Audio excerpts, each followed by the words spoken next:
At the pinnacle of the Hokage Tower in Konoha, the atmosphere was charged with anticipation. "Please, fourth Hokage," implored Sir Toby Hiruzen, clad in the ceremonial robes of the Hokage. As he solemnly handed the Hokage hat to the fourth Hokage, Namikaze Minato. With a grave nod, Minato declared, "I am willing to sacrifice my life to protect Konoha." He then descended to the gathered villagers and ninjas, receiving their fervent cheers and applause. Among the many who applauded was Fujiwara Nagasawa, who felt a swell of joy at Minato's ascension. He believed that, given time, Minato would usher in a new era for Konoha. Having entered the academy together and shared classes, they had developed a close friendship. Initially, Nagasawa had harbored ambitions of climbing the social ladder through Minato, but over time, he genuinely appreciated Minato as a true friend. Alas, next year will bring the Nine-Tails incident, and Minato will fall as a result. Nagasawa thought, gazing at Minato, who was illuminated by the sunlight above, pondering how to alter this grim fate. Though he was a time traveler, he had not been born into a prominent clan like the Uchiha or the Senju, but was merely an ordinary individual. Despite his diligent efforts and the slight advantage of foresight coupled with contemporary knowledge, he had only attained the rank of Chunin, albeit a formidable one among his peers. However, in the presence of true powerhouses like Minato, he doubted he could last more than 3 minutes. Thus, hoping to change the course of events through sheer strength seemed an impractical endeavor. Yet, he could not directly disclose this matter to Minato. Explaining the source of his information would be exceedingly difficult. It could lead to his unwelcome invitation to the Umbu or even Root, as neither the third Hokage nor Danzo would entertain his fantastical claims regarding Jinchuriki. As Nagasawa wrestled with these thoughts, a mysterious voice echoed in his mind, and a blue panel materialized before him. "Congratulations, host. You have successfully bound to Konoha. Your existence is now intertwined with that of Konoha. Should Konoha flourish, you shall receive various rewards. Should it decline or perish, your body and even your lifespan shall be adversely affected." Nagasawa's expression turned grave. It was improbable that anyone would dare to cast a genjutsu on him in such a grand assembly, suggesting that this was indeed reality. A wave of panic washed over him, and his countenance darkened. This was not a binding. It felt more like a kidnapping by Konoha. Everyone knew the village was fraught with calamities. Aside from the looming threat of the imminent Nine-Tails incident, there were whispers of plans to dismantle Konoha. Altogether, taking a deep breath to calm himself, he scrutinized the panel. Current binding, Konoha. Current status, average. Prosperity level, 1234.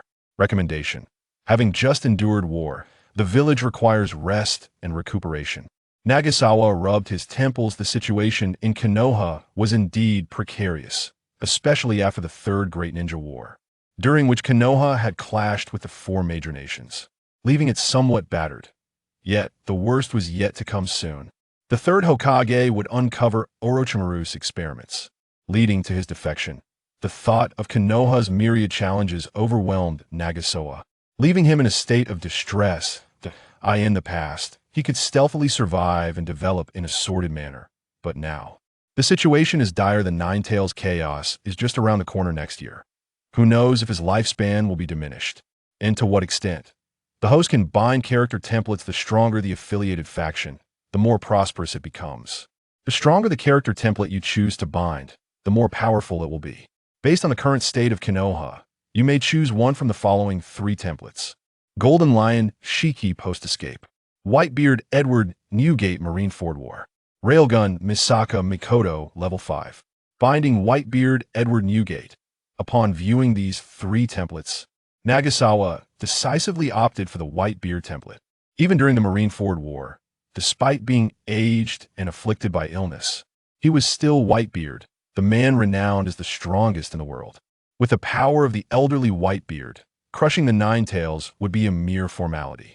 Binding successful current fusion degree at 40% system gift. Spending points can increase the fusion degree. Proximity to the template can enhance fusion.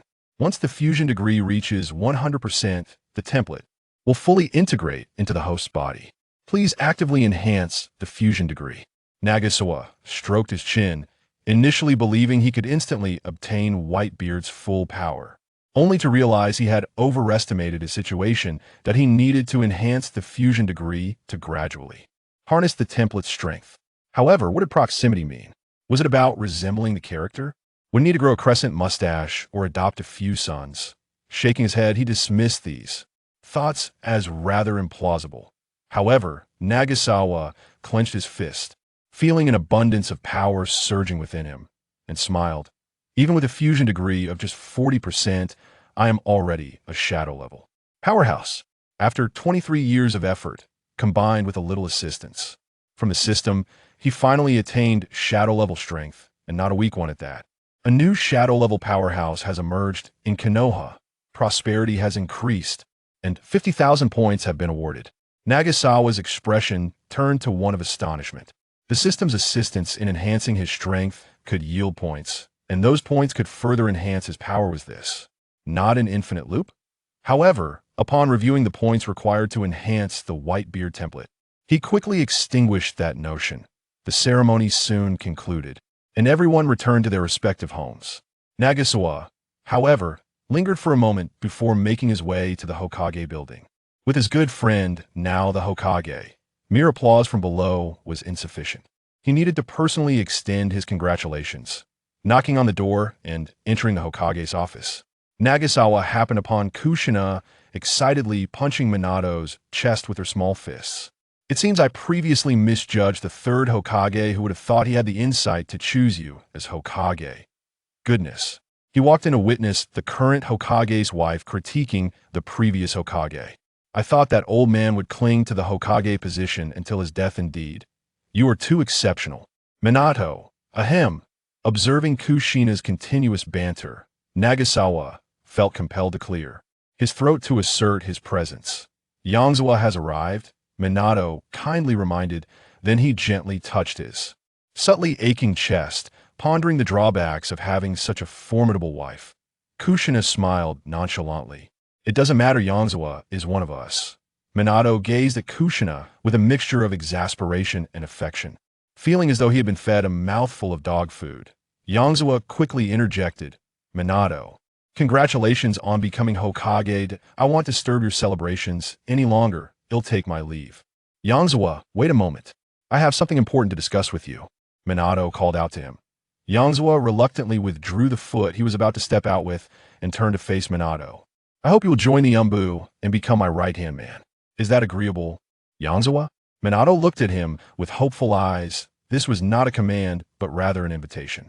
Yongze had been Minato's friend since their first year at the Ninja Academy, and Minato was confident that no one understood Yongze better than he did. Though Yongze consistently maintained mediocre grades in school and took a while to advance to Chunin, Minato had discovered that this was a deliberate fraud. Beneath that unremarkable exterior lay an extraordinary genius, capable of eloquently discussing everything from current affairs to the development of ninjutsu. What saddened Minato was that only he and Kushina could witness this genius side of Yongze. Thus, he wished to unleash Yongze's true potential, collaborating together to make Konoha even more prosperous. Yet, I am merely an ordinary Chunin, Waizawa instinctively replied. Perhaps his sudden surge in power or his inherent disposition led him to subconsciously wish to remain inconspicuous. It is worth noting that during his time at the Ninja Academy, he consistently maintained scores just above the passing mark. He believed that being either exceptional or exceedingly poor would draw attention. Only mediocrity would allow one to remain unnoticed. This philosophy persisted post-graduation, for the first 4 years. He declined recommendations for the Chunin exams due to his inadequate skills, and after 3 failures, he finally ascended to the rank of Chunin. Thus, in the minds of most, Waizawa was perceived as a strikingly handsome yet unremarkable ninja devoid of notable talents. Although your rank is Chunin, I am aware that your capabilities extend far beyond that. Minato remarked with a smile and a shake of his head. If even you are deemed ordinary, then how many in the ninja world can truly be considered strong? Minato was uncertain of the full extent of Waizawa's abilities, for Waizawa was perpetually shrouded in secrecy. Even he would not dare claim to know the entirety of Waizawa's prowess. However, based solely on what Waizawa had exhibited, it was evident that he was among the elite of Jonin. considering Waizawa's penchant for concealment. It was entirely possible that his true strength was comparable to Minato's own. No one understood Waizawa better than Minato. Observing Minato's expression of inexplicable confidence, Waizawa scratched his head, pondering whether he had concealed his talents too effectively, leading Minato to fabricate an array of non-existent assumptions. Yet, in a sense, Minato's intuition was not entirely misplaced. With the Whitebeard template now at his disposal, Waizawa was indeed formidable within the current ninja realm. Waizawa lowered his gaze, contemplating the pros and cons of entering the Umbu. His previous inclination to hide his strength stemmed from a fear of danger. The missions faced by Chunins and Jonins on the battlefield were vastly different. Additionally, he dreaded being discovered by the older, cunning ninjas of the world. However, he had now bound himself to Konoha.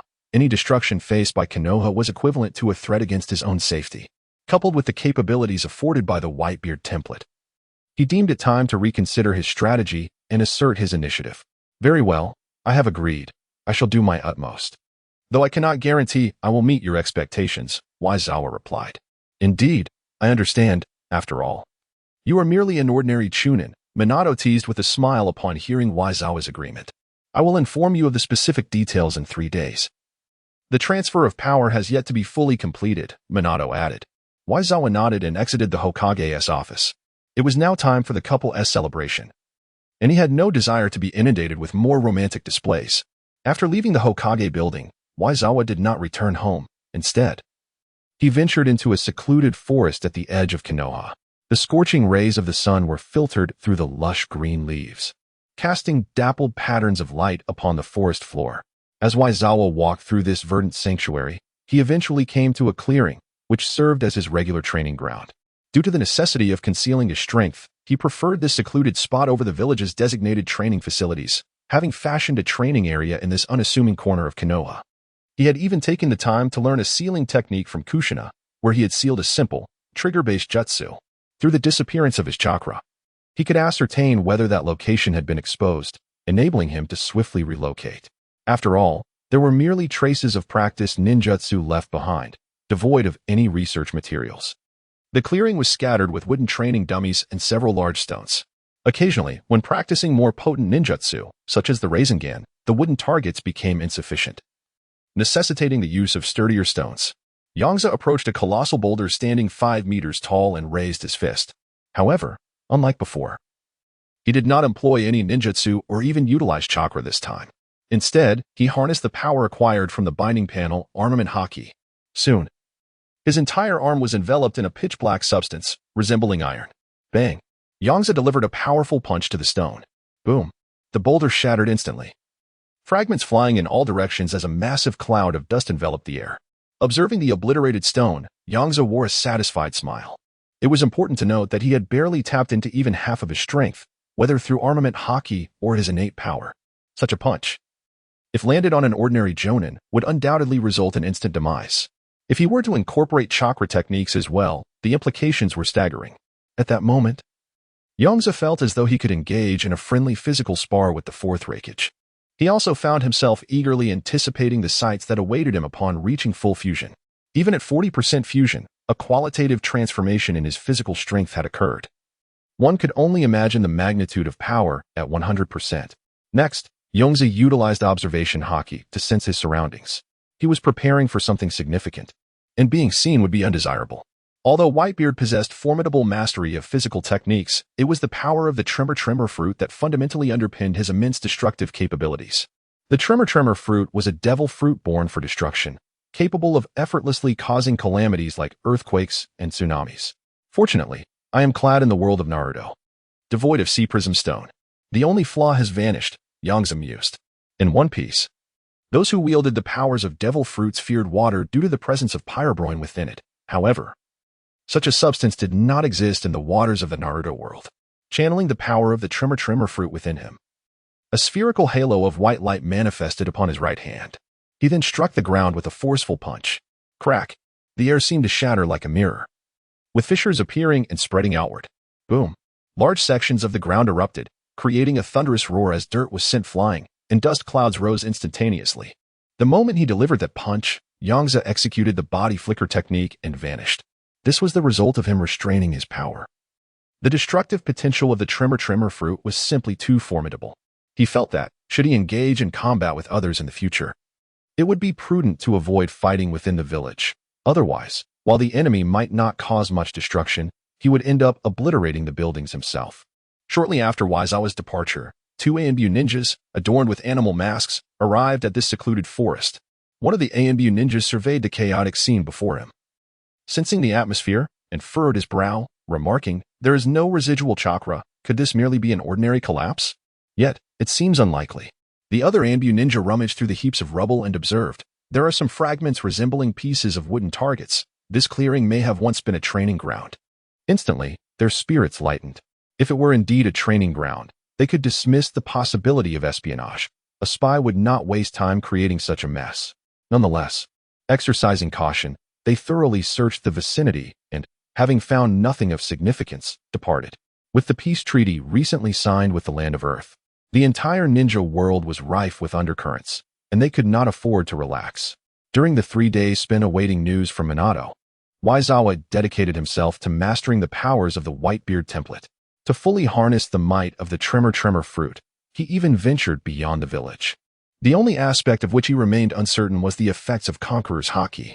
Due to time constraints, he had not encountered any rogue ninjas. Instead, he had stumbled upon a band of mountain bandits, leaving him temporarily unaware of Conqueror's Haki's impact on ninjas. Moreover, he discovered an unexpected boon. Likely due to his enhanced physical prowess, he found that he could now refine chakra much more swiftly than before. Waizawa had not entirely forsaken the path of chakra, for its potential was exceedingly high. Beings of the Sage of Six Paths caliber were indeed more formidable than the robust Whitebeard in his prime. While Waizawa was refining chakra, a knock resounded at the door. "Come in." An ANBU ninja with an animal mask entered and stated, "Lord Fourth has summoned you to the Hokage's office." Waizawa thought to himself that the moment had finally arrived and nodded in acknowledgement. Upon entering the office, Minato Namikaze, who had been prepared, handed Waizawa a dossier. Due to the third Hokage's voluntary abdication, the situation differs significantly from when the third assumed the role. "It seems you cannot be appointed as captain directly," Minato expressed with an apologetic countenance. Originally, he intended for Waizawa to assume the captaincy immediately, followed by a promotion to vice commander and then commander upon achieving merit. However, the circumstances were more intricate than he had anticipated, and his authority as Hokage was not as expansive as he had envisioned. Waizawa perused the information provided by Minato, frowning at its contents. This was a dossier detailing the third's assistance to the fourth in establishing a new ANBU. In other words, the third had not transferred command of the ANBU to Minato, but had instead aided him in forming a new unit. Waizawa could not help but admire Sarutobi Hiruzen.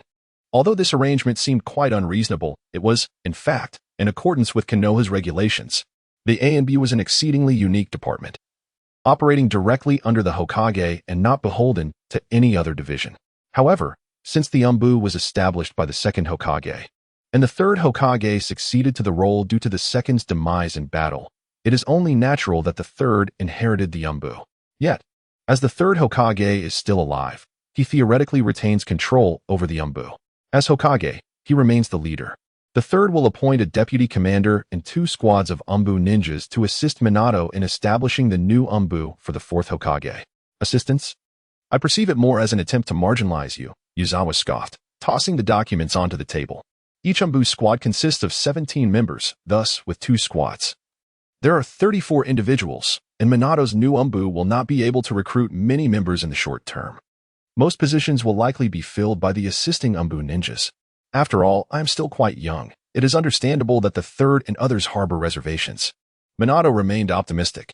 Appointed as the village's leader in his early 20s, under circumstances of unexpected nature, is truly unprecedented in the ninja world. Given this situation, I shall commence as a mere ANBU member to avoid rumors of nepotism surrounding the fourth Hokage, Yuzawa remarked with a smile. He was confident that if he were to assume the role of captain, Danzo would seize this opportunity, for Yuzawa was merely an average chunin with no remarkable achievements. There were still numerous villagers who voiced their discontent regarding Minato's ascension to Hokage, deeming him too young to shoulder such weighty responsibilities. Should news arise of an ordinary chunin assuming the role of ANBU captain, it would indeed be disastrous. Minato pondered for a moment before shaking his head and stating, "In that case, start as a squad leader. This is within my authority to decide." Yuzawa did not hesitate and nodded in agreement. The Umbu squads comprised 4 members each, leaving him with 3 subordinates. Minato retrieved a piece of paper from his drawer, completed it, and handed it to Yuzawa, saying, "This is your appointment letter. You may proceed to the Umbu to collect your equipment. However, assembling your subordinates may take some time, as I have assigned you entirely new members." Yuzawa nodded, clearly appreciative of Minato's consideration.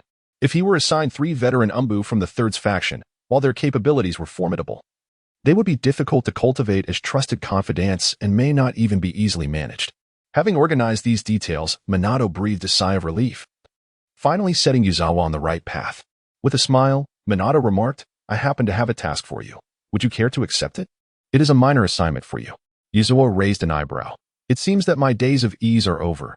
Even before my appointment, tasks are already coming my way." Minato explained, "This task was initially intended for Kakashi. However, Kakashi is one of the 3 members I selected for you.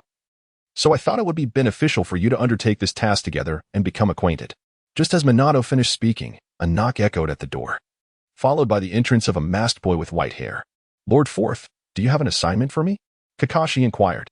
Minato warmly smiled. "There's no need for formality. You may call me as you did before." Kakashi hesitated for a moment before nodding. "Understood, Minato-sensei. I require you and Nagasawa to procure some pertinent information regarding the peace treaty. IWAN has already delivered the documents to the borders of the Land of Fire. You may simply retrieve them." Minato articulated the mission.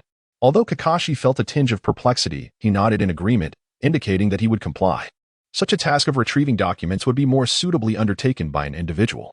Moreover, why was Fujihara-senpai accompanying him?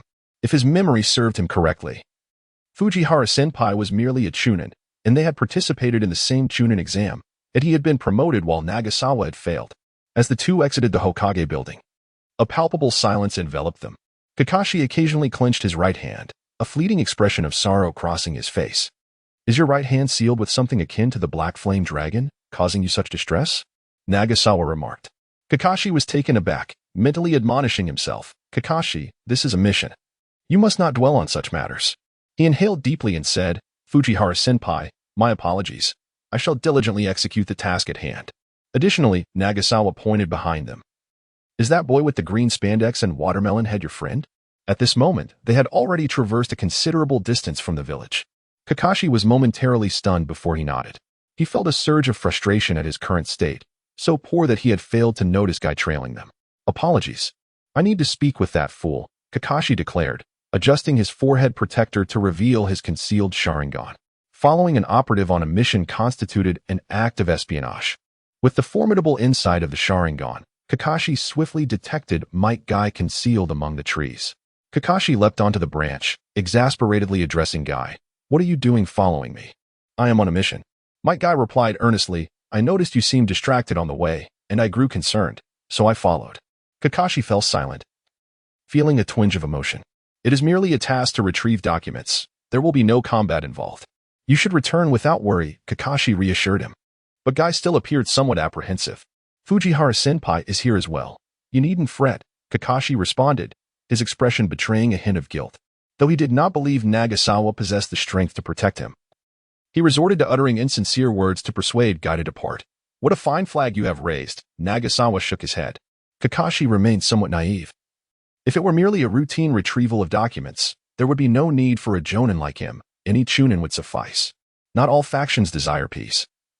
Some organizations that profit from warfare are reluctant to hasten its conclusion, and even certain small ninja villages may wish to prolong conflict.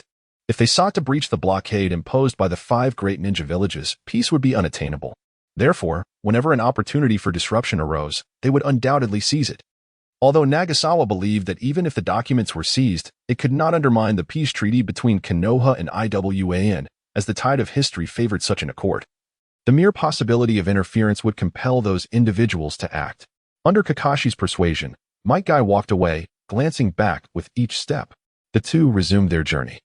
Along the way, Nagasawa cautioned, "Kakashi, it would be wise to remain vigilant. This mission may indeed present encounters with adversaries." Kakashi nodded in acknowledgement, yet internally dismissed the warning.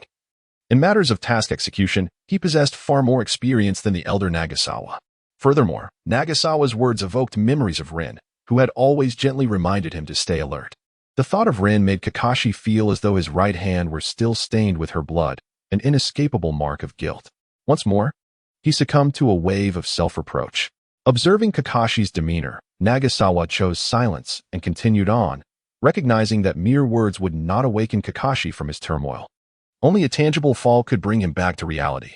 With the agility characteristic of ninjas, they swiftly reached their designated location and secured the documents.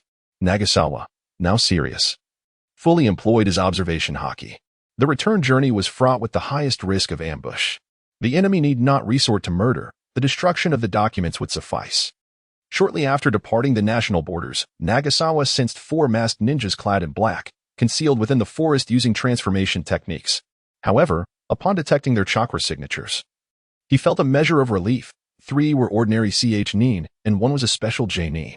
Yet, Nagasawa refrained from alerting Kakashi, choosing instead to follow behind and observe how Kakashi would respond. As Kakashi dashed through the woods, an ominous aura enveloped him, prompting an abrupt halt. Whoosh! A shuriken narrowly missed his face, embedding itself in a tree. It was then that Kakashi realized 4 enemies in black had emerged around him. Instantly, he adjusted his forehead protector to reveal his Sharingan and swiftly performed hand seals to execute Chidori. The powerful blue lightning danced and crackled in his hand. Without uttering a word, Kakashi harnessed the extraordinary speed of Chidori, launching himself toward the 2 closest foes, intent on eliminating them first. Witnessing Kakashi's prowess, Nagasawa could only marvel at the brilliance of a genius. Even in a less-than-ideal state, he was not one to be trifled with. Just as Nagasawa believed Kakashi would swiftly dispatch the 2 adversaries, an unexpected occurrence transpired. The lightning in Kakashi's hand abruptly vanished, a trace of inexplicable sorrow surfacing on his face. The vision of Rin reappeared in his mind, the scene mirroring that fateful day. The figures of the black-clad ninjas intertwining with Rin's image. While the dark-clad ninja was puzzled by Kakashi's sudden halt, he would not squander such a prime opportunity for attack. Chakra surged through his fist, propelling Kakashi away with tremendous force. Thud! Kakashi crashed to the ground, blood trickling from the corner of his mouth. The intense pain coursing through him jolted him back to reality, yet despair settled within. He was injured, outnumbered 4-1. And one of the enemies exuded a formidable presence, while his only ally was merely an ordinary CH Nin. Perhaps this is for the best, after all. A person like me does not deserve to live. Rin still has a Beto, and I shall join you all, Kakashi contemplated internally.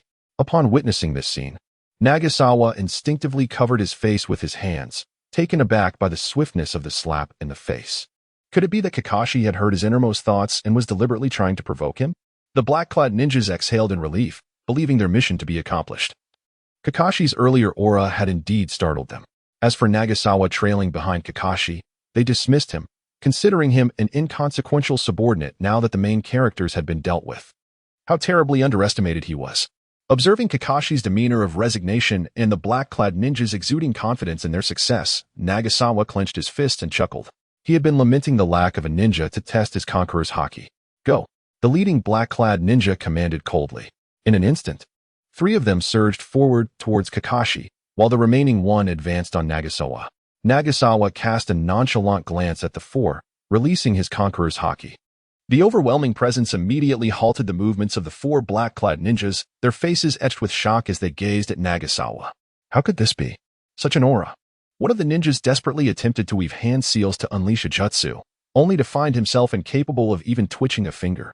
The lone special jonin among them managed to move, albeit with great difficulty, cautiously retreating while keeping an eye on Nagasawa. Kakashi, lying on the ground, stared at Nagasawa in utter astonishment, as if he had encountered a specter, though Nagasawa had not directed his power towards him. The mere emanation of that aura filled Kakashi with dread, imposing significant psychological pressure upon him. Since I am here, there is no need to rush away, however. I possess nothing of value to offer, so you shall have to settle for a taste of my fists, Nagasawa remarked with a benign smile, observing the retreating black-clad ninja. Nagasawa intensified his conqueror's haki, causing the 3 Chunin to instantly lose consciousness, collapsing onto the ground. The leader of the black-clad ninjas fell into utter panic, disregarding the others as he turned to flee. Whoosh! Whoosh! The black ninja utilized the body flicker technique, swiftly darting through the trees, wishing fervently for an extra pair of legs. He had never encountered such a terrifying powerhouse, capable of defeating 3 Chunin solely through sheer presence. The impression left by the leader of their grass village seemed formidable, yet paled in comparison to this might. Could it be that even a mere information-gathering ninja could wield such strength? At this moment, the black-clad ninja felt disheartened about the prospects of their grass village ever catching up to the 5 great villages. After running for a while, without sensing any pursuit, the grass jonin grew puzzled and turned back to glance. He observed Nagasawa in the distance, who showed no intention of chasing. Instead, he simply raised his fist, glowing with a white aura, and swung it vigorously in his direction.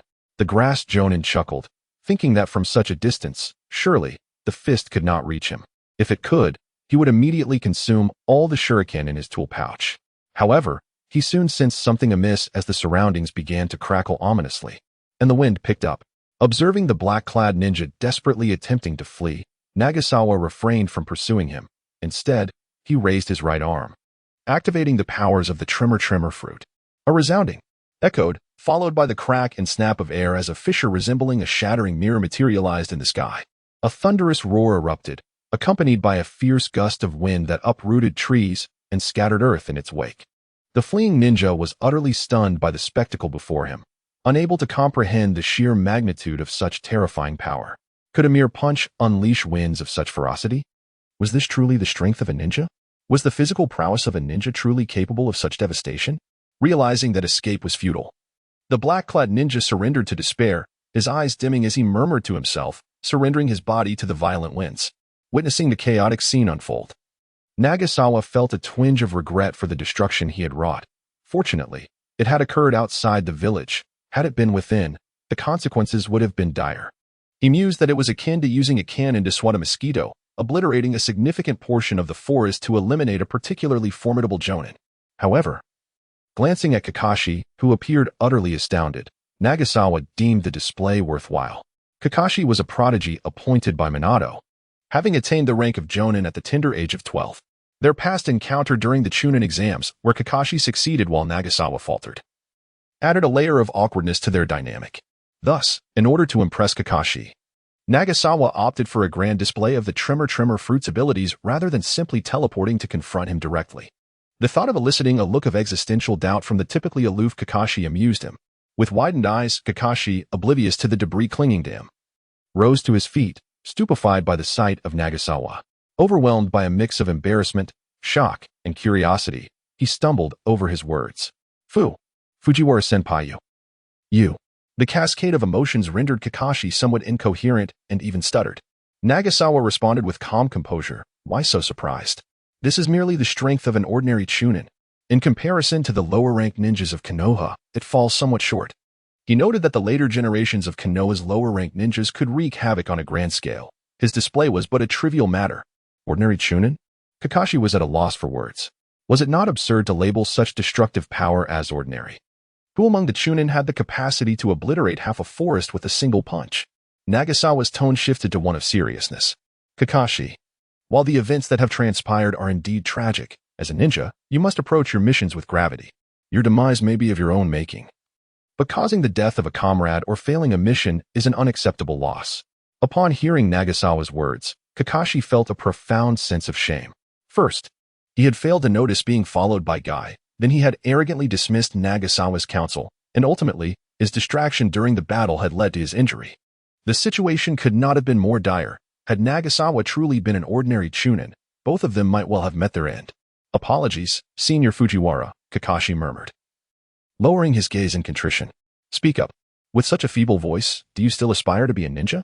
Senior Fujiwara, I am truly sorry, Kakashi exclaimed, raising his voice. Fujiwara nodded in satisfaction before continuing. Are you aware of how much Minato values you and the high hopes he harbors for your future? I shouldn't have to disclose this, but your performance has been profoundly disappointing. The reason Minato has paired us for this mission is that you are soon to join the new Umbu and become my subordinate. Kakashi fell silent. In Fujiwara's words, he could distinctly sense Minato's expectations resting heavily upon him. It must have been a considerable challenge for Minato to advocate for him to be mentored by such a formidable figure as Fujiwara. Yet, he felt he had squandered that expectation with his lackluster performance. Would anyone still wish to guide him under such circumstances? Despite your poor performance. Considering your lineage as the son of White Fang and Minato's goodwill, I have decided to grant you another opportunity, Fujiwara stated, shifting his tone. I will provide you with a physical technique. If you can master it within a week, I shall continue to mentor you. If not, it will be futile for anyone to intercede on your behalf. With that, Fujiwara tossed a scroll to Kakashi. It contained the training methods for one of the 6 forms, known as Shave, with a foundation in White Fang's physical techniques and a grasp of the principles behind the 6 forms. Kakashi quickly devised several simpler techniques and began to incorporate chakra usage. For instance, while employing the Shave technique, he could unleash chakra from his feet, reducing the physical demands and enhancing his speed. His motivation for mastering the 6 forms was to strengthen the new Umbu. If every ninja within it could wield the 6 forms, their combat prowess would undoubtedly see a significant enhancement. With the Umbu's increased strength, the prosperity of Konoha would rise, and he too would grow stronger. Physical techniques, you say? Kakashi remarked, taking the scroll and curiously perusing its contents. He discovered that the techniques detailed within were quite distinct from what he had previously learned, which primarily focused on chakra. The techniques outlined in the scroll appeared to impose substantial demands on physical conditioning. After carefully placing the scroll away, Kakashi resolutely declared, I will accomplish this. At that moment, he realized that the deceased could never be brought back. He must cherish those who remained. He could not betray Minato's expectations. Observing Kakashi, who seemed to ignite with fervor, Fujiwara privately nodded. This was the true intent behind his actions. He certainly did not wish to mentor a Kakashi who perpetually lamented, "Ah, my Ren. I am so sorry for being alive." After all, this was knowledge he would have to impart eventually. Why not frame it as a challenge to spur Kakashi on? Even if Kakashi struggled to master it, Fujiwara had his own means of remedying the situation. The system's points had myriad applications, not only to enhance template compatibility, but also to directly bolster one's abilities, commonly referred to as leveling up. He could even allocate points to others, albeit limited to those within Konoha. However, if Kakashi failed to learn, Fujiwara would feel a tinge of disappointment, as Kakashi, despite being only 12 years old, had already ascended to the rank of Jonin, and Fujiwara held high hopes for his undeniable talent. Moreover, Shave was among the simpler of the 6 forms. What would they do next? Kakashi gestured towards the 3 individuals rendered unconscious by Waizawa's formidable will. In light of Waizawa's display of strength, coupled with the arrangements made by Minato, Kakashi had humbly adjusted his own standing, now recognizing Waizawa as the primary authority. Waizawa calmly stated, "Take them back to the torture division. Those who dare to ambush Konoha ninjas will pay a price." Despite Konoha's significant losses in the war, it remained the once greatest hidden village. Even a withered camel outweighs a horse. Should the perpetrators be identified, unless they hailed from one of the 5 great ninja villages, any team of elite J-nin dispatched for an assassination would suffice to make them suffer. At the Konoha hospital, Kakashi reclined on the hospital bed, feeling a twinge of anxiety. Following the completion of his mission, he had sustained injuries that necessitated immediate medical attention. To his dismay, the severity of his wounds was greater than he had anticipated, requiring an additional day of recuperation after treatment. Under normal circumstances, Kakashi would not have minded, but he had made a commitment to Waizawa to master the body technique within 7 days. This technique was entirely distinct from those he had previously learned, and he genuinely felt at a loss should he fail to grasp it due to this day of rest. As Kakashi contemplated the possibility of sneaking away to practice the technique, a familiar yellow figure entered the room. Minato placed a selection of fruit he had purchased en route onto the table and greeted him with a warm smile. "Are you all right?" Kakashi nodded. "It's nothing serious. If the doctor hadn't advised a day of rest, I would have left already." "I intend to have you join the Umbu," Minato announced, moving to the window to gaze at the scenery outside. The autumn breeze rustled the curtains, which sparkled in the sunlight. Kakashi's face lit up with gratitude as he sincerely replied, "Thank you." He was immensely appreciative of Waizawa for revealing the truth. Otherwise, he would have remained unaware of how much Minato truly cared for him. Observing Kakashi, who had emerged from his sorrowful reverie, Minato, though unaware of the specifics, smiled with satisfaction. "It seems you and Waizawa have developed a good rapport during this mission." "Indeed," Kakashi affirmed with a nod, "Senior Fujiwara is an excellent mentor." "That reassures me," Minato responded contentedly. He had feared that Kakashi's pride in his J-nin status might lead to discord with Waizawa, but it seemed he had been overly concerned. On the 4th day after completing the escort mission for the peace treaty, Waizawa arrived at the Umbu headquarters. It was the day for the assembly of the new Umbu. As the new division was in its nascent stages, in accordance with the 3rd Hokage's proposal, The old and new Umbu would temporarily share a base until a new facility was established. After collecting all his Umbu gear, Waizawa first attended Minato's speech in the main hall, followed by reporting to the captain and sub-captain, before finally making his way to his assigned Umbu team. They were designated as the 7th Umbu unit. Upon his arrival, he found that 3 members were already present, making him the last to arrive. The others were clad in their Umbu uniforms and masks, obscuring their identities. Yongze surveyed his 3 subordinates and discerned that they were no ordinary ninjas. Each possessed remarkable skills. The youthful, silver-haired Kakashi stood with his arms crossed, exuding an air of aloofness. Another, with a high ponytail, leaned against the wall, deep in contemplation. The last, masked with a dog face, was surprisingly engaged in petting a ninja dog. Let us remove our masks and introduce ourselves, sharing our respective specialties, Yongze suggested. Subsequently removing his own tiger-striped mask, Kakashi took the lead, stating, "I am Kakashi Hitaki, proficient in lightning release and swordsmanship." Next, the boy with the high ponytail removed his mask and declared, "I am Naruto, skilled in shadow techniques." Yongze felt a surge of interest. It was impressive that Minato had provided him with a member of the esteemed Nara clan. The final individual surprised Yongze further. It was a girl, quite charming. As female ninjas in the Umbu were exceedingly rare. "I am Inuzuka Midori, fond of ninja dogs and cooking. I detest rigidity, and I excel in tracking and physical techniques." Unfazed by her earlier antics of petting the dog in front of her superior, Inuzuka Midori confidently introduced herself, even elaborating a bit. Once everyone had spoken, Yongze introduced himself. "I am Fujihara Yongze, adept in physical techniques. You may refer to me as either Fujihara or Yongze. However, during missions, you must address me as Jean, which is my code name. You are welcome to choose your own code names, though it's not mandatory, it would be preferable." Kakashi pondered briefly before stating, "Then my code name shall be Kak." Yongze was left speechless. Was this a sign of indolence? It bore no distinction from having no code name at all. "Naruto chimed in. I shall be Deer." Inuzuka Midori contemplated, glancing at her dog, and with a spark of inspiration declared, "I'll go with dog." "Very well, Kak, Deer, and dog. From henceforth, we shall refer to each other by our code names during missions. To better comprehend your capabilities, I will engage in combat with each of you," Yongze affirmed, nodding. He had no intention of feigning weakness before his subordinates. Concealing one's strength serves no purpose. If others are unaware of your true abilities, they shall not respect you. Upon hearing this, Kakashi's hand trembled slightly as he grasped his mask. Memories of Yongze's terrifying presence and the devastating punch that had obliterated a significant portion of the forest flooded his mind. This was not merely about understanding their abilities. It seemed more like a demonstration of authority. After all, apart from Kakashi, the other 2 were entirely unaware of Yongze's prowess, and given their ninja lineage, Yongze must assert his strength.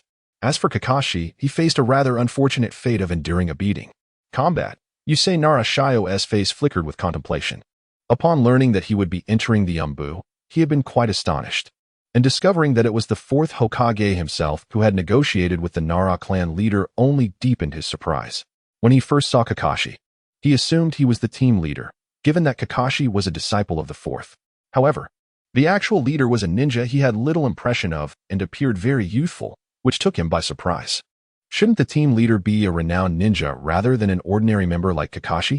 However, since Nagasawa is the class leader, Shizuka believes he must possess considerable abilities. Otherwise, why would the 4th Hokage have specifically traveled to Nara to recruit him? This does not resemble the Umbu. Yet I cannot shake the feeling of DJVU from my time in the Ninja Academy competing for bells. Inuzuka Midori remarked while petting her ever-approaching companion, Gray. Nagasawa cast a glance her way, saying, "You are quite spirited, aren't you?" He continued, "I have no bells for you to seize, yet our objectives bear some resemblance. It is to ascertain your specific circumstances."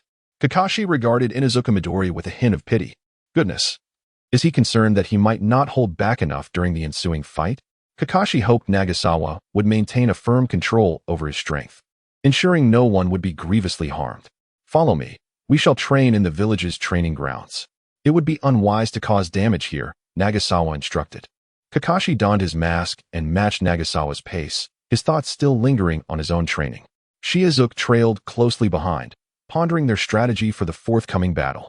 Inuzuka Midori excels in taijutsu. She can engage in close combat, allowing me to utilize the shadow imitation technique to restrain her. After which Kakashi can unleash a lightning attack. Let's go. It's time for a fight.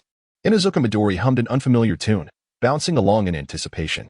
Upon reaching training ground number 16, Nagasawa surveyed the trio and casually remarked, "You may all attack together, using your full abilities. Do not fear injuring me, for it is utterly impossible." Upon hearing this, Shizuka frowned. Nagasawa's confidence was rather audacious, asserting that even their combined efforts would not inflict harm upon him.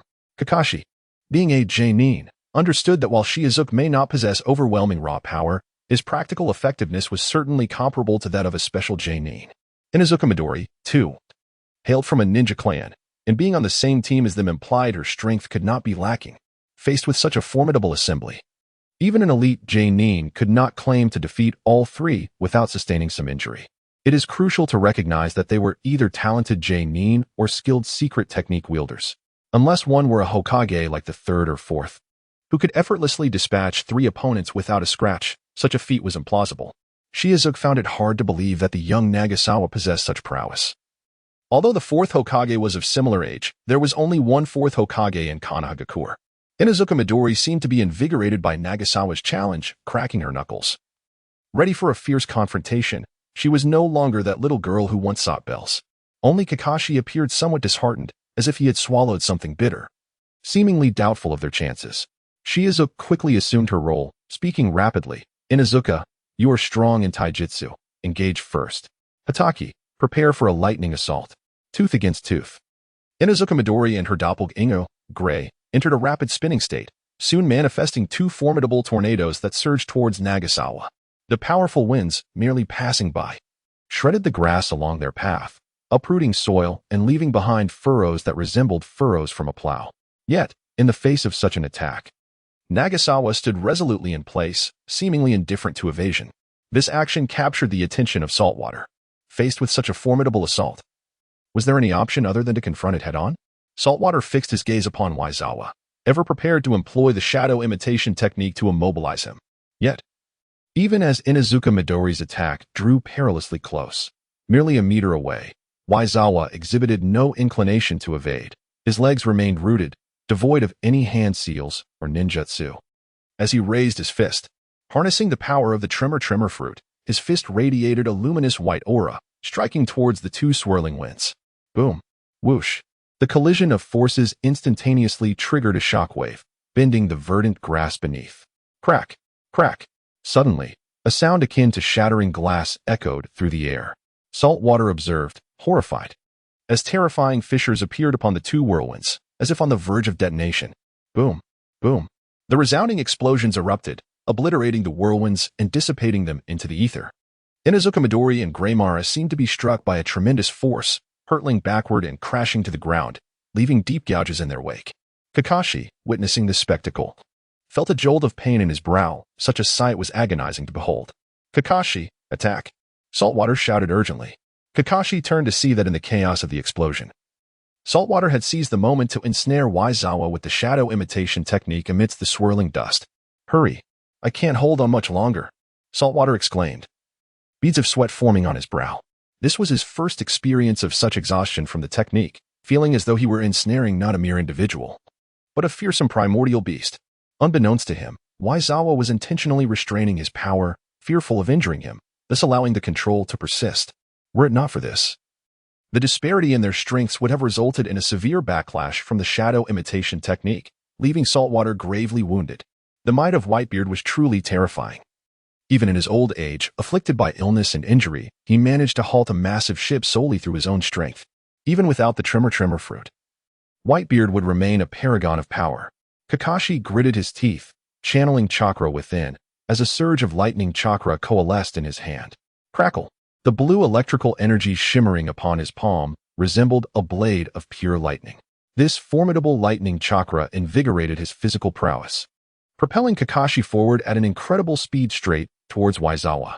In the face of Kakashi's rapid advance, Waizawa appeared to be genuinely immobilized by the shadow imitation technique, remaining stationary and mirroring Saltwater's posture. Kakashi's speed was remarkable, almost instantaneous as he reached Waizawa's side. His Sharingan could even discern the fine hairs glistening on Waizawa's skin. In that fleeting moment, Kakashi hesitated. The power of the Chidori was immense. And should Waizawa truly be defenseless, he risked piercing him directly. The potency of his Chidori lay in its simultaneous nature and form alterations, granting it extraordinary penetrating capabilities. The sole drawback lies in the rapidity of the attacks, which renders it difficult to discern the opponent, leading to potential errors.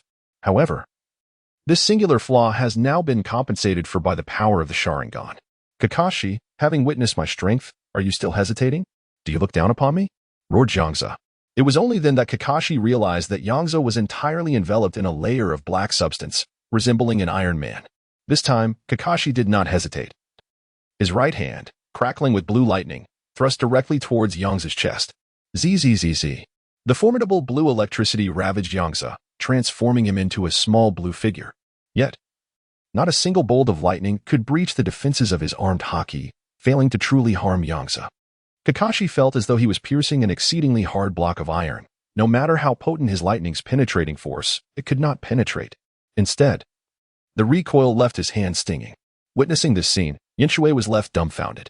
Lightning techniques are renowned for their immense power and high offensive capability.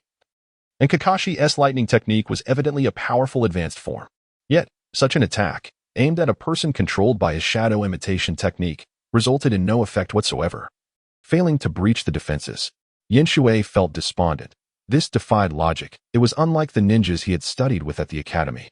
And it was certainly different from what he learned from the elders in his clan. Feeling it was sufficient, Yongze ceased to deliberately restrain his power and instantly dispelled the shadow imitation technique.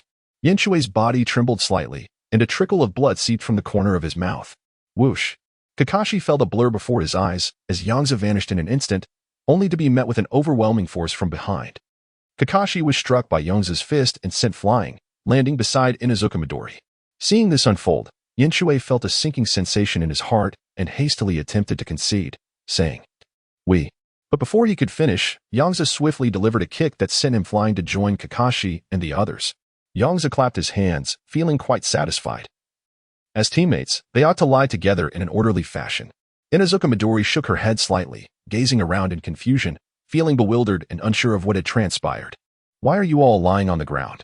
she asked, rubbing her still dizzy head, curious about the two sprawled beside her. "We're down because you are," Yongze replied tersely, his expression far from pleasant. The unfolding events were far from satisfactory. He had believed Yongze could not possibly be that strong, yet Yongze's fist had proven him wrong. Thus, Yongze felt increasingly withdrawn. He could not fathom why such a young powerhouse remained obscure. After all, 2 years ago, Konoha and the other 4 great ninja villages had nearly exhausted their strategies, revealing their trump cards. If there were a strong individual like Yongze, it would be inconceivable to keep him hidden. However, he was certain that no formidable warrior named Waizawa had ever graced the battlefield. A warrior of such distinctive style, upon making their presence known, would undoubtedly attain fame, perhaps even be bestowed with a title. Kakashi wore a contemplative expression. It seemed that the technique Waizawa had employed to swiftly appear behind them was indeed that body technique known as shave. Approaching the trio, Waizawa spoke, "Very well. I now possess a clearer understanding of you all." Saltwater was at a loss for words. What understanding could there be? After all, one punch was all it took for them to be downed. "And you should now have a certain grasp of my capabilities," Waizawa continued. "Captain Waizawa, you are truly formidable. This is the first time my Tia has been so violently shattered." Inuzuka Midori touched her still dizzy head and spoke earnestly. Her constitution was remarkably strong, yet experiencing such devastation from a single blow spoke volumes of Waizawa's prowess. Strikingly, despite being the strongest among the 3, she had fared the worst, leading Inuzuka Midori to suspect that Waizawa had intentionally struck hard due to her prior actions. How petty. It would be wise not to provoke him again, she mused to herself. Even Saltwater, who had previously regarded Waizawa as arrogant, found herself in agreement with Inuzuka Midori. Waizawa was indeed powerful. As for Kakashi, he had long witnessed Waizawa's might in action, and he felt that what he had seen today was merely Waizawa's restraint. Observing the trio's newfound respect, Waizawa felt his efforts were not in vain and smiled. "Would you like to learn? I can teach you." With that, Waizawa activated his armament haki, enveloping his entire right hand in a dark hue. Raising his arm, resembling a steel appendage, he inquired, "This is it. Do you wish to learn?" "Absolutely. I want to learn." "How incredibly cool!" Inuzuka Midori exclaimed, her eyes sparkling with admiration as she gazed at Waizawa.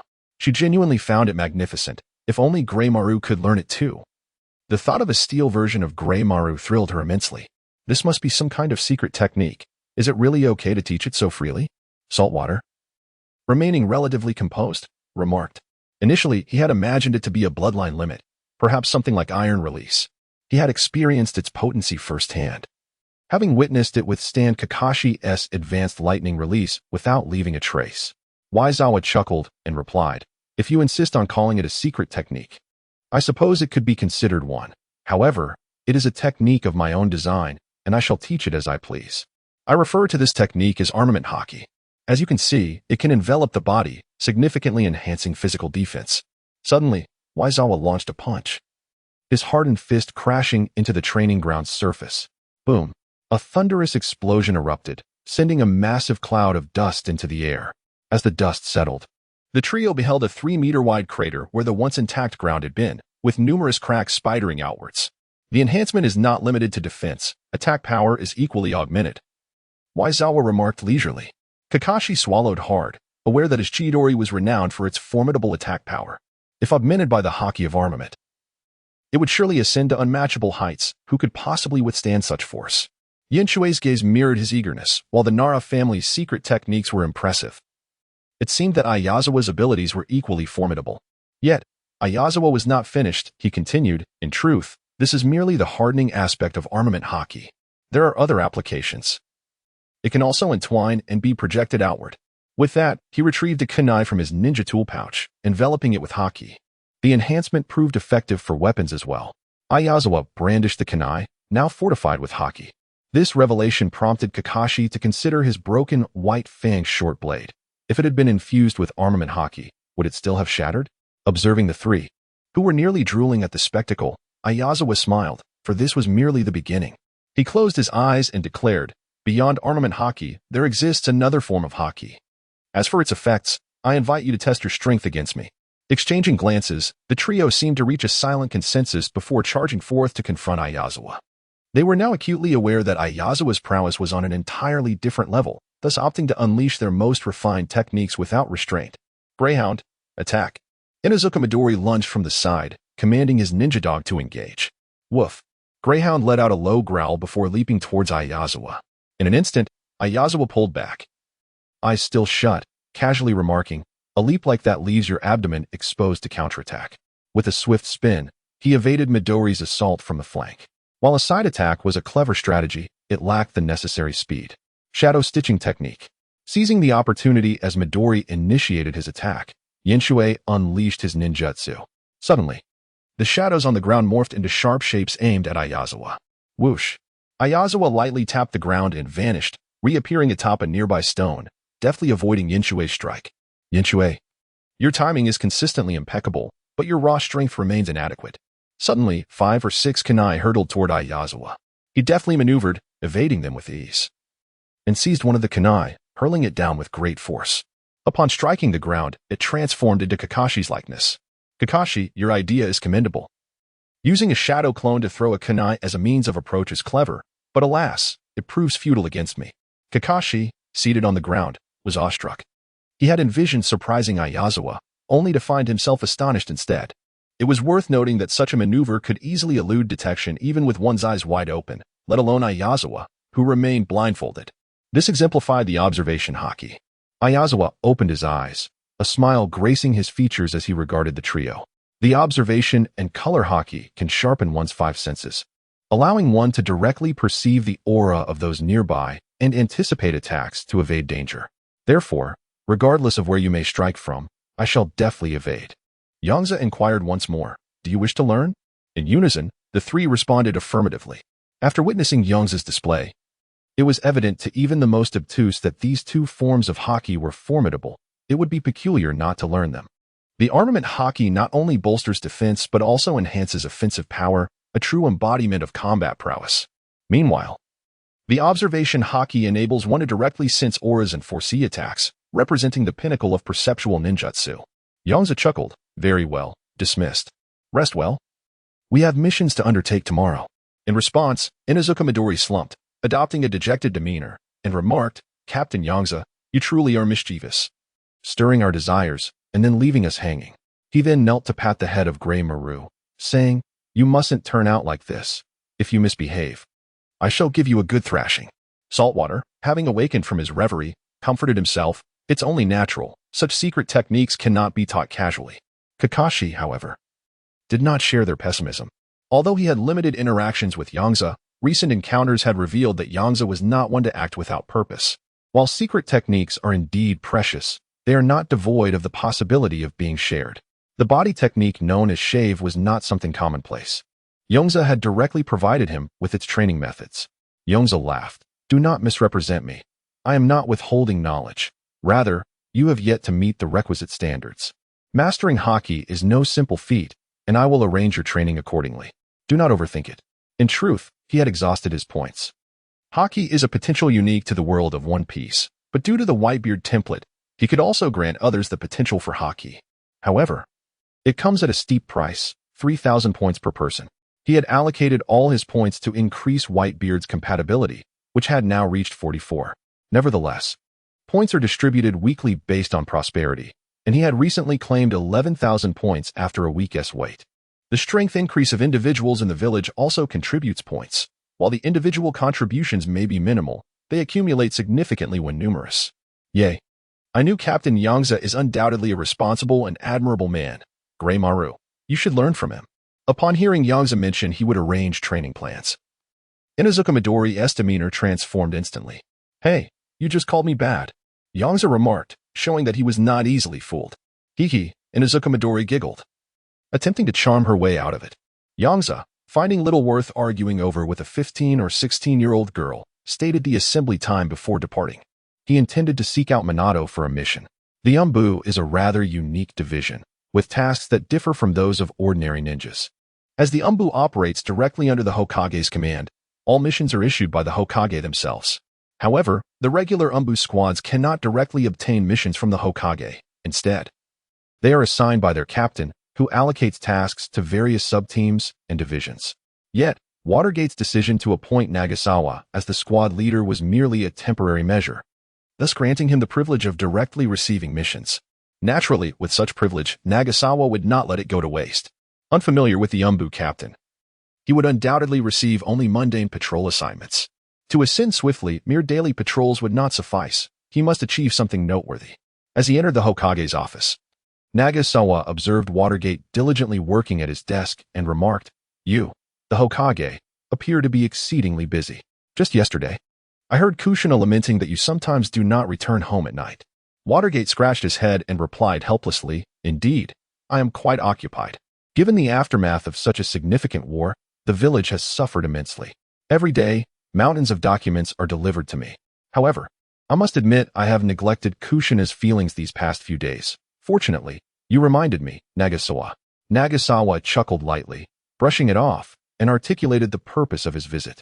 Upon hearing Nagasawa's words, Watergate seemed to recall something, picking up a document from the mountain of files and stating, "You arrived just in time.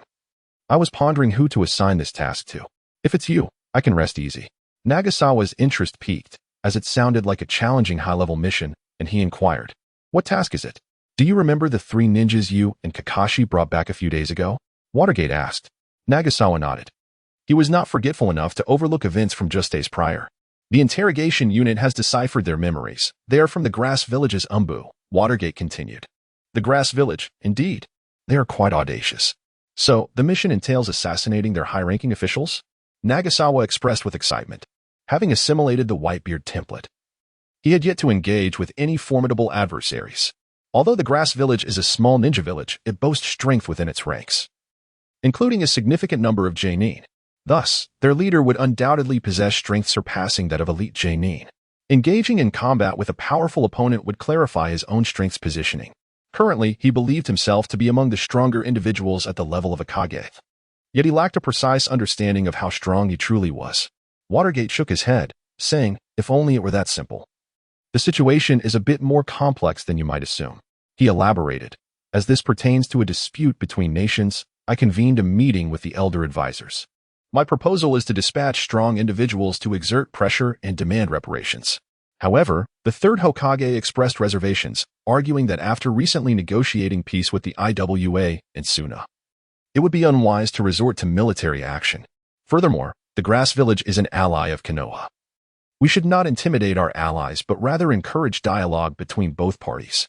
On the other hand, Elder Shimizu contended that it was insufficient. We should directly send a ninja force to subdue the Grass Village and teach them a lesson.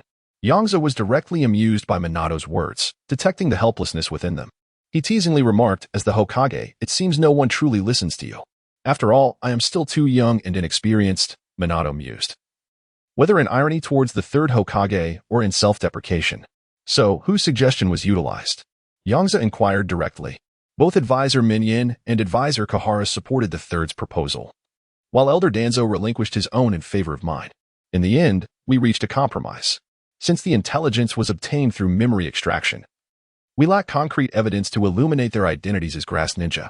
If we acquire the files of the three as members of the Grass Ninja Umbu, we shall proceed with my proposal to intimidate them into compensation. If not, we will adopt the third's plan. I designate this mission as S-rank, he continued. Umbu files are typically the highest secrets of each village, with significant difficulty and danger involved. Yongze, will you accept this task? Yongze smiled. S-rank, the highest level. Of course I will accept. Why wouldn't I? I have no desire to remain merely a class leader. He envisioned reforming the Umbu, and the position of class leader was inadequate. At the very least, he aspired to be the supreme commander, second only to the Hokage. After all, enhancing the strength of the Umbu would lead to greater prosperity, which equated to personal advancement. How could he be indifferent to his own affairs? Minato also smiled, saying, "I too hope you won't remain just a class leader." After all, it was a challenge to persuade Yongze to join the Umbu.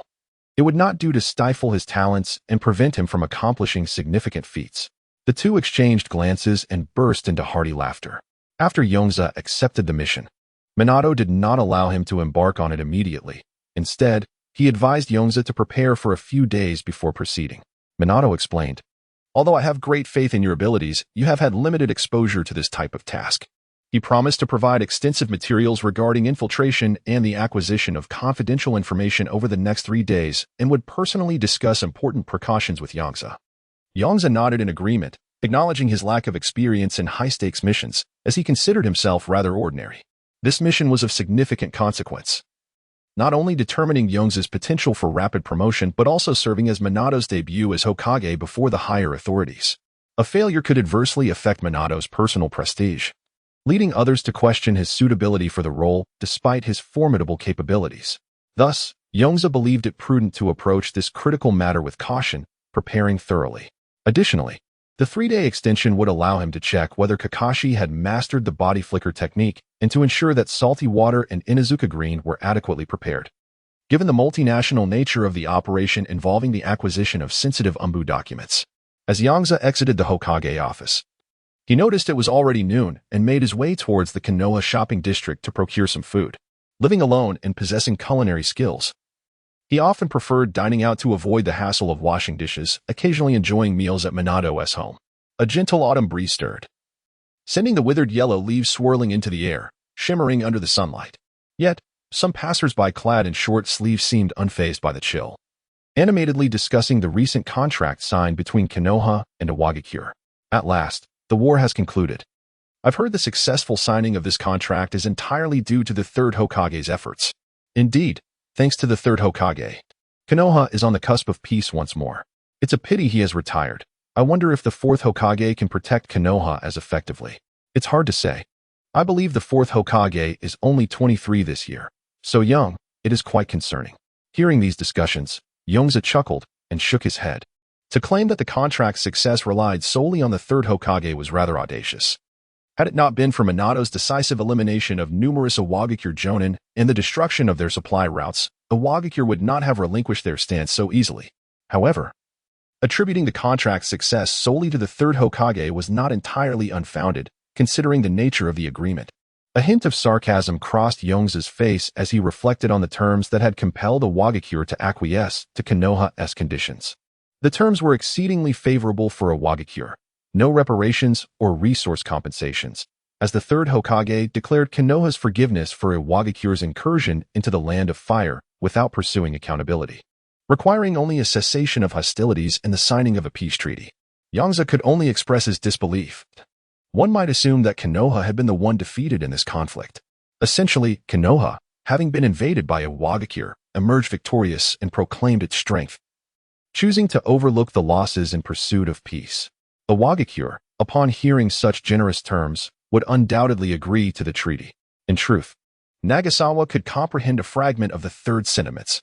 Perhaps he was indeed weary, longing for an end to the incessant battles. Moreover, a ceasefire did not lack its advantages. Yet, this hardly justified the appropriation of all accolades for oneself.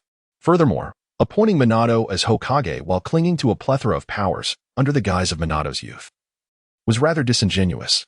Nagasawa shook his head, feeling a twinge of melancholy. It would be unjust to label Sarutobi as inept. Had he truly been incapable, he would not have led Konoha to victory in the Second Shinobi World War, defending the esteemed title of the Leaf Village. Perhaps time indeed alters all things. Forcing himself to cease pondering these vexations, Nagasawa began to contemplate his lunch. As for Ichiraka ramen, although delectable, he had indulged just yesterday and was disinclined to return so soon. Grilled meat seemed excessively greasy for a midday meal. Lost in thought, he found himself unwittingly standing before a dango shop. Without hesitation, he entered, having not indulged in sweets for quite some time. And it didn't seem unreasonable to consider dango for lunch. Upon entering, he approached the counter, greeting the owner with familiarity. "Watanabe, the usual, please." Watanabe, with a warm smile, responded, "3 servings of the special, right?" "Of course. Have you forgotten me after just a few days?" Nagasawa jested. "Certainly not. After all, it's you, Nagasawa-kun." The owner chuckled softly as he prepared the enhanced dango. He recalled how Nagasawa often found the sweetness of his dango lacking. This had left a lasting impression. And through Nagasawa's frequent visits, they had developed a friendly rapport, often exchanging light-hearted banter. Nagasawa casually occupied a nearby seat, patiently awaiting his dango. In his previous life, he had harbored a fondness for various desserts, often at great personal cost. Now, in the world of Naruto, the existence of chakra alleviated many of those concerns. "Nagasawa-senpai?" Suddenly, a vibrant voice resonated from behind him. Curiously, he turned to see a boy with a watermelon hairstyle donning a green bodysuit. "Nagasawa-senpai, thank you," Mato Guy expressed earnestly. "HM." Nagasawa was momentarily perplexed. He had not rendered any service to Guy. Guy elaborated, "Ever since Kakashi returned to the village, he has been rather despondent, only willing to engage in games of rock, paper, scissors. However, after completing a mission with you, I sensed Kakashi's youthful spirit rekindled, even seeking my counsel on taijutsu. Though I am unsure of what you imparted to him, I am immensely grateful." Nagasawa found himself at a loss for words. Kakashi was indeed fortunate to have a friend like Guy. "Nagasawa-senpai, how did you manage to uplift Kakashi?" inquired a girl with crimson eyes seated beside Guy, her curiosity piqued. She was genuinely curious about how Nagasawa managed it. Despite the continuous efforts of Kai, Asuma, and the others to counsel Kakashi, he remained indifferent to their words. Yet, Nagasawa merely undertook a mission alongside Kakashi and remarkably managed to uplift his spirits. Asuma, Steel, and the others cast curious glances at Nagasawa, bewildered by how an ordinary chunin like him could inspire such a change in Kakashi. How could he possibly have revitalized Kakashi? Nagasawa found himself lost in contemplation. Yongze pondered for a moment, adopting a serious expression as he stated, "Of course, we must touch his heart with love." "Touch his heart with love?" Hong repeated, feeling a mix of confusion and admiration. "Indeed, the power of love is boundless. I firmly believe that Kakashi, once he comprehends the essence of love, will soon become even stronger." Yongze continued his whimsical discourse. "Is the power of love truly so formidable?" "I feel my youth igniting," Kai exclaimed, appearing as if you were engulfed in flames, reminiscent of an anime character. "I sense you're trying to deceive us, yet I lack evidence," Asuma remarked skeptically, eyeing Yongze with suspicion. "How could that be?" Yongze feigned innocence, asserting that without the power of love, a mere ordinary chunin like himself could never influence Kakashi. "There seems to be some merit to that," Asuma mused, conceding that Yongze's words held a semblance of truth. Observing the young men lost in their own imaginations, Yongze smiled. It was no wonder that protagonists in novels often enjoyed leading others astray and playing the role of the underestimated. It was undeniably entertaining. One must consider that many present would eventually become the mentors of the legendary 12, making the art of deception particularly gratifying. After the proprietor delivered his enhanced dango, Yongze opted not to engage further in conversation, instead savoring the treat in silence. As he prepared to depart, he advised Might Guy, Should Kakashi seek your guidance on taijutsu again, allow him to train with you and inform him that it was my suggestion. Before Might Guy could inquire further, Yongze rose and purchased several regular portions of dango before taking his leave. He held a particular admiration for Guy and wished to offer him a small assistance, enabling him to train alongside Kakashi in the 6 styles. Despite having little talent for chakra, Might Guy did not wallow in self-pity. Instead, he dedicated himself to mastering taijutsu, ultimately delivering a monumental kick during the 4th Great Ninja War. Yongze genuinely respected Guy, who, prior to opening the 8 gates, had no inkling that Naruto would ascend to the 6 paths level. He fought with a determination to prevail. Yongze, carrying the dango he had purchased, entered the Konoha orphanage. Noticing his arrival, Yakushi Nono, who was narrating stories to the children, stood up and cheerfully announced, "Your brother Yongze has arrived. Why don't you go and welcome him?"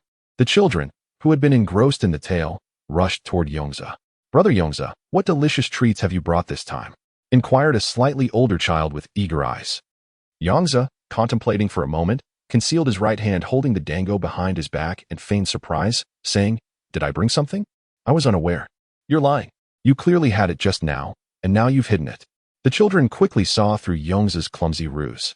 "All right, you caught me," he admitted, displaying his concealed hand once more. "This time it's dango from Boss Watanabe. Don't fight over it. There's enough for everyone."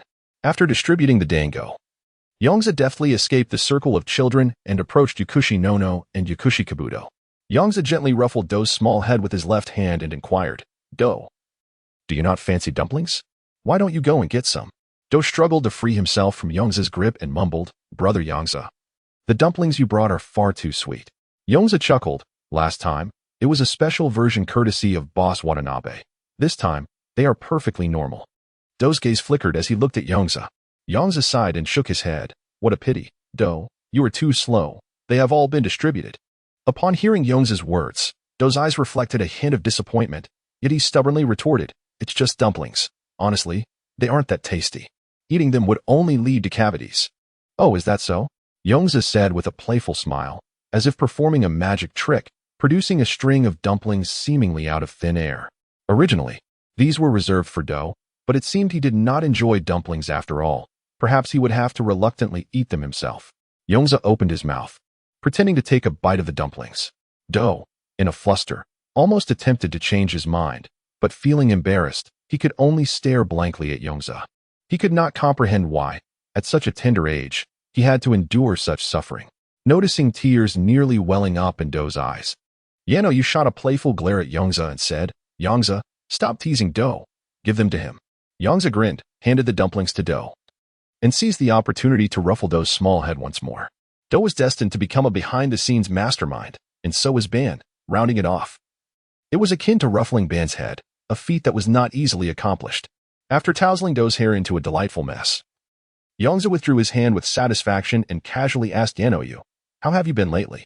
The war has come to a pause. While diligently training, he had not been idle. He had undertaken numerous endeavors, with the orphanage being one of them. He often visited the orphanage to instill positive values in Do, hoping to cultivate a version of him distinct from the original narrative. Do was undoubtedly a prodigy, effortlessly mastering medical ninjutsu and research alike. How could Yongze bear to watch him fall into the clutches of Danzo and Orochimaru? At merely 6 years of age, Do had recently been taken in by Yano and, under his guidance, had already begun to grasp some medical ninjutsu, showcasing his innate talent. Yano smiled, brushing a strand of golden hair behind his ear as he sat on a nearby bench next to Yongze, and said, "It's quite pleasant. Seeing the children's smiles all day brings me immense joy." Yongze glanced at the somewhat dilapidated orphanage, rendered speechless. The orphanage was modest. The space they occupied was a classroom, where Yano usually taught the children to read and told them stories, which also served as their dining hall. The tables were long and rectangular, rather rough and unrefined, crafted by Yano and the children themselves. The rooms were sparse, with the children huddled closely together for sleep. Due to his past involvement with the root, Yano, appearing merely as a genin, was unable to undertake high-level missions to earn money, and with the responsibility of caring for the children, he had little time to spare. Thus, they could only rely on the meager subsidies from the root organization to barely sustain themselves. Subsequently, Danzo used this as leverage to coerce Yano and Do into becoming spies, ultimately orchestrating a tragic scenario where they turned against each other, leading to Do's descent into darkness. Tap, tap. Nagasawa wrapped his fingers on the table and proposed. Why not apply to have this place recognized as Konoha's official orphanage? This could secure funding to enhance the children's lives. Yano looked at Nagasawa with a hint of confusion. Nagasawa nodded, assuring her, it ought to be done this way. Leave it to me. In the past, he would have refrained from making such bold statements, considering himself merely an ordinary chunin. However, with his good friend Minato now serving as Hokage, such matters could easily be resolved with a mere signature. Nagasawa was not one to be overly sentimental. He would not hesitate to seek assistance when available. This was not a request for Minato to engage in any unlawful or unethical activities. In fact, this endeavor would benefit Minato's reputation. If successful, it would indeed be a significant help. Yano smiled but remained nonchalant. While she appreciated Nagasawa's intentions, she recognized he was just an ordinary ninja with limited influence, and thus held no lofty expectations. Would you care for some fruit? We grew it ourselves. Apart from being a tad sour, it's quite delightful, Yano inquired. Rising to fetch some, Nagasawa quickly interjected, shaking his head. No need for that. I just finished a meal. He had come to alleviate the burden of the orphanage, not to add to it. In truth, I came to discuss a matter with you, Nagasawa stated. What is it? Yano inquired with curiosity. Nagasawa pointed toward Do, who had just finished a dumpling and was still savoring the taste, and said, I would like Do to enroll in the Ninja Academy, and I will cover the tuition. Do was a talent he wished to nurture, and he could not afford to let him languish without guidance. There were two advantages to Do attending the Ninja Academy. One was to foster connections and provide him with a joyful childhood, and the other was to systematically learn the fundamentals of ninja knowledge. Although the academy taught the basics, a solid foundation was essential. A flicker of hesitation crossed Yano's face before she replied, Do tends to be somewhat reticent, and being from the orphanage, I fear he might be bullied at school. Children like Do, who lacked wealth and influence and were naturally quiet, were often the most vulnerable to bullying. As a former member of the Root organization, she had witnessed much darkness and understood too well. It was precisely to escape such experiences that she had chosen to lead a simple life as an ordinary orphanage director. She did not wish for Do to endure an unhappy childhood at the academy. Her only desire was for him to grow up normally, even if it meant not becoming a ninja. Nagasawa chuckled, pulling Do closer and playfully poking his innocent, pale face, and remarked, You see, you don't quite grasp it yet. Just look at Do's cherubic face, complemented by his striking short white hair. He will undoubtedly be quite popular among the young girls. Even if he speaks little, others will perceive him as aloof. In this world, reality prevails. Only those who are both overweight and unattractive are deemed socially awkward and reclusive. Individuals like myself and Do are regarded as aloof. Yano was momentarily taken aback, only to realize by the end that Nagasawa was subtly praising himself. Your fallacies are numerous. I cannot contend with you, Yano remarked, somewhat exasperated. Nagasawa is generally agreeable, save for his occasional peculiar remarks. Despite being peers, he often utters phrases that leave Yano perplexed. However, she quickly shifted the conversation, emphasizing that any decision must be made with Do's consent, as the path of life ought to be chosen by oneself. Nagasawa gazed silently at Do, as did Yano, both refraining from uttering a word, patiently awaiting Do's decision. Do looked from Yano to Nagasawa, bewildered by the sudden turn of events. Moments ago, everything seemed perfectly fine. Observing Do's confusion, Nagasawa smiled and reassured him. Do not feel pressured. School will not require you to leave the orphanage or part ways with Yano, even if you choose not to attend. I will continue to visit you here, so relax, go if you wish, or stay if you prefer. Upon hearing that he would not lose anyone regardless of his choice, Do exhaled in relief and resolutely declared, Then I shall go to school. Yano found it somewhat peculiar that Do made a decision so swiftly and inquired, Do you truly wish to experience school life? Do shook his head and replied, Upon graduation, I will become a ninja. Ninjas can undertake missions for money. I want to earn money to alleviate the burden on the director. Once, on a pitch-black night, Do had chanced upon Yano, whose face was etched with distress as she counted money, sighing deeply. This was a side of her unseen during the day, when she presented only smiles to the children. Upon learning that ninjas could earn money through missions, Do resolved to become a ninja, hoping to spare the director from such expressions of sorrow. Yano found herself momentarily at a loss for words. Nagasawa patted Do on the shoulder and said with a grin, Indeed, undertaking missions as a ninja is quite lucrative. S-class missions can yield rewards exceeding 1 million Ryo. So, you must strive to become a strong ninja to qualify for higher-level tasks. Do's eyes sparkled at the mention of 1,000,000 Rio, and he nodded vigorously. After sharing some motivational tales, Nagasawa took his leave, as he had matters to attend to, such as reviewing the data Watergate had provided him and planning the modifications for the new Umbu. 2 days later, having completed his review of the infiltration data from Watergate, Nagasawa prepared to check on Kakashi's progress. To avoid any embarrassment, he needed to assess how Kakashi was faring on this, the 6th day. If Kakashi had yet to master the required skills, he would intervene and assist him in learning the technique directly. After all, it would be unwise to cast Kakashi out of the Umbu. He was a valuable asset, and with proper training, he could save a great deal of trouble in the future. However, if Kakashi truly failed to master his skills, it would likely necessitate a reassessment of his standing in his own mind. Yongze first visited Kakashi's home, only to find it empty. Ultimately, he relied on his keen perception to locate Kakashi at the training ground. Upon arriving, he discovered Kakashi engaged in a fierce battle with Might Guy under the blazing sun. Their intense clash stirred up clouds of yellow dust on the training field. Feeling sufficiently warmed up, Might Guy focused intently, his aura surging dramatically. The 8th gate, the 4th gate, the gate of woundedness, open.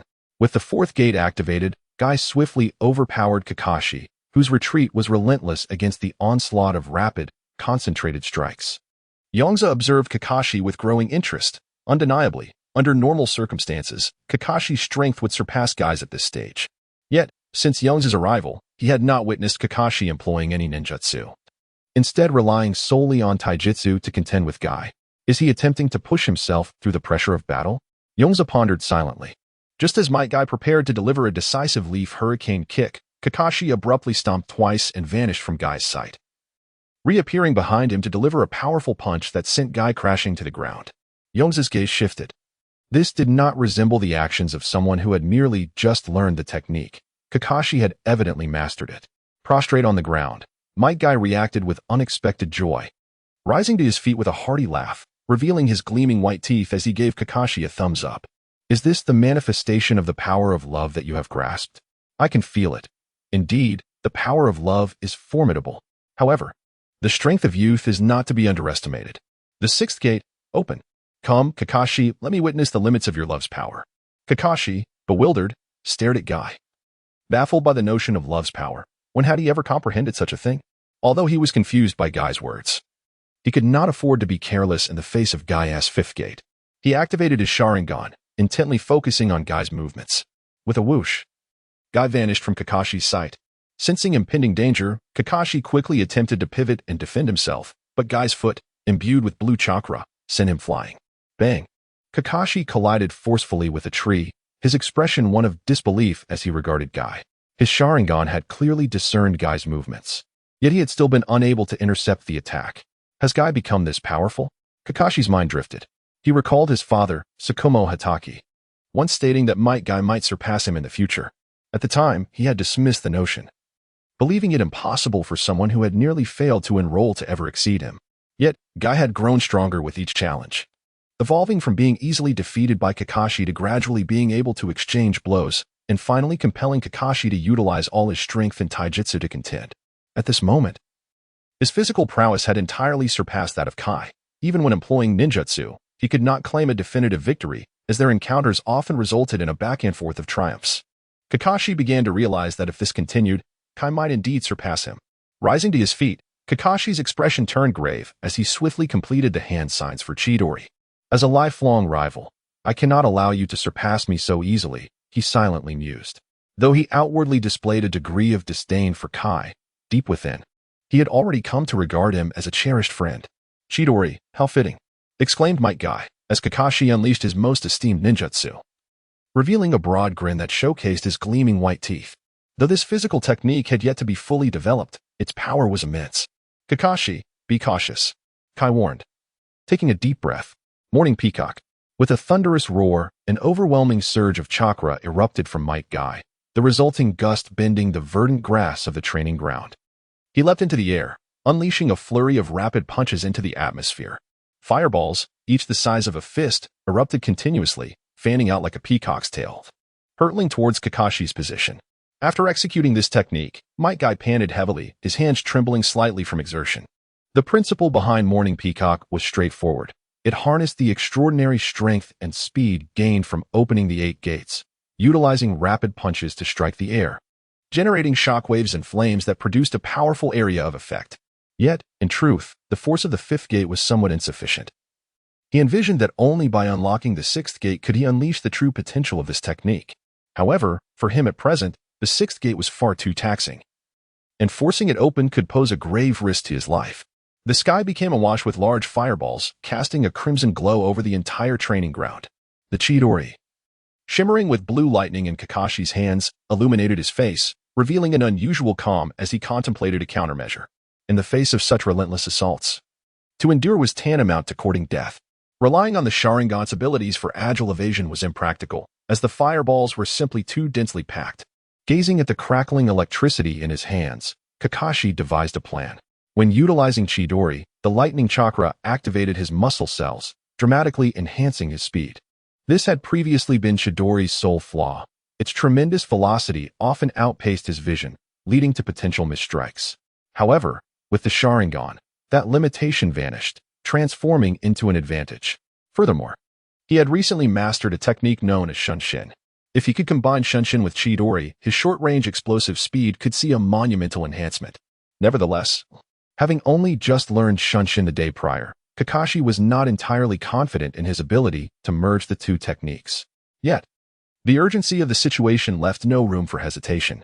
As the barrage of fireballs descended, Kakashi transformed into a flickering blue light, seeking to escape the devastation of Morning Peacock. Boom, boom, boom. The rapidly descending fireballs struck the training ground with thunderous explosions, reverberating in a relentless cacophony.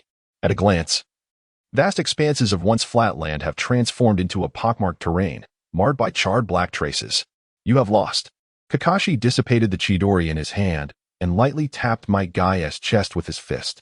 Unfazed, Might Guy let out a hearty laugh and scratched his head, saying, "As expected of my eternal rival, Kakashi, you effortlessly unraveled the technique I toiled over. However, this move is merely a prototype, and once perfected, it will undoubtedly surpass this version."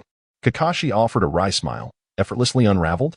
Feeling the searing pain of his left hand concealed behind him, he replied earnestly, "I believe so." Using the body flicker technique in conjunction with Chidori for the first time, his movements were still somewhat uncoordinated, preventing him from fully escaping the explosive zone aimed at the peacock. He had to forcibly block a fireball with his chakra-infused left hand. What an exhilarating battle. I feel my youth reigniting.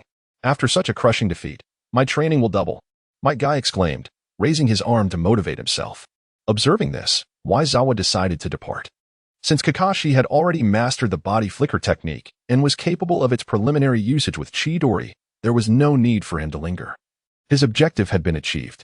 He still had one final paper drawing to create, and upon returning, he intended to complete it and present the remaining 5 techniques to Kakashi during their mission. 2 days later, in the Umbu base, Waizawa reintroduced their mission to the trio and stated, "This is the highest S-rank mission, fraught with considerable danger. If anyone is reluctant to participate, I will not compel you.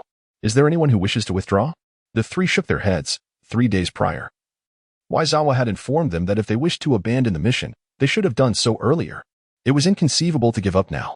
Moreover, the world of ninjas is harsh. Aside from D-rank missions designated for genin, every mission carries a certain level of risk, but the degree varies. They were willing to trust in Waizawa's strength and their own capabilities. The task at hand involved infiltrating a small ninja village to steal information. Had it been a village from one of the 5 great nations, they might have reconsidered. Waizawa nodded in satisfaction and smirked. "Excellent. Umbu Team 7, let us depart."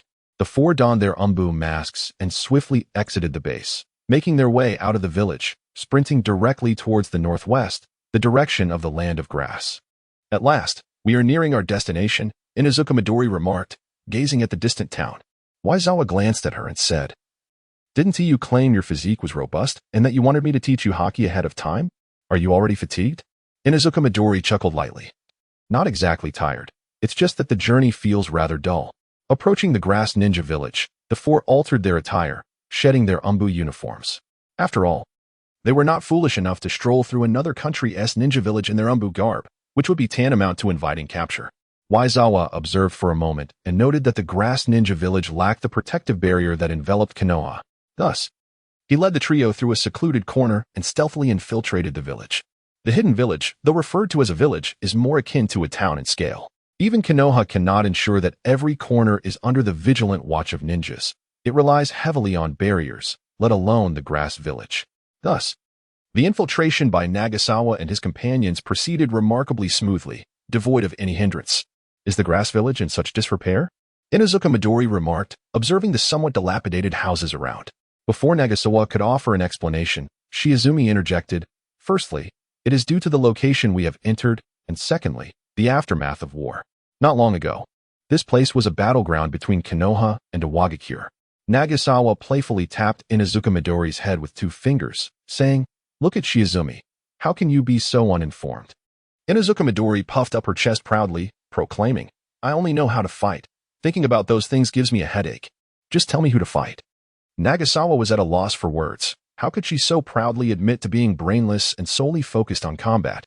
The young girl was rather cute, but alas, she possessed a mouth that spoke without much thought.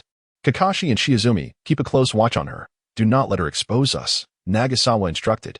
If they were discovered, he would have to resort to force. After all, no one in the grass village could match him.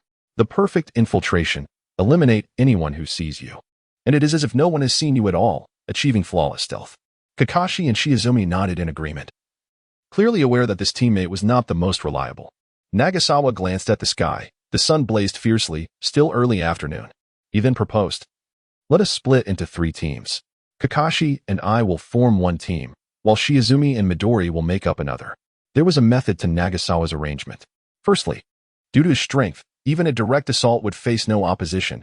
He could come and go with ease, justifying a solo team. Kakashi had been promoted to Nin during last year's war and had acquired the Sharingan, making him a formidable presence among Nin, capable of handling a solo assignment as well. Meanwhile, although Shiizumi possessed ample intelligence, he lacked substantial physical prowess, whereas Inuzuka Midori, though competent in strength, was not the sharpest. Hence, pairing them together would effectively compensate for each other's shortcomings. I will search for the grass village's Umbu base. Kakashi will investigate the sentiments of the ordinary grass ninjas regarding the war, and Shiizumi and Midori, you will attempt to gather information on the 3 captured grass ninjas. We will reconvene here at nightfall. If you are discovered, create a commotion. I will come to your aid," he concluded. The 3 nodded in agreement, expressing no dissent towards Nagasawa's plan. Thus, the 4 of them divided into 3 teams, embarking on their respective missions in the grass village. Yongze employed a transformation technique to assume the appearance of an ordinary middle-aged man, cautiously making his way through the village of grass shinobi. His strikingly handsome visage invariably attracted attention. Should he be discovered by a female grass shinobi, the consequences could be dire. It was imperative for a young man to safeguard himself in such circumstances. As he traversed the streets of the village, Yongze discreetly observed the surrounding architecture. Having previously remained in hiding, he had never ventured beyond the confines of Konoha, let alone entered another shinobi village. Thus, this mission represented a novel experience for him. To his astonishment, he noted that the grass shinobi had indeed emulated Konoha remarkably well. Not only did they possess a ninja academy and an elite division, but he also spotted the grass hospital, which appeared to be quite substantial and well-organized. This discovery left him somewhat astounded, as medical ninjas were a scarce resource. Apart from Konoha, few shinobi villages could systematically cultivate medical personnel. Konoha had established a comprehensive medical ninja system early on, thanks to Tsunade's initiative, ensuring that during wartime, medical ninjas could be assigned to every ninja squad, a privilege not afforded to other villages. The existence of a seemingly competent hospital in such a modest village as Grass Shinobi genuinely surprised Yongze. Were it not for his mission to procure intelligence from the elite division, he might have been tempted to visit the hospital. As he strolled towards a desolate area devoid of people, he utilized his observation haki to sense the presence of ninjas. Based on his experiences in Konoha, elite divisions were typically located on the outskirts of the village, in desolate regions akin to where he had entered. However, upon his arrival, he sensed no concentration of ninjas in that vicinity, only ordinary civilians. After a thorough search, he finally discovered a concealed location in the western part of Grass Shinobi Village, where numerous ninja signatures were emanating from underground. The western terrain was lower than the eastern side, situated downstream of a river, and was enveloped by a vast forest, seldom visited by others. Above the elite division, there was an ordinary courtyard styled in accordance with Grass Shinobi aesthetics. Yongze sensed that there were very few individuals present, with only 2 Nin stationed near the entrance. Perhaps they deemed that the ninjas within the elite division were formidable enough not to require stringent guarding. With a gentle leap, Yongze silently entered the courtyard. Just as he was about to descend into the underground elite division, his observation haki detected the approach of a ninja whose presence was not to be underestimated. He swiftly retreated from the building, lightly leaping onto the rooftop to await the newcomer in silence. Shortly thereafter, a ninja clad in the attire of the Grass Shinobi Elite Division emerged. Upon exiting the main gate, the two guards respectfully greeted him, addressing him as Lord Morishita. The ninja referred to as Lord Morishita did not utter a word. He merely nodded before departing the courtyard. After pondering for a moment, Yongze adeptly leapt down and followed him. He surmised that gathering the necessary intelligence would not be a task completed in mere moments. It might take several days or even longer. Thus, it would be more advantageous to acquire an identity within the elite division. That Lord Morishita appeared to hold some status, which would likely grant him the privilege of freely entering and exiting the elite division. If one were to eliminate him and subsequently employ a transformation technique to assume his appearance and infiltrate, the search would undoubtedly become considerably easier.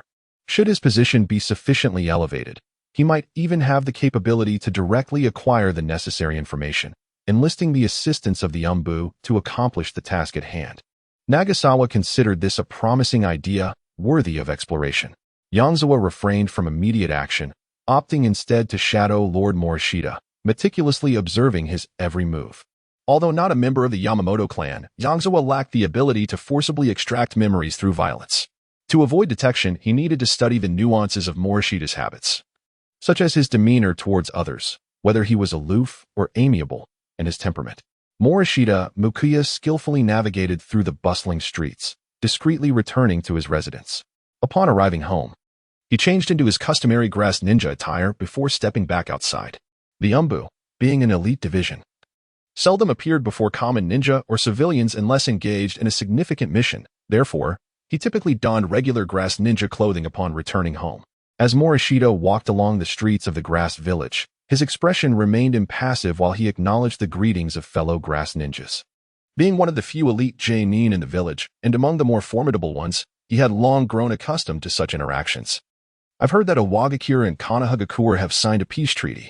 Surely, we grass ninjas can expect a period of tranquility, a passerby remarked.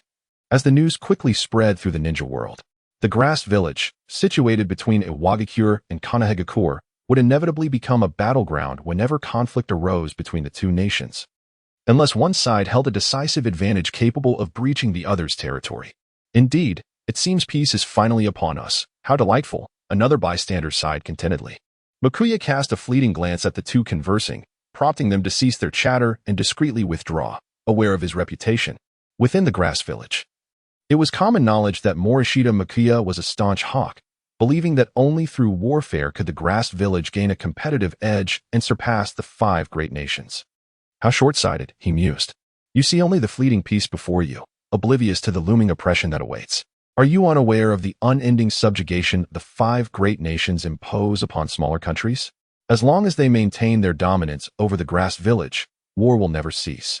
Regardless of our desire for peace, only through conflict can we find an opportunity to reclaim our strength. With that, Mukuya dismissed the 2 civilians from his thoughts and continued his leisurely stroll. After completing each Umbu mission, he made it a point to wander through the entire Grass Village, believing that such walks reinforced his convictions and motivated him to work diligently for the village's benefit. As he wandered into the dilapidated Eastern District, Mukuya sighed. Many presumed he reveled in war, yet in truth, he loathed it. However, if the Grass Village did not fortify itself to match, or even surpass, the 5 great nations, then war would inevitably besiege them, an imposition they would neither welcome nor choose. Faced with the formidable military might of the 5 great nations, they could only sway like reeds in the wind, aligning with whichever side proved stronger. To surpass the 5 great nations through conventional training was an impractical endeavor. They possessed superior resources and more advanced techniques.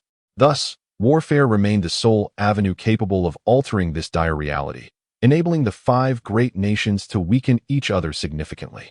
Mukuya believed this was the only pathway for the Grass Village to break free from the constraints imposed by the 5 great nations. Suddenly, Muyu sensed an intense crisis. As he attempted to employ his body flicker technique to escape, a wave of excruciating pain struck him, causing his vision to darken and rendering him unconscious. Observing Muyu collapse to the ground, Yongze chuckled softly. He had now acquired half the prowess of an elderly master with a white beard.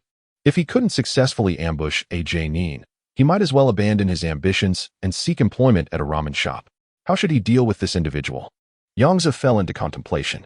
He had deliberately moderated his strength, ensuring he did not kill his adversary outright. After some reflection, Yongze ultimately decided against taking Muyu's life.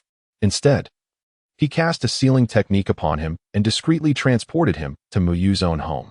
The option to kill would always be available, but once slain, he could not revive him. Yongze sensed that Muyu might still possess some utility. Casually tossing Muyu into a small room, Yongze commenced a thorough search of the premises for valuable information.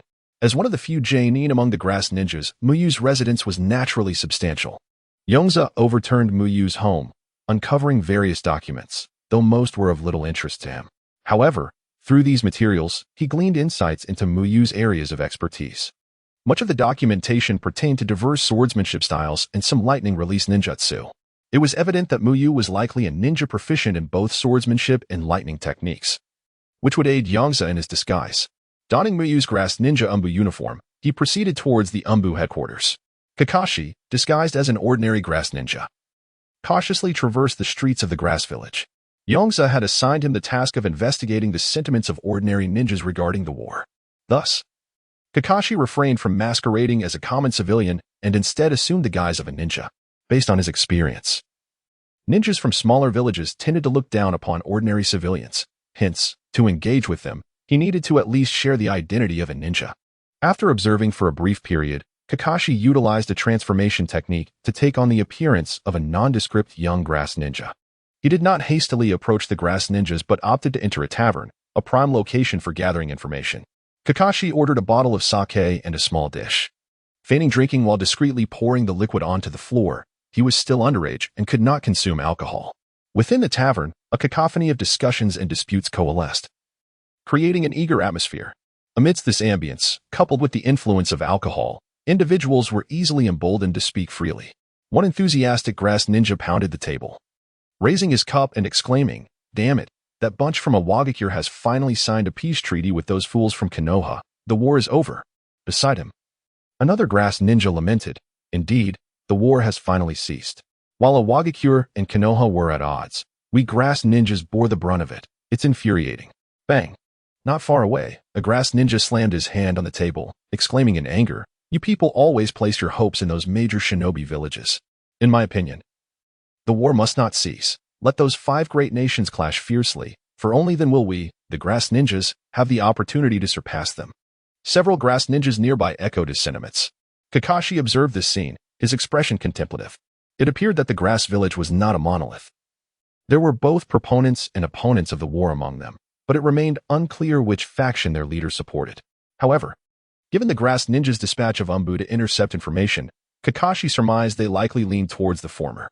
Just as Kakashi was preparing to leave the tavern after absorbing enough information, a conversation between 2 grass ninjas captured his attention. The speed of treatment at the hospital now is truly that of a real shinobi hospital. The previous establishment was vast yet filled with individuals who could only perform basic medical ninjutsu, capable of treating only minor injuries, making it akin to a regular hospital. Indeed, with that red-haired woman, just a single bite from her can lead to rapid recovery. I doubt even Konoha's hospital can match such speed. The red-haired woman, rapid recovery. Kakashi paused momentarily, silently committing these 2 pieces of information to memory before exiting the tavern. In the shinobi world, mention of red hair invariably conjured thoughts of the Uzumaki clan and their sealing techniques. The potency of Konoha's sealing arts was greatly attributed to its alliance with the Uzumaki clan, whose leader, Uzumaki Kushina, was revered as the progenitor of Konoha's sealing arts. A relationship of profound significance. Kakashi was somewhat familiar with the Uzumaki clan and harbored a slight fondness for them, as his mentor's wife hailed from their lineage. Lord Morishita. 2 grass ninja Umbu greeted the entering Nagasawa with respect at the entrance. Nagasawa replied nonchalantly before proceeding directly into the room. The 2 Umbu were not surprised by Nagasawa's indifference. Once he disappeared from their sight, one of the grass ninja Umbu remarked, "Lord Morishita is indeed diligent, having just completed a mission and now returning to the Umbu." The other Umbu nodded in agreement, saying, "Yes, Lord Morishita always works so hard. It's absurd that some people criticize him in secret." Those pitiful souls who only know how to beg for peace can only mutter in the shadows. Scoffed the grass ninja Umbu. Given their position in the direct Umbu of the grass leader, they were undoubtedly staunch advocates of war. Inside the building, Nagasawa quickly located the entrance to the underground Umbu, situated in the first room behind the hall. The room was devoid of a floor, entirely excavated, revealing only a staircase leading downwards. Calmly, Nagasawa descended the stairs. Soon, he reached the bottom, where a guard post awaited him. Within his observation, he discerned 4 grass ninja Umbu members inside, their strength approximating that of 1 special jonin and 3 chunin. As he passed the guard post, Nagasawa walked directly beside it and pointed at one of the chunin, instructing, "Please take the documents I brought to my office." The grass ninja from the Umbu, who had been pointed out, momentarily froze, then hesitantly replied, "But I am on guard duty." "Deliver the documents to my office," Yongze interjected decisively. The grass ninja glanced at his squad leader seated beside him, momentarily at a loss. "If Captain Minishita instructed you to deliver the documents, then do so without further hesitation," the squad leader urged swiftly. Acknowledging the leader's directive, the grass ninja opened the door, exited the outpost, accepted the documents from Yongze, and hurried towards Yongze's office. Meanwhile, after completing this task, Yongze seemed to have pressing matters of his own and left the outpost, venturing deeper into the Umbu's domain. As he wandered through the Umbu, Yongze sensed the presence of the grass ninja heading to Muyu's office. Uncertain of the office's location, he randomly selected a file folder, carelessly stuffed it with various items, and instructed someone to deliver it, while also seeking guidance. After perceiving that the grass ninja lingered in one location for a moment before retracing his steps, Yongze set off, following the same path the grass ninja had taken, ultimately locating the office. Upon pushing open the office door and surveying the surroundings, Yongze noted the stark simplicity of the room, devoid of decoration and furnished with minimal items, a solitary chair, a desk, and a few cabinets for storing documents. Prominently placed on the desk was the very material he had entrusted to the grass ninja. Sitting down, he casually tossed aside the so-called documents and examined the stack of files on the desk. A quick glance revealed some were Umbu missions issued by the grass ninja leader, while others comprised various intelligence gathered by the Umbu, along with task reports from his subordinate Umbu squads.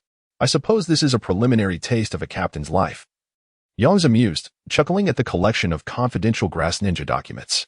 Little did the grass ninja anticipate that someone would audaciously disguise themselves as an Umbu squad leader to infiltrate the organization.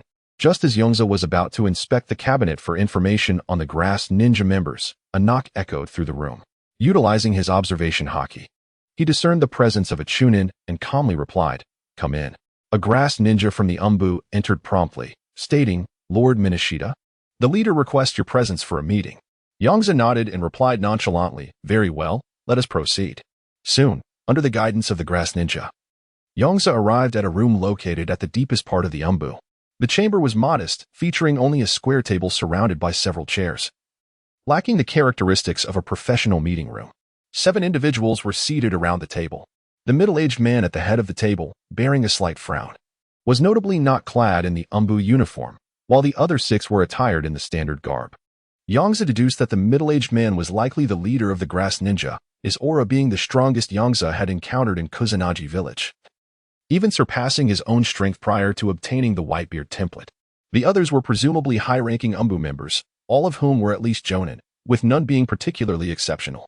As Yongze entered, the middle-aged man spoke. "Muyu has arrived. Now that everyone is present, let us commence." Seated in the second position to the right of the middle-aged man, the captain of the grass ninja Umbu spoke with a grave expression. "The Umbu dispatched to intercept the peace documents has been out of contact for over a week. They must have been captured or killed by Konoha. We must prepare ourselves." Although a stir of emotion surged within Yoshizawa, his countenance remained unchanged as he quietly awaited the contributions of others. Everyone understood the necessity of preparation. The crux lay in how to prepare. The vice-captain of the Umbu, seated to the left of the grass ninja leader, interjected. A squad captain proposed, "What if we deny that these were our ninjas? Perhaps Konoha is unaware of who sent them, especially since they bore no headbands and utilized no grass ninja tools. What are you thinking? Have you forgotten the secret techniques of the Yamashiro clan? Their identities have undoubtedly been compromised," Yoshizawa calmly replied after a moment of contemplation. The squad captain, sensing the naivety of his own suggestion, fell silent, observing the others in quiet contemplation. The atmosphere in the room grew heavy with silence. After a while, the middle-aged man cleared his throat and turned to Yoshizawa, saying, "Mikazuki, please share your thoughts." Yongze remained silent, chuckling softly twice. The leader of the grass ninjas appeared somewhat perplexed and inquired, "What causes you to laugh, Mugetsu?" He held a great appreciation for Mugetsu, recognizing his formidable strength and unwavering dedication to the grass ninjas as a rare talent. However, this meeting was a high-level assembly of the Umbu.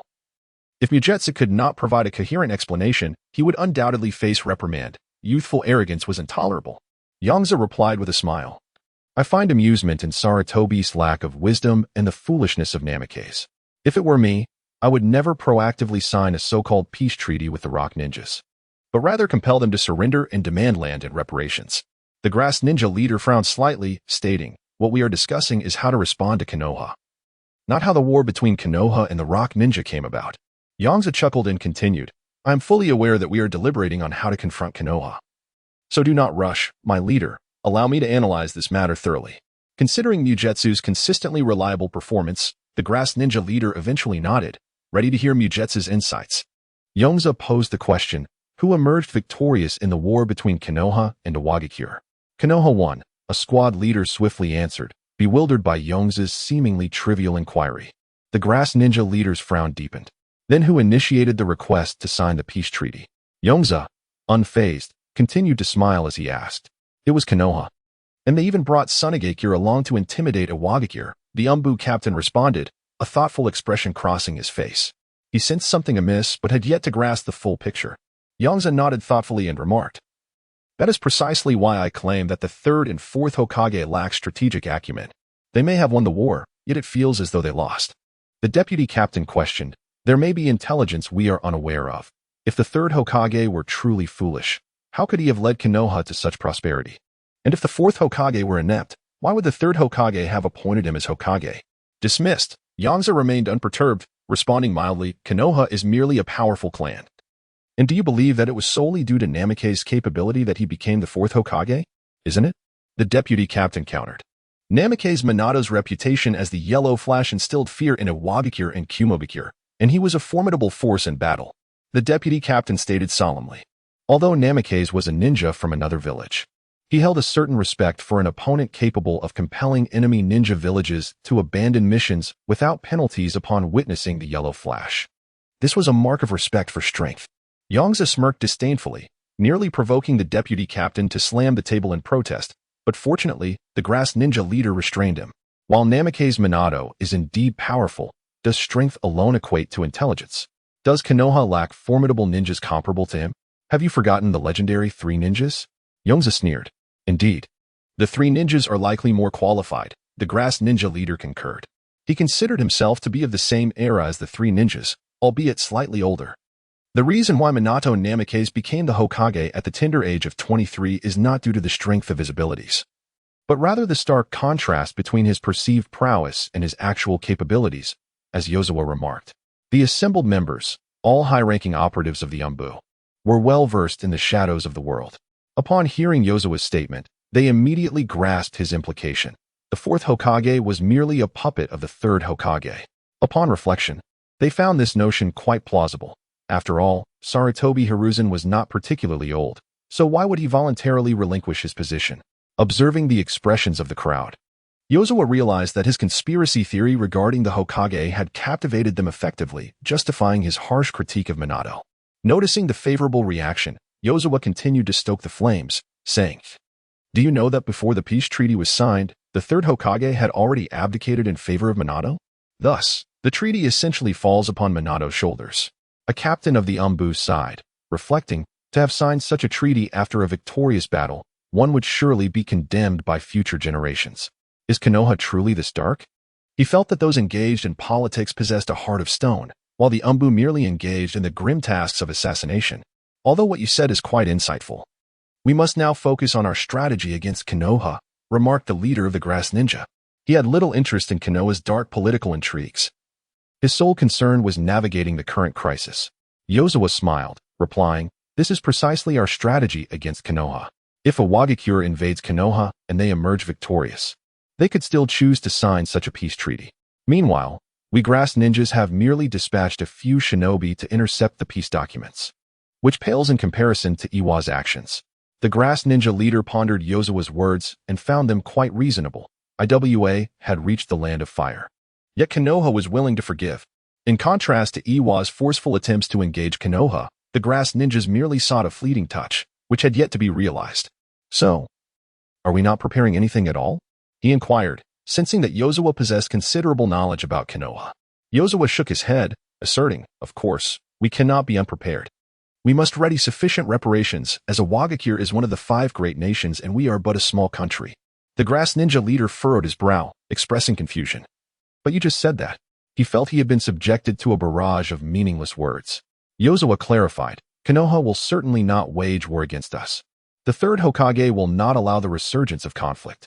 However, we must not skimp on reparations, for we are indeed a small nation.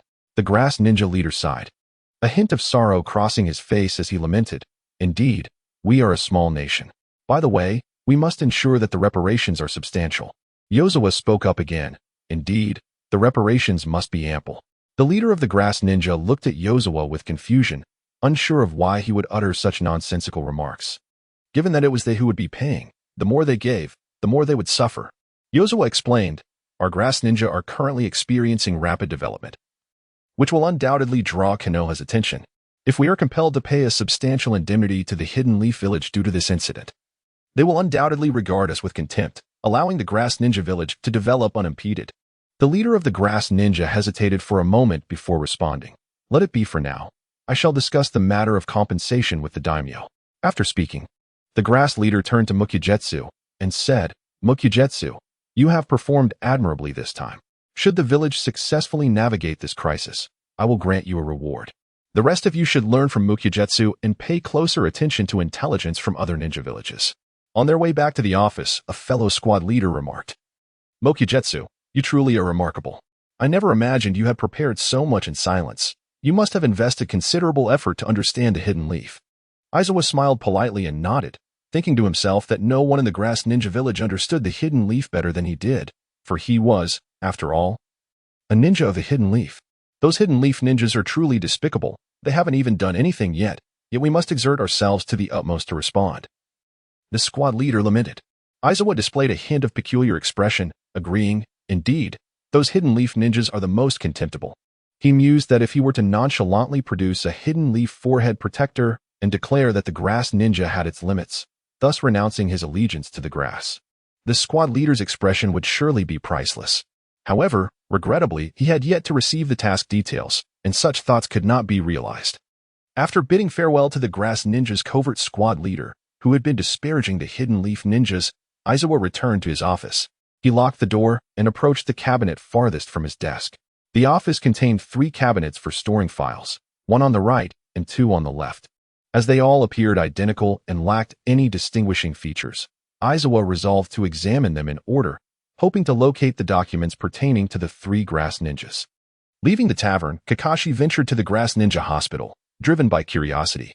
Upon observation, he noted that the grass ninja hospital seemed to have significantly fewer doctors and nurses than the Hidden Leaf Hospital. With a bustling crowd of patients but a scarcity of medical staff, Kakashi feigned a visit to a patient as he entered a ward, only to be met with a scene that made him furrow his brow. A doctor clad in a white coat was gripping the arm of a young woman with red hair and instructing a grass ninja lying on a hospital bed, "Go ahead. Bite down, it'll be fine."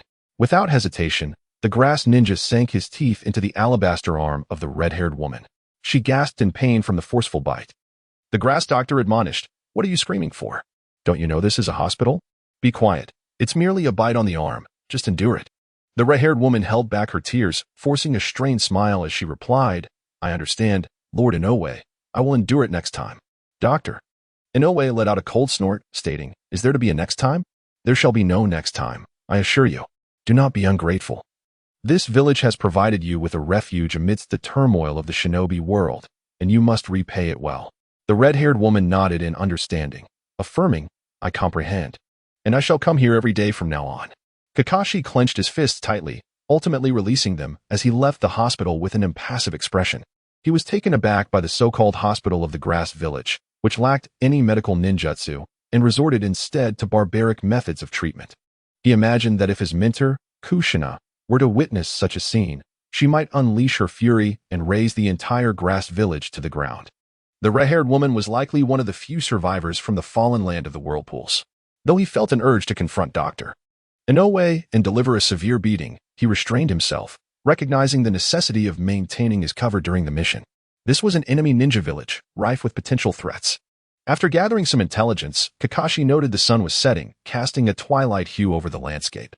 Feeling a pang of regret, he decided to return to the hospital, coincidentally encountering the red-haired woman as she exited.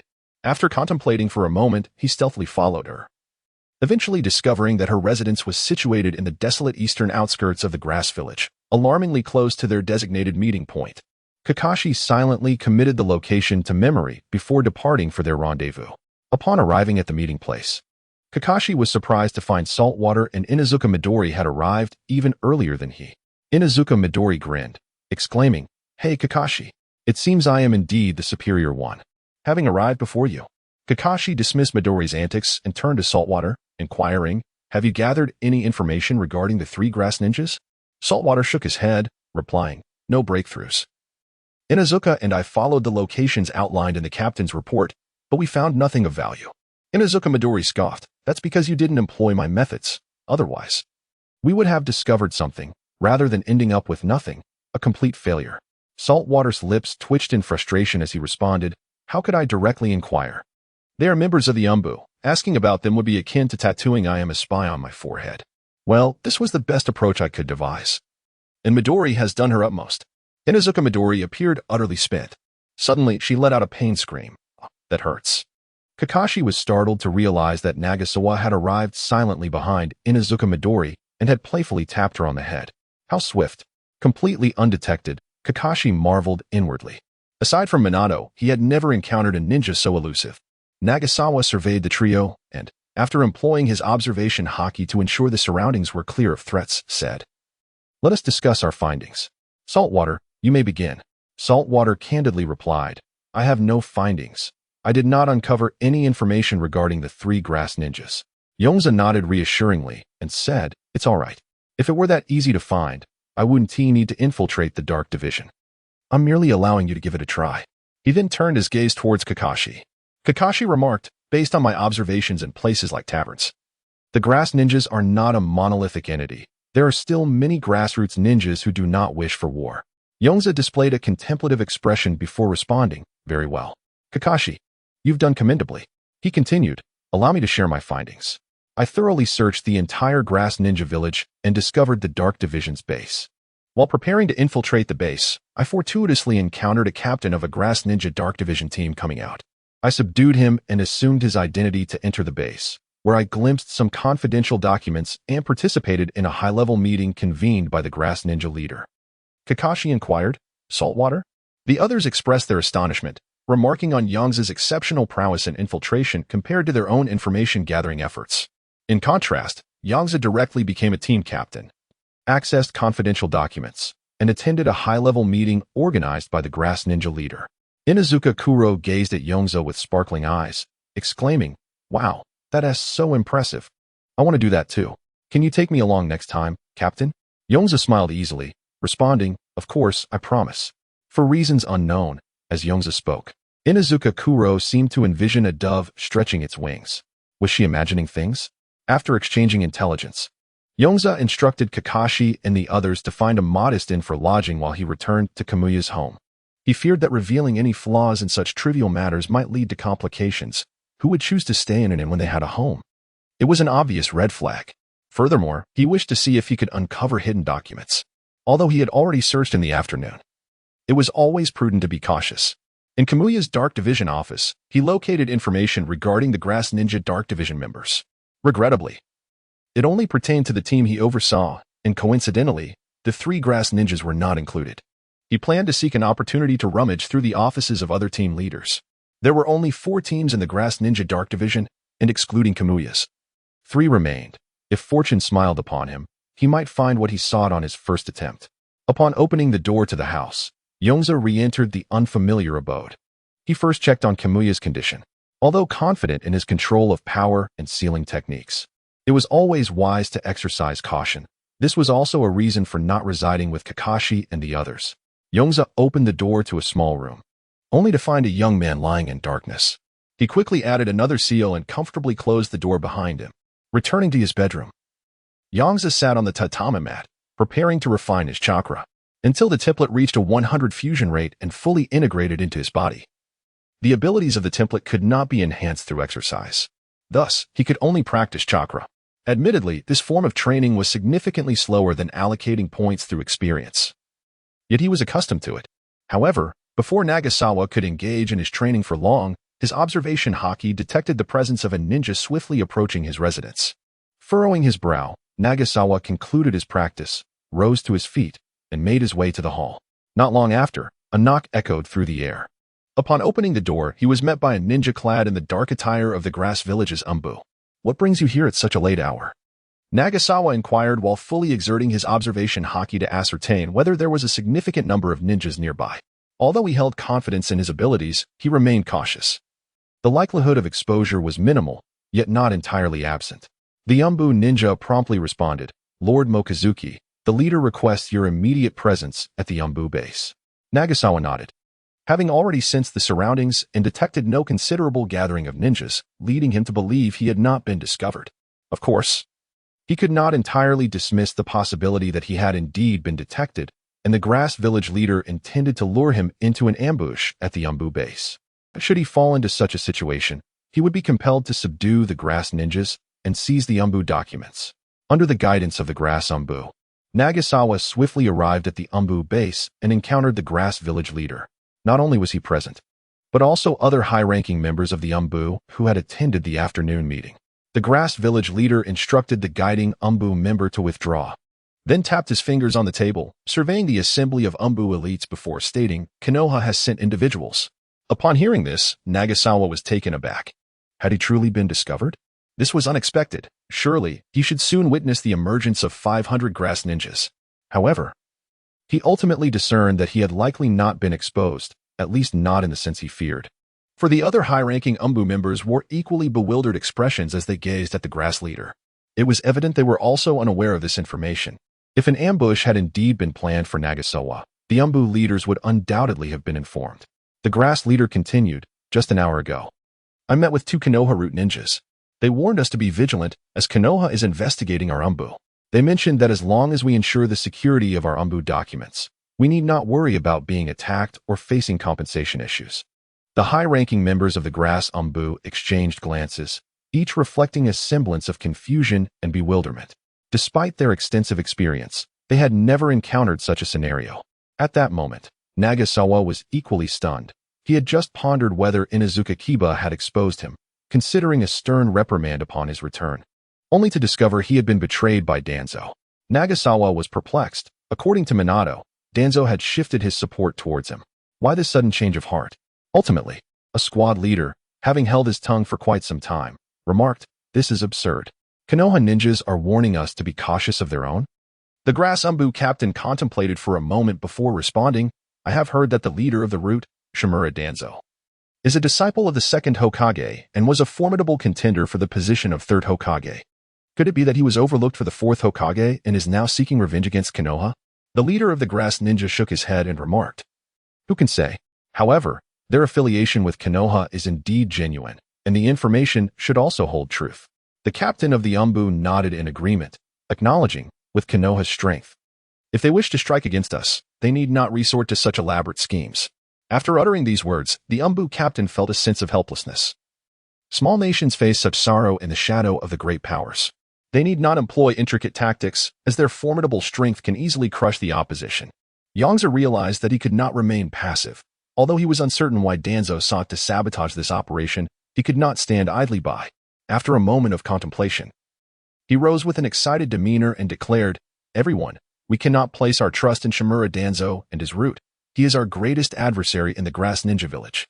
Witnessing Yongze's fervor, the leader of the grass ninja cautioned, "Mokyu, do not be overly agitated.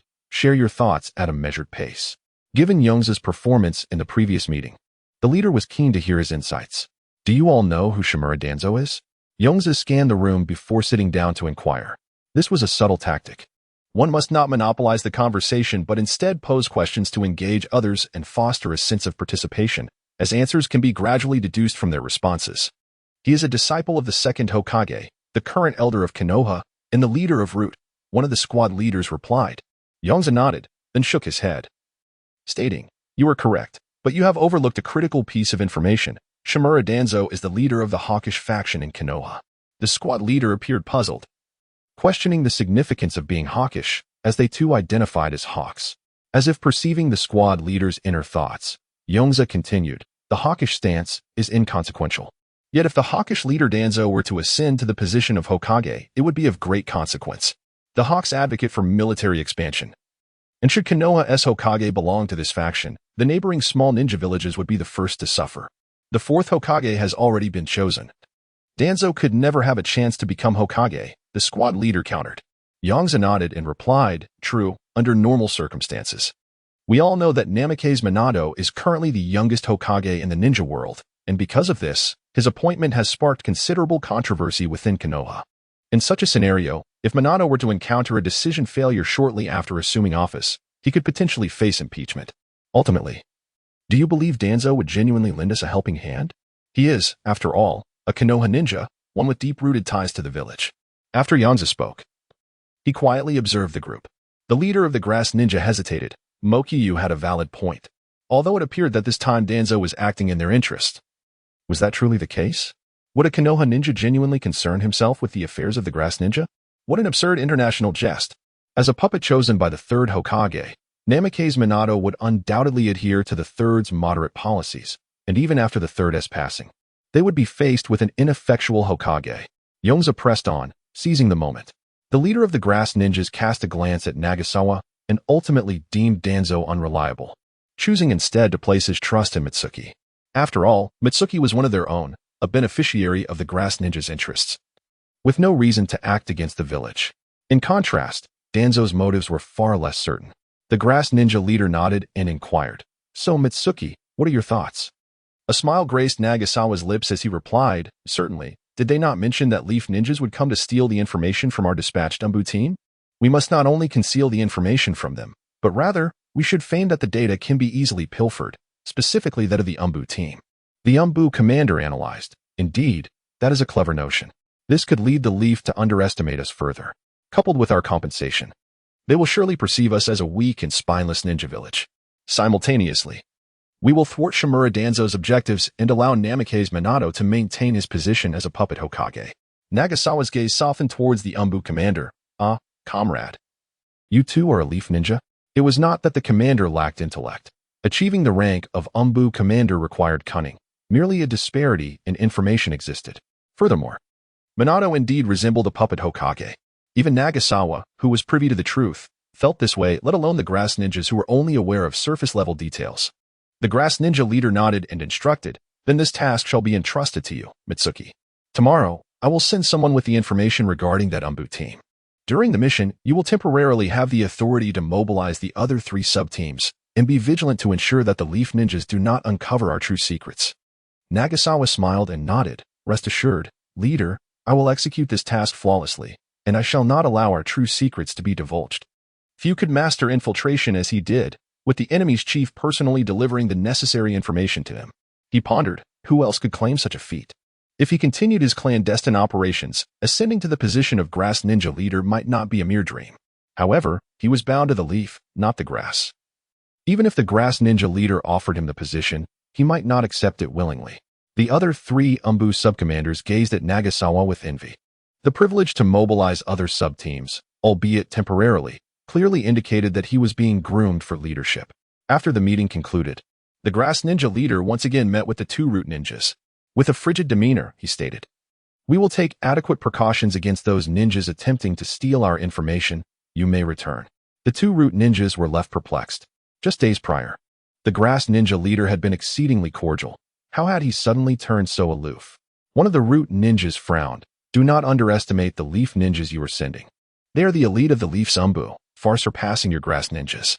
The grass ninja leader harbored a cold laugh within. How audacious for a root ninja to mock the grass ninja's Umbu in his presence. Indeed, as Mitsuki had asserted, Shimura Danzo was the true adversary of the grass ninja. The weary and disillusioned Saratobi Izashi and the puppet master Namikaze Minato are undoubtedly the superior choices for the role of Hokage, as their leadership would allow the Grass Village to develop in peace. A mere compensation would grant them the necessary time for secure advancement, and thus the leader of the Grass Village would willingly agree to such terms. He firmly believes that under his guidance, the Grass Village shall flourish swiftly, ultimately seizing the opportunity amidst the chaos of war to surpass even the 5 great nations.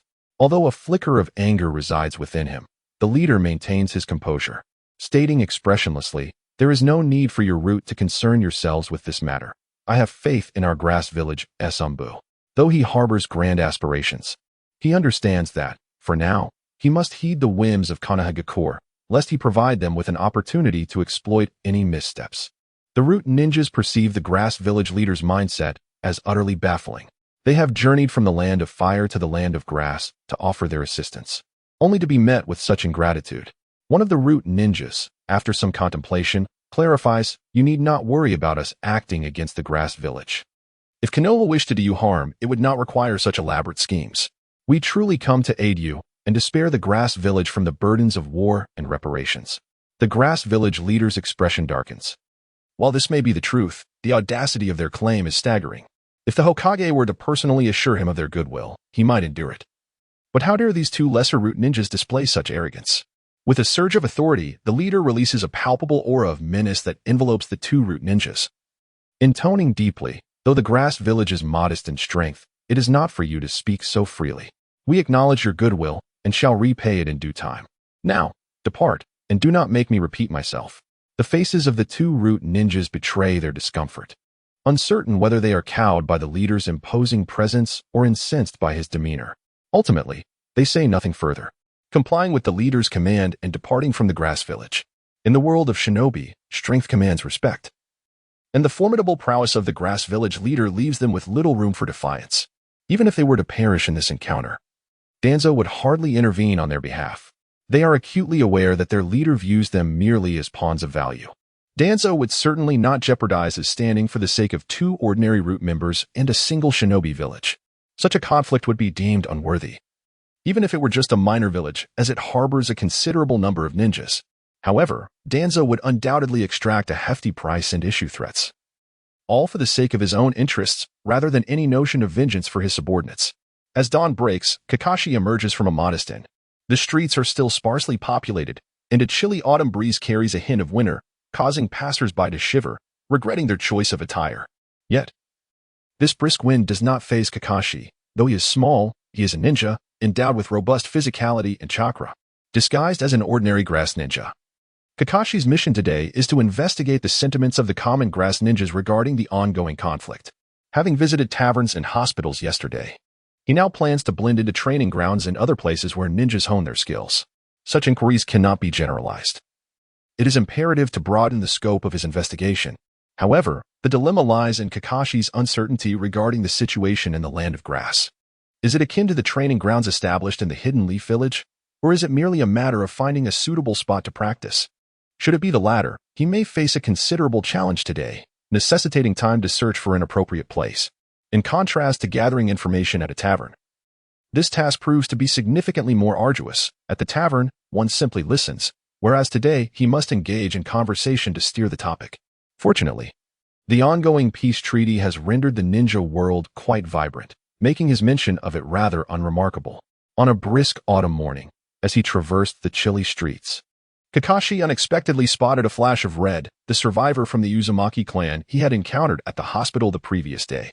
His brow furrowed slightly as he observed her being accosted by a drunken man. Uzumaki Hanar, facing the swaying figure before her, pleaded with a hint of desperation, "Please, stop bothering me. If I don't return to the hospital soon, Dr. Inoue will scold me again." Yet the drunken man seemed selectively deaf, continuing to stagger in her path while slurring, "What's wrong with accompanying me for a drink? You don't think I'm already drunk, do you? I assure you, I'm far from it."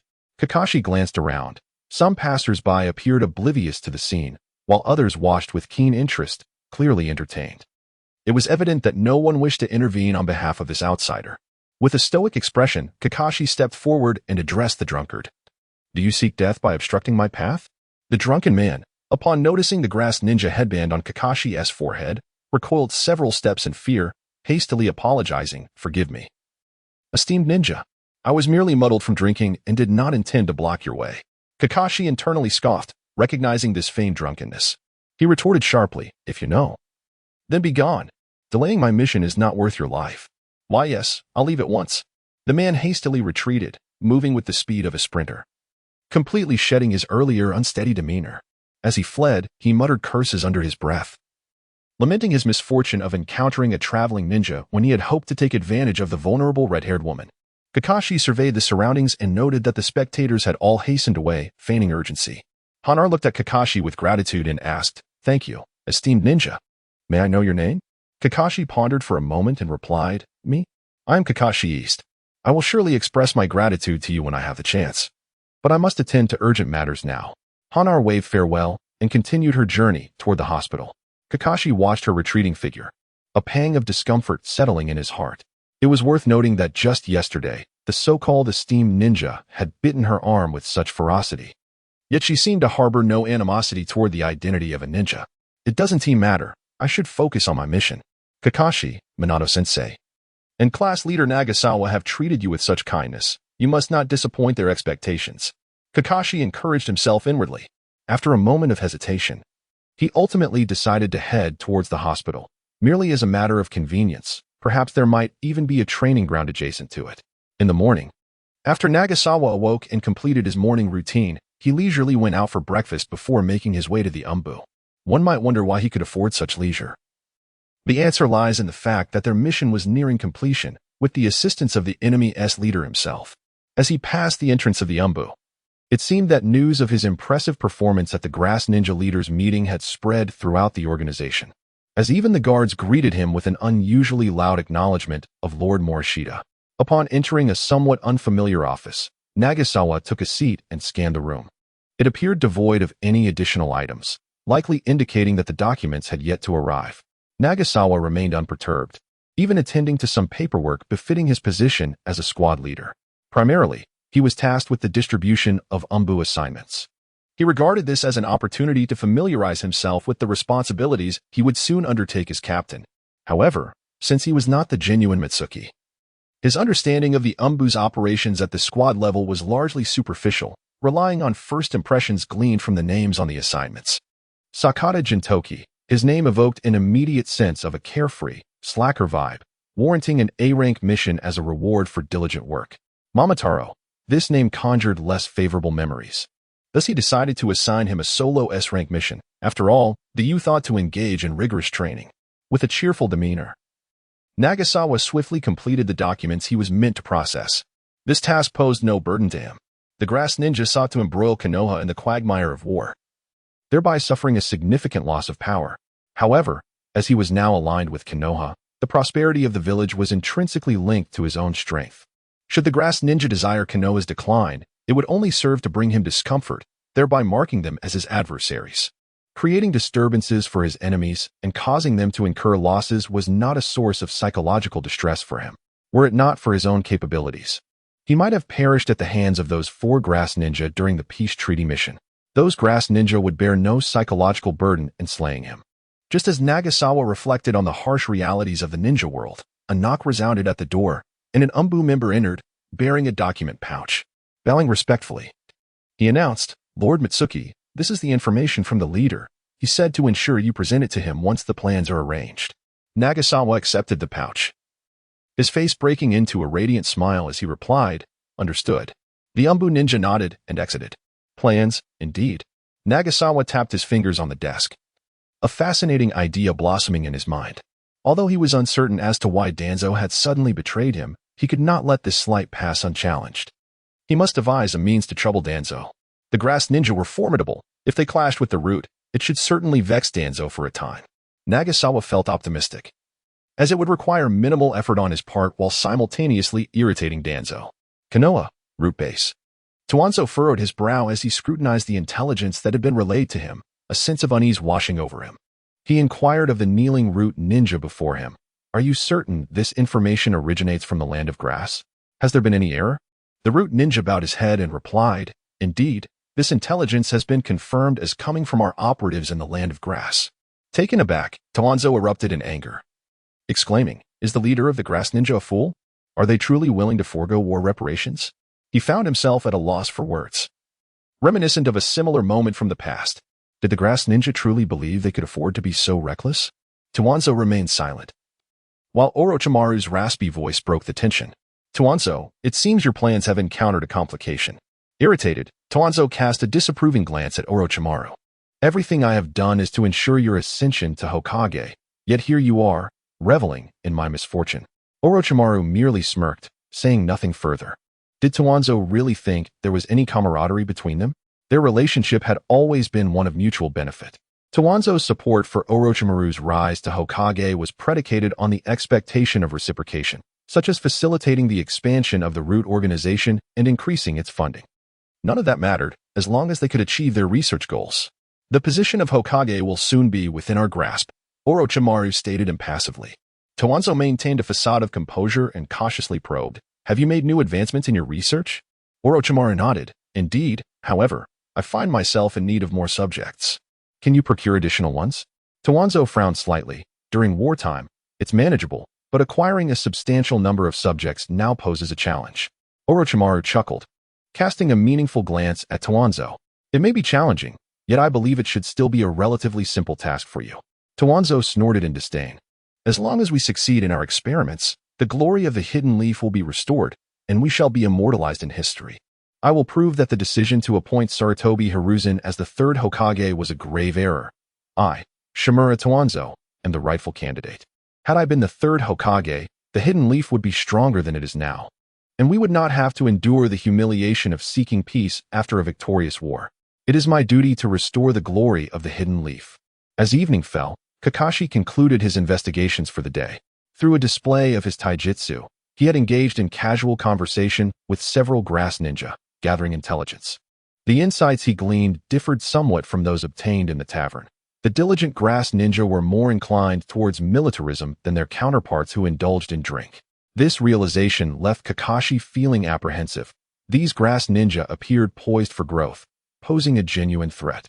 However, given the circumstances among the 5 great nations, one could only hope for a favorable outcome, as the odds were slim. In the past, a small nation had dared to challenge the 5 great nations, even taking action that ignited the Second Shinobi World War. That nation was the Land of Rain. In pursuit of territorial expansion and to shed its identity as a minor nation, the Rain Country declared war on the Wind Country and the Fire Country, believing itself sufficiently empowered. Although the Rain Country boasted the formidable Hanzo, a being of near-divine prowess, who wreaked havoc on the battlefield, it soon found itself at a disadvantage against the ninjas of the Wind and Fire countries in terms of lower to mid-tier combat capabilities. This ultimately led to the downfall of the Rain Country. In stark contrast to its former self, the Grass Country now languished even further behind, lacking a powerhouse akin to Hanzo. If the Rain Country could not prevail, the Grass Country stood little chance. However, Kakashi perceived a certain peril in the Grass Ninja Village compared to other smaller ninja villages. On his return journey, Kakashi happened to pass by the Grass Ninja Hospital. After a moment of hesitation, he decided to enter. Investigating the medical standards of other ninja villages was indeed a task the Umbu should undertake, he mused. Upon entering the hospital, he maintained the guise of a concerned visitor and made his way to the patient wards. This time, however, he did not encounter Uzumaki Hanar. Instead, he observed ordinary individuals receiving standard treatment. This sight eased Kakashi's mind somewhat, as it was a far cry from the chaos he had witnessed previously. After all, with the cessation of hostilities, the likelihood of ninja injuries had significantly diminished, making severe wounds less common. Kakashi began to explore the hospital. His inquiry into the Grass Ninja Hospital was not mere rhetoric. He was genuinely committed to the task. As he passed an empty ward, he caught sight of a flash of red. Uzumaki Hanar was kneeling on the ground, scrubbing the floor with a cloth. Sensing Kakashi's gaze, Hanar turned to look at him. Recognizing the ninja who had assisted her earlier that morning, she quickly stood and bowed, addressing him as Lord Kakashi. Momentarily taken aback, Kakashi regretted having revealed his name so casually. Had Inuzuka Kiba learned of this, he would surely have been the subject of mockery for over a week. Clearing his throat, he feigned ignorance and inquired, "So, you are the hospital's janitor? That must be quite arduous work. Do take care of yourself." With a smile, Hanar replied, Yes, that's correct. Thank you for your concern. For reasons she could not quite articulate, she felt reluctant to divulge the true nature of her role within the hospital. As a member of the pure-blooded Uzumaki clan, despite lacking formal ninja training, she possessed an innate sensitivity that allowed her to perceive Kakashi's goodwill. She feared that revealing her dehumanizing role as a mere medical aid might cause him unnecessary distress. Kakashi fell into silence upon hearing Hinari's response. He found himself at a loss for words regarding the plight of this Uzumaki individual. He had not anticipated the Grass Ninja Village to be so heartless, demanding her to serve as a cleaner instead of allowing her to recuperate properly. I shall not intrude on your duties any longer, Kakashi finally spoke, preparing to take his leave, for his time was running short. Vortex Walling nodded, and then, as if recalling something, she smiled and said, Sir, my name is Vortex Walling. Kakashi acknowledged her with a nod, responding earnestly, I shall remember that. After departing from the hospital, Kakashi returned to the small inn where he, Seileen, and Inuzuka Midori were residing. Thus, Yongze decided to relocate the meeting to this venue. Once everyone had gathered, Yongze produced a document folder and remarked, Our mission has been accomplished. Within this folder lies the information on the 3 grass shinobi captured by Konoha, including details on the deceased grass shinobi. Seileen and the others were somewhat bewildered. Had they truly completed their task? They had only been in the grass shinobi territory for a few days. This was no ordinary mission. A covert S-rank infiltration to steal classified information typically required at least a week of stealth. Was it really that easy to obtain intelligence from the Umbu? Was this truly the most confidential division? I utilized my position as the Umbu squad leader to persuade the grass shinobi leader. He is now willingly prepared to compensate Konoha. And this information was provided to me under the condition that I devise a way to deliver it to Konoha. Yongze succinctly explained the origins of the documents. His words, rather than clarifying, left the 3 even more perplexed. They had imagined Yongze had painstakingly infiltrated the Umbu, navigating through perilous circumstances to acquire this confidential file. Yet, astonishingly, it had been personally delivered to Yongze by the leader of the Grass Shinobi. What a surreal plot, something even a ninja novel would hesitate to depict. Inuzuka Midori spoke up. Is the leader of the Grass Shinobi lacking in judgment? How could he possibly intend to hand over his own secrets to others and invite extortion? All while preparing the funds. Yongze chuckled softly and replied, Thus, he is the leader of the Grass Shinobi, whereas you are merely an ordinary ninja. It is not a question of his foolishness. Rather, it is a matter of differing objectives. Konoha seeks to maintain its prestige as one of the 5 great nations, while the Grass Shinobi require a period of stable development. It is simply a mutual benefit, as neither party desires conflict. Though not entirely comprehending the intricacies, Inuzuka Midori was satisfied with the completion of the mission, her expression brightening. After spending 2 leisurely days in the streets, they had inexplicably accomplished an S-rank mission. What sheer delight! A victory without struggle. Inuzuka Midori relished this experience. Now that the mission is complete, shall we depart from the Grass Shinobi village? Kakashi suddenly inquired. Inuzuka Midori cast a curious glance at Kakashi and replied, Now that the mission is accomplished, why linger? Do you truly intend to collaborate with the Grass Shinobi further, only to return the documents to ourselves? That would be redundant. It is far wiser to return promptly to avoid unforeseen complications. Kakashi's expression wavered. He was uncertain whether to disclose the matter concerning Vortex Walling. It felt somewhat irregular, as they were engaged in an S-rank Umbu mission and ought not to complicate matters further. At that moment, Yongze interjected with a smile, There is no rush to return. There is still one more task at hand. I require you to disguise yourselves as Rock Shinobi and proceed to disrupt and attack the Umbu of the Grass Shinobi village. Saltwater questioned, Why must we proceed in this manner? Framing the Rock Ninja brings us no advantage, as the Grass Ninja were never allies of theirs. Waizawa smiled mysteriously and replied, You need not concern yourselves with the details. Simply follow my instructions. I shall dispatch a shadow clone to ensure your protection. He refrained from disclosing his true intention of placing the blame on the Root organization to cultivate animosity towards Danzo, for, on the surface, Root was still affiliated with Konoha, thus rendering this an act of internal conflict. Waizawa-senpai, I have something to report. May I speak with you privately? Kakashi finally spoke. After a moment's contemplation, Waizawa called for Saltwater and Inuzuka Kiba to step outside, then turned to Kakashi. What is it you wish to discuss? I have discovered a survivor from the Uzumaki clan within the Grass Ninja Village. She is currently in their hospital.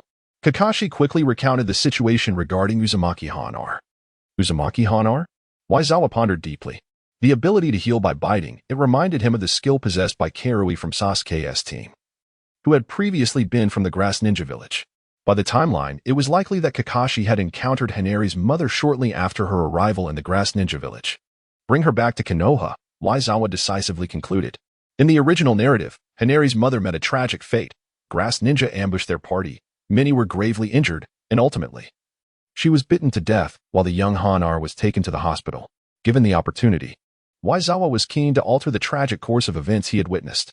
Furthermore, as a pure-blood Uzumaki, Hanar should possess considerable talents in sealing techniques and sensory ninjutsu. Given time, she could potentially become a master of sealing arts.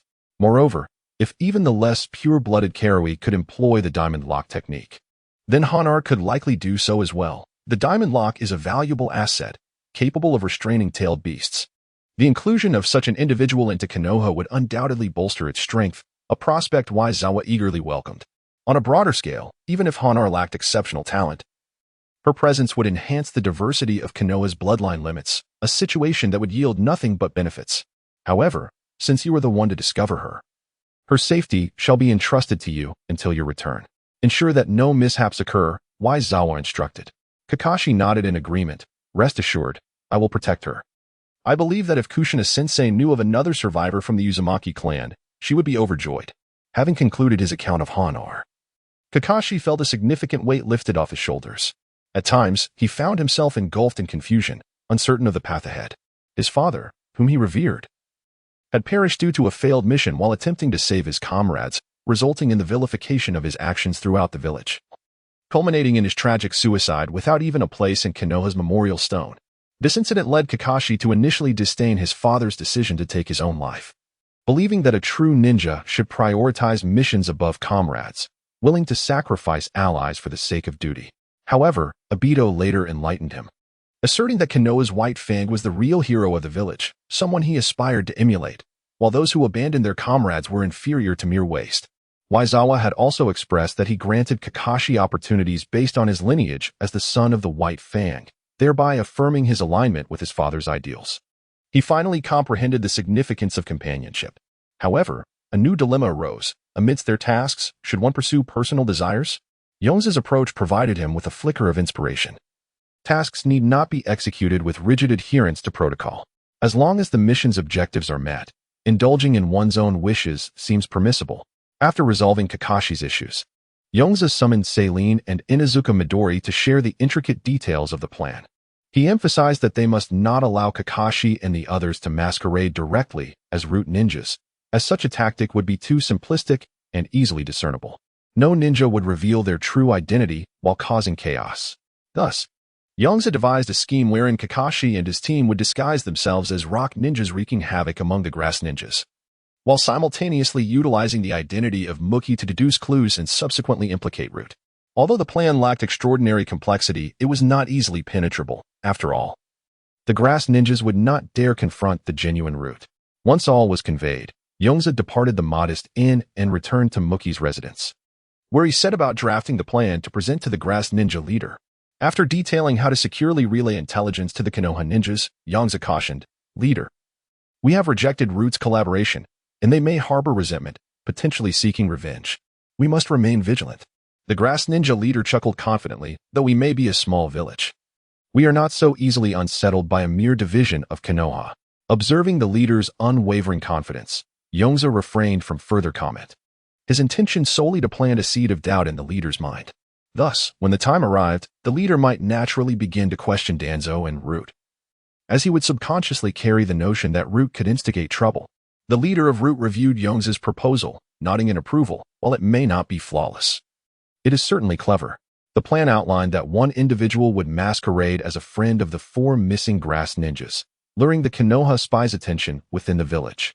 As the Konoha spies investigated this ninja, Yongze would gradually unveil more clues, ultimately guiding them to a resource room.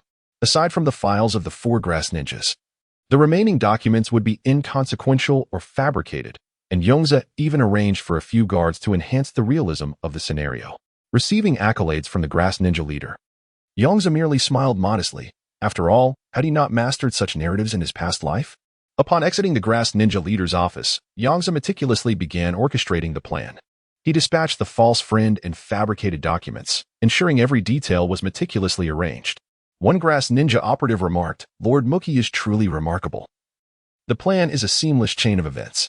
The Konoha ninjas will undoubtedly believe their own prowess led them to the information, unaware that it was all part of our design.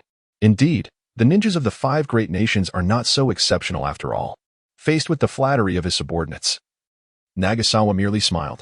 Little did they know, while they believed they had orchestrated the actions of the Leaf ninjas, it was, in fact, the ninjas of the Leaf who were orchestrating them. As dawn broke, Kakashi stepped out of the inn, as was his routine. Today, however, an additional task awaited him, to ensure the safety of Vortex Karen. Although he had another mission disguised as a rock ninja to sabotage the grass ninjas, it was not yet time for that. Various arrangements required time. At this stage, his intervention was unnecessary. He merely needed to wait for Yinshue and Inuzuka Midori to reveal any flaws, signaling to the grass ninjas that Leaf ninjas had arrived. Having traversed the grass ninja village extensively in recent days, Kakashi was well acquainted with its various pathways and knew which routes led to the grass ninja hospital. Since his relationship with Karen was, strictly speaking, that of strangers, Kakashi planned to discreetly follow her to provide protection without alarming her. The notion of a ninja suddenly declaring a desire to protect her would undoubtedly seem peculiar, especially for a civilian who had suffered the calamity of a destroyed nation. Concealed atop a rooftop, Kakashi observed the street while making his way, searching for that flash of red. It must be said, this rare hair color made it rather easy for him to locate her. Before long, he spotted her amidst the crowd. However, she appeared somewhat anxious, jogging hurriedly. Her hair disheveled, lacking the smooth elegance he had seen the day before. Had she overslept? "Oh no, I'm going to get scolded by Lord Inoue again," Karen lamented. After an exhausting day of cleaning the hospital yesterday, she had risen late. She had rushed out without having time to properly groom her hair. And given that her house was situated at the far corner of the village, she felt that being late was now inevitable. "Are you in a hurry?" At that moment, Karen sensed a familiar presence, the ninja who had once assisted her. Perhaps realizing that her tardiness was becoming a reality, she halted and managed a strained smile at Kakashi. "It's nothing. I just might be late for work." "Lord Kakashi, what a coincidence to run into you again." Upon hearing the name Lord Kakashi, a wave of melancholy washed over him. Why had he ever whimsically chosen that title? Surely, he could have concocted something more fitting. Now, even after the mission concluded, he would have to escort Karen back to the Leaf. And if their conversation were to drift that way, his chosen name would be exposed. He could already envision Inuzuka Midori's uproarious laughter at this predicament. But it's likely only Midori who would find it amusing. Both class leader Nagasawa and Yinshue are far too dependable to laugh, Kakashi reassured himself. "Lord Ninja?"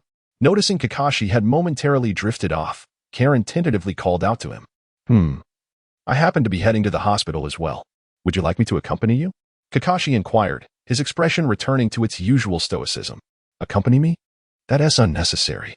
It wouldn't be good if it delayed your matters," Karen instinctively declined. "It's quite all right. You need not feel burdened. I am merely giving you a lift on my way, not making a special trip for you. I have my own matters to attend to at the hospital," Kakashi stated with an air of calmness. Indeed, he had urgent business at the hospital, a mission to protect Haruno Hanar. After a moment of hesitation, Hanar eventually nodded in agreement. She sensed that Kakashi was different from the other grass ninjas. He bore no ill will or ulterior motives, only pure benevolence. "Climb onto my back. I shall carry you," Kakashi proposed after a brief contemplation.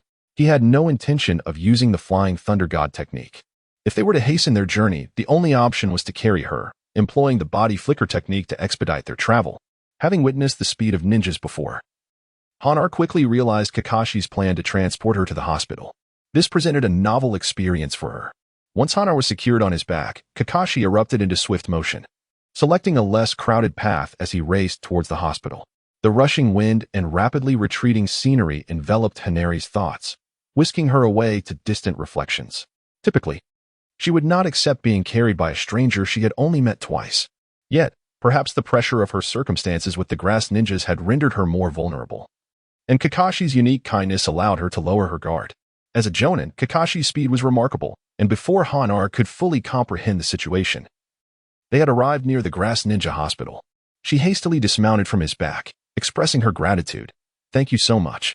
I shall treat you to a meal when the opportunity arises." With that, she bid farewell and dashed into the hospital. Shortly after Hanar entered, Kakashi blended into the surroundings from another direction. A task he had taken upon himself must be safeguarded by his own efforts. Under the orchestrated guidance of Yozawa and Inazuka Midori, the Umbu team, led by Yozawa, swiftly discerned the traces of Konoha ninjas having infiltrated the village. The Umbu assigned to feign the role of Hanari's grass ninja companions were dispatched by Yozawa to seek opportunities to engage with the Konoha ninjas, providing subtle guidance. Everything was unfolding according to Yozawa's meticulous plan. However, to mitigate unforeseen complications, Yozawa had already replaced the authentic documents in the false information room. Even if he failed to incite animosity against the grass ninjas, it would not impede the mission's success.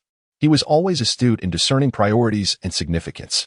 The primary objective was to acquire the grass ninja Umbu's intelligence, while inciting animosity towards Tobi was merely an ancillary goal. The unexpected acquisition of Haruno Hanar was an unforeseen bonus. Kakashi, as was his custom, remained concealed within the hospital, vigilantly safeguarding Hanari's safety. According to Yozawa's strategy, his role was limited to the decisive intervention and protection of Haruno Hanar. Hence, he had been lurking in the hospital for several days. Throughout this period of observation, he noted that the Grass Ninja Hospital was markedly inferior to that of Konoha. It lacked even a single medical ninja capable of utilizing sage techniques. Most of the personnel were merely those who had grasped basic medical ninjutsu, merely posing as qualified practitioners. From Kakashi's perspective, if those individuals were to relocate to Konoha, they would likely find themselves unemployed. How could they dare to call themselves medical ninjas? Even he could surpass their capabilities. Suddenly, Kakashi heard some commotion from the adjacent room and, employing a transformation technique, morphed into an ordinary person to investigate the situation. The hospital, aside from ninjas, also catered to civilians seeking medical attention. He refrained from assuming the guise of a grass ninja, fearing that Hualing might recognize him. He did not wish to be mistaken for a stalker, although his actions might indeed appear suspiciously obsessive. Peering through the door, Kakashi observed that the ward was overcrowded, teeming with individuals, many of whom donned the headbands of grass ninjas. However, not all appeared to be injured. The majority looked quite healthy, congregated around a particular hospital bed. Kakashi surmised that a prominent grass ninja must have sustained injuries, as ordinary ninjas rarely warranted such a large gathering. His expression darkened, indicating that Hualing's arm was likely to suffer yet again. Despite the Vortex clan's remarkable vitality and ability to heal from bite marks, Kakashi feared that if this continued, Hualing might not live to see middle age. Those who bit her were targeting her arm, siphoning her chakra and life force, blending into the chaos of the ward. Kakashi went unnoticed amidst the bedlam. Dr. Inoue grasped Hualing's arm and addressed the grass ninja lying in the bed. "Lord Aoshima, bite her arm. Once you do, she will recover swiftly." The patient, Aoshima, looked at Dr. Inoue with a puzzled expression, having just returned from a mission and unaware of the circumstances surrounding Hualing. "Doctor," Inoue explained, "this is a member of the Vortex clan who joined the Grass Village while you were away. She possesses a unique ability. Biting her can heal wounds remarkably well. You might want to apply a bit more force. It could enhance the effect." Upon hearing Dr. Inoue's words, Hualing's complexion paled instantly, and she interjected, "No, that's not. You have no right to speak here. Do not forget who provided you with a safe haven amidst the turmoil of the ninja world." Dr. Inoue bluntly interrupted her. Hualing remained silent thereafter, a fleeting expression of despair crossing her face. Should she have children in the future, she vowed to ensure they would not carry the Vortex surname, for it bore too much suffering within the ninja realm. Kakashi inhaled deeply, struggling to suppress the impulse to intervene. He intended to turn and leave, unwilling to witness the agony Hualing would endure when bitten on the arm, fearing he might act on his instincts. His concern was not for his own safety. He had a modicum of confidence in his abilities and could escape if necessary. Rather, he feared that such an action might jeopardize his mission. If his negligence led to failure, the weight of self-reproach would be unbearable, especially considering the high expectations placed upon him by his mentor, Minato, and the kindness shown by Captain Nagasawa. However, a sudden surge of aura emanating from Kakashi did not go unnoticed by Aoshima, who lay in bed.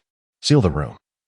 There's a spy," Aoshima exclaimed loudly, his keen gaze scanning the ward for any signs of danger. Upon hearing Aoshima's warning, several ninjas near the door swiftly closed it, drawing their kunai and adopting vigilant stances. Kakashi's heart sank.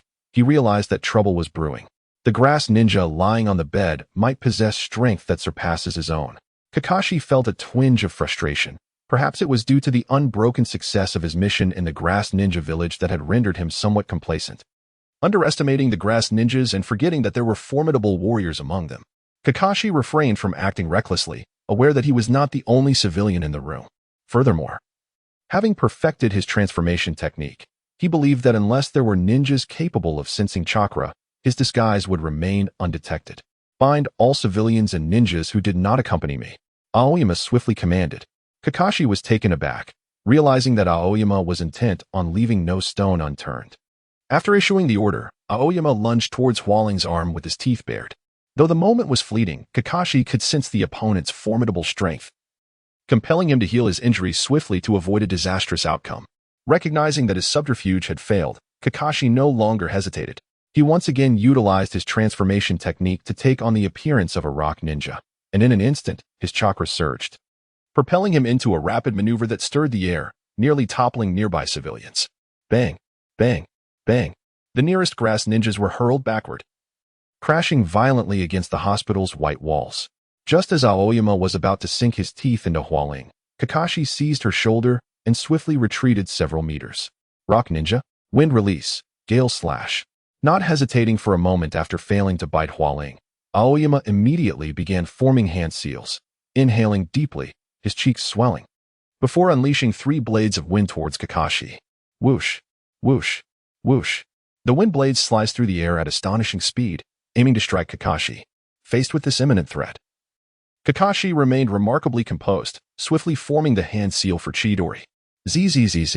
In an instant, his hand radiated a brilliant blue lightning. As the wind blades approached, Kakashi countered with his electrified right hand. Boom, boom, boom.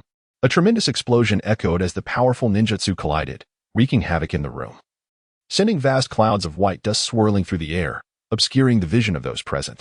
Wind Release, Great Breakthrough. Aoyama promptly employed the wind technique to disperse the smoke. However, the figures of Kakashi and Vortex Hualing had vanished, leaving a gaping hole in the wall. Aoyama coughed several times, his expression darkening as he glared at Dr. Inoue. Inoue, how is it that your hospital allowed a Jonin to infiltrate without detection? If it weren't for my keen senses, we could have been ambushed. And you nearly put my life in jeopardy. Do you understand the gravity of this failure? At that moment, Dr. Inoue, stripped of his previous arrogance, trembled before Aoyama. Kneeling on the ground, unable to meet the dark gaze directed at him, witnessing Inoue's pitiable state only fueled Aoyama's anger further. Initially, the leader of the grass village expressed his dissent regarding the establishment of a large hospital. He believed that, given the capabilities of the medical ninjas in Grass Village, it was unwarranted to allocate such substantial funds for the construction of a grand hospital.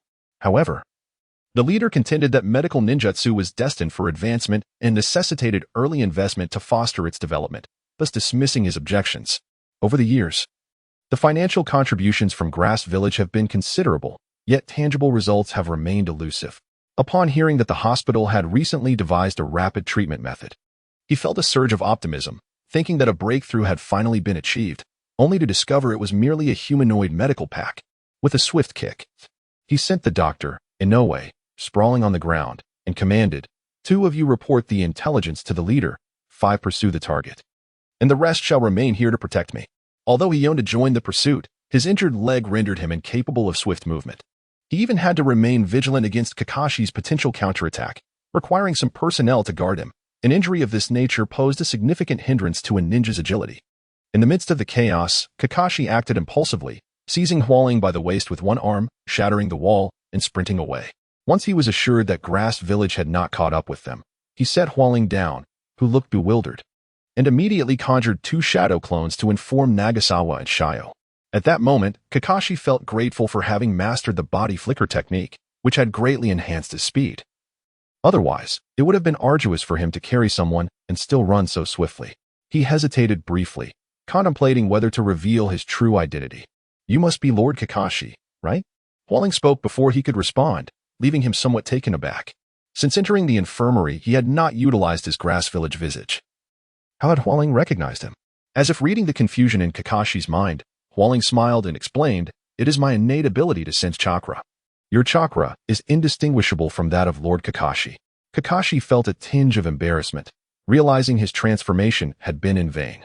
He decided to revert to his true form, revealing himself and stating, in truth, I am a Leaf Village ninja, dispatched to Grass Village on a covert mission. I can escort you back to the leaf. Would you care to accompany me? Upon witnessing Kakashi transform from an ordinary youth into an alluring white-haired figure clad in a mask, Walling was momentarily stunned. Questioning how he could be so youthful, Kakashi, sensing her astonishment, raised an eyebrow at the fact that, rather than the journey to the leaf, his age seemed to captivate her more. Leaf Village, that's in the Land of Fire, isn't it? It appears to be an ally of the Land of Whirlpools, Walling pondered. The destruction of the Land of Whirlpools had occurred during her childhood, a time she had largely forgotten. Including the fact that the leaf was its ally, knowledge she had only gleaned during her wanderings. Kakashi nodded and continued. There is also a member of the Uzumaki clan within the leaf. She is my mentor. If you are interested, I can introduce you to her when the time comes, so you may become acquainted. Moreover, I can assure you that in the hidden Leaf Village, you will not be subjected to such treatment. Hualing chuckled softly and said, actually, you need not say so much. I am willing to go to the Leaf Village. After all, can things be worse than they are now? Kakashi fell silent, at a loss for words to comfort Hualing. As she gazed at the quiet Kakashi, she playfully ruffled his white hair and remarked, Lord Kakashi, I do not require the consolation of someone half my age. Furthermore, a village capable of nurturing a ninja like you must surely be 100 times better than the grass village. Kakashi withdrew his hand from his hair, feeling as though he had been taken advantage of, as if their roles had been reversed. How could a mere change in appearance lead to such a shift in Hualing's demeanor? Women are truly incomprehensible, Kakashi mused internally. A genius such as he could master ninjutsu, excel in taijutsu, and even possess a modicum of understanding in genjutsu, yet analyzing women was a task beyond his capabilities. After confirming Hualing's intentions, Kakashi led her towards the outskirts of the grass village. Nagasawa also had contingency plans in place. Should they be prematurely exposed, they would notify Nagasawa, who would expedite the operation directly to its final stage. This stage involved disguising themselves as rock ninjas to assault the Umbu, destroying the false data room and plunging the grass ninjas into chaos. Thus, he dispatched shadow clones to inform Nagasawa and Shio. They could locate Shio at the inn. While for Nagasawa, the destruction of the jutsu he had left behind at the inn would signal that something had gone awry. The shadow clone of Kakashi swiftly relayed the situation to Shio and Inuzuka Midori. Shio inquired, have you managed to notify Captain Nagasawa? The shadow clone of Kakashi nodded. Another shadow clone had already gone to destroy the jutsu when I came to you. Captain Nagasawa should be aware of the situation. Shio instantly breathed a sigh of relief. As long as Nagasawa was informed, there would be no issues. The data resided with Nagasawa, and should matters worsen, it would not be a problem for him to emerge with the information. Just as the shadow clone of Kakashi finished speaking, intending to disperse, a sound of air splitting filled the room, and suddenly another person appeared. It was Nagasawa's shadow clone, dispatched upon realizing that the jutsu he had left behind had been destroyed. What has transpired? The shadow clone of Nagasawa inquired. Kakashi recounted the recent events, and Nagasawa decisively responded, do not disperse yet. We shall assault the grass village's Umbu together. Do not worry about the mission data. I have already switched it out. You merely need to focus on causing destruction while ensuring your safety. Nagasawa smiled. Although Kakashi had been exposed, he still maintained his disguise as a rock ninja. While the grass ninjas may not fully trust him, at least he had made the effort. Thus, his plan still held potential for completion, provided he acted swiftly. The shadow clone of Nagasawa and the three of them quickly performed a simple transformation jutsu before heading straight for the grass village's Umbu. This time, they intended to make quite a stir. On yet another beautiful afternoon, with the sun shining brightly, the leader of the grass village quietly observed everything from behind the grand windows. Suddenly, a series of vigorous knocks resounded through the office. Bang! Bang! The leader of the grass ninjas furrowed his brow, wondering at the lack of decorum. Didn't they know to knock softly? Come in. Despite his inner displeasure, the leader quickly adjusted his expression and spoke swiftly. The urgency suggested that something significant had transpired. Upon receiving the leader's consent, a grass ninja burst into the room. The leader observed the newcomer, whose forehead glistened with beads of sweat, and whose legs trembled slightly, likely a result of recent exertion. Panting, the grass ninja took a couple of deep breaths, regaining composure before reporting, Leader, trouble is brewing. Spies from the rock village have infiltrated our village. A peculiar expression crossed the leader's face. Spies from the rock village? What could they possibly want in the grass village, which held nothing of value to them? Furthermore, in the current circumstances, it would make far more sense for the rock to dispatch spies to Konoha. Sending them to the grass village would be a sheer waste of resources and manpower. After all, It was well known that the grass ninjas were mere fence-sitters, aligning with whoever appeared strongest. Calm down and elaborate, the leader instructed. The grass ninja pondered for a moment, organizing his thoughts before continuing. Lord Aonuma was injured during a mission and returned to the village. While he was receiving treatment in the hospital, a rock ninja appeared in his ward. Fortunately, Lord Aonuma's senses were keen. He detected the intruder before any attack could occur. Had he not, it could have been perilous. Upon being discovered, the rock ninja fled. Fearing he might have accomplices who could endanger the grass village, Lord Aonuma dispatched me to inform you. The grass ninja leader fell into deep contemplation, sensing something amiss. He inquired, "Did you notice what ninjutsu that rock ninja employed? Also, what were the styles of his kunai and shuriken?" While the lethality of kunai and shuriken might be similar across nations, their designs often exhibited subtle differences. After a moment of thought, the grass ninja replied. He did not use kunai, only employed one ninjutsu, lightning release. The grass ninja leader fell silent. The proportion of rock ninjas capable of using lightning release was likely comparable to that of fire release users among the Hokage. At this point, the leader could ascertain that the assailant of Lord Aonuma was undoubtedly not a genuine rock ninja, but rather a ninja disguised from another village. The use of lightning release was a clue, but the motive remained the primary concern. The rock village had no reason to send spies to the grass village. Which village? Then could it be? The grass ninja leader narrowed his eyes, a vague suspicion beginning to form in his mind. Following a recent war, only a few major nations had the capacity for such actions. Among those, the only one with a motive was the Root organization, with which he had a recent falling out. Of course, this remained mere speculation. The specific details would depend on the investigation's outcome. The grass ninja leader swiftly mobilized all available ninjas in the vicinity and dispatched additional personnel to activate the Umbu. When the Umbu operative Nagasawa received the grass ninja's orders, though the memories of his shadow clone had yet to return, he suspected that the rock ninja in question was Kakashi. In order to support the plan of the shadow clones to assault the Umbu, Nagasawa displayed remarkable enthusiasm, mobilizing a significant number of Umbu to patrol the village. Declaring an unwavering commitment to apprehending spies, one squad leader cautiously remarked, "Is it wise to dispatch so many? What if an attack on the Umbu occurs?" Nagasawa replied with a smile, "The truly vital areas of the Umbu are safeguarded by elite shinobi. Anyone who approaches would merely be walking into a trap. Besides, who would dare to strike the Umbu? It has always been the most perilous location." With a sorrowful expression, Nagasawa lamented. "Jonin Aonuma is an irreplaceable ninja of our grass village. His assault pains me deeply. I, Muki, shall ensure that the IWA ninja spy meets a grim fate." Upon hearing Nagasawa's heartfelt declaration, the nearby Umbu members couldn't help but applaud, exclaiming, "If only our grass village had more ninjas like Lord Muki, we would no longer lag behind the 5 great nations."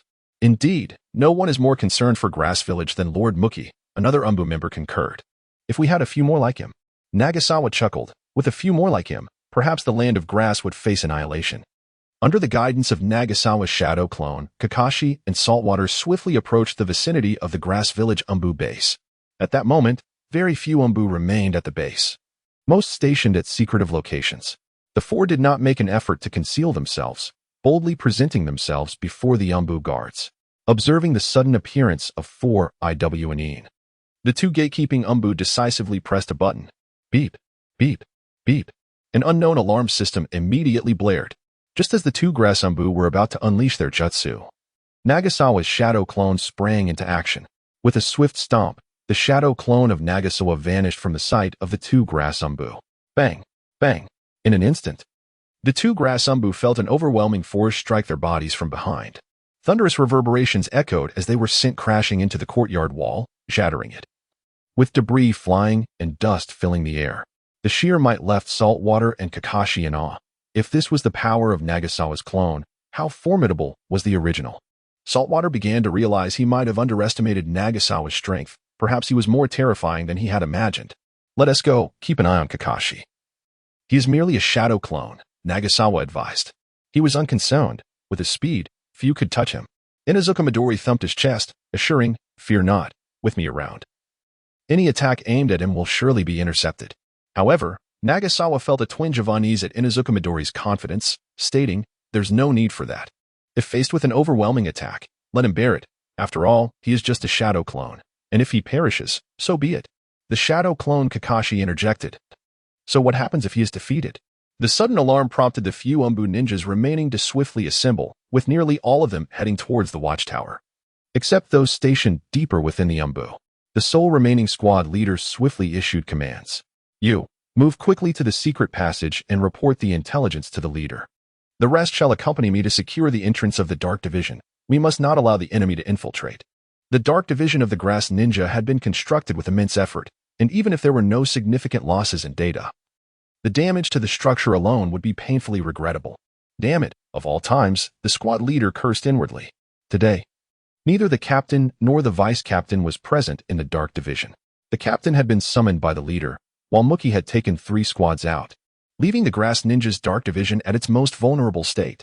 Kakashi, utilizing a shadow clone, quickly formed hand signs, with Inuzuka Midori and Shiizumi standing guard beside him. As Grass Ninja members charged forward, Shiizumi employed the shadow imitation technique to restrain them, followed by Inuzuka Midori attacking with taijutsu. Meanwhile, Kakashi unleashed a series of wide-ranging offensive ninjutsu, wreaking havoc upon the structures of the Grass Ninja's Dark Division.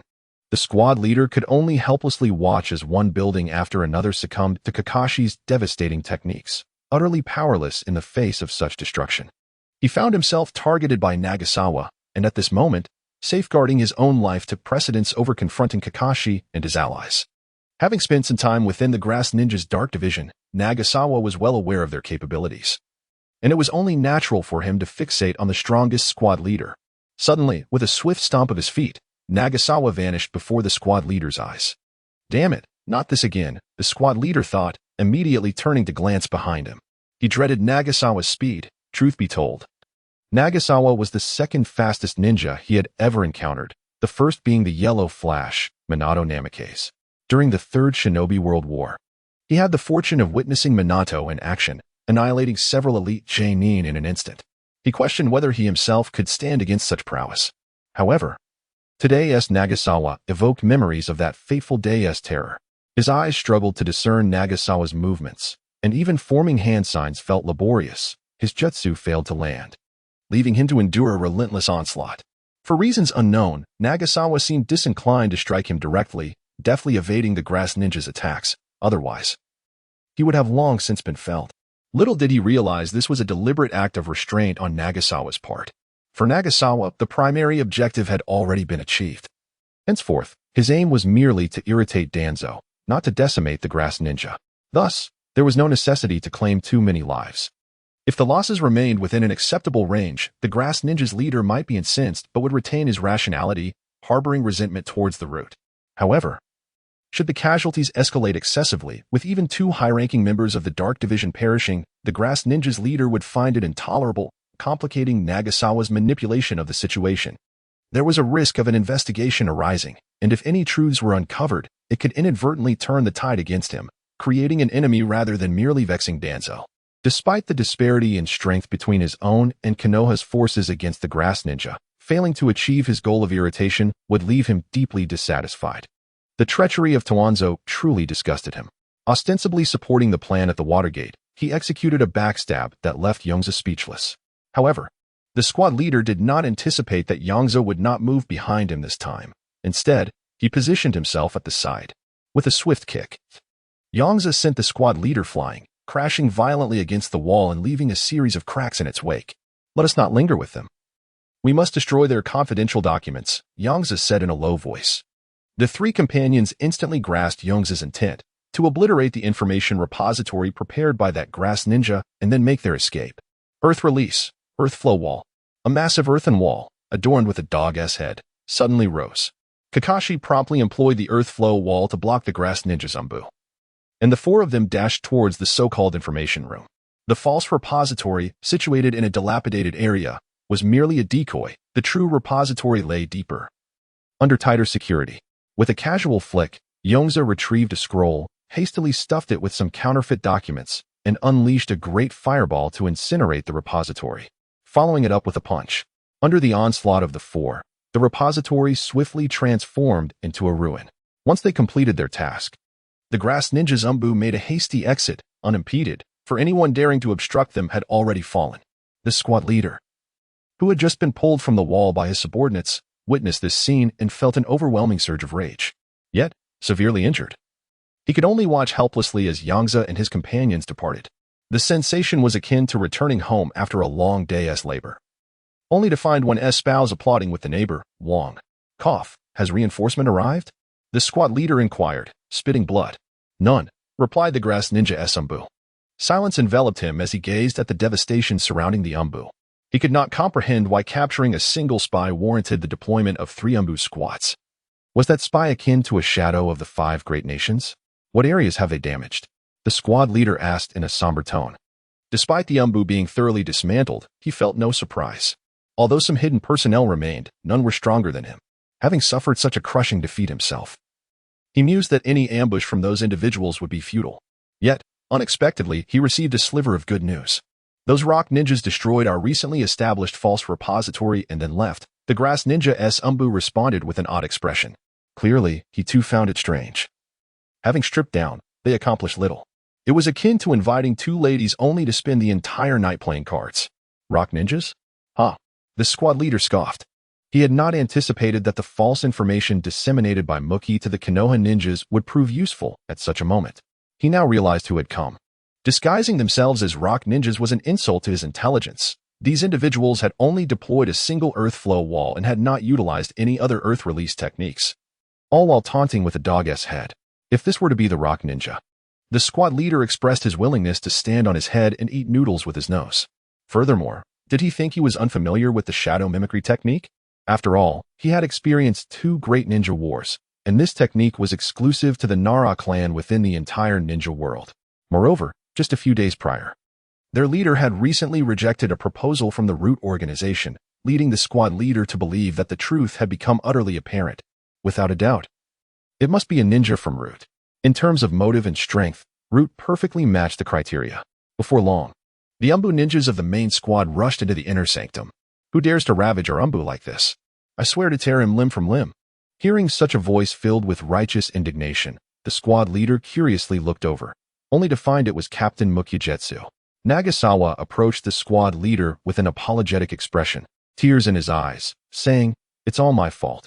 If I hadn't been so eager to capture the spy who assassinated Jonin Akinuma, bringing out a large number of Umbu, perhaps this wouldn't have happened." The squad leader found himself at a loss for words. Should he blame him? The man had already admitted his mistake, and Mukyujetsu had only wanted to apprehend the spy. It was just a hasty error on his part. Furthermore, Mukyujetsu's false information had inadvertently been beneficial. Losing merely a fake data room was a stroke of luck in the midst of misfortune. The squad leader sighed. "It's all right. You have it tough as well. It's just that our strength is insufficient. No, it's all my fault. I was too ambitious, misusing the authority bestowed upon me by the leader. I deserve to die 1,000 deaths," Nagasawa lamented with a face of grief and anger. The expression and actions made the squad leader feel that if he didn't say something soon, Mukyujetsu might resort to seppuku right before him. Thus, the squad leader comforted him. "Mukyujetsu, you needn't blame yourself. Your plan did yield results this time. Those ninjas I suspect are the Root ninjas we turned down a few days ago. Your intentional leak of false information to Konoha has reached their ears. Consequently, those fools mistook our fabricated data room for a repository of confidential information upon destroying it. They left immediately. Root ninjas are truly foolish." Upon hearing the squad leader's words, Nagasawa sincerely agreed. Indeed, Root ninjas are quite foolish, especially Danzo, Nagasawa added silently in his heart. How dare he betray him? Nagasawa vowed that this would be Danzo's most regrettable decision. However, now that the data room had been destroyed, what should be done about the infiltrating Konoha ninjas? Should they create another one? The squad leader expressed his concerns. Nagasawa shook his head, although the attackers were from Root. "You must understand that Root is also part of Konoha. The Root ninjas heading straight for the data room must have had ulterior motives. Perhaps they have already taken the materials we prepared.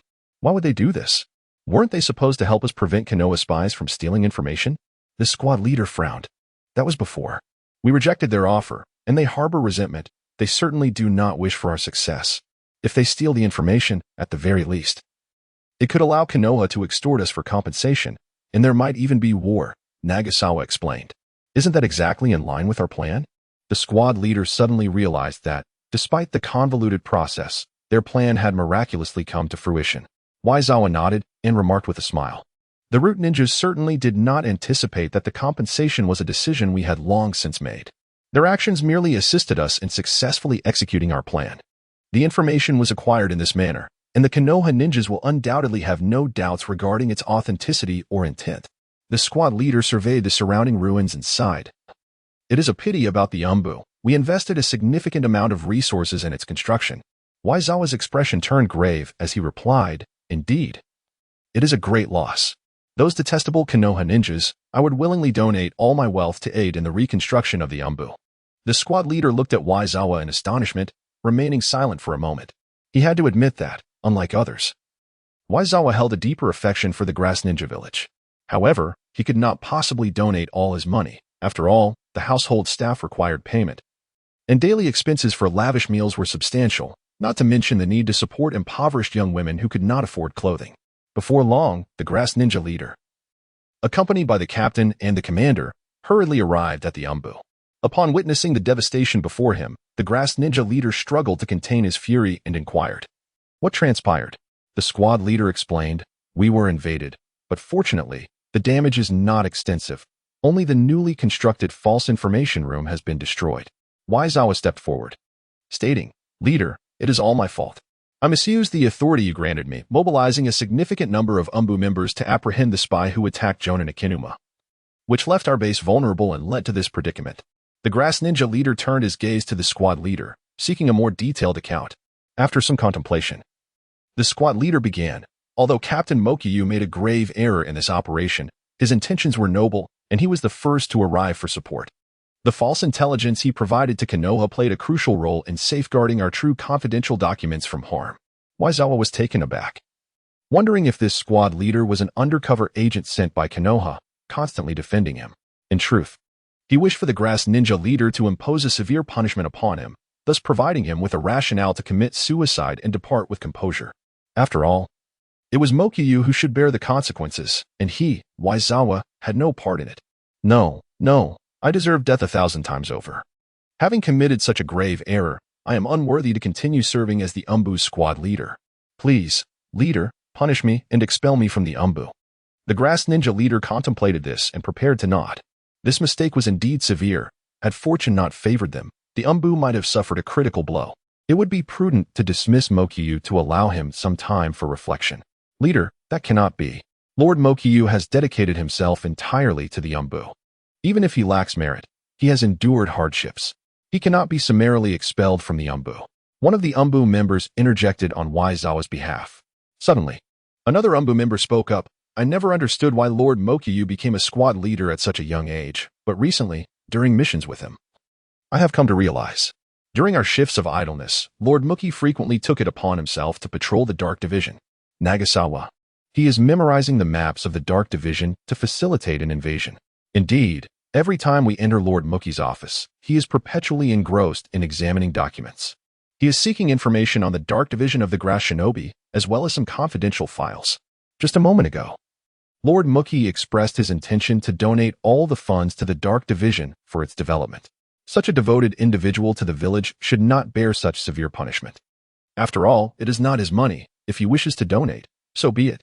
The members of the Grass Shinobi's Dark Division fervently advocated for Nagasawa, leaving him astounded. Were it not for the activation of his observation haki, which revealed that these were indeed Grass Shinobi, he might have assumed that the Leaf's Dark Division had successfully infiltrated the Grass Shinobi, with the petitioners being Leaf's undercover agents. Observing so many Dark Division ninjas pleading for Lord Muki, the leader of the Grass Shinobi furrowed his brow. He had not suggested any punitive actions against Muki. The idea of expelling him from the Dark Division was initiated by Muki himself. Why then did it appear as though he intended to impose severe repercussions? The leader of the Grass Shinobi felt displeased. Muki's high reputation within the Dark Division cast a shadow over his own authority. He began to reflect on whether his recent reliance on Muki had inadvertently transmitted some erroneous signals. The leader stated plainly, "Since you no longer wish to remain in the Dark Division, Muki, you may take a well-deserved rest for a while, given how occupied you have been." Nagasawa nodded and added, "However, Chief, you must exercise caution and ensure that Root does not find any opportunity to exploit." The leader of the Grass Shinobi nodded grimly, as every indication pointed towards Root, a sentiment echoed by his two subordinate captains. If it were merely the Leaf, it would be one thing, but how dare a mere department within the Leaf act in such a manner? The leader scoffed inwardly. The Grass Shinobi's Dark Division also possessed knowledge of certain root operatives. Ultimately, Nagasawa managed to extricate himself as intended. He did not die by suicide, rather. He was slain by Root, meeting his end in his home, pierced by a lightning technique. According to the investigation conducted by the Dark Division ninja, it was likely the work of a Root operative masquerading as a rock shinobi, employing a lightning technique of considerable penetrative power. Another piece of evidence was a hastily drawn Root, painted in blood, found beneath Muki's corpse. The Dark Division ninjas believed this to be a message from Muki.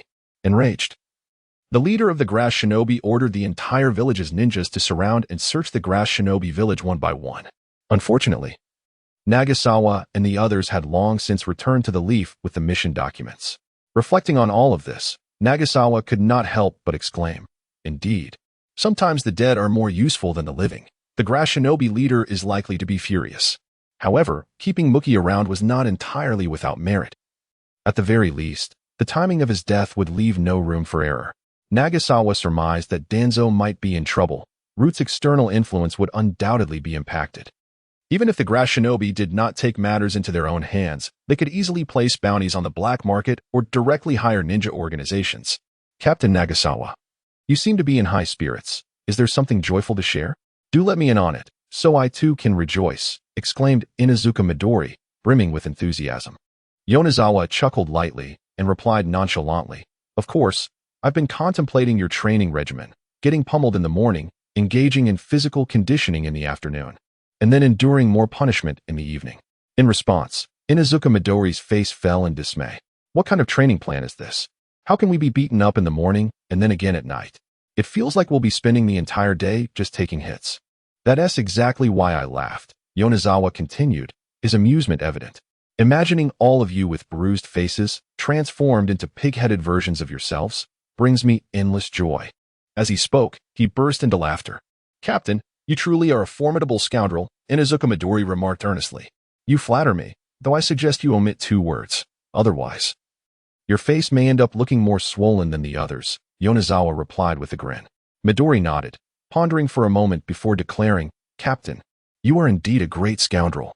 Yonezawa was taken aback. Rather than omitting scoundrel, she had eliminated great. He playfully tapped her on the head, tousling her hair. You can't feel comfortable unless you're being teased, can you? You wish to cultivate an imposing presence. And this training I've devised is precisely to initiate you into that discipline. At the mere thought of Yonezawa's formidable, steel-like demeanor, Inuzuka Midori's eyes sparkled with admiration. He is so cool, I want that, she exclaimed. Well then, I shall train. I, Inuzuka Midori, love training and can endure a beating. She promptly revised her statement. Yonezawa, still smiling, waggled his finger. You may wish to train, but I might not be inclined to instruct you, since you turned down my offer once. That opportunity may not come again. You'll have to watch Kakashi and Salt practice instead. Alas, what a pity. The mastery of armament hockey greatly enhances physical techniques. Yonezawa added deliberately. That is not fair. Inuzuka Midori felt a wave of despair. Mr. Yonezawa is merely jesting. He would never abandon you, Hualing said, affectionately ruffling Midori's hair. This child is truly delightful, albeit a bit outspoken. TSK, the Uzumaki clan is quite convenient, Yonezawa mused, stroking his chin. The ability to discern lies through the flow of chakra is quite the ninja skill. Is that true? Inuzuka Midori gazed at Yonezawa with hopeful eyes. He chuckled. It depends on your behavior. If you continue to be cheeky, you might truly lose that chance. Inuzuka Midori fell into deep thought, then displayed a resolute expression. She retrieved a roll of bandages from her ninja pouch and wrapped it around her head, sealing her mouth. For the sake of mastering the cool technique, she, Inuzuka Midori, would endure this hardship. Yonezawa was at a loss for words. Was this a sign of self-awareness regarding her inability to restrain her tongue? Or an indication of her lack of confidence in her verbal control? Kakashi, is there something you need? Kakashi interjected swiftly, preventing Hualing from uttering the name Kakato. Throughout their journey, Kakashi remained vigilant, determined to keep this potentially embarrassing name from being revealed, almost resorting to using his Sharingan.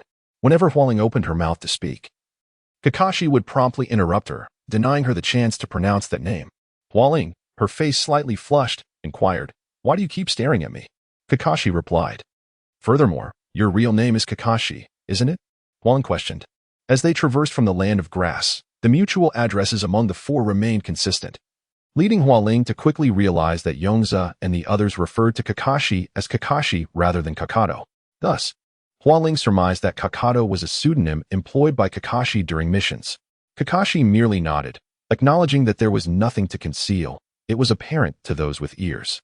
Even if Yongze and the others called him by his codename, his identity would still be exposed upon returning to Konoha, as he belonged to a notably renowned category there. Kakashi is indeed a splendid name. Esteemed ninja, Hualing remarked with a smile. Did Kakashi utilize any special aliases while in the Land of Grass? Inuzuka Midori, who had recently unwrapped her bandages, inquired curiously. Kakashi replied with an unperturbed expression, no, merely ordinary names like Watanabe or Tanaka. Is that so? Inuzuka Midori regarded Kakashi with skepticism, her instincts suggesting that matters could not be so straightforward. Indeed, Hualing affirmed with a smile. Pfft, how dull, Inuzuka Midori remarked, losing interest as she had anticipated acquiring something intriguing. It wouldn't be too amusing to tease Kakashi. She imagined the cold, brilliant youth would present an entertaining spectacle when flustered. Kakashi let out a sigh of relief, casting a grateful glance at Hualing internally. He mused, Yongze was right. Women are born performers. I never imagined Hualing could deceive so convincingly. Had he not known the truth, he might have been ensnared by her smile. Before long, a magnificent gate came into view. The entrance to Konoha, the strongest ninja village in the ninja world. They had returned to Konoha, gazing at the imposing gates and the throng of people passing by. Hualing felt a wave of disorientation. This was far grander than the Land of Grass. Even the gate dwarfed its counterpart by countless streets. Is this Konoha? Hualing peered into the grand entrance, contemplating the place where she might reside in the future. Indeed, this is Konoha. Yongze replied casually, then turned to Hualing. Welcome to Konoha Village, a realm of peace and prosperity.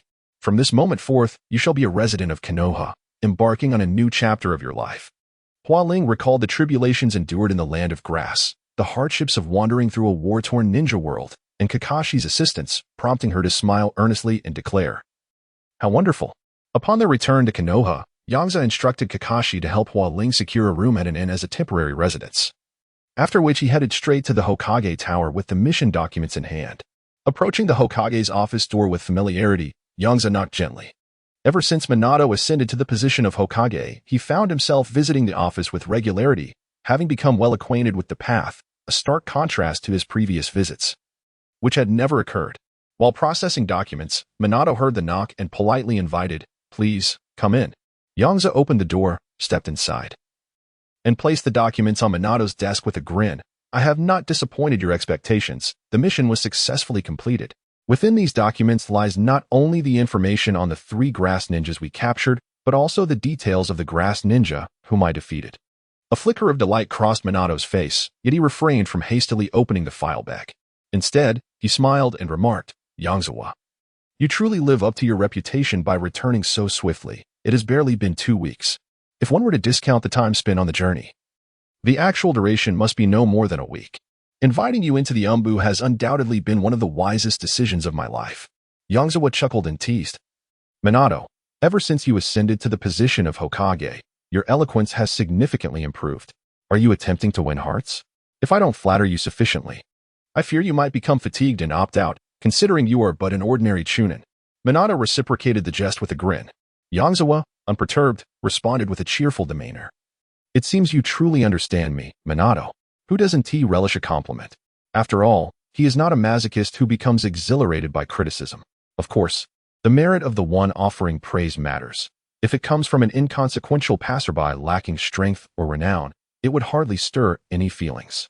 However, Minato is different, a renowned expert in the ninja world, compelling rival villages to issue orders that encountering the famed Namikaze Minato during missions would incur no penalties. Now, he is the 4th Hokage. Thus, it is only natural for Yongze to feel a sense of accomplishment and comfort in this acknowledgement. By the way, there was an unexpected find this time. I discovered a wandering member of the Uzumaki clan in the Grass Village and brought her to Konoha, Yongze mentioned, recalling Hualing. A member of the Uzumaki clan. Kushina should be quite pleased, I presume. At Yongze's words, Minato thought of Kushina.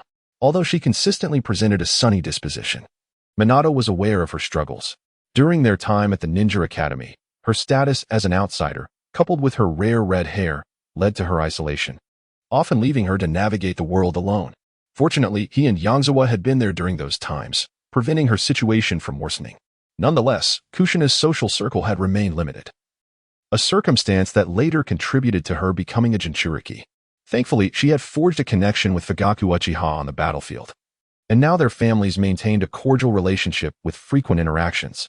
Minato believed that having another fellow Uzumaki would surely delight Kushina. Perhaps. Her name is Hualing, and she possesses remarkable talent. I intend to arrange for her to receive training for a while before she embarks on her journey as a ninja. Yongze shared his plans. Her sensory abilities are exceptional, and her chakra is quite unique. With some training, she should awaken abilities exclusive to the Uzumaki, such as the Kagaya's Divine Eye and the Diamond Lock. Minato pondered for a moment before suggesting, why not have Kushina teach her? There is surely no one more suitable in Konoha than her. It's quite fortuitous. It gives Kushina something to occupy her time, and considering how busy you are, she must be growing weary staying home alone all day. Yongze concurred. After discussing some of Yongze's experiences during missions, Minato laughed and remarked, in due time, Yongze, you may no longer be able to refer to yourself as an unremarkable chunin. Yongze contemplated this, then inquired, are you planning to promote me to jonin? Minato nodded and explained, the position of chunin is rather low. If one were to assume a higher rank while still holding such a title, it would undoubtedly provoke criticism. He added nonchalantly, but is that truly a concern? My mission record is not particularly impressive. Yongze, indifferent to the prospect of advancing to jonin, had previously refrained from seeking promotion due to his lack of strength, fearing that he might perish in perilous wartime missions. However, now that he had assimilated the Whitebeard template, he felt secure in his abilities within the current ninja world, no longer needing to worry about being swiftly defeated by some unforeseen antagonist. These are mere trifles. Once we thoroughly resolve the issue with the Grass Ninja, I can divide the tasks into multiple S-rank missions, allowing for more opportunities to gain merit. I will then include you in the negotiation team with the Grass Ninja, which will further enhance your accomplishments, Minato said with a gentle smile. Yongze couldn't help but marvel at how advantageous it was to have connections within the higher echelons.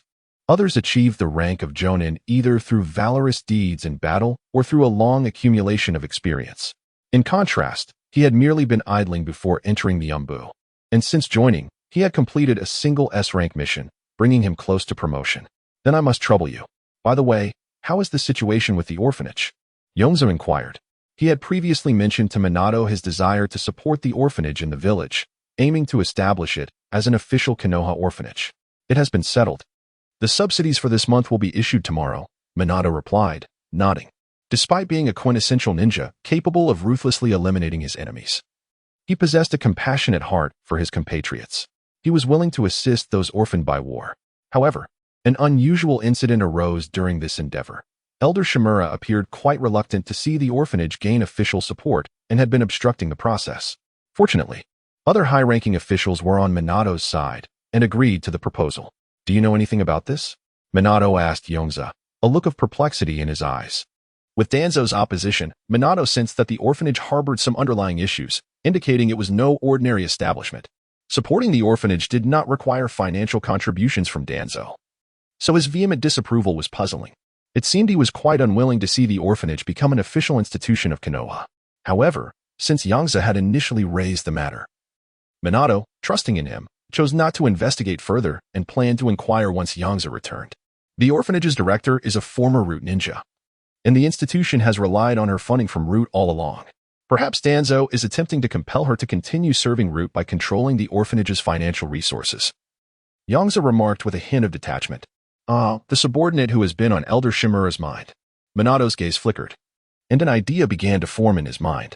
Upon observing Minato's expression, Yongze immediately discerned his thoughts and shook his head, saying, it would be quite challenging to have her join your Umbu. She is weary of the darkness she witnessed within Root, which is precisely why she chose to withdraw and establish an orphanage to aid the war orphans. Upon hearing Yongze's words, Minato could not help but display a look of regret. He was indeed in desperate need of talented individuals. The reality was that his new Umbu still had significant gaps, and many covert operations within the village were still being conducted by the third Hokage's Umbu. One might wonder, how could the illustrious Hidden Leaf, the strongest village in the ninja world, with so many ninjas, fail to allocate even a few to the Umbu? Although this sounds ludicrous, it is precisely the case in present-day Konoha. Firstly, Konoha had recently endured the devastating losses of the Third Great Ninja War, impacting ninjas across all levels. Secondly, while Konoha did not lack capable individuals for the Umbu, it was Minato, the fourth Hokage, who lacked personnel. The third Umbu was quite well staffed. Under such circumstances, if Minato were to draw a significant number of powerful ninjas into the Umbu, it would undoubtedly cause issues in other departments, and the third would never consent to it, nor would other high-ranking officials. The reasoning is straightforward. It is unnecessary. The Umbu is not understaffed, so why should one disrupt other departments to recruit ninjas for it? Minato understood this predicament, and thus he had no choice but to cultivate a new generation himself. This was why he felt compelled to consider recruiting a retired ninja whom Danzo held in high regard. Seeing Minato's disappointed expression, Yongze smiled and said, "Patience is a virtue. Give me 2 to 3 years, and I assure you, your new Umbu will undergo a remarkable transformation." He possessed a unique training system from the pirate world, supplemented by a system that accelerated talent development at an astonishing pace.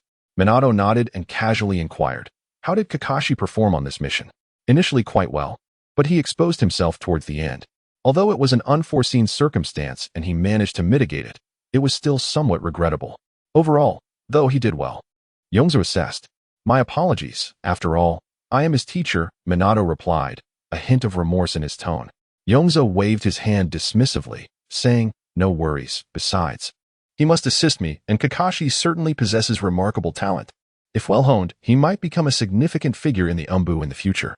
After discussing Kakashi, the two engaged in light-hearted conversation about mundane matters, such as Minato praising Kushina's increasingly delectable cooking. Yongze merely smiled softly at this, thinking, "You mock me for being single. Yet I chuckle at your marital constraints. We are both in the same boat, dear brother, so let us not ridicule one another." Upon leaving the Hokage building, Yongze did not return to the Umbu nor seek out Kakashi and the others, but instead made his way to a dango shop. Approaching the familiar owner, he said, "Watanabe." "The usual, if you please." Watanabe, grinning widely, replied, "Of course, Yongze-kun, just a moment. I will prepare it for you." Before long, 3 servings of enhanced dango were brought to Yongze. It was already afternoon, just past the lunchtime rush, and with few customers in the shop. Watanabe took the opportunity to sit beside Yongze and inquired, "Yongze-kun, have you been on a mission? It seems you haven't come by for dango in 2 weeks. At first, I thought perhaps a new shop had opened in the village, serving even tastier dango." After finishing his words, the boss stood up, took a glass, filled it with water, and placed it on the table where Nagasawa was seated. After consuming a portion of dango, Nagasawa lifted the glass and took a sip, chuckling lightly. "Off to complete a mission now, Watanabe-san. You must have confidence. Your dango is undoubtedly unrivaled in Konoha." Watanabe stroked his little mustache and replied, "Is that so? Yet some customers seem to think my dango is too sweet." Nagasawa scoffed, "That is merely a reflection of their lack of taste. If dango isn't sweet, what is it? Such individuals cannot fathom the true allure of dango." Watanabe chuckled softly, "Nagasawa-kun, your palate is indeed something that most cannot endure." Nagasawa displayed an air of aloof pride, exclaiming, "Truth is often held by a minority." Upon hearing this, Watanabe pondered for a moment and remarked, "Nagasawa-kun, you always manage to utter profound statements in the most peculiar situations." After finishing his meal, Nagasawa, as was his custom, packed a few normal dango and headed toward the orphanage. With the mission accomplished, it was time to unwind, to impress the ladies, and to check if his pre-ordered assistant had turned out well. Upon arriving at the orphanage, Nagasawa noticed Yanoyu was teaching the children in the classroom, instructing them in literacy. He refrained from interrupting Yanoyu, merely standing quietly at the entrance with the dango in hand, waiting for the class to end. Had he entered, it would have been difficult to resume the lesson once the children became restless. Yanoyu did not keep Nagasawa waiting long. About 10 minutes later, she announced an early dismissal, cheerfully telling the children, "Your brother Nagasawa has come to see you. Hurry and invite him in." A swarm of children rushed toward Nagasawa and the dango in his hands. After distributing the treats and managing to extricate himself from a few overly affectionate children, Nagasawa approached Yanoyu. "How do you feel? The village's subsidy should be delivered to you tomorrow," he said with a hint of teasing in his voice, recalling Yanoyu's initial indifference. Yanoyu evidently remembered her prior demeanor. Her face flushed with embarrassment, yet she earnestly thanked Nagasawa. "Thank you, Nagasawa. With the village's subsidy, life should be considerably easier from now on." although the sensation of being proven wrong was uncomfortable and quite humiliating. You hoped for more of such moments if they always resulted in positive outcomes. It's nothing, just a small effort on my part. Although they are war orphans. They are still part of Konoha and the Land of Fire, Nagasawa replied with a smile.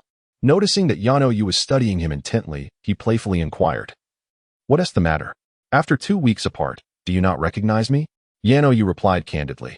I was wondering if you had transformed into the 4th Hokage. Oh. Nagasawa's interest was piqued. I heard that it was the 4th Hokage who successfully advocated for the orphanage to become officially recognized by Konoha, with monthly subsidies. But you are just an ordinary nin, right? Nagasawa smiled and completed Yanoyu's unfinished thought. However, there are no regulations stating that an ordinary nin cannot befriend the Hokage. I have been good friends with Minato since our time at the Ninja Academy. Yanoyu's gaze towards Nagasawa changed. It was astonishing to discover that this man with thick eyebrows and large eyes was indeed a person of considerable connections. Regardless, I am truly grateful for your assistance. It has been invaluable. Yanoyu expressed her gratitude once more. No matter how Nagasawa achieved it, the outcome is ultimately favorable. For she no longer needs to worry about the possibility of Danzo withholding funds. You have laid a solid foundation for Do, and that is sufficient repayment for me. Furthermore, I have a fondness for the children at the orphanage. It is simply my duty, Nagasawa remarked with a smile. Yanoyu nodded. As she had begun imparting ninja-related knowledge to Do. Previously, she had intended for Do to be an ordinary orphanage director, merely teaching him some basic medical ninjutsu. Now, she regarded Do as a prospective ninja to cultivate. After all, it was Do who expressed a desire to attend the Ninja Academy and become a ninja. Yanoyu was determined to assist him in enhancing his abilities to prevent any potential peril during missions. Nagasawa beckoned, summoning Do, who was currently enjoying a rice dumpling. Do was initially reluctant to approach, fearing that Nagasawa would ruffle his meticulously styled hair. However, glancing at the dumpling in his hand, he succumbed to temptation and walked over obediently. As expected, upon his arrival, he was met with Nagasawa's playful head patting. No matter how agile Do tried to evade, he could not escape Nagasawa's grasp. Visually, it appeared as though Do willingly leaned his little head into Nagasawa's palm. Seeing Do's shy demeanor, Nagasawa chuckled, thinking it amusing. He had employed his observation haki. How could a mere 5-year-old hope to escape his clutches? Noticing Do's lips pouting to the point of resembling a water kettle, Nagasawa finally relented, asking, Do, have you been studying diligently lately? After placing the skewer of his finished dumpling aside, Do pondered before replying. If you refer to my serious attitude, then yes, I have. Do was indeed studying earnestly. He was diligently practicing throwing shurikens and the body flicker technique. Sometimes, Yanoyu contemplated whether he was overexerting himself. She felt Do was being overly modest, given his hard work. This child is still too innocent. I hope he won't be bullied in the future, Yanoyu thought. However, she could never have imagined that the somewhat introverted and endearingly naive Do would grow up to become the mastermind behind an event that nearly led to the world's destruction. Very well, Do, you must continue to study earnestly. Only by excelling can you graduate early from the Ninja Academy and embark on missions to earn money. Nagasawa continued to paint a grand vision for Do. Is it possible to graduate early from the Ninja Academy? Do asked, smoothing down his hair, which had been tousled by Nagasawa, with a puzzled expression. After he had expressed his desire to attend the Ninja Academy, Yanoyu had enlightened him about the basics of the academy, including that it was a 6-year program. Yongze nodded and said, I know a jonin who graduated early from the Ninja Academy. He became a full-fledged ninja at the tender age of 5 and ascended to jonin by 12. Do couldn't help but express his astonishment, for he too was just 5 years old and had yet to even enter the ninja school. The thought that someone could become a ninja at such a young age was indeed remarkable. You must be referring to Kakashi Hitaki. Such a prodigy is hardly a fair comparison, Yanoyu interjected. Even though she had previously been a member of the Root, she had heard whispers of Kakashi's genius. By the ages of 10 to 11, he had already made notable contributions on the battlefield, and by 12, he had achieved the rank of jonin. While most children were merely graduating from the Ninja Academy at 12, Kakashi had already reached jonin status, a testament to his extraordinary talent. Although Yanoyu acknowledged Do's potential, she felt it unlikely he could reach Kakashi's level. Yongze chuckled lightly and said, Yanoyu, do not underestimate Do. His potential is surely on par with Kakashi's. He hadn't anticipated Yanoyu's strong reaction, as Kakashi had always appeared as a subordinate when in his presence. causing him to nearly forget Kakashi's esteemed reputation as a prodigy of Konoha. If you hold Do to such high expectations, it may place immense pressure upon him. Yanoyu remarked, rubbing her forehead in exasperation. Yongze's demeanor shifted to one of seriousness as he asserted, Yanoyu, trust me, Do's potential far exceeds your imagination. Yanoyu. Observing Yongze's unwavering conviction in his understanding of Do, found herself at a loss for words. Do quietly committed Kakashi's achievements to memory. He had discovered a new, ambitious goal. Merely entering the ninja school and graduating to become a ninja seemed too insignificant. He aspired to surpass Kakashi's records and to demonstrate his worth, eliciting a proud smile from Yanoyu whenever she spoke of him. After conducting a thorough assessment of Do's abilities and imparting some tips on chakra utilization, Yongze departed from the orphanage. At training ground number 3 in Konoha, the 4th Hokage's Umbu Team 7 reconvened. Kakashi and his companions looked at Yongze with anticipation, for he was about to guide them in the training of a secret technique known as Haki. Haki is the hidden power within the human body, an essence of presence, killing intent, and fighting spirit. By mastering these invisible sensations, one's willpower can be transformed into a formidable weapon. This potent force is what Haki embodies. Yongze proceeded to elucidate the origins of Haki to the trio. 2 weeks had passed since Yongze had first demonstrated the power of Haki before them, and he had subsequently earned an additional 20,000 points, of which 9,000 were utilized to unlock their potential for Haki. At this moment, should they train diligently, they could awaken the power of Haki akin to individuals in the world of pirates. Aside from Green, Kakashi, and Saltwater, your physical strength is rather limited and requires further training. Therefore, we shall first focus on the observation Haki, Yongze stated, cheerfully producing 3 black strips of cloth to distribute among the trio. In Inuzuka Midori's heart, an unsettling feeling began to brew as she tentatively inquired, "Is this meant for tying up hair?"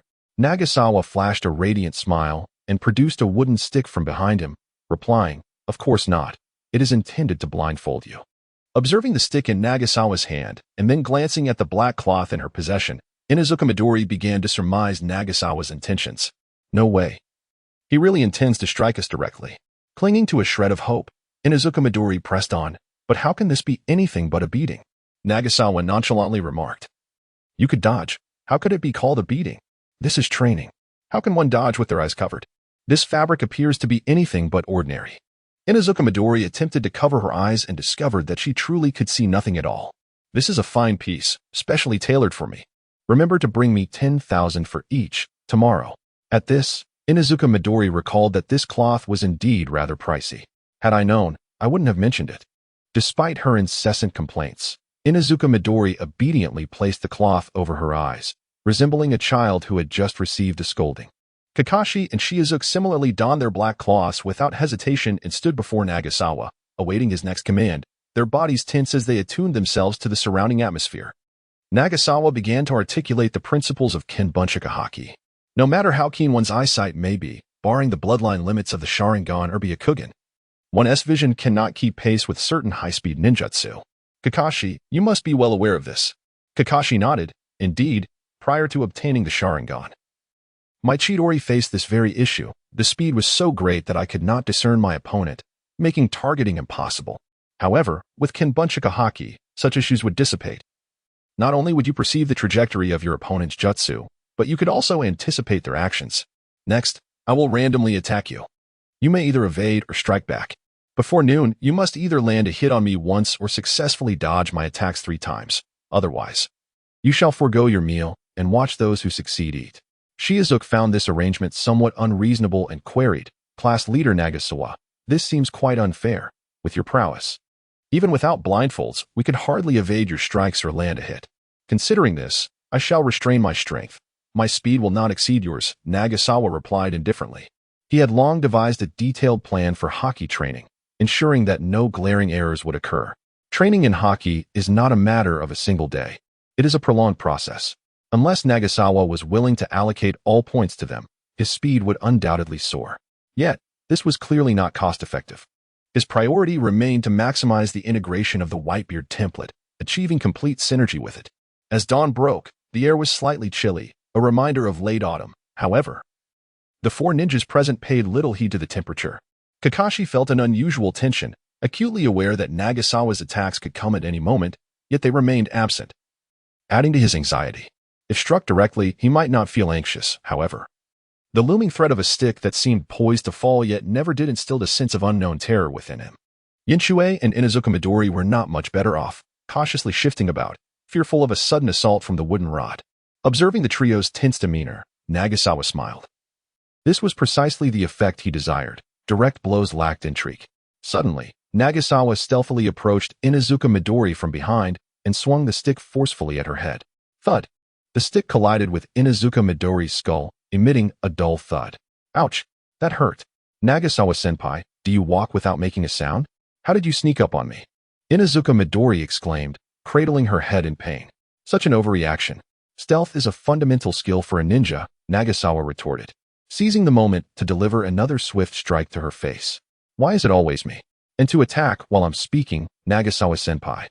I suspect you are settling a personal score, Inuzuka Midori lamented, sensing an ominous turn of events.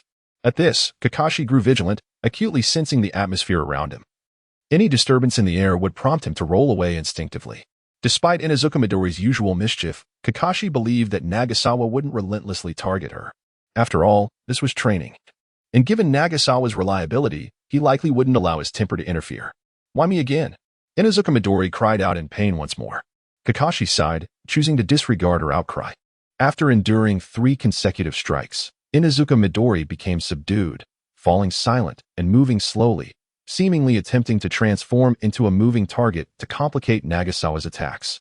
However, Nagasawa had no intention of continuing his assault on Inuzuka Midori. Instead, he silently approached Yongze. Thud! Another sudden strike from behind caught Yongze off guard, leaving him unable to evade, and his weaker constitution nearly caused him to topple. Regaining his balance, Yongze swiftly drew a shuriken from his ninja tool pouch and hurled it backward. It struck Kakashi in the leg. Nagasawa couldn't help but laugh. Was this an attack on my teammate? He had struck and immediately moved on, not planning to deliver a series of blows as he had with Inuzuka Midori. Kakashi was bewildered. How had a shuriken suddenly flown his way? Due to the close proximity and his vision being obscured, he failed to evade the projectile. Nagasawa-senpai. Isn't using shuriken a bit dangerous? Kakashi remarked. He felt that, unlike Nagasawa, they lacked the formidable haki and should opt for safer methods during initial training. At that moment, Yongze's voice, tinged with apology and a hint of embarrassment, chimed in. Kakashi, I'm sorry. The shuriken was thrown by me. I intended to strike Nagasawa-senpai. Kakashi was taken aback, processing the absurdity of it all, having avoided Nagasawa's stick only to be struck by a teammate's shuriken. Suppressing his laughter, Nagasawa removed the shuriken from Kakashi's leg and applied a healing technique before saying, "You must exercise caution with your attacks. Do not strike unless you are certain of your aim. Due to the proximity between you, it is exceedingly easy to launch an attack on one another. Otherwise, it may devolve into a situation akin to the one just experienced. Saltwater, please do not throw me. Target Kakashi instead. As he is a jonin and far more formidable than I," Inuzuka Kiba exclaimed with a look of sheer terror. Kakashi, upon hearing this, was taken aback. Although he held the rank of jonin, to suggest that his physical prowess surpassed that of Inuzuka Kiba was nothing short of slanderous. After all, Kiba specialized in taijutsu. Upon hearing Kiba's words, Saltwater awkwardly scratched his head, saying, "I apologize. I shall refrain from attacking so carelessly next time." At that moment, he longed to find a crack in the ground to hide in, feeling as though the illustrious reputation of the Nara family had been utterly tarnished. Observing Saltwater's mortified demeanor, Nagasawa could not help but chuckle.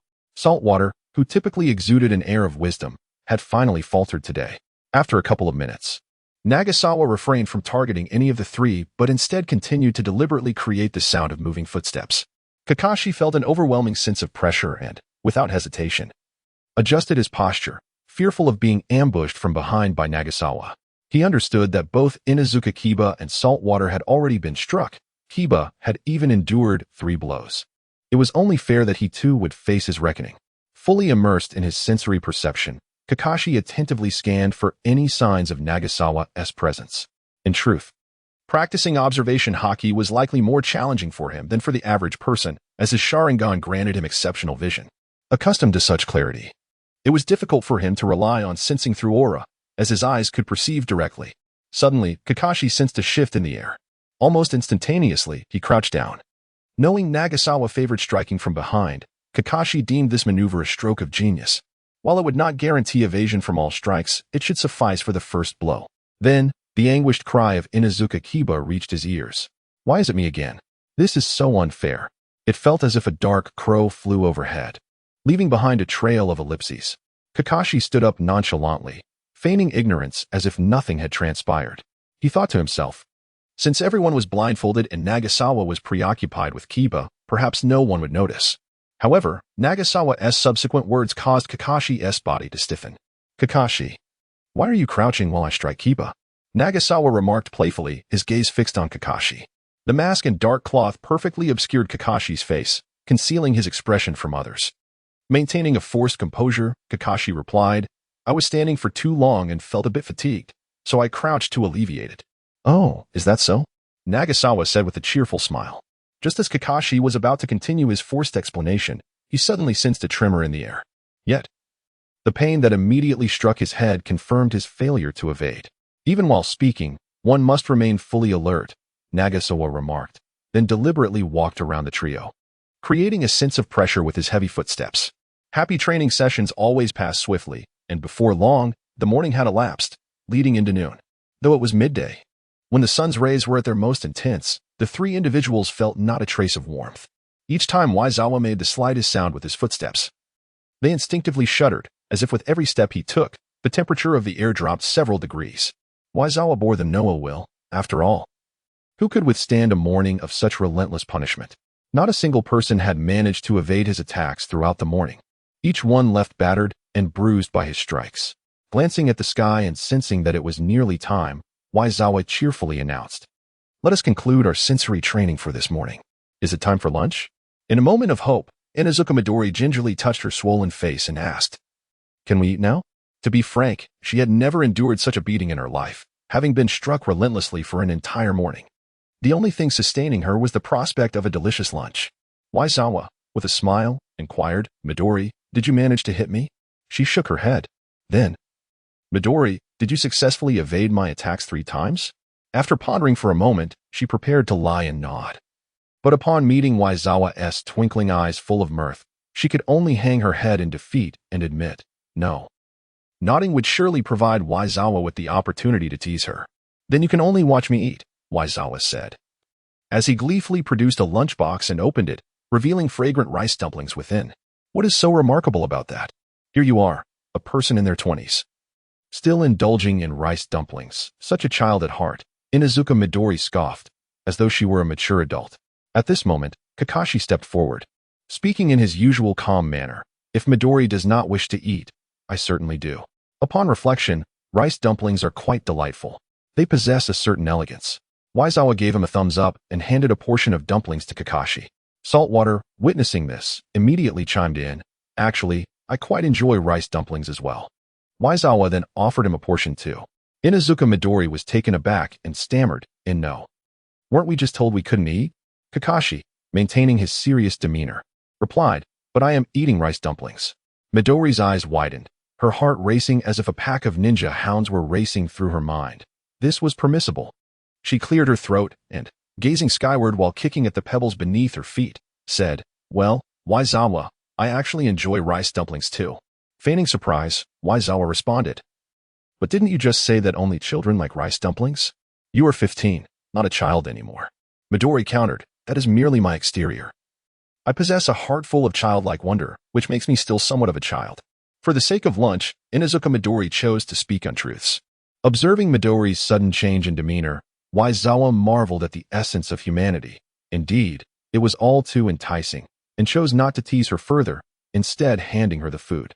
After they had resolved their lunch, Waizawa began to instruct the trio in the techniques of the 6 styles, focusing on the shave and paper drawing. He selected these two, as shave was the simplest and most practical of the techniques, while paper drawing would aid in their training of the observation of color. He would impart the 6 techniques step by step to 3 individuals, establishing a new dark division. After all, he could not accomplish this task alone. By teaching these 3, they could subsequently instruct others. Yongze personally elucidated the art of shaving and finger drawing. Even Kakashi, who had already grasped the basics of shaving, did not boast but attentively absorbed Yongze's explanations, analyzing them with his Sharingan. After training concluded around 4 in the afternoon, Kakashi, weary, made his way toward the small inn where Uzumaki Hana resided. Yongze had stated that since the individuals were brought by him, it was incumbent upon Kakashi to handle everything. Today, he needed to take Hanar to register her household, thus officially integrating her into Konoha. While strolling down the street, Kakashi suddenly sensed a gentle current of air and instinctively dodged. To his surprise, it was Guy standing behind him.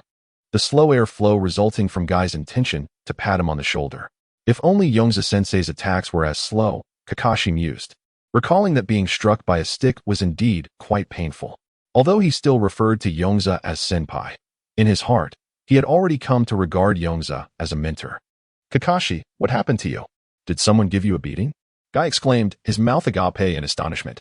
Despite the mask obscuring Kakashi's face, Guy was far too familiar with him and could immediately discern that Kakashi's face was bruised, his eyes surrounded by dark circles.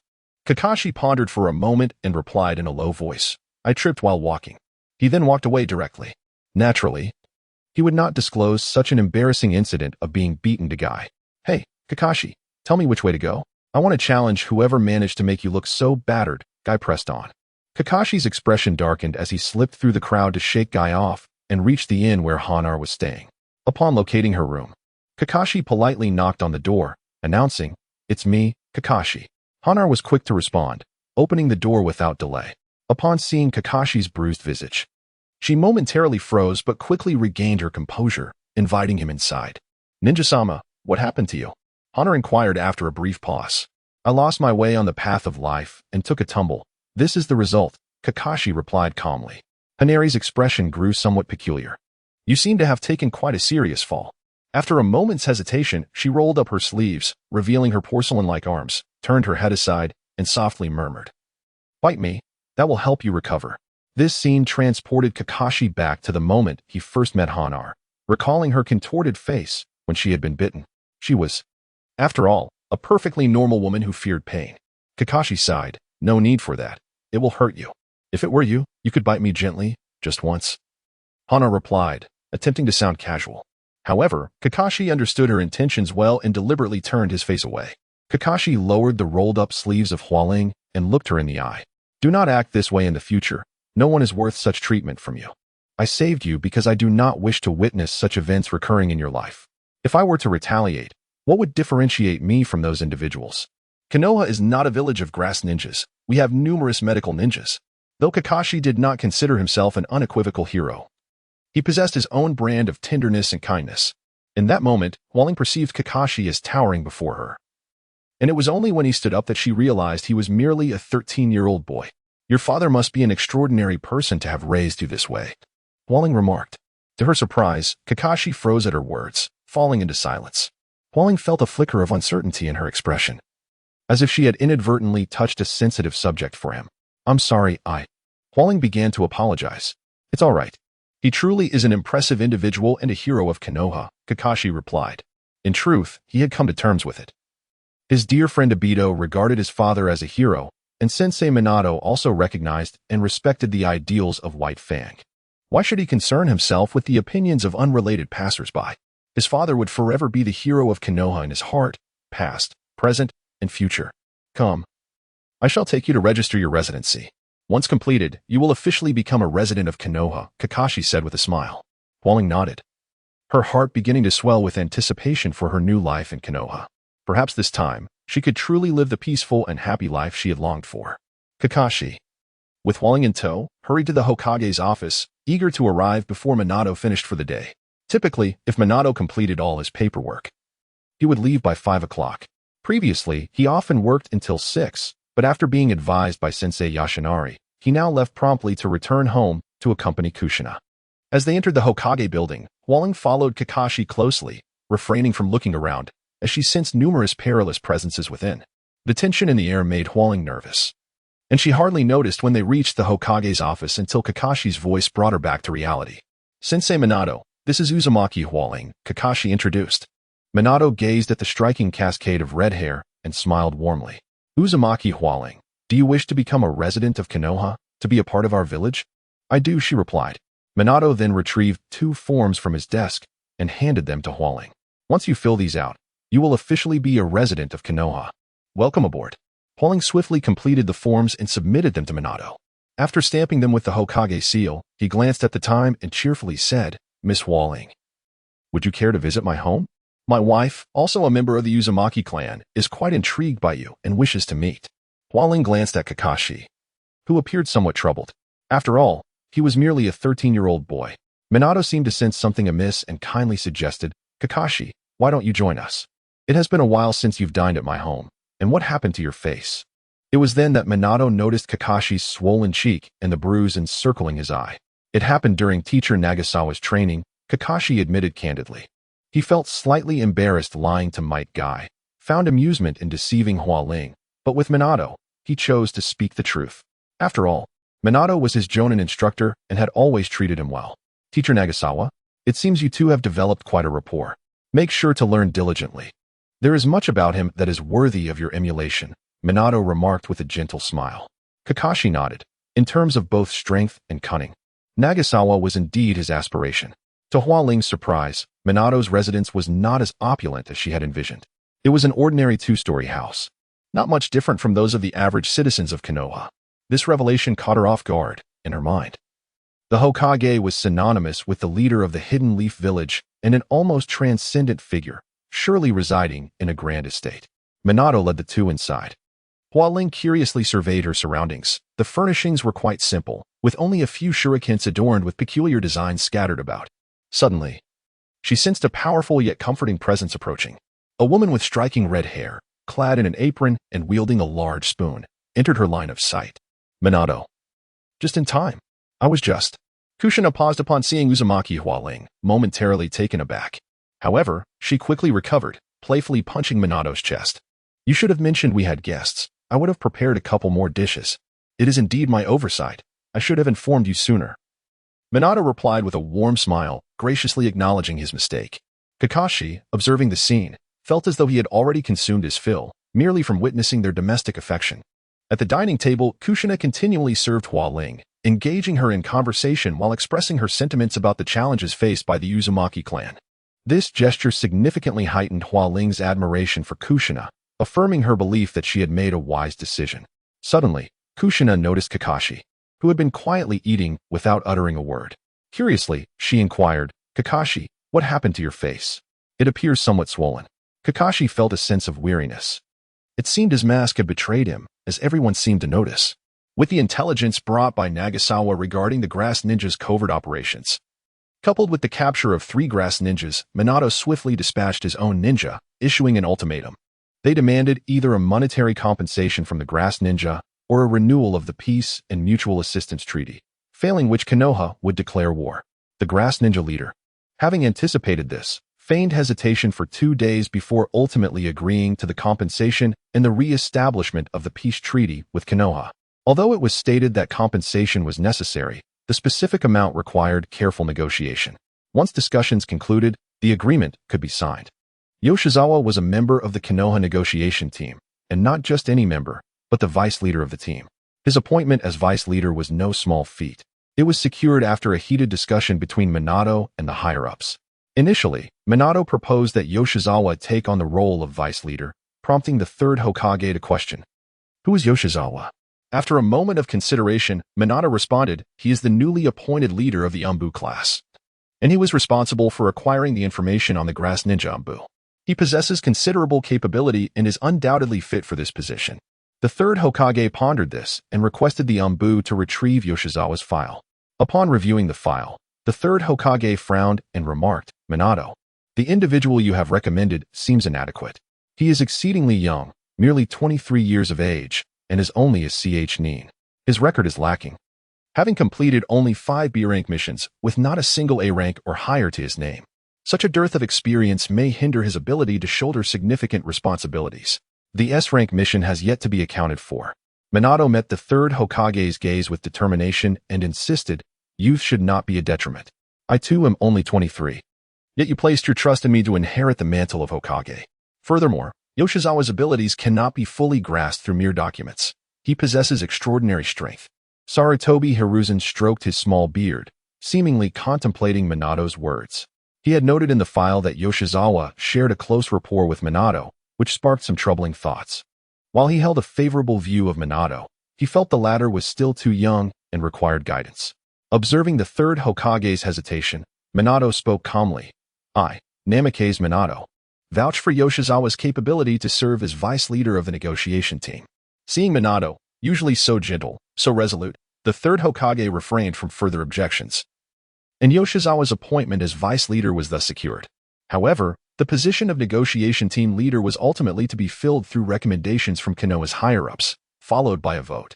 It was well known that the true upper echelon of Konoha comprised only 5 individuals, the 2 Hokages, 2 advisors, and 1 elder. The 2 advisors were both disciples of the third Hokage and longtime supporters, effectively allowing the third Hokage to represent the entire upper echelon. Thus, the negotiation team leader was essentially chosen by the third Hokage.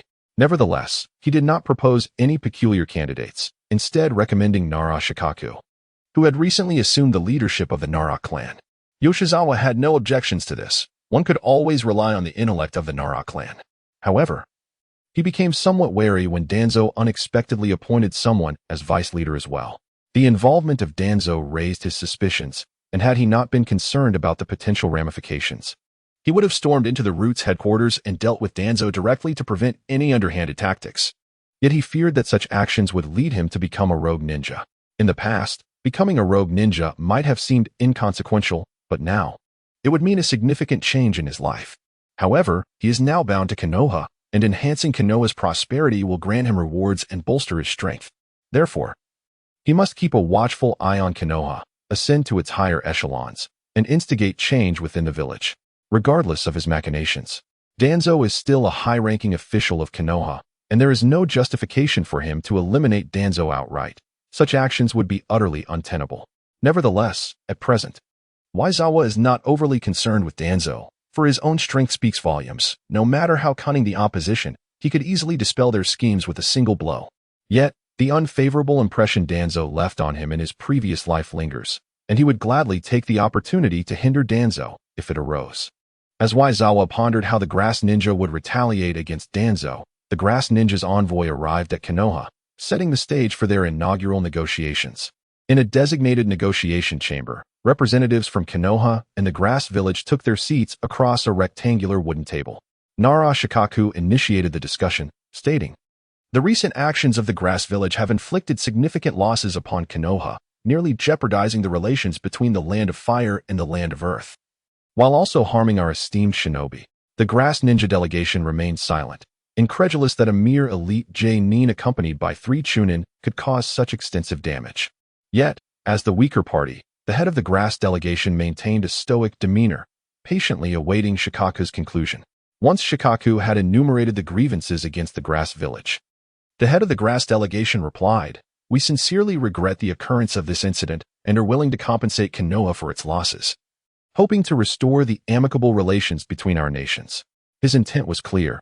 Enough of the preamble, let us discuss terms. Shikaku smiled and replied, "Konoha also desires to restore a peaceful and mutually beneficial relationship with the Grass Village, requiring compensation of 100 billion ryo to slightly alleviate Konoha's losses." The Grass delegation leader's smile faltered, although he understood that Konoha did not expect to receive the full 100 billion ryo and was merely leaving room for negotiation. He was nonetheless incensed. Such a trivial matter should not warrant a demand for 100 billion ryo, especially given that the lowest value S-rank mission only requires 1 million ryo. S-rank missions are classified as state secrets and may even involve inviting other nations into conflict. 100 billion ryo could fund 1,000 S-rank missions worth hundreds of Asuma, and the Grass Village might struggle to muster such an amount, as their resources are far from abundant. The Grass delegation leader lamented their financial plight, suggesting, "Surely 100 billion is excessive. Might 1 billion suffice?" Shikaku's smile vanished, realizing they had cut the proposed amount by a staggering 99%. Even market vendors would not concede so drastically. Konoha did not wish to demand an exorbitant sum, yet the losses they suffered were substantial. 1 billion was merely a drop in the bucket and would hardly cover their damages. Shikaku remarked, "To propose merely 1 billion ryo is quite unrealistic. We need a more substantial offer." The Grass delegation leader, appearing troubled, suggested, "Then what of 2 billion ryo? It is not that the Grass Village is unwilling to compensate, but rather that we are exceedingly impoverished." "Impoverished indeed, but can you not manage to scrape together 2 billion? I initially believed that the Grass Shinobi was here to earnestly resolve the situation, but it seems that is not the case, Nara Shikaku remarked with a somber expression. The leader of the Grass Shinobi sighed, lamenting the unfortunate reality that a weak nation possesses no diplomatic leverage. There was no way to skirt around the issue, and threats were now on the table. 800 million Ryo was the utmost that our Grass Shinobi village could offer, he expressed with palpable anguish. Nara Shikaku, satisfied, prepared to nod in agreement. In truth, the third Hokage had not instructed him on the amount of compensation to demand. This was purely his own initiative. For the third Hokage, there was originally no intention of seeking reparations, thus it was of little concern to him. He had appointed Nara Shikaku as the head of the negotiation team because he had confidence in him and wished for him to ascend to the rank of Jonin leader, allowing him to gain experience in the negotiations. At that moment, Nara Shikaku was also a promising Jonin. Although he had made a name for himself during the war, he, like Minato, belonged to the younger generation of Jonin, still regarded as a junior among his peers. It was then that Nagasawa spoke up, stating, "This time, our talented Jonin, Hitaki Kakashi, nearly lost his life on a mission. How can 800 million adequately compensate for the mistakes of the Grass Shinobi? Kakashi is a prodigy of our Leaf Village, a rising star." The leader of the Grass Shinobi's expression twitched, disregarding whether that team of Grass Shinobi could contend with Kakashi. 800 million was hardly comparable to the worth of a Jonin, let alone 800 million Ryo. Even 80 million would attract individuals willing to risk their lives to assassinate an elite Jonin. Of course, the matter between the Grass Shinobi and the Leaf was no longer simply an issue of a few ninjas, but rather a conflict between villages and nations. 1 billion Ryo. The leader of the Grass Shinobi declared, his face adorned with a mask of agony. Upon hearing this, Nara Shikaku regarded Nagasawa with curiosity. He had thought 800 million was already quite steep, only to realize that Nagasawa was even more resolute. However, he soon witnessed an even more audacious move. As Nagasawa refused to concede on the amount of compensation demanded and ultimately escalated it to the astonishing sum of 1,200 million Ryo. When the contract was finally signed, the leader of the Grass Shinobi gazed at Nagasawa with an almost predatory intensity. What had initially been resolved with 800 million Ryo had unexpectedly ballooned to 1,200 million, an increase of 400 million. How many missions would it take to cover that deficit? Yet, he found himself with no choice but to accept, as this was nearly the baseline that the Grass Shinobi could afford. No matter how the leader of the Grass Shinobi contemplated the situation, he could not have anticipated that the Leaf Ninja before him had recently conferred with the leader of the Grass Shinobi regarding an appropriate amount of reparations to demand. Not only did he know the limits of the Grass Shinobi, but this threshold had also been established jointly by Nagasawa and the Grass Shinobi's leader. It afforded the Leaf Village the necessary respect while remaining bearable for the Grass Shinobi. After the conclusion of the negotiations, Nara Shikaku, driven by curiosity, inquired of his colleague Nagasawa, Deputy Leader Nagasawa, "How did you ascertain the limits of the Grass Shinobi?" Nagasawa replied with a faint smile. "I once infiltrated the Grass Shinobi's umbu to steal confidential information, thus I possess some understanding of their village." No wonder, Nara Shikaku nodded in acknowledgement. Nagasawa thought that revealing the stark truth might be too daunting and sound implausible, so he opted to concoct a more palatable excuse. After all, sometimes reality can sound more absurd than fiction. The following day, Nagasawa was summoned to the Hokage's office by the Umbu ninjas. With a beaming smile, Minato gazed at Nagasawa and said, "I have heard about the negotiations, Nagasawa. You truly live up to your reputation, even Kiju speaks highly of you." Which is quite rare for him. Nagasawa chuckled, responding, "Minato, why does it sometimes feel like you have more confidence in me than I do in myself? Surely you haven't imagined me to be an all-capable ninja, have you? Isn't that the case?" Minato remarked, somewhat unconvinced, as he believed Nagasawa was indeed an all-capable ninja. But enough of that. Let me show you this. Minato rose, smiling as he handed Nagasawa a document. Curiously, Nagasawa accepted it, a hypothesis forming in his mind. Upon examining the contents, it was precisely as he had surmised, a promotion letter appointing him as a Jonin.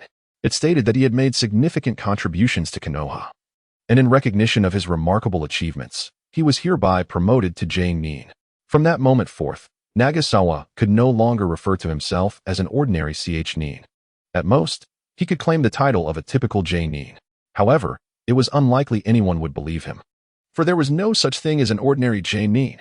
Jonin were elite, representing a nation's higher combat capabilities. This was true even for the 5 great nations. The number of genin within a country serves as the true measure of its military strength. Furthermore, in a strict sense, being a genin in Konoha also conferred a certain social status. Whenever significant events occurred, a genin meeting would be convened for deliberation and voting, and only genin were permitted to attend. The senior officials in various departments were predominantly genin, which was one of the reasons Minato had exerted considerable effort to elevate him to this rank. As a ch-nin, advancement was indeed a challenging endeavor, often attracting unwelcome gossip. Nagasawa as a genin? That sounds somewhat acceptable, he mused, returning the document to Minato. I actually think it's quite good, Minato replied warmly. Moreover, before long, you may be promoted to team leader Nagasawa. Ugh, that sounds worse than genin Nagasawa, he retorted. If those who have been in the Umbu for over a decade just to become squad leaders heard you say that, they would be infuriated. Minato shook his head, chuckling at Nagasawa's playful banter. You, who became Hokage at 23, have no standing to complain. Ultimately, it is your exceptional abilities that have won over the third Hokage, Nagasawa countered. The two gradually veered into a light-hearted exchange of flattery, sharing a smile in the end. By the way, Minato, if there are no tasks that require only me, please refrain from assigning village missions to our team. Instead, arrange some patrol duties, Nagasawa advised. I am currently conducting special training to enhance their abilities, and we will engage in real combat after a while. Minato nodded in agreement, saying that's perfectly fine. Recently, the ninja world has been quite tranquil, and I have had significantly fewer documents to deal with. After all, the three great nations of fire, wind, and earth have signed a treaty. Those lurking in the shadows are unlikely to provoke trouble anytime soon. Minato couldn't help but sigh. I truly hope for lasting peace in the ninja world. This indeed presents a formidable challenge. Wars often erupt unexpectedly, and not everyone yearns for peace, as Yongze ruthlessly asserted. Thus, my utmost endeavor is merely to ensure that Konoha remains unscathed by the ravages of war. Minato quietly gazed out through the expansive floor-to-ceiling window towards Konoha. The Hokage's office occupies the pinnacle of the Hokage Tower, offering a panoramic view of the village. Observing the serene landscape of Konoha, Minato felt an immense surge of motivation. Bearing the esteemed title of Hokage, he was determined not to disappoint the villagers. Since Yongze had purposefully greeted Minato, he had predominantly engaged in tasks within the village, facilitating his training under Yongze. The training progressed relatively smoothly. Initially, he could not evade a single strike, often emerging bruised and battered from Yongze's relentless assaults. However, 2 months later, they managed to dodge over half of Yongze's attacks, significantly enhancing their reflexes. Yet, as Yongze increased the intensity of his strikes, evasion became increasingly challenging for Kakashi and the others, though they were no longer as helpless as before. During these 2 months, apart from honing their formidable skills, Yongze also imparted the 6 forms to them. Due to time constraints, he chose not to teach all 6 forms, focusing instead on the shave, paper drawing, and moonwalk. Mastering a few techniques deeply proved more beneficial than skimming many. Moreover, the inherent potency of a ninja's jutsu was already formidable. Techniques like the needle jutsu and gale palm might not necessarily surpass ninjutsu in efficacy. Nevertheless, they were not devoid of merit as physical techniques. Their lack of hand seals constituted a significant advantage. Additionally, Yongze had some innovative ideas regarding the more aggressive techniques of the 6 forms. For instance, he envisioned integrating wind-release chakra alterations into the gale palm, unleashing a blade of chakra-infused wind, and incorporating lightning-release chakra modifications into the needle jutsu, transforming it into a ninjutsu akin to a powerful hand technique. This approach heightened the complexity of their development, yet Yongze deemed it essential, both for augmenting their power and for better suitability for ninja application. The distinctions between ninjas and pirates were pronounced. Mere imitation would not suffice. The unique use of chakra intrinsic to ninjas must be incorporated. The sky in November remained a brilliant blue, and the residual chill from last night's winter rain did not disrupt the daily lives of Konoha's residents, who continued to move in and out in a steady stream. Meanwhile, Kakashi, accompanied by Inuzuka Kiba, patrolled the outskirts of Konoha. The village, despite being termed a village, bore the scale of a town, far exceeding the ordinary. Due to its military nature, Konoha had established numerous watchtowers just outside the village to monitor the surroundings and ensure the safety of its inhabitants. Kakashi and his team's duty was to ensure these outposts remained secure while overseeing their operations. This task was part of the routine for the Umbu, akin to patrolling Konoha itself. However, The nature of these assignments varied by personnel and period. For instance, the routine tasks of the second Hokage's Umbu undoubtedly involved monitoring the Uchiha clan.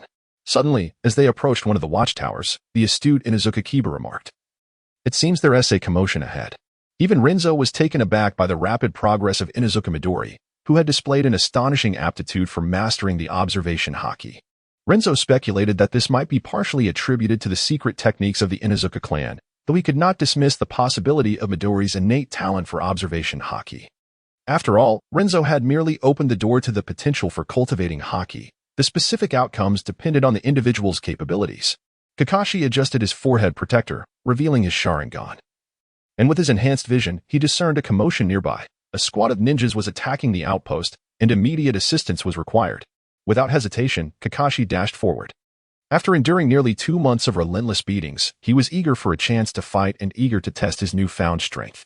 Inuzuka Midori, not one to lag behind, charged ahead with his companion, Himuro. Shio followed closely, prepared to employ his shadow mimic technique to control their adversaries. This was part of their tactical arrangement.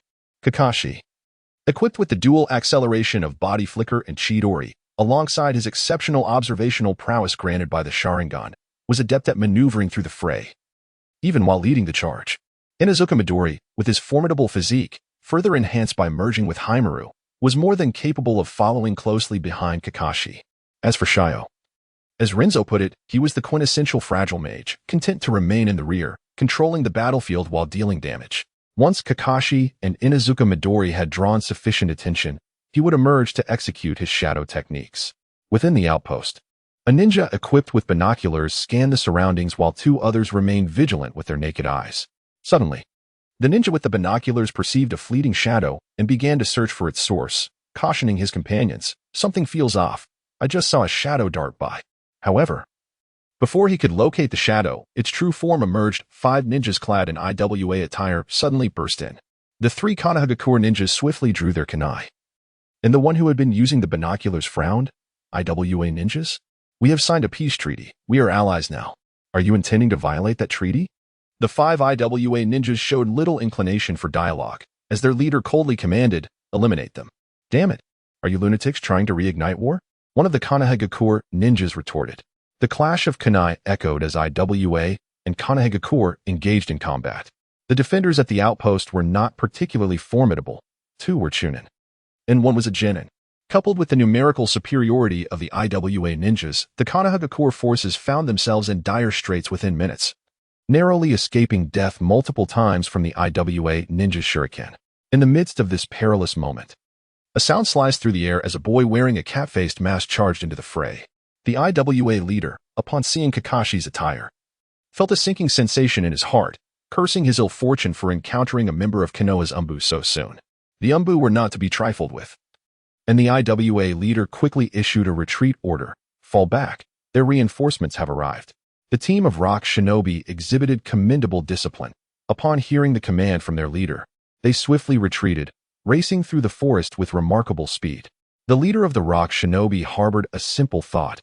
In such a vast expanse of forest, hiding would be effortless, especially against a solitary opponent who could hardly capture them.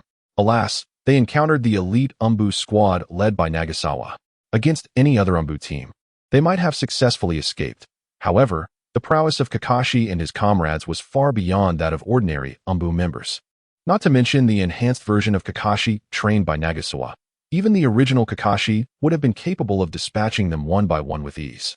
Observing the enemy's intent to flee, Kakashi immediately formed hand seals and unleashed the Chidori. With a powerful stomp on the ground, he activated the Shunshin technique and surged forward.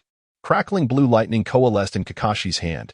Invigorated by the stimulation of his lightning chakra, his cellular activity surged, and his speed intensified. Coupled with the utilization of Shunshin, Kakashi shot forth like a bolt of lightning. In an instant, he closed the distance to the slowest of the group, driving the Chidori through the enemy's thigh. The rock shinobi let out a piercing scream, rendered immobile. Without a moment's pause, Kakashi continued his advance, Chidori raised, charging towards the remaining 4 adversaries. 1, 2, 3, 4. With each dash, another rock shinobi fell to the ground. The distance between Kakashi and the last remaining foe continued to diminish, pushing the latter towards a desperate situation. Faced with such dire circumstances, the leader of the rock shinobi seemed to abandon the hope of escape, preparing instead for a last stand against Kakashi. Water release, water dragon bullet technique. Yet, before the leader could complete the extensive series of 44 hand seals, Kakashi's Chidori had already pierced through his body. Kakashi, couldn't you leave one for me? You took them all, Inuzuka Midori remarked with a pout as she approached. Having endured nearly 2 months of punishment herself, she too was eager to unleash her frustrations on someone. We must eliminate them at the fastest pace to prevent their escape, Kakashi stated calmly. I know that well enough. I was merely venting, Inuzuka Midori replied, her expression suggesting her understanding of the situation. After bringing all the incapacitated rock shinobi back to the outpost, Kakashi inquired of the Konoha shinobi stationed there. What transpired? The outpost shinobi gazed at Kakashi with gratitude, expressing, "We are immensely thankful for your timely support. As for these rock shinobi, we are at a loss. We were on regular duty when they suddenly charged in, threatening to kill us." The outpost shinobi grew agitated, stating, "I suspect the rock shinobi aimed to reignite the war. They have violated the peace treaty." One of the fallen rock shinobi scoffed, "What can you do about it? A treaty is merely a piece of paper. We rock shinobi could tear it apart, and what would Konoha do in response? The signing of the treaty was merely your unilateral desire." You. Upon hearing these words, the Leaf Village sentry could no longer contain himself and was ready to charge at the rock ninja who had spoken, intending to deliver a couple of punches. However, Yongze intervened, fearing that the Leaf Ninja, consumed by rage, might inadvertently kill someone. His keen senses detected an eerily familiar aura. This situation bore a striking resemblance to Yongze's plan during the Grass Ninja incident. Yongze calmly advised, "Do not fall into the enemy's trap. These 5 may not necessarily be rock ninjas. They could very well be adversaries masquerading as rock ninjas to disrupt our relations with them. Exercise caution in your discernment." Kakashi nodded in agreement, experiencing a sense of déjà vu himself. The 5 so-called rock ninjas, apart from their headbands and attire, bore no resemblance to actual rock ninjas. When he had disguised himself as a rock ninja during the Grass Ninja operation, he had employed the Earth-style wall technique, at least that was an Earth-release ninjutsu. This group, however, had not utilized a single Earth-release technique. Claiming to be rock ninjas was nothing short of a deception. Kakashi observed the surroundings with his Sharingan and suddenly noticed a shuriken embedded in a wooden board. He withdrew the shuriken and examined it, stating coolly, "They should not be rock ninjas. This shuriken is not of rock ninja origin." Having fought alongside rock ninjas on the battlefield, he was intimately familiar with their weapons. While it was conceivable that, to confuse the enemy, certain foreign tools might be used in specialized missions, the demeanor of these false rock ninjas suggested an imminent confrontation with the Leaf Village. They had to even change their headbands or uniforms. How could they possibly have bothered to switch shurikens? Coupled with the ninjutsu issue, Kakashi was certain that these individuals were definitely not rock ninjas. Yongze nodded in agreement, adding, "I too believe something is amiss. They are unlikely to be rock ninjas, but rather ninjas from a country or organization with ulterior motives." The captured rock ninjas, upon overhearing Kakashi and his companions, became alarmed and shouted, "Ha! We rock ninjas are not prone to deceit. Do not project your sordid thoughts onto other ninja villages." In a mocking tone, Inuzuka Midori chimed in, "It seems you're right. They're getting anxious." Kakashi swiftly incapacitated all the rock ninjas, declaring, "This matter is likely more complicated than we can handle alone. We should promptly hand them over to Captain Yongze for further action." The purpose of incapacitating the false rock ninjas was to prevent them from taking their own lives. Although the Leaf Village possessed secret techniques to extract information, even from corpses, living subjects could yield far more valuable insights. Indeed, Yongze concurred. The 3 then departed from the sentry post, taking all the false rock ninjas with them to the Umbu headquarters. Before leaving, Kakashi requested that one of the sentinels notify Namake's Minato. This was no trivial matter, and it was fortunate that Kakashi and his team had arrived in time. Had those 3 leaf ninjas been killed and evidence of rock ninja involvement planted at the scene, the investigation would have become exceedingly difficult. Yongze gazed at the 5 imposters disguised as rock shinobi before him, feeling a sense of bemusement. He chuckled, "Is this karma? Just moments ago, we were playing at being rock shinobi among the grass shinobi, and now it appears that others have come to Konoha to employ the same ruse." However, he had anticipated that someone would grow impatient and take action. He was merely surprised by the incompetence displayed, as they had not even dispatched a jonin, clearly underestimating Konoha. They likely intended to ambush a sentry, but stumbled upon our patrol instead, Saltwater analyzed. No matter, you must be weary of your patrol duties by now. Perhaps this will lead to a proper battle. Yongze shrugged nonchalantly. At this stage, as long as Konoha suffered no significant losses, the other 4 great shinobi villages would hardly dare to stir. After all, they had just endured a severe beating and were still reeling from it. Konoha had sustained considerable losses, and they had not emerged unscathed either. Essentially, it was merely minor villages and rogue ninja organizations causing disturbances. Yongze, feeling somewhat frustrated with the slow pace of his promotion, welcomed the prospect of a grand mission that could elevate him to the rank of squad leader. What a delightful turn of events that would be. He instructed the 3 to hand over the faux rock shinobi to the interrogation department. Although they had discerned that these individuals were not genuine rock shinobi, it remained necessary to ascertain their true affiliations. The interrogation department of Konoha was notorious. They could extract information from both the living and the dead, and the myriad of secret techniques they possessed was no jest. Meanwhile, Yongze sought out Minato, wishing to share his thoughts. He aimed to persuade Minato to adopt a firmer stance regarding this incident to prevent the 3rd Hokage from downplaying the matter. While recuperation was prudent, there were times when one must be resolute. Otherwise, even the most insignificant adversaries would dare to bully Konoha. If that were the case, what value would the title of the first shinobi village hold? All those wars would have been fought in vain. Perhaps a more assertive stance would be beneficial, Minato pondered, tapping his fingers on the desk while contemplating Yongze's proposal. Yongze had conveyed his belief that Konoha's external demeanor could afford to be more assertive. This notion was not entirely unfounded. Indeed, the 3rd Hokage was not perpetually compromising. He merely wished for peace in Konoha. After reflecting, Minato ultimately concurred with Yongze's perspective.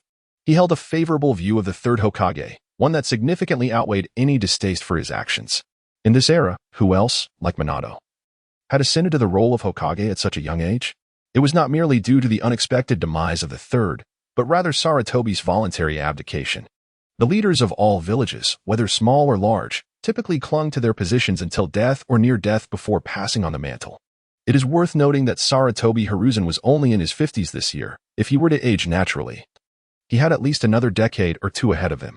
For this reason alone, Minato held immense respect for the 3rd Hokage. Such decisiveness required great fortitude.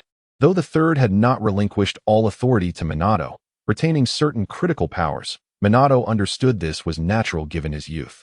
He believed that if he demonstrated the capabilities expected of an excellent Hokage, the 3rd would eventually entrust him with everything. I never claimed the 3rd intended any harm towards Konoha. I merely find his current political stance somewhat unpalatable, Yongze remarked, raising his hands in a gesture of indifference. The 3rd generation of this individual cannot simply be evaluated as good or bad. He is a complex person. Initially, the 2nd generation fell victim to an ambush and perished, leaving him to assume the mantle of the 3rd Hokage amidst perilous circumstances. In such dire conditions, he relied on his exceptional abilities to overcome the challenges posed by various nations against Konoha, once again showcasing the strength of the Hidden Leaf Village and reaffirming its status as the foremost ninja village. Can one truly label him a villain? Certainly not. At least not in the eyes of the people of Konoha. However, to consider the 3rd a paragon of virtue, Yongze can only scoff at that notion. In the original timeline, Minato entrusted Naruto to Sarutobi Hiruzen before his demise, clearly demonstrating immense trust. Yet what did the 3rd do? He turned a blind eye to the rumors circulating within the village. Although those rumors may not have originated from him, perhaps they were instigated by Danzo, he chose inaction. He could have revealed Naruto's true identity, that he was not merely the Nine-Tails vessel but the son of the 4th Hokage. However, he refrained from doing so, fearing that disclosing Naruto's lineage would expose him to a broader audience, potentially leading to more complications. Thus, he opted for concealment, occasionally checking in on Naruto, providing him with a modicum of warmth akin to that of a grandfather. Yongze is uncertain whether the 3rd's actions stem from a sense of guilt or other motives. Perhaps a combination of both. The 3rd's approach genuinely frustrates Yongze. Had Naruto not possessed such a cheerful and resilient disposition, a more fragile individual might have succumbed to darkness. Therefore, any expectation that Yongze might harbor a favorable view of the 3rd is utterly unfounded. He respects the contributions the 3rd made to Konoha, but feels an absence of affection for the man himself. Might it be that with age comes a propensity for folly? Yongze is skeptical that such behavior could arise without some significant ailment. In fact, the 3rd had more to say, but Yongze cut him off. waving his hand dismissively. Let us not speak of him any further. My birthday is approaching, and now that you've become Hokage, you must bestow upon me a grand gift. Yongze's birthday is on November 16th, and today is November 8th, leaving just 8 days until the celebration. Minato chuckled softly, genuinely curious as to why Yongze always appeared displeased with the third, considering he had hardly interacted with him. What grand gift do you desire? Minato asked with a smile. Yongze stroked his chin and casually remarked, how about a few ninja tools from the Sage of Six Paths? Minato responded, I don't have those, but I do possess a specially crafted kunai of the fourth Hokage. Seeing Yongze's playful demeanor, Minato joined in the jest. Yongze pretended to scrutinize Minato, teasing, I didn't realize you were so popular among the female ninjas. I might need to have a chat with Kushina to prevent any potential misunderstandings. Minato's expression shifted, and an image flashed in his mind, Kushina, with her formidable chakra causing her beautiful red hair to billow, gripping his collar and demanding to know why he seemed to be indifferent to her. Such words should not be spoken lightly, for you are well aware of Kushina's temperament. Minato said gravely. Waizawa chuckled softly, remarking, now you understand the gravity of flaunting affection in my presence. He mused that when it comes to finding a spouse, one should seek a gentle soul like Hinata. Otherwise, marrying someone like Tsunade or Kushina might pose a life-threatening risk during domestic disputes. The two exchanged pleasantries before Waizawa took his leave, recognizing that Minato, as Hokage, had duties to attend to rather than engage in idle chatter. They were in the Hokage's office, not a place for leisurely conversation. A brief chat was acceptable, but prolonged dialogue would certainly disrupt Minato's work. Even Kushina was not so clingy with him. If Waizawa were to act in such a manner, Kushina would undoubtedly question his relationship with Minato.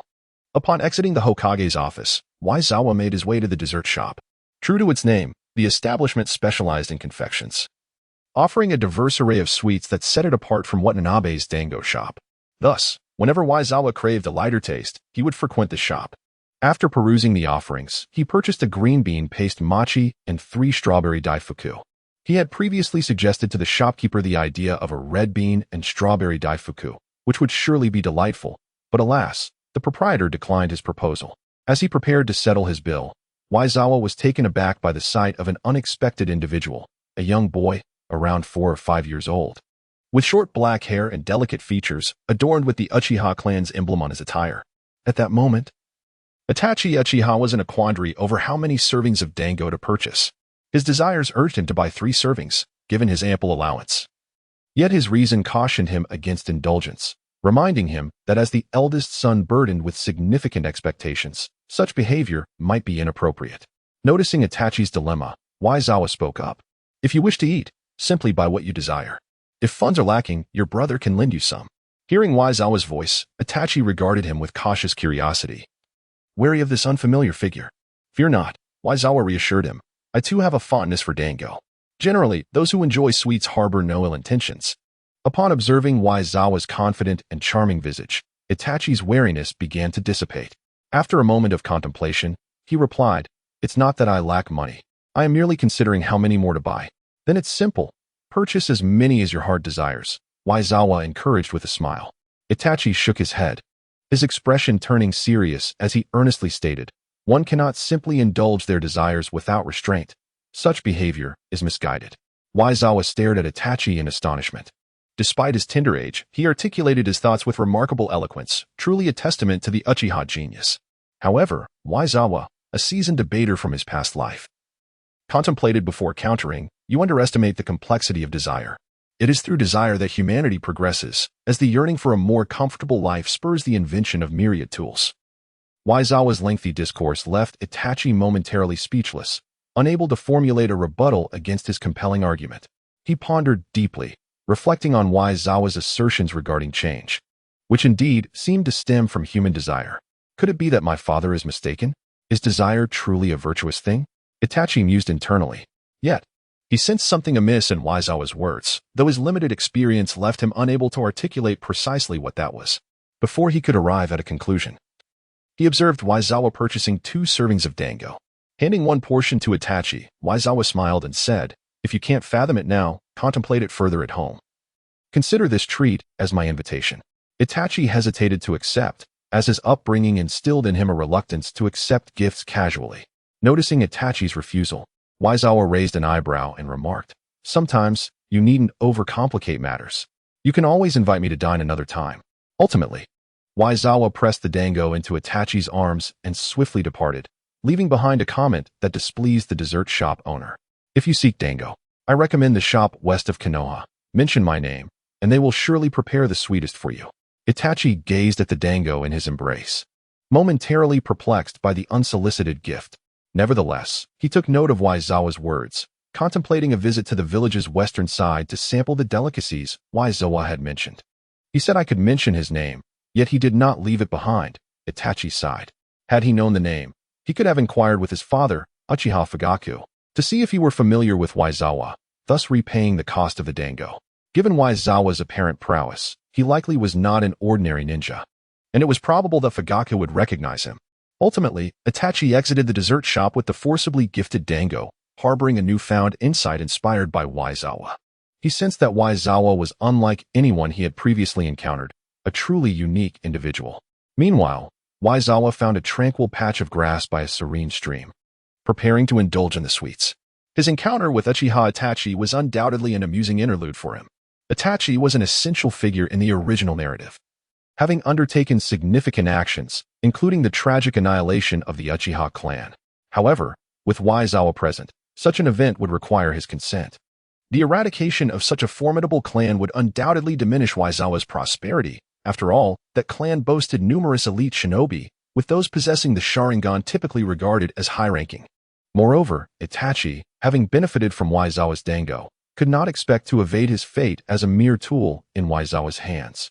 Sooner or later, he would be apprehended by the Umbu as a worker. Waizawa's provisions were not easily obtained. As for resolving the tensions between the Uchiha clan and Konoha, Waizawa had already formulated ideas. The Uchiha sought to instigate a coup primarily because Konoha had exerted excessive pressure, rendering their existence untenable, compounded by their inherent personality traits. Waizawa was confident that with himself and Minato present, these issues were manageable and could be resolved. In due course, the Uchiha would emerge as a sword in Konoha's hand, striking only at their foes while sparing their own. As Yongze indulged in desserts, contemplating a bright future, an incongruous sound intruded upon his reverie. 899, 900, 901. He turned to see Might Guy, performing handstands and rhythmically moving up and down on 2 fingers. After finishing his dumplings and rice cakes, Yongze applauded lightly and approached Might Guy, observing him. Yongze's arrival did not disrupt Guy's training. He maintained his posture but greeted Yongze nonetheless. "Yongze-senpai," he acknowledged. Observing Guy's flushed face, reddened by the rush of blood and glistening with sweat, Yongze pondered and inquired, "How is your training with the taijutsu Kakashi gave you progressing?" He had previously encouraged Guy to practice the 6 styles with Kakashi.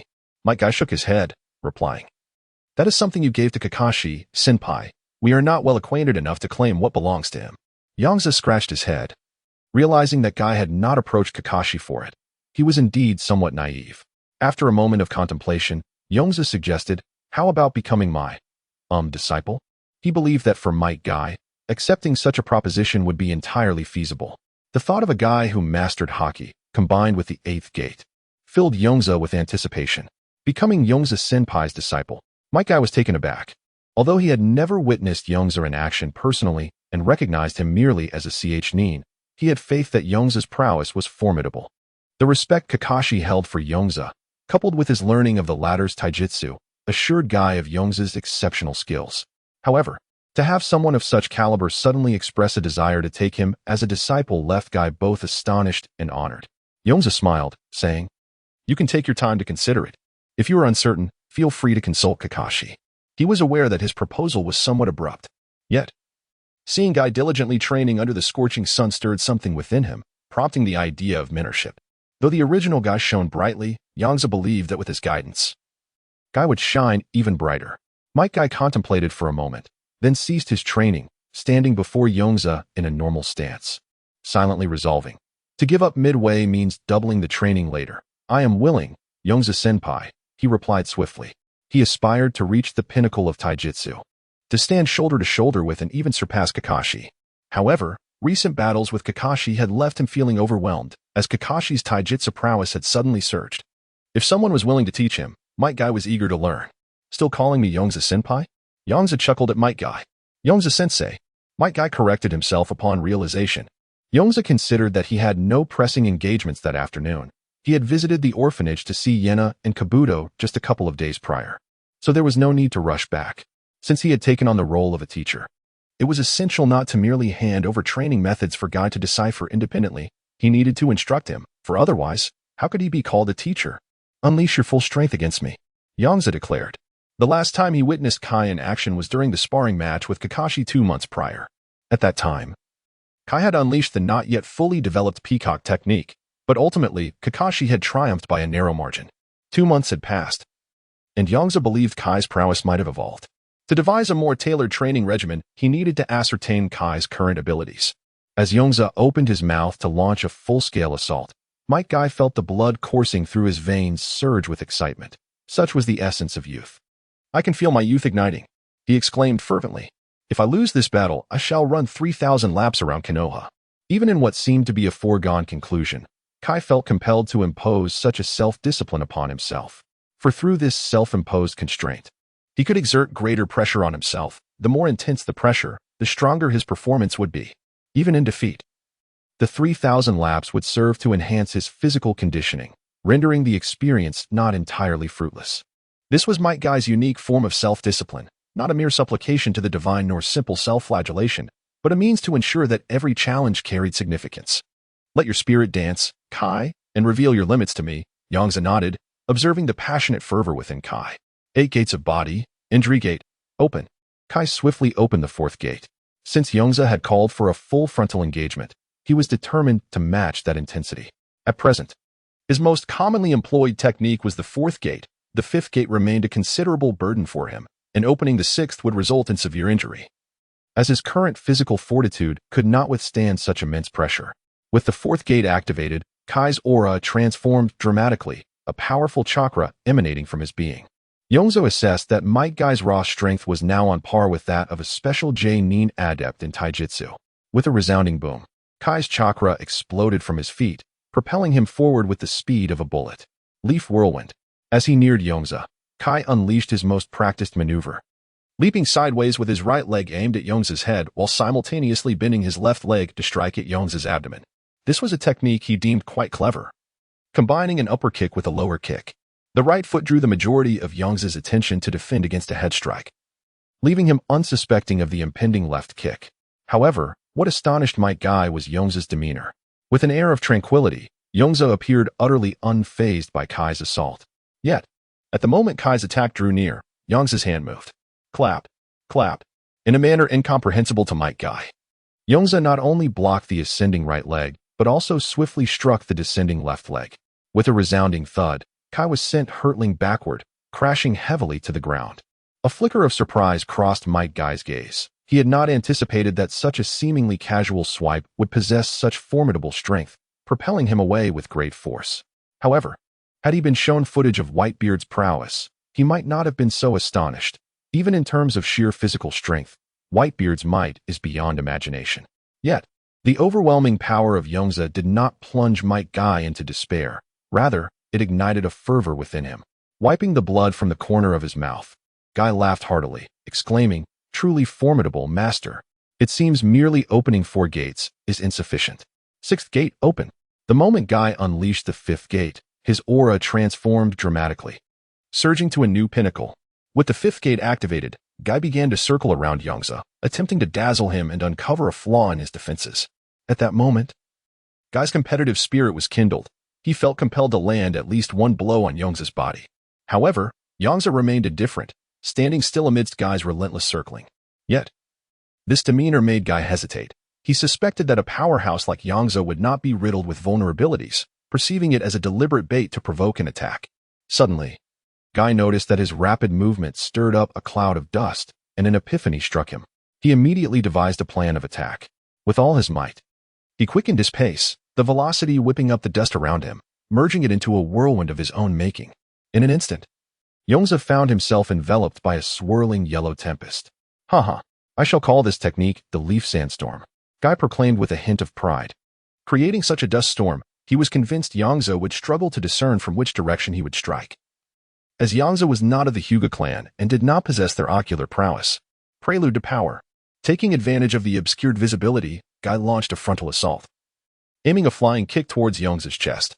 In such scenarios, most would resort to a sneak attack from behind to catch their opponent off guard. However, Guy reasoned that Yongze would anticipate this tactic, diverting more focus to his rear. Thus he opted for a contrarian approach by attacking from the front. This was the essence of Guy's strategy, just as Guy believed victory was within his grasp. An unexpected sensation of weightlessness struck him. Yongze had seized his foot and lifted him effortlessly. Staring in bewilderment at Yongze, who faced him directly, Guy realized this was not how he had envisioned it. Guy, wearing such a conspicuous green bodysuit, a mere veil of dust cannot obscure your silhouette, Yongze chuckled, then gently set Guy down. Disheartened, Guy pounded his chest in frustration. He never anticipated that his attire would betray him, leading to the failure of his meticulously crafted plan. Should I change my outfit? He pondered, feeling somewhat despondent. Observing Guy's disheartened demeanor, Yongze chuckled softly and revealed the truth. I was merely jesting with you. In such a tempest, even opening my eyes is quite taxing. The reason I was able to perceive your attack was due to a secret technique known as observation haki. This technique allows me to sense the surrounding aura and predict incoming assaults, enabling me to effortlessly thwart your strikes, even amidst the swirling dust. Understanding dawned upon Guy, and he realized the truth behind Yongze's remarkable prowess. Upon discovering the truth, Guy transformed back into his fervent state, exclaiming how it could not possibly be the fault of his attire, for that green bodysuit was indeed his favorite. However, he sensed that Waizawa appeared somewhat different from the image he had conjured in his mind, seeming less than serious. Besides this, there was another secret technique. After speaking, Waizawa briefly demonstrated the application of armament haki to Guy. Gazing at the devastated ground, Guy's eyes widened in astonishment as he swallowed hard.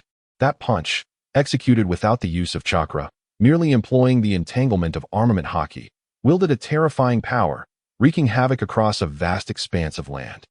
I am prepared to teach you both secret techniques. Are you willing to learn? Waizawa inquired with a smile. Guy, overwhelmed with excitement, wept and clung to Waizawa, exclaiming his eager consent. Yes, I am more than willing. Youth is meant for learning secret techniques. Guy felt a sense of disbelief. Despite their unfamiliarity and his recent acceptance as a disciple, Waizawa was showing him such generosity. Throughout his journey, he had encountered nothing but ridicule, save for the unwavering support of his father, who encouraged him by embodying the essence of youth. He taught Guy to perceive mockery as encouragement and adversity as a means of growth, asserting that youth never truly fades. Its pinnacle often occurs at the moment of death. Guy had committed these words to memory and strived to embody them. Thus, encountering someone as kind as Waizawa felt surreal, leaving him momentarily at a loss. His father had only instructed him on how to confront difficulties, not how to navigate this newfound situation. Once Guy had calmed down, Waizawa handed him a scroll containing the training methods for the 6 styles, while also unlocking Guy's potential for haki. This scroll detailed 6 practical martial arts techniques, and Waizawa instructed him to practice diligently. For the next week, arrive here before 8 each morning, and I shall guide you in cultivating haki. He outlined his plan. Although Kakashi also required training, Waizawa could manage this with a shadow clone, frequently employing them to assist in training. He had his own affairs to attend to and could not assist them daily. Moreover, even with his physical form present, he needed to temper his speed, and the shadow clone would achieve a similar effect, albeit with slightly diminished strength. However, at the outset of Guy's training, Waizawa would instruct him in person, transitioning to shadow clones as Guy settled into a routine. Clutching the scroll tightly, Guy nearly shed tears of joy at the prospect of the 6 techniques. Master Waizawa, I vow to train diligently in the martial arts you have bestowed upon me. I shall not disappoint your expectations, he declared fervently. Yes, practice well. Waizawa nodded, observing Guy's fervor, as if he were prepared to train relentlessly, no matter the toll. The 6 techniques he provided were of the same version as those Kakashi utilized, merely incorporating a rudimentary application of chakra without delving into intricate nature transformations, such as wind blade or lightning release, finger gun. Yongze contemplated that once they mastered the basic version, he would then teach them the advanced version. Of course, the primary reason was that he had yet to develop it. What he had were merely unfinished products. He estimated that in about a month, he would be nearly ready. And within 3 months, he could create a complete set of ninjutsu, which would undoubtedly be considered highly efficient within the ninja world.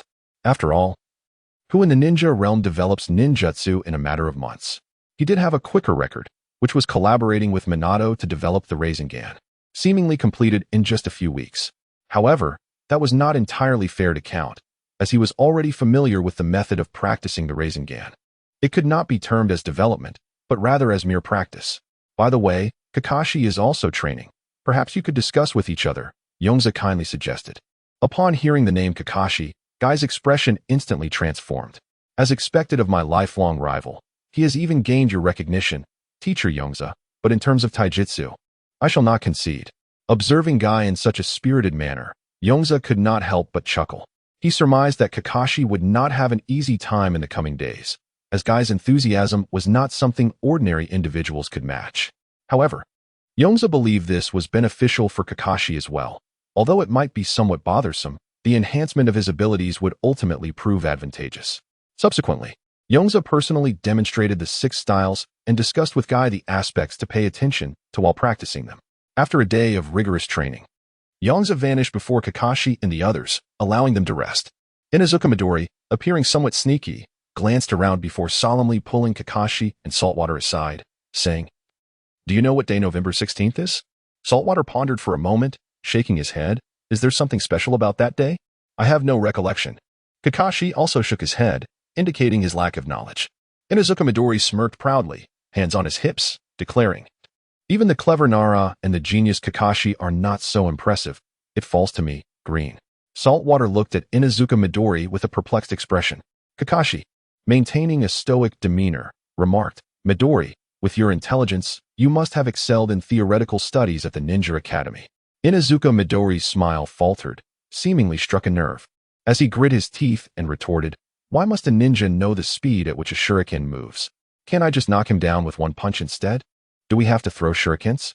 Why throw 10 kunai every minute? Don't kunai cost money? They're quite expensive, even years after graduation." Inuzuka Midori would feel a headache recalling the theoretical days at the ninja school. Thankfully, the graduation exam was not based on that. Otherwise, the future great ninja Inuzuka Midori might have perished in school, unable to graduate. As if realizing he had fallen into Kakashi's trap, Inuzuka Midori cleared his throat and said, "Those things are inconsequential. One must look forward and cannot dwell on past achievements." November 16th is the birthday of our class leader Yongze. He announced this significant news directly. Given how much our class leader has cared for us, it would be remiss not to give him a surprise on his birthday. Inuzuka Midori gently touched the large bump on his head and encouraged, "Kakashi, step back a little." Kakashi retreated a couple of paces, attempting to distance himself from Inuzuka Midori to avoid being caught in Aizawa's onslaught. He suspected Aizawa was lurking in the shadows, watching them. And Midori's words seemed to invite trouble. Noticing Kakashi's movement, Inuzuka Midori scoffed, "Do you think Midori is some fool? My nose is far keener than the average ninja hound." Aizawa-senpai is no longer here. Kakashi, intrigued, inquired, "How do you plan to surprise Aizawa-senpai then?" He was curious to see just how reckless Inuzuka Midori could be. "Of course, I will first pretend to forget his birthday, then secretly prepare a cake and gifts, making him weep with gratitude for Midori's thoughtfulness." Inuzuka Midori replied confidently. "Is that all?" Kakashi questioned, puzzled, as this did not align with Midori's usual approach. "What do you think should be done?" Inuzuka Midori retorted. Kakashi pondered for a moment, envisioning himself as Inuzuka Midori, considering what Midori would typically do. He concluded that Midori would likely start by congratulating Aizawa-senpai to lower his guard, ultimately presenting a prank gift. Inuzuka Midori shot Kakashi a disapproving look. "Aizawa-senpai is so kind to us, teaching us secret techniques and training us. After finally having a birthday, you still think of ruining it? That's just cruel." Kakashi, feeling somewhat chastised, thought, "So now I am the villain for lacking gratitude. Yenshui, you agree, right? Aizawa-senpai has done so much for us. We should repay his kindness." Yenshui nodded, acknowledging that while Aizawa's training was strict, it demonstrated his responsibility toward them. "Well, I suppose I misjudged you." Kakashi raised his hands in a gesture of surrender, performing a mock French salute. "That's more like it. A good child admits their mistakes." Inuzuka Midori remarked with the tone of an elder. This left Kakashi feeling inexplicably irked. Being chastised by Yenshui was one thing, as he was a reliable teammate. But being scolded by Midori, who acted far less mature than his 13 years, was rather infuriating. Kakashi contemplated suggesting a team sparring session with Aizawa next time. to let Inuzuka Midori experience the authority of a genius jonin. After lunch, Yanayu, having cleaned the dishes, decided to take a stroll in the yard to clear his mind. Upon seeing Z under a tree, drawing circles in the dirt with a stick, Yanayu approached with curiosity. At this hour, Z should have been reviewing his Ninja Academy textbooks, so why was he idly sitting there? Reaching Z's side, Yanayu smiled gently. Z, what's wrong? If you're feeling overwhelmed by your studies, it's perfectly fine to take a break. Z looked up and shook his head. It's not about studying. I find that quite simple. Intrigued, Yanayu squatted down to continue the conversation. Then what is it? Would you like to share it with the director? After a moment of thought, Z replied, Aizawa Senpai's birthday is approaching, and I want to give him a gift. But I'm unsure what to choose. Although Waizawa always brings food for everyone at the orphanage and shares many stories, D knows that Waizawa is especially kind to him. After all, Waizawa has never suggested to anyone else that he should attend ninja school, covering the tuition fees and personally teaching him ninjutsu. Therefore, D wishes to express his gratitude by giving Waizawa a gift. However, he finds himself in a predicament. He lacks the funds to purchase a decent present, and he is not particularly skilled in crafts to create something himself. Thus, he is deeply troubled about what to offer. Indeed, in the ninja world, one must have wealth. With money, the headmaster would easily become cheerful, and I could buy a nice gift for Waizawa, D muses internally. Yona gently pats D on the head and softly reassures him. Waizawa adores you.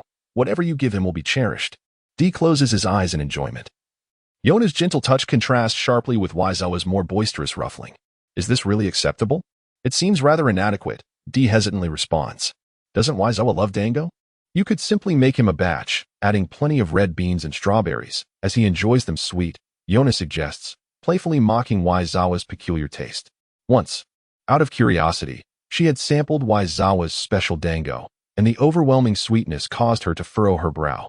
On another occasion, when Waizawa stayed late at the orphanage, Yona advised him to eat there instead and inquired about his meal choice, only to be met with his request for red bean rice. From that moment, she understood that Waizawa was not one to shy away from sugar.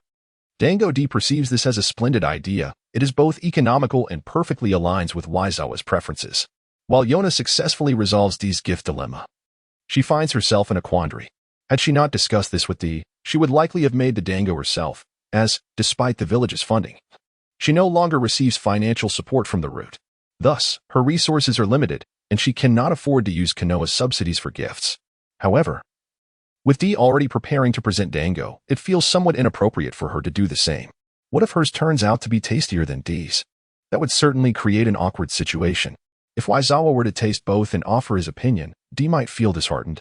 D cheerfully returns to his studies, eagerly preparing for ninja school, while beneath the tree, another individual finds herself troubled by the prospect of gift-giving. At that moment, Waizawa enters the orphanage and notices Yona lost in thought under the tree. Curiosity piqued, he approaches her. Squatting down, he brings his face closer, scrutinizing Yona intently, and playfully waves his hand in front of her delicate features, asking with a smile, "What are you pondering so deeply?" Startled by the familiar voice, Yona snaps back to reality, instinctively leaning away as a face suddenly appears before her. Unfortunately, there is a tree behind her, so she can only retreat slightly. At this proximity, Yona can even feel the warmth of Waizawa's breath. Observing the subtle flush that began to appear on Yanoyu's face, Nagasawa smiled, rising from his seat to sit beside her. This gesture brought a sense of relief to Yanoyu, clearing her mind slightly as she replied, "I was pondering what you might enjoy." She had no intention of concealing her thoughts to orchestrate a surprise.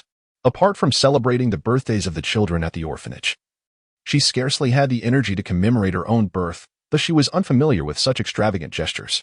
"Things you like?" Nagasawa echoed, chuckling. "Is this about my birthday? It's really no trouble. A simple gift would suffice, or none at all." Yanoyu shook her head. "Given how much you've assisted both me and the children, it feels rather remiss not to offer a token of appreciation on your birthday." Nagasawa's help in securing the orphanage's official status under Konoha had indeed alleviated a significant burden, freeing her from the worry of insufficient funds from the roots. "What if you donned a shrine maiden outfit and took a few photographs as a gift?" Nagasawa suggested playfully. He recalled that Yanoyu had a nickname as a walking shrine maiden, though he knew it had little to do with the attire. Nonetheless, he felt she would look splendid in such garments, as beautiful individuals tend to shine in anything they wear. Shrine maiden outfit? Photographs? Yano gazed at Nagasawa with a hint of confusion, clearly not grasping his words. Nagasawa chuckled. No worries, consider it a whimsical thought I just uttered. The tension in Yano's heart eased. The notion of gifting her own photograph felt rather embarrassing, akin to presenting herself to him. After discussing a few more matters regarding the orphanage, Nagasawa set off to find Kabuto, eager to ascertain the extent of his studies. The afternoon before Nagasawa's birthday. At the Konoha base, Minato Namikaze, having finished his tasks and prepared to depart, suddenly recalled the 5 false IWA ninjas that Nagasawa had previously mentioned. Thus, he made his way towards the interrogation department. Given the passage of time, the intelligence that should have been extracted ought to have been obtained by now. Even if not, the secret techniques of the Yamanaka clan are not mere decorations.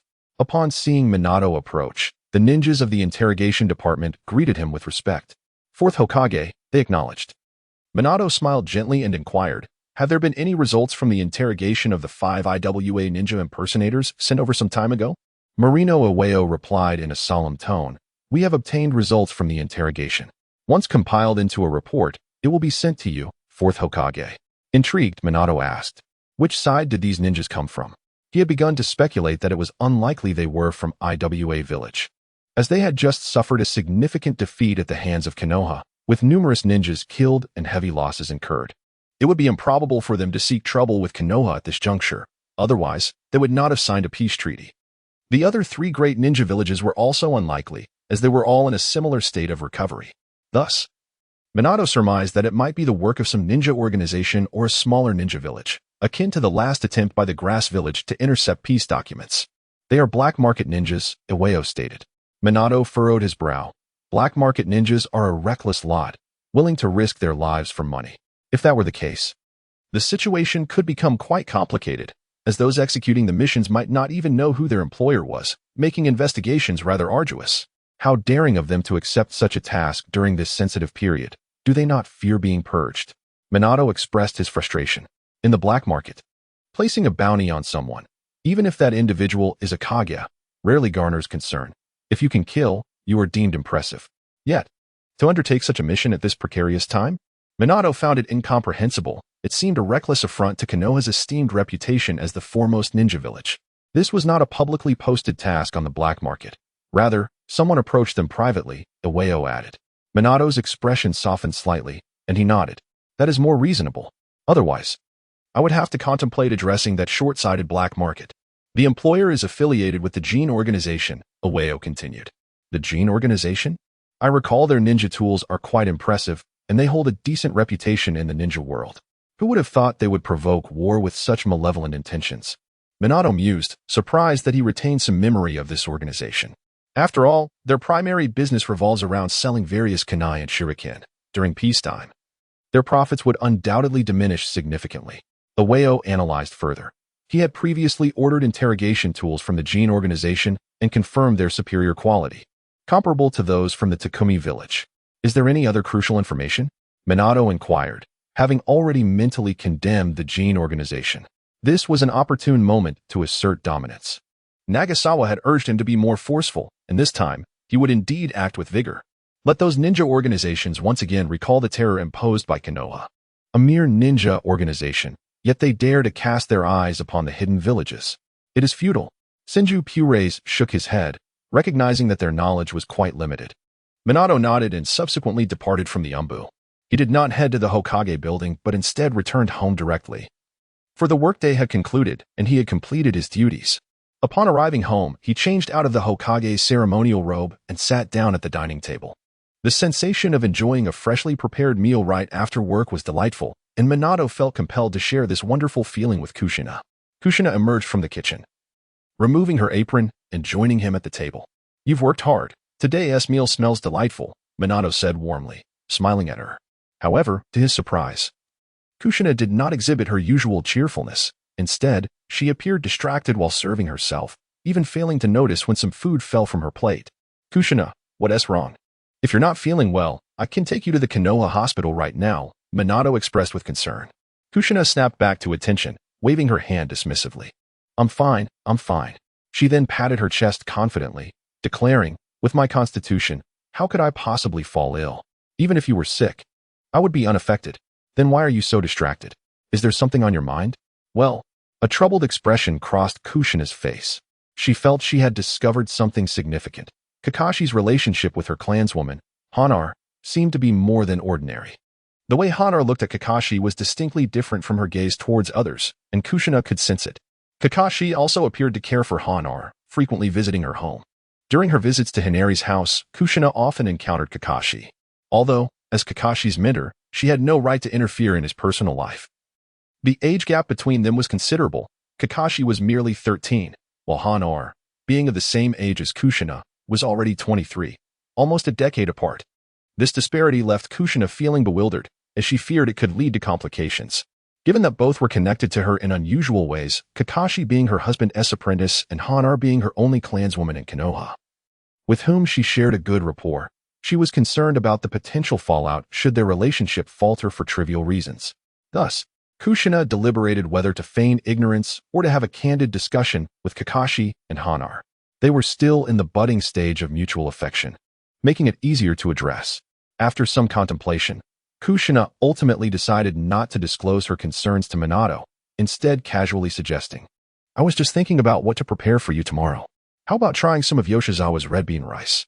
Minato chuckled wryly, shaking his head. "Let us skip that. I'm not accustomed to it. Yoshizawa's taste is rather unique." Ultimately, Minato could only describe Yoshizawa's culinary preferences as unique, for he found it difficult to articulate otherwise. Seeing that she had successfully diverted the conversation, Kushina sighed in relief. She thought, perhaps it was best to let things unfold naturally. Perhaps the two individuals do not harbor any particular intentions, they simply share a good rapport.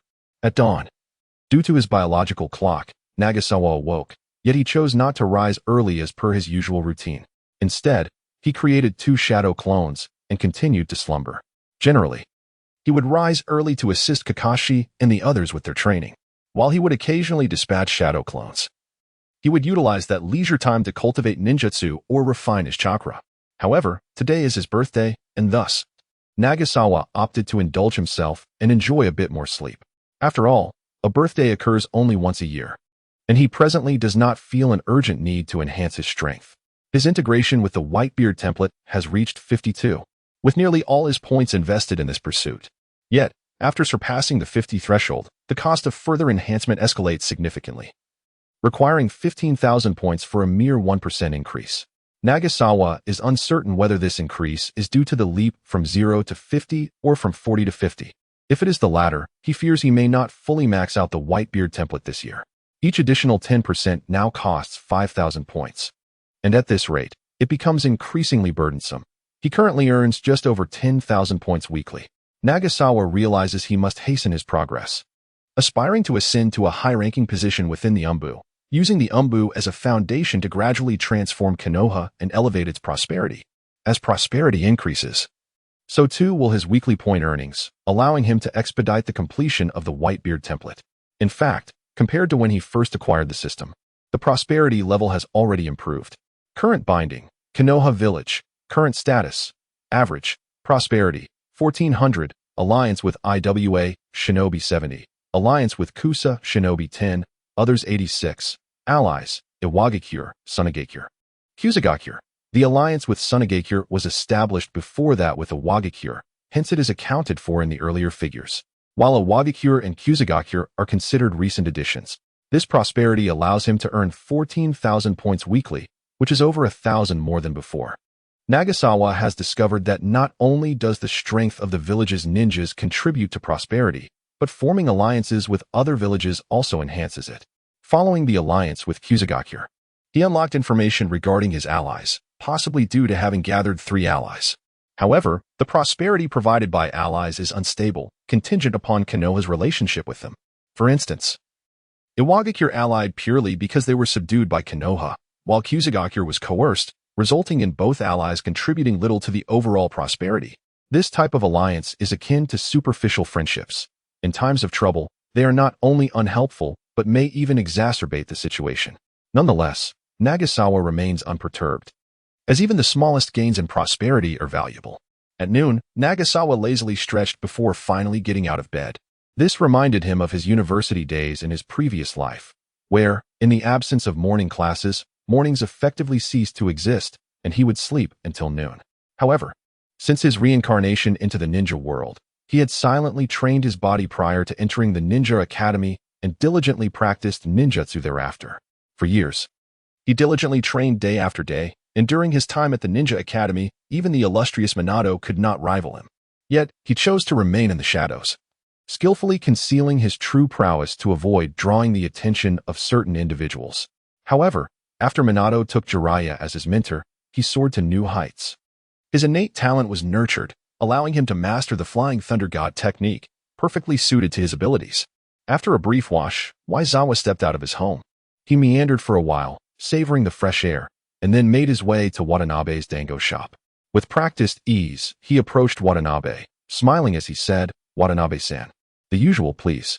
The shop was relatively empty, perhaps due to the time of his visit, arriving either too early or too late. Moments later, the dango was served. But instead of the customary 3 servings, there were 4. Waizawa chuckled teasingly. "Have you forgotten my habit in just 2 days, Watanabe-san? I'm quite saddened. I usually only order 3. Watanabe chuckled softly and took a seat, replying, "Isn't today your birthday? So, the extra serving is a gift for you. Of course. If you weren't deceiving me last year." He added this remark, recalling how Waizawa had jokingly inquired about discounts on his birthday when he visited last year. "Of course. I was not deceiving you. Thank you, Watanabe-san." Waizawa responded with genuine delight, surprised that Watanabe remembered his offhand comment from the previous year. As he savored the dango, Waizawa engaged in conversation with Watanabe. "Watanabe-san, why do you often seem to be alone? Do you perhaps prefer solitude?" Waizawa casually inquired. Having known Watanabe for quite some time, he seldom saw him in the company of others, regardless of gender. Watanabe sighed, who truly enjoys solitude. "I simply refrain from forming hasty friendships. Such relationships often lead to disappointment." Waizawa felt a spark of enlightenment. Indeed, who relishes solitude? It is merely a dislike for disappointment, he mused. Watanabe was undoubtedly a person with stories to tell, capable of articulating such profound thoughts. After finishing his dango, Waizawa continued to converse with Watanabe until the shop began to fill with more patrons. Only then did he take his leave. By this time, Waizawa's shadow clones had returned, having completed their training and also conveyed the news of his birthday. He planned to celebrate at a barbecue restaurant. Although he had a penchant for sweets, he had to consider the preferences of his guests, ultimately deciding on the barbecue venue. As for cooking himself, Waizawa had no desire to do so. It wasn't that he lacked culinary skills. After all, having lived for so long, it was impossible for him not to know how to cook.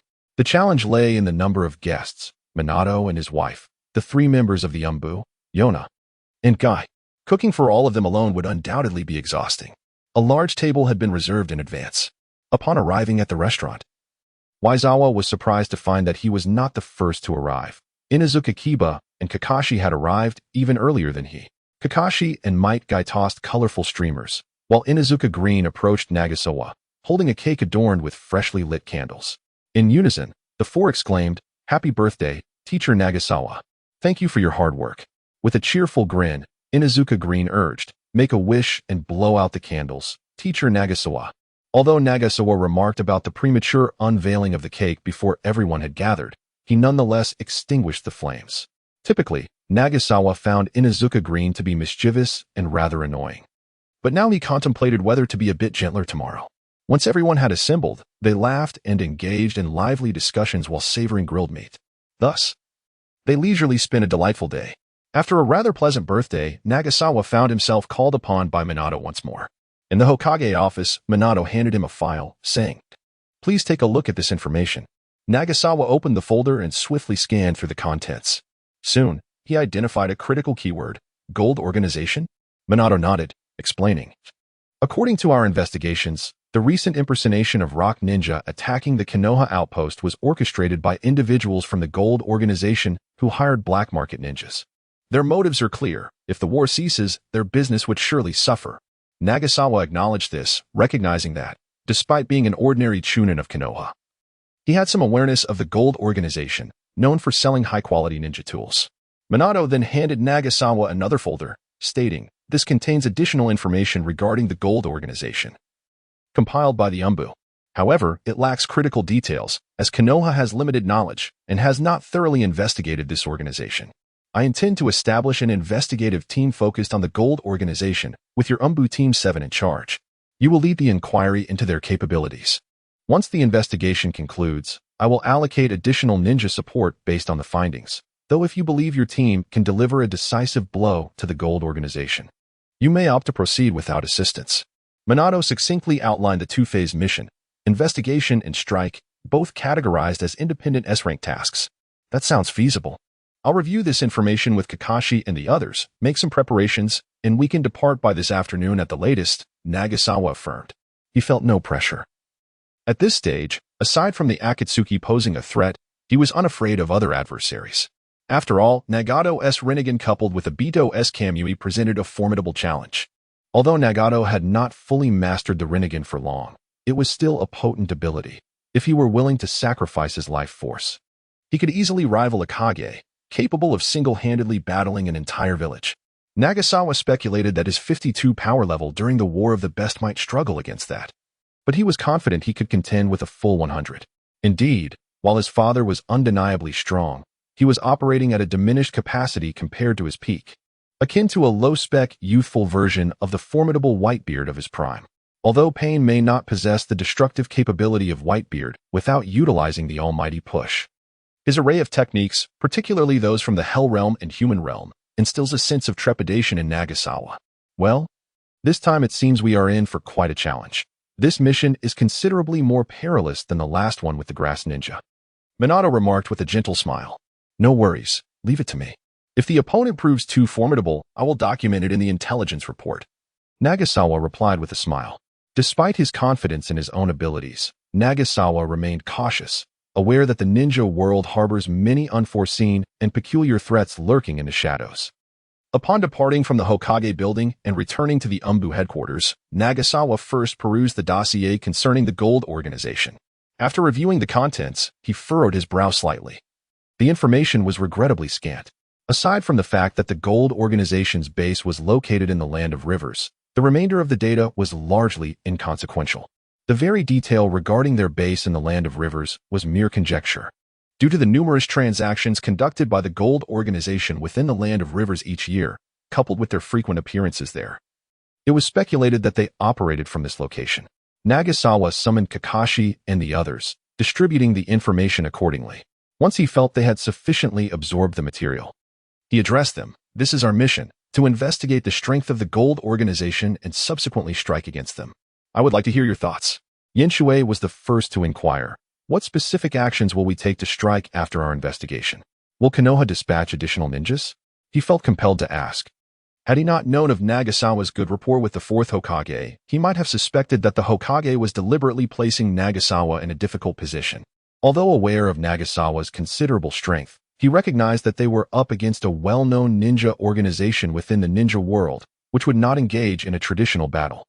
An unexpected setback could lead to substantial losses. Thus, Yenshui believed they should proceed with caution, advocating for a sound strategy rather than a reckless assault.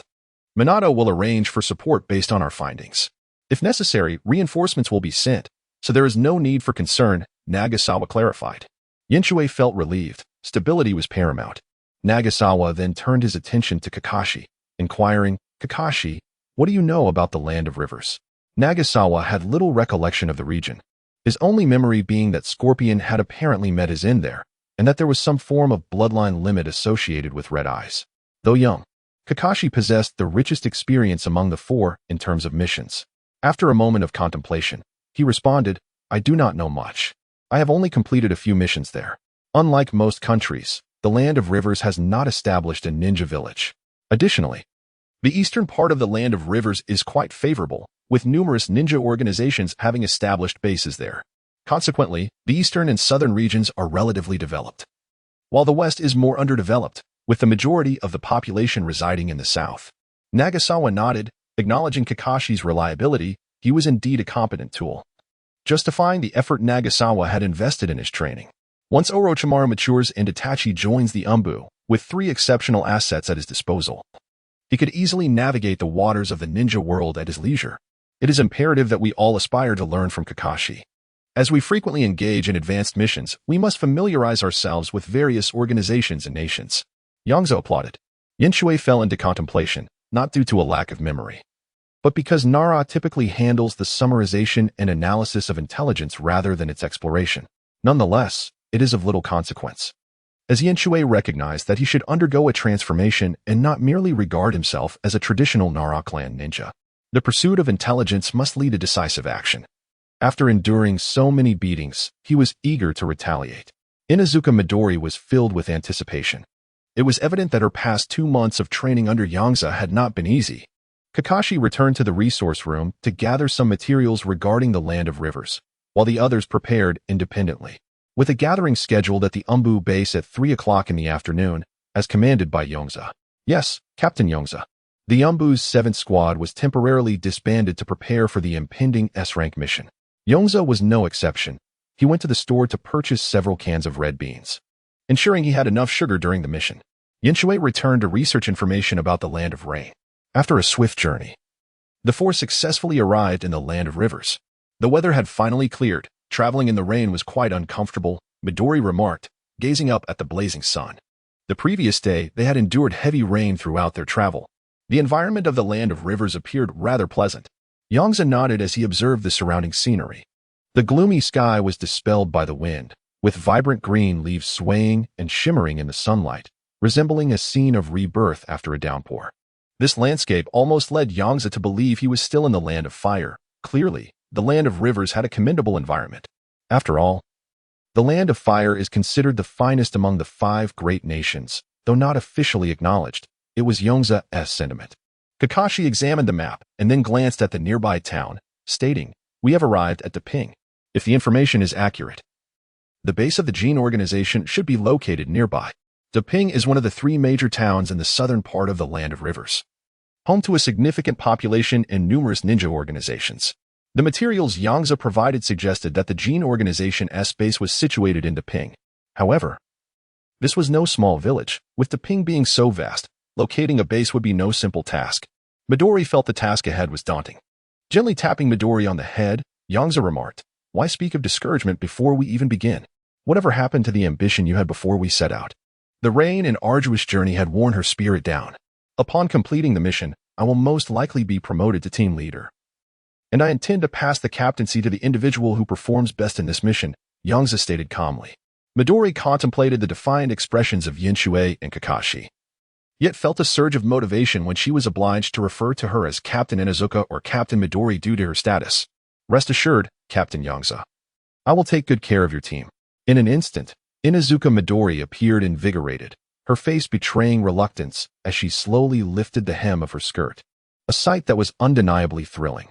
"Enough with the grandstanding. Let us move," Nagasawa shot her an irritated glare. Upon hearing Inuzuka's words, even Kakashi, who had previously shown little interest, felt a competitive spark ignite within him. While he was not particularly concerned about the class representative position, the thought of Inuzuka Midori assuming that role conjured amusing scenarios in his mind. In order to maintain a semblance of normalcy within his Umbu duties, Kakashi recognized that it was time for him to take action. He felt an unwavering obligation to uphold the dignity of the Konoha Umbu. Yamamoto, seemingly lost in thought, continued to analyze the information swirling in his mind. Thus, the 4 of them ventured into the town known as Ohira. Along the way, Nagasawa meticulously observed the locale. Ohira was one of the 3 major towns in the Land of Rivers, situated closest to the Land of Fire, characterized by its flat terrain, with the royal capital of the Land of Rivers lying further to the west. To his surprise, Ohira appeared more advanced and prosperous than Konoha. He had anticipated a resemblance to the village of grass ninjas instead. The roads were smooth, bustling with pedestrians, and lined with an abundance of shops offering a variety of goods. However, it didn't take long for Nagasawa to discern the underlying reason for this prosperity. Ultimately, ninja villages functioned as military institutions, representing the nation's most formidable military force rather than mere ordinary towns. It seemed rather peculiar for such a place to accommodate a significant number of ordinary citizens, let alone foster commercial development. Nagasawa speculated that the capital of the Land of Fire must be even more developed than this. Yet, this place ignited a new inspiration within him. If commercial endeavors were pursued in Konoha, could it enhance prosperity? Previously, he had unconsciously linked prosperity solely to the strength of the village's ninja, always focusing on bolstering their capabilities without considering this alternate approach. He deemed it worth a try, but first, he needed to complete his current task. Stop that thief! Someone help me catch him! A discordant shout suddenly erupted through the streets. At that moment, a man with a cloth obscuring his face dashed swiftly into Nagasawa's line of sight. The passers-by scattered, deliberately turning a blind eye to the scene, as if nothing were amiss. This was typical in the ninja world. It was best not to intervene without sufficient skill, for what if the man were a ninja? A careless attempt to confront him could easily cost an ordinary person's life. As Nagasawa pondered whether to act heroically, a slender arm obstructed the masked man's path. He turned to see a striking figure, a woman clad in a loose yellow and white robe. Her pure white corset adorned with golden lace revealing a glimpse of her fair skin. She wore yellow hot pants, elegantly showcasing her long, slender legs. Was she tired of living? The masked man, taken aback by a woman daring to impede his escape, halted abruptly and brandished a kunai threateningly. Unbeknownst to him, the surrounding crowd regarded him with eyes filled with disdain. It was evident that this individual was new to Ahira, utterly unaware of the formidable presence of Lady Yeji. A voice, dripping with malice, whispered in the shadows. Yeji was a cadre responsible for selling ninja tools within the Gold Organization. One of the most formidable figures in the realm of Deping. Raising an eyebrow in surprise, she did not expect the masked man to dare confront her directly. With a speed unfathomable to the masked assailant, Yeji seized his wrist with an iron grip. Perhaps I have been a tad conceited, she mused, believing myself to possess a modicum of renown in Deping. In that moment, a sharp crack echoed through the air, the sound of bone fracturing, as Yeji crushed the masked man's arm with merciless force. The masked man howled in agony. His other hand, which clutched a stolen wallet, instinctively loosening its grip, allowing the wallet to tumble to the ground. With remarkable poise, Yeji caught the falling wallet with her left hand while her right hand thrust the kunai from the masked man's grasp straight towards her own heart. The masked man met his demise. At that juncture, the merchant who had been robbed, panting heavily, rushed over. Thank you, Lady Yeji. Otherwise, this scoundrel would have escaped, he said, a fawning smile spreading across his face. Yeji opened the wallet and beheld it brimming with greenish-gray banknotes. Nodding in satisfaction, she extracted all the money, contemplated for a moment, and then returned a few notes before tossing the wallet back to the merchant. Having apprehended the thief, surely it is not unreasonable to request a reward, Yeji said with a charming smile. The merchant, momentarily taken aback, trembled slightly as he wiped the sweat from his brow, stammering, no. Not unreasonable, very, very fair. He had initially thought himself fortunate, only to realize this endeavor had been in vain. At least there are still a few bills left, he consoled himself. There was little choice. Resistance was futile against the Gold Organization, a ninja syndicate far beyond the realm of ordinary merchants like him. Yongze and his companions merely observed the unfolding events without intervening. It was not until the figure of Yeji vanished from sight that Yongze spoke. That must be Yeji of the Jin Organization. It appears that the Jin Organization is not particularly discreet in the Land of Rivers. After all, it is a group that trades in ninja tools, no matter how clandestine. They must present a prominent figure for transactions, Shiizumi remarked. Yeji is known to be the highest-ranking member of the Jin Organization according to the information we possess. Naturally, no one would presume that she is the leader of the organization. No leader of a ninja faction would willingly step into the limelight. Moreover, Yeji has never claimed to be the head of the Jin Organization. After searching for a while, the four ultimately rented a modest room to serve as their temporary base. This operation differed markedly from the previous encounter with the Grass Ninjas. During that incident, Yongze was confident in swiftly acquiring the necessary information, hence they stayed at an inn.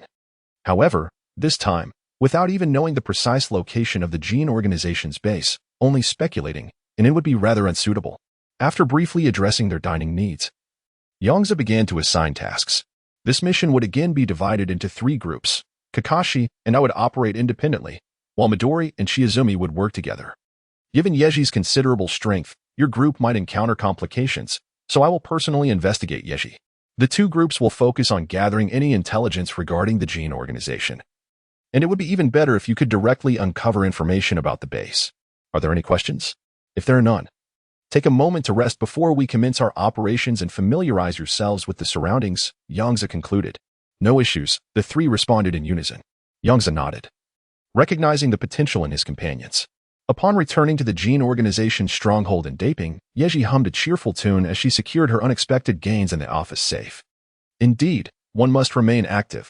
Otherwise, one would miss out on opportunities that fall from the sky, Yeji mused contentedly. Suddenly, there was a knock at the door. Come in, Yeji said, ensuring the safe was locked. A ninja from the Jin organization, clad in black adorned with golden patterns, entered and reported, Lady Yeji, Lord Kobayashi is here, waiting for you in the hidden chamber. Ah, that troublesome brat Shun again? Must he always be such a nuisance? Why can't he come directly here? Yeji lamented. Lady Yeji, you must consider Lord Kobayashi's perspective.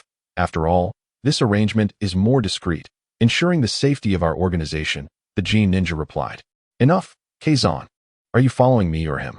You're not even part of the security department, so why do you always defend that brat Shun? Yeji raised an eyebrow. But we are all part of the organization, so we should. Kazan began, but Yeji interrupted him. Forget it. I'm going in to see him now and find out what he wants. She felt that having Kazan, who was so indoctrinated by the organization's ideals, as her assistant was merely a source of annoyance. The notion that money could change the world, making everyone wealthy and leading to global peace was, in her view, a foolish belief. Organizations exist primarily to generate profit, while money serves the purpose of sustaining life and indulging in pleasures. Utilizing her transformation technique, Yeji disguised herself and blended into the crowd, making her way to an inconspicuous corner. This hideout was a well-known base, attracting the attention of numerous ambitious individuals, which was why Kobayashi-shun had arranged to meet her in secrecy. Yeji was fully aware of this. Her reprimand towards Kobayashi-shun stemmed purely from her disdain for him. She simply wanted to express her annoyance. Upon entering the hideout, Yeji reverted to her original appearance. To her surprise, she discovered that besides Kobayashi-shun, another officer was present. The expressions on both their faces were far from pleasant, leading Yeji to suspect that the situation was rather severe. The operation against Konoha has failed, and we have lost contact with the black market ninjas, Kobayashi-shun stated gravely. Yeji's eyelids twitched. The recent discussions had solely revolved around the black market ninjas hired to assault Konoha. Has Konoha discovered our involvement? She couldn't help but inquire, her demeanor shifting to one of seriousness. If Konoha were to uncover their actions, the Jin organization would face dire consequences. After all, Konoha was one of the 5 great ninja villages, the apex of the ninja world. Though at this moment she was tempted to flee, she restrained herself. On one hand, there were still 2 officers in the hideout besides her, and on the other, the Jin organization had taken her in and taught her ninjutsu, making a sudden departure rather ill-advised. That remains uncertain, but we are striving to contact Danzo. Over the years, we have supplied him with substantial funds and equipment, so it is high time they bore fruit. Kobayashi-shun turned his gaze towards Yeji, pondering the extent of the situation's development. It was possible that Konoha remained unaware of their existence, yet there was also the chance that they had dispatched ninjas to investigate. Although this latter possibility seemed slim due to the short time frame, the leader still advised her to exercise caution, stating that Goro would stay behind to assist her. How can he assist me? If another expert suddenly emerges from the Jin organization, especially one from the Kawagawa clan, wouldn't that only heighten their vigilance against us? Yeji frowned. The Kawagawa clan effectively controlled the southern region of the river country, beyond the reach of the local feudal lord, and maintained deep ties with the Jin organization. Daihei also has interests tied to the Kawagawa clan. This time, Goro will act as the spokesperson for the Kawagawa clan on behalf of Daihei, enabling him to leverage the clan's influence here, Kobayashi-shun elucidated. As long as it does not disrupt my business, I have no objections, Yeji replied with a dismissive pout. In this war-torn world, only the charming little sums of money could bring her peace of mind. With money, she would not suffer from hunger or cold and could enjoy all that life had to offer. After exiting the hideout, Yeji returned to the Jin organization's base and summoned all personnel. From this day forth, if anyone inquires about our Jin organization, report to me immediately. Remain vigilant, Yeji stated with utmost seriousness.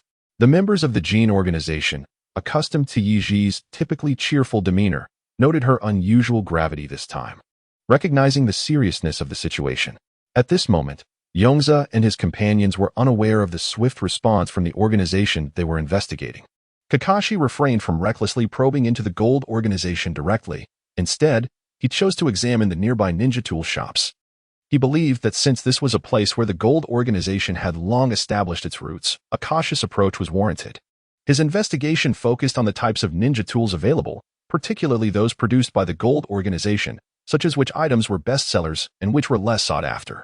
Gradually, a plan began to take shape in his mind.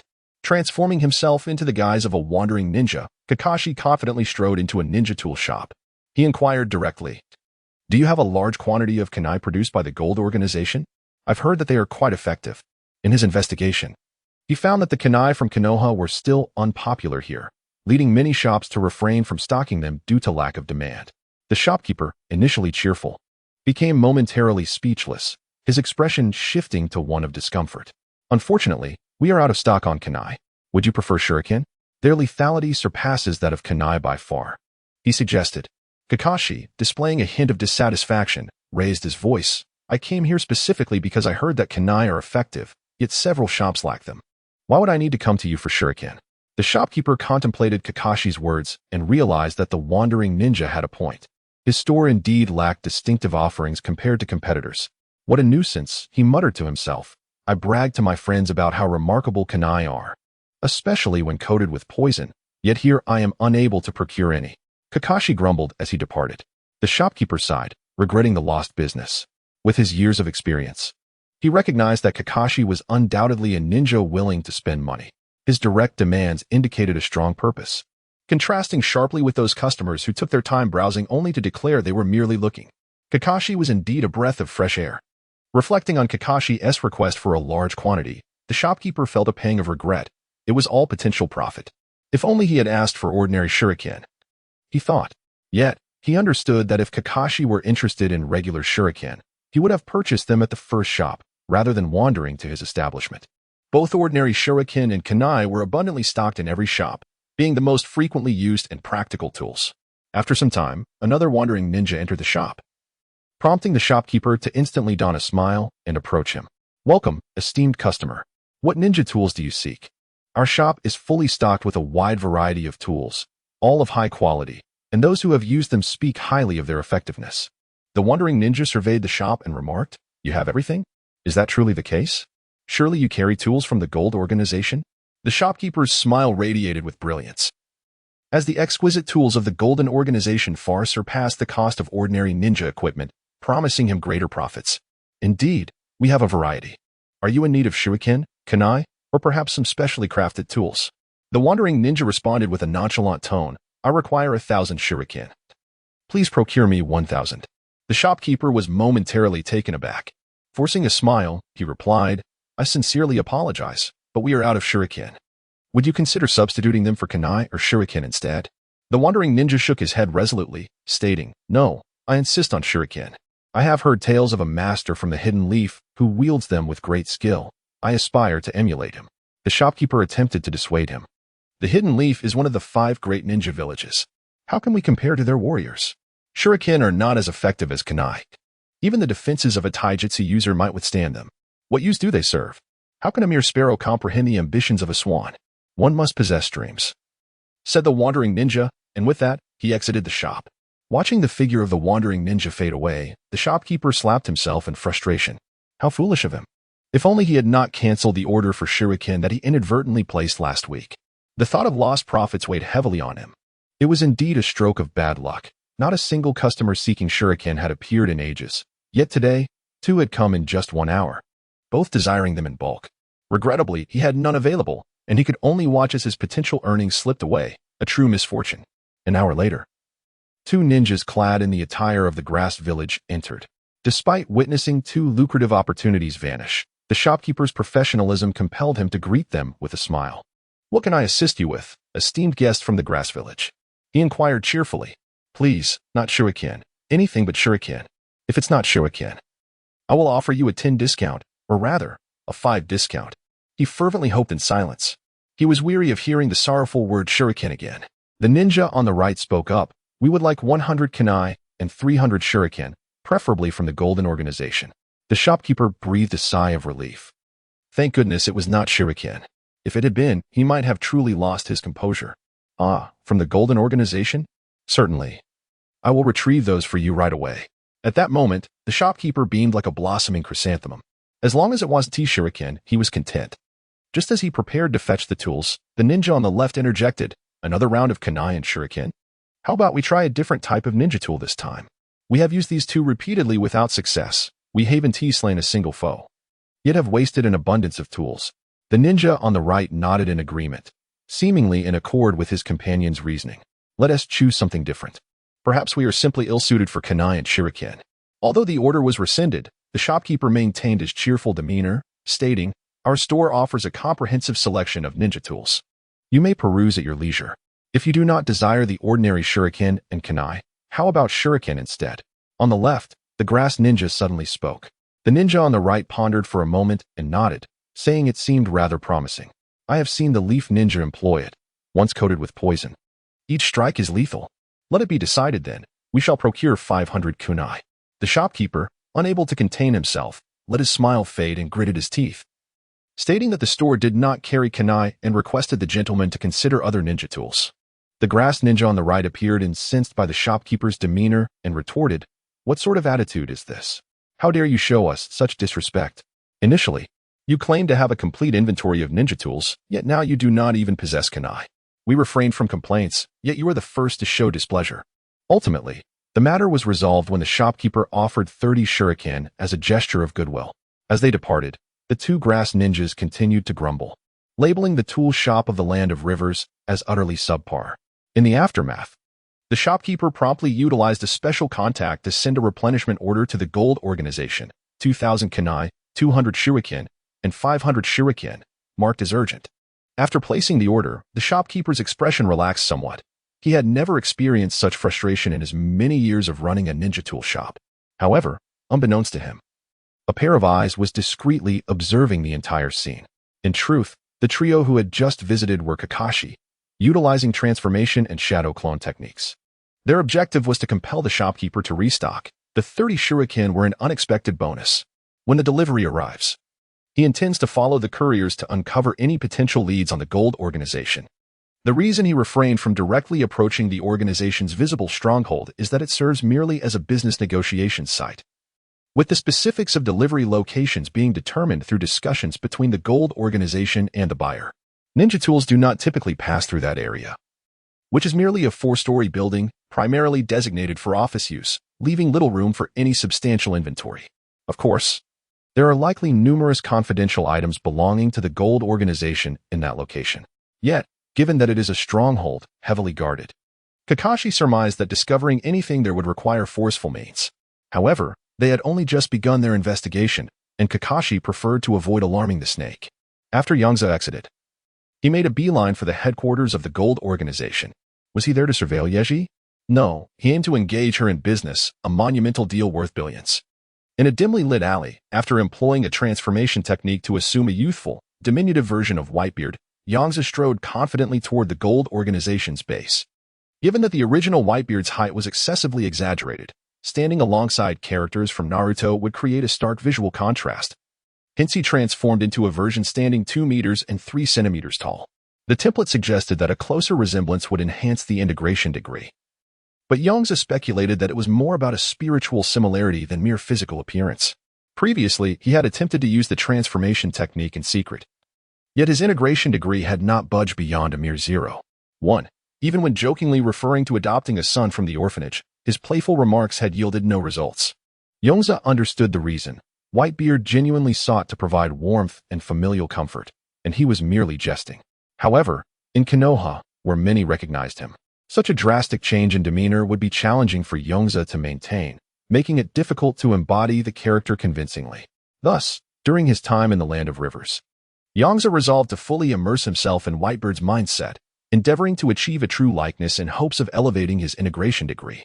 As Yongze, towering at 2 meters and 3 centimeters with a muscular physique, entered through the door, he immediately attracted the attention of the guards. 3 of them approached him, eyeing him warily, and inquired, "Sir, what brings you here?" With a hearty laugh, Yongze replied, "What business could I possibly have with the gold organization? Naturally, I am here to purchase ninja tools. Please summon your highest-ranking officer and inform them that a substantial deal awaits discussion." The guards exchanged glances, and one finally suggested, "Sir, please take a seat in the lobby while we consult our superior. However, I cannot guarantee the outcome." Noting Yongze's imposing presence and bold demeanor, the guard speculated that he might be a significant figure, yet as a mere guard, he refrained from making overly grand statements. Yongze nodded in acknowledgement, slightly bowing, and proceeded into the gold organization's building. One guard remarked. This man is truly tall and appears remarkably robust. He must be an expert in physical combat. Don't say too much. If someone overhears, it could become problematic. Hurry and inform Lord Yeji, another urged. Upon entering the building, Yongze found himself in a spacious lobby, adorned with scattered seating arrangements. There were 2 service windows, one labeled Business Consultation and the other Business Consultation number 2. With a guard dispatched to notify the appropriate personnel, Yongze casually selected a seat. Apart from him, a few others occupied the lobby, and upon noticing Yongze's impressive stature and musculature, their expressions reflected surprise. As such height was a rarity. Unfazed by their gazes, Yongze took a keen interest in surveying the Gold Organization's headquarters. The decor bore striking resemblance to the companies of his past life, appearing markedly more modern than the Naruto building. Before long, a guard approached Yongze with a polite demeanor, stating, "Esteemed sir, our Lady Yeji has expressed great interest in the substantial business you mentioned and would like to invite you upstairs for discussions." Following the guard, Yongze ascended to the reception room on the 3rd floor. When the guard brought Yongze in, Yeji was already seated inside. Yongze slightly bent down to enter, casting a glance at Yeji, who was still clad in a loose, yellow and white robe. Aside from that, she wore a revealing white corset that showcased her exquisite skin, while her lower half was adorned with shorts that perfectly accentuated her long legs. After ushering Yongze in, the guard discreetly exited, closing the door behind him. Yeji smiled and remarked, "It seems we must reconsider our design. It's rather inconvenient that our guests must bend to enter. My sincerest apologies." "Ha, there's no need for that. I doubt the designer anticipated someone of my stature." Yongze replied with hearty laughter. "Dare I inquire what grand business you are referring to?" Yeji, sensing the pleasant atmosphere, directly asked. "I'm looking to commission a large naginata, measuring 2.6 meters in length, with at least 15% chakra metal incorporated. Is that a substantial order?" "Indeed. Crafting a naginata of such dimensions with chakra metal is quite an ambitious endeavor." Yeji licked her lips, her demeanor alluring. Chakra metal is a rare commodity, and rarity often translates to high cost. Moreover, since chakra metal can be infused with chakra, it allows for the extension of the blade's edge. Typically, weapons made from chakra metal are commissioned as shorter blades, such as daggers or kunai, which are both practical and economical. However, a 2.6-meter-long naginata crafted from chakra metal would certainly be an exhilarating prospect. Does your organization possess sufficient reserves of chakra metal to accommodate such an order? Yongze grinned. Certainly, we have ample supplies, Yeji responded with a charming smile. However, I wonder if your purse can bear the weight of such a request. The cost for crafting a weapon of that length is not insignificant. Though the prospect of a large order excited Yeji, she remained composed. Despite Yongze's imposing presence, it was uncertain whether he possessed the necessary funds. Ha. Yongze laughed heartily at Yeji's words. Funds? Will 200 million suffice? Though he had not 100,000 in his pocket. That did not deter him from proclaiming his audacious bid. 200 million. Yeji's eyes sparkled with intrigue as she regarded Yongze with newfound admiration. This was no ordinary customer. This was a veritable fountain of wealth. That is more than ample, she said, her gaze on Yongze now fervent. Would you be amenable to paying a deposit up front? It's not that I doubt your financial capability, but considering the substantial amount of chakra metal involved, it holds significant value for our organization.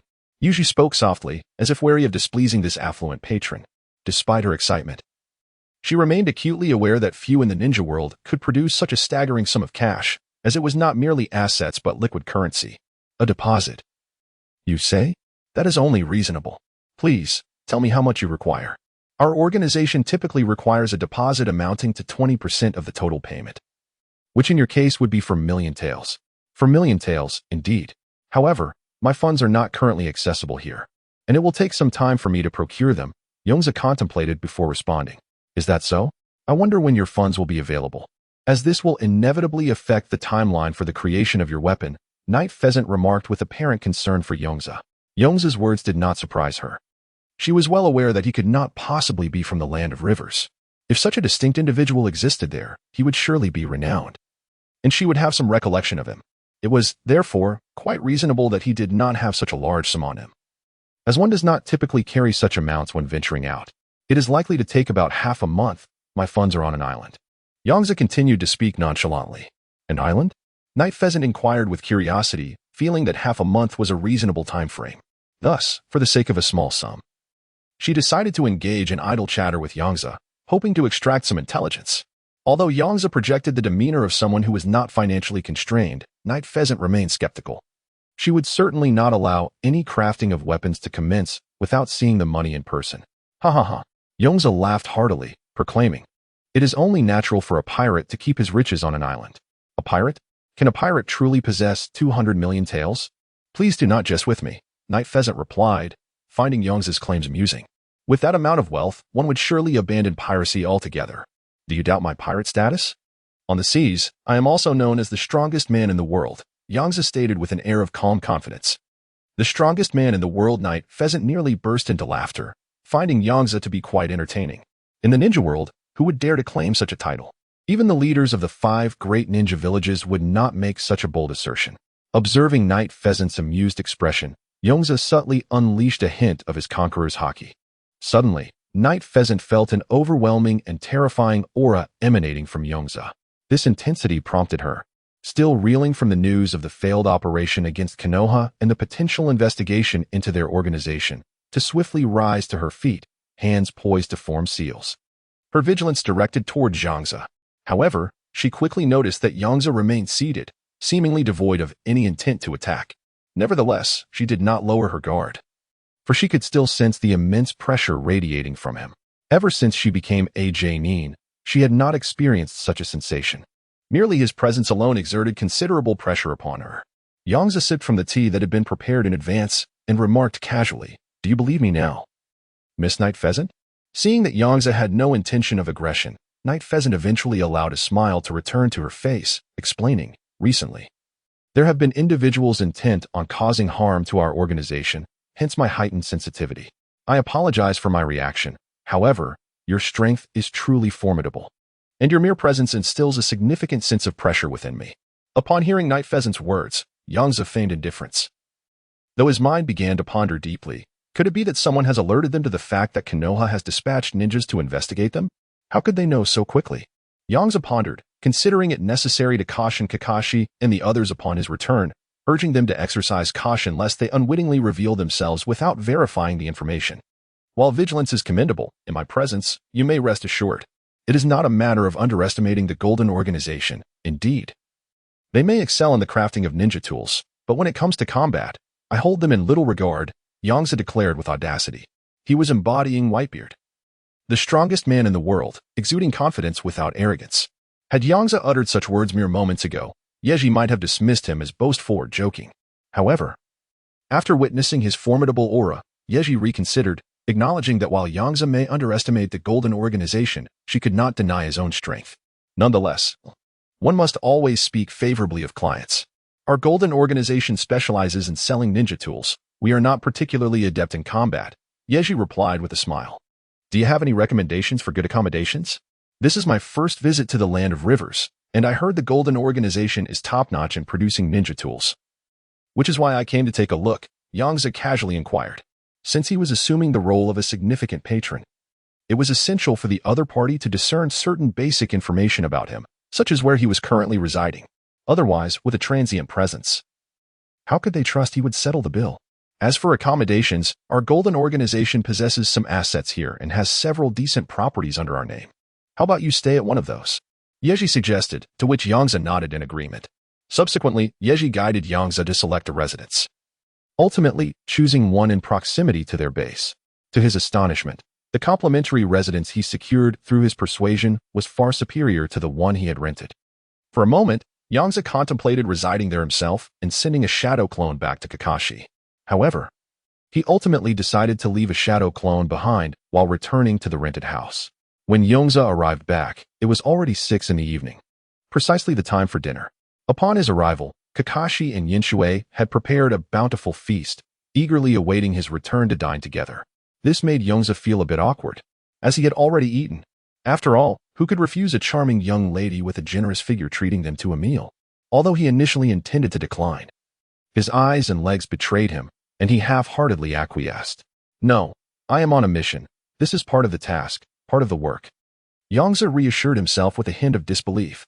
To honor the goodwill of his subordinates, he partook in another meal, which was inconsequential for someone of his formidable physique. An additional meal would hardly burden him. Let us discuss today's findings. Yongze began after finishing his second dinner.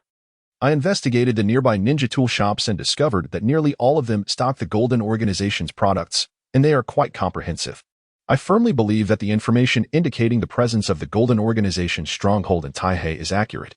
Even if there were discrepancies, they would likely be minimal, as it must still be within the borders of the river country. Otherwise, it would be implausible for those ninja tool shops to place direct orders with the Golden Organization. Ultimately, I employed a transformation technique to deceive a ninja tool shop owner into expediting an order of ninja tools. I intend to observe the delivery personnel and see if I can uncover anything of significance. I have already left a shadow clone there to monitor the situation. Kakashi spoke first, recounting everything he had done that day. Starting from the direction of the ninja tools produced by the Golden Organization, quite astute, praised Nagasawa. Although he did not anticipate any substantial gains from tracking the delivery personnel, he acknowledged that the approach of examining the ninja tools was indeed promising. Today, my partner and I did not directly investigate the Golden Organization. Instead, we surveyed the various factions in Taihei and even visited the black market, remarked Shiizumi. I discovered that the place is exceedingly chaotic, Shiizumi reflected, using the term chaotic. Numerous ninja organizations, large and small, are scattered throughout. Some, like the Golden Organization, engage in international sales of ninja tools, while smaller factions consist of only 2 or 3 lower-ranking ninjas, tasked with trivial endeavors such as locating lost pets or dealing with love rivals. It's baffling how they dare to call themselves a ninja organization with such mediocre skills, commented Inuzuka Midori. After all, ordinary people are still the majority. While those lower-ranking ninjas may not pose a threat to you, ordinary individuals are defenseless against ninjas, even those of lower rank, reminded Nagasawa. Perhaps Inuzuka Midori, living in Konoha and being a member of the Inuzuka clan, is surrounded by ninjas and thus feels indifferent towards them. However, in reality, ninjas comprise only a small fraction of the population. The distinction between lower-ranking, middle-ranking, and upper-ranking ninjas is negligible for ordinary people. For them, killing an ordinary person is no different from slaughtering a chicken. Shiizumi, you have done well. Although you lack information on the Golden Organization, your focus on the bigger picture may yield unexpected rewards, praised Nagasawa once more. And what about me? I was also acting alongside Shiizumi. Why am I not receiving any praise? Inuzuka Midori exclaimed, her eyes wide and her body trembling slightly, as if silently protesting Nagasawa's favoritism. With a swift and decisive motion, Nagasawa rapped Inuzuka Midori on the head, exasperatedly stating, Inuzuka Midori performed admirably as well. She is certainly a role model for everyone. Are you satisfied now? Inuzuka Midori, unfazed by the potential insincerity, beamed with pride and declared, rest assured, Nagasawa-senpai. I will continue to uphold my responsibilities and will not disappoint you in my role as your subordinate. Nagasawa was taken aback. He had yet to be appointed as a team leader, yet Inuzuka Midori was already referring to herself as a subordinate leader, as if attempting to usurp his position. With a playful poke to her forehead, Nagasawa replied, I am still the leader, you know. Inuzuka Midori, unconcerned, broke into a silly grin, remarking that it was only a matter of time before he was promoted to sub-team leader, and that he was merely preparing for succession in advance. The following day, Yoshizawa reverted to his white-bearded form and entered the headquarters of the Golden Organization. The previous night, Yachiji had provided him with a VIP card. With that card in hand, Yoshizawa made his way to Yachiji's office without encountering any obstacles. He politely knocked on the door and slightly bowed as he entered. At that moment, Yachiji was engrossed in some paperwork. Upon seeing him, she smiled warmly and said, Lord Whitebeard, why didn't you notify the security to inform me of your arrival? This office is far less comfortable than the reception area. Yesterday, Yachiji had inquired about Yoshizawa's name, to which he had replied that she could simply call him Whitebeard. Yachiji, recalling his distinctive crescent-shaped mustache, mused that this must be his nickname. Although she was puzzled as to why he preferred to be addressed by a moniker rather than his actual name, she dismissed it as a trivial detail in light of the forthcoming monetary gain. With a hearty laugh, Yoshizawa declared, such matters are inconsequential. I am here to present to you the design of the customized Naginata I commissioned. Design? Yachiji pondered. Is it not permissible for clients to provide their own designs for the Golden Organization? After a moment's thought, she replied, it is indeed possible. However, if the design is overly complex, additional fees may apply. Nonetheless, given the substantial nature of your order, I doubt there will be extra charges. In truth, She had spoken untruthfully. The extra fees were not due to the complexity of the designs. The organization's blacksmith, who specialized in crafting custom ninja tools, had a notoriously volatile temperament and deemed client-submitted designs as subpar. To him, creating such inferior tools was an affront to his skills and intellect. Hence the need for additional payment. Although Yachiji was indifferent to the blacksmith's temperament, she wholeheartedly agreed with the notion of charging more. One could hardly afford to quarrel with money. As she accepted the designs Yoshizawa handed her, Yachiji began to review them. To her astonishment, she found the designs quite impressive. While she lacked the skills to draw or forge ninja tools, she had seen enough designs to develop a discerning eye, and Yoshizawa's drafts were indeed satisfactory. Yet, she thought it reasonable to assume that he had likely hired someone to create them. The image of Yoshizawa, with his imposing stature and presence, laboriously sketching designs seemed rather far-fetched. He was far better suited to wielding a blade than wielding a pencil. Conlair, you even have a name in mind. It sounds quite formidable, and it certainly befits you, Yachiji remarked with practiced flattery. Her belief that Yoshizawa was genuinely preparing to forge a weapon grew stronger. It was improbable that a powerful individual would go to the lengths of designing a weapon solely to toy with the Golden Organization. Such actions would serve no purpose other than to offend them, and the organization would incur no significant loss, as they would not proceed without a deposit. Yoshizawa chuckled softly. Remaining silent, he pondered whether to indeed pay the deposit and enlist the assistance of the Jin organization to craft a Tsongyunxia. With the Tsongyunxia in his possession, his proficiency and performance would undoubtedly elevate to new heights. Although his finances were limited, he could apply to Mizukichi, as this was part of his mission to approach the Jin organization. After all, once he eliminated the Jin organization, he could reclaim the funds. This would essentially amount to acquiring a Tsongyunxia forged from chakra metal at no cost. As he organized the design schematics, Yiji glanced at the time and, with a look of regret, said, "I must excuse myself. There is an upcoming ceremony hosted by the Hechuan family. They are about to establish a partnership with our organization, and my presence is required." Upon hearing this name, Yongze maintained a composed demeanor and casually inquired, "The Hechuan family, are they formidable?" If his memory served him correctly, the Hechuan family was a notably powerful ninja clan from the Land of Rivers. The materials from Mizukichi did not mention any connection between the Jin organization and the Hechuan family. It was uncertain whether their collaboration was a recent development or if they had been secretly allied for some time. Yongze leaned towards the latter. A local family would not suddenly forge an alliance with an organization without prior interactions, even if their collaboration was not deeply entrenched. The Hechuan family was a respected lineage in the Land of Rivers, and naturally, they possessed considerable strength, Yiji remarked with a smile. Gulalala. Yongze laughed heartily. Then I shall accompany you to see just how formidable this Hechuan family is. He was eager to discern the nature of their relationship. There was no issue in attending together. The Hechuan family had invited not only the Jin organization but others as well. However, Yiji clarified, "We are not heading to the Hechuan family's main estate, but rather to their outpost in Daping. The family's roots lie in Chuannan." She was concerned that Yongze might not witness many strong individuals there and would think she had deceived him. Maintaining a good rapport with her patrons was Yiji's steadfast principle, provided they did not offend her. "That's fine. It's just that I have little to occupy my time," Yongze replied. After contemplating, Yiji added, "Very well, then." She felt that bringing Yongze along would be beneficial, akin to having a skilled guardian. The upcoming ceremony was likely to be anything but tranquil. The Hechuan family was making a grand show of collaborating with various ninja organizations, which might not sit well with the feudal lord of the Land of Rivers. If luck favored her, she might also glean some insights into Yongze's true capabilities. The powerful aura he had briefly exhibited the day before lingered in her memory, and she was curious about how he compared to the leader of the Jin organization. Should Yongze prove sufficiently strong, she could potentially facilitate a partnership between him and the Jin organization, opening new markets in other regions. Suppressing the myriad thoughts swirling in her mind, Yiji led Yongze and a group of Jin organization members toward the Hechuan family's location.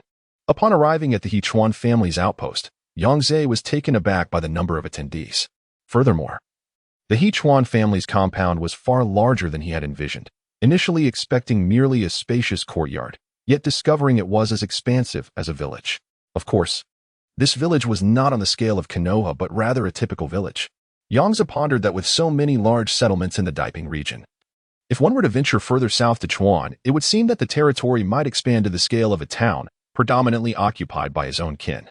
He surmised that during the Warring States period, the Uchiha and Senju clans likely experienced a similar situation, perhaps on an even grander scale, given that the Land of Rivers was not as expansive as the Land of Fire.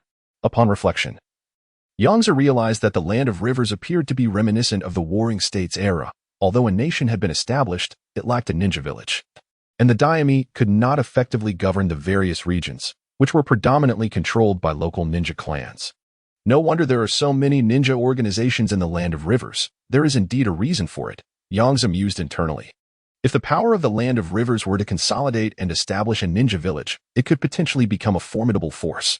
Yet, despite being one nation, the various factions operated independently, a situation that favored the emergence of ninja organizations.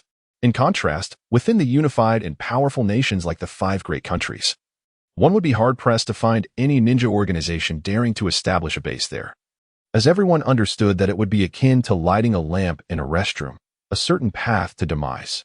Yongze found himself curious about what the Kawa family was plotting by inviting so many organizations. Indeed, he noticed members of the Jin organization among the attendees, indicating that even figures from the black market had come to partake in the occasion. As he absorbed these revelations, Yongze felt as though he was on the precipice of being drawn into the political maelstrom of the Land of Rivers. The Kawa clan was clearly intent on making waves. Inviting the Jin organization was a strategic move to bolster their influence. Soon, all the attendees were ushered into a grand hall.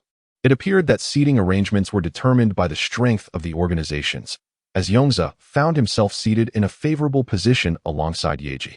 "Thank you all for attending the Kawa family's council election ceremony," announced a middle-aged man clad in formal attire as he ascended the podium. "Now, let us welcome our council members to the stage." An elderly man, appearing to be in his 60s and bearing a lean physique, walked up to the podium with a warm smile. "Now, let us invite the successor to the stage." A young man with a stern demeanor stepped forward. The elderly gentleman opened a beautifully crafted box, revealing an aged kunai adorned with a blue droplet pattern, which he handed to the young man, saying, "Garo, the family must ultimately rely on you young ones. Do not dwell too much on past matters. Focus on your duties. The family will always be your steadfast support." The young man's expression remained unchanged as he accepted the kunai, a symbol of his authority as a council member, with indifference. The elder seemed accustomed to the young man's demeanor and smiled as he retreated. "This is our new council member for Daiping Kawa, Kawagaro. He has risen to the position of council member at the tender age of 23 due to his formidable abilities. Let us all cheer for him," proclaimed the middle-aged man. "Kawagaro, Kawagaro," chanted the audience in a spirited response. The middle-aged man raised his hand to quell the cheers before continuing. "I believe everyone is quite curious about the purpose behind the Kawa family's invitation to so many esteemed guests today. In the past, council elections were conducted internally or involved only closely allied factions. This is the first time such a grand invitation has been extended to various powers. Now, let us hear from our new council member." Having concluded his remarks, the middle-aged man departed the stage, leaving Kawagaro alone. With a composed demeanor, Kawagaro declared, "The purpose of our gathering today is quite straightforward, to deepen our collaboration and jointly construct a new Taihei, transforming it into the capital of ninjas in the ninja world." Nagasawa exclaimed, "What a bold move. Now we are discussing the co-establishment of a new Kawa country? Is this a direct challenge to the daimyo?" Nonetheless, Nagasawa believed that such a confrontation would not transpire so swiftly. Otherwise, it would not be Kawa announcing it, but rather the main family taking the lead. Perhaps they wished to gauge the reaction of the daimyo of the Kawa country? It was uncertain whether the Kawa clan had informed the daimyo about this matter. Suddenly, a discordant voice interrupted. The crowd turned to see a rather unremarkable middle-aged man seated at the back, inquiring. Kawagaro calmly responded, "Since when does the Kawa clan need to report business matters to the daimyo?" "You." The middle-aged man was taken aback by Kawagoro's resolute demeanor. "Have someone verify whether he possesses an invitation. I suspect he has infiltrated to cause trouble." After delivering that harsh remark, the man hastily exited the grand hall. Kawagoro did not send anyone to pursue him, but continued discussing the Kawa clan's plans for collaboration with various ninja organizations. Later, the middle-aged man who had previously hosted the event approached Kawagoro, stating, "Goro, you may have gone a bit too far. Our Kawa clan is not prepared to sever ties with the daimyo just yet." Kawagoro, maintaining his composure, replied, "Do you believe that if I adopt a more amiable attitude, The daimyo will look favorably upon us and simply watch as the Kawakawa clan gradually strengthens? Kin-senpai. I trust you understand this better than I do. Kin sighed, acknowledging, while that may be the case, the daimyo is still the daimyo. A collective decision made by the Kawakawa clan back in the day, when the ninja world began establishing nations. The clans of Kawakawa felt compelled to keep pace and formed an alliance to create a nation. Naturally, a nation requires a daimyo. After much contention, the current daimyo, belonging to the Tenzaki clan, emerged victorious. At that time, the Kawakawa clan resigned to their loss, not paying it much heed, as they were strong enough to maintain their territory. Little did they anticipate how swiftly times would change, granting the Tenzaki clan significant advantages and rapidly increasing their power. What was once an inferior clan has now subtly surpassed the Kawakawa clan. They even proposed the establishment of a ninja village, inviting all clans to unite and form the ninja village of Kawakawa. Can the Kawakawa clan tolerate this? Certainly not. They possess the most favorable environment in the southern region of Kawakawa and live quite comfortably. Why should they contribute to the creation of that ninja village? Kin-senpai. I serve as a director, and I shall be accountable for my words. Should the clan deem my statements inappropriate, I will bear the consequences, Kawakawa Garo stated with indifference. Kawagawa Kin contemplated expressing his thoughts, but ultimately chose to remain silent. He only spoke privately to save face for the newly appointed director, Kawagawa Goro, refraining from voicing his opinions at that moment. You young ones have your ideas. I am but an old man, he sighed, departing with a somewhat despondent demeanor. Having discerned the essence of Kawagawa Garo's character, a rather arrogant individual, he realized that continuing the conversation would only deepen Garo's disdain for him. Kin felt a twinge of disappointment towards this newly appointed director, who seemed reckless and overly radical in his thinking. It was evident to Kin that Goro's ascension to the directorship was due to the Kawagawa family's exceptional mastery of secret techniques and formidable prowess. However, unbeknownst to Kin, as he turned to leave, a mocking expression crossed Kawagawa Garo's face. Indeed, the Kawagawa family was filled with self-righteous individuals. Following the ceremony, the Kawagawa family hosted a dinner that lasted until 7 in the evening, when darkness enveloped the surroundings. Situated in the more remote southern region of Taihei, the Kawagawa estate could be considered suburban. Many ninja organizations, whose strongholds were closer to the bustling areas of Taihei, often moved in groups. However, as they ventured into a small grove, Nagasawa suddenly halted and addressed the shadows within. Come out. I have already detected your presence. His keen observation revealed the presence of a dozen ninjas within the woods, most of them chunin, a few genin, and one particularly powerful jonin. Are there enemies? Upon hearing Nagasawa's sudden declaration, the ninjas present swiftly drew their kunai, preparing to defend against the surroundings. One of the ninja organization swallowed hard, asking, Old Man Whitebeard, are you sure? How could anyone ambush us so suddenly? During the banquet, Nagasawa had thoroughly impressed the members of the ninja organizations with his extraordinary drinking capacity, earning the affectionate moniker Old Man Whitebeard. After all, his drinking was nothing short of astonishing. While others merely sipped from their bottles, he had requested a large wooden barrel, consuming it in great gulps, leaving everyone in awe. They had encountered drinkers before, but none could match his capacity. Suddenly, as if to validate Nagasawa's assertion, dozens of kunai gleamed ominously from the darkness, hurtling towards them. The ninjas swiftly employed their skills to deflect the incoming projectiles. Some wielded their kunai like short swords to knock away the oncoming kunai. Others unleashed ninjutsu to counter the assault, while a few were not quick enough to evade, sustaining minor injuries from the blades. The alcohol they had consumed affected their reflexes, diminishing their overall state. Yet, amidst the defensive maneuvers, Nagasawa stood out as the most remarkable.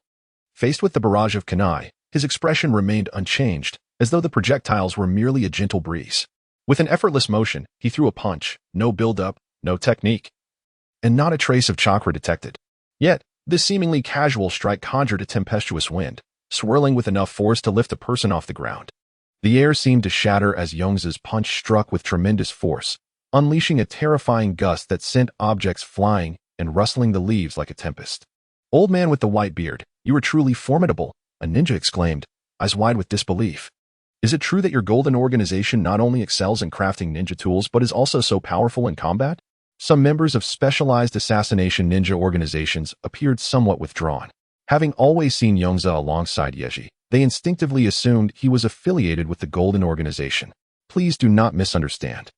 Lord Whitebeard is an esteemed client of our Golden Organization, not one of our members, Yeji clarified promptly. She too felt a tinge of astonishment. Although Yongze exuded an aura of exceptional martial prowess, she had not anticipated such overwhelming strength. The mere gust from his casual punch resembled the application of a wind-release ninjutsu, utterly outrageous. There are too many of them. Retreat, commanded the leader of the ambushing ninjas. Witnessing Yongze's exaggerated display of power. In an instant, a dozen smoke bombs were hurled, shrouding the already dim environment in a thick gray mist. While Yongze possessed the ability to detain everyone, he chose to remain still, observing silently. Among the ambushing ninjas, he sensed a familiar presence previously encountered at a Golden Organization stronghold. Ambushing oneself? How intriguing, Yongze mused, eager to discern the intentions behind the Golden Organization's peculiar maneuvers. Ninjas skilled in wind techniques swiftly utilized their abilities to disperse the smoke. However, by that time, the ambushing ninjas had vanished, leaving behind a disheveled forest.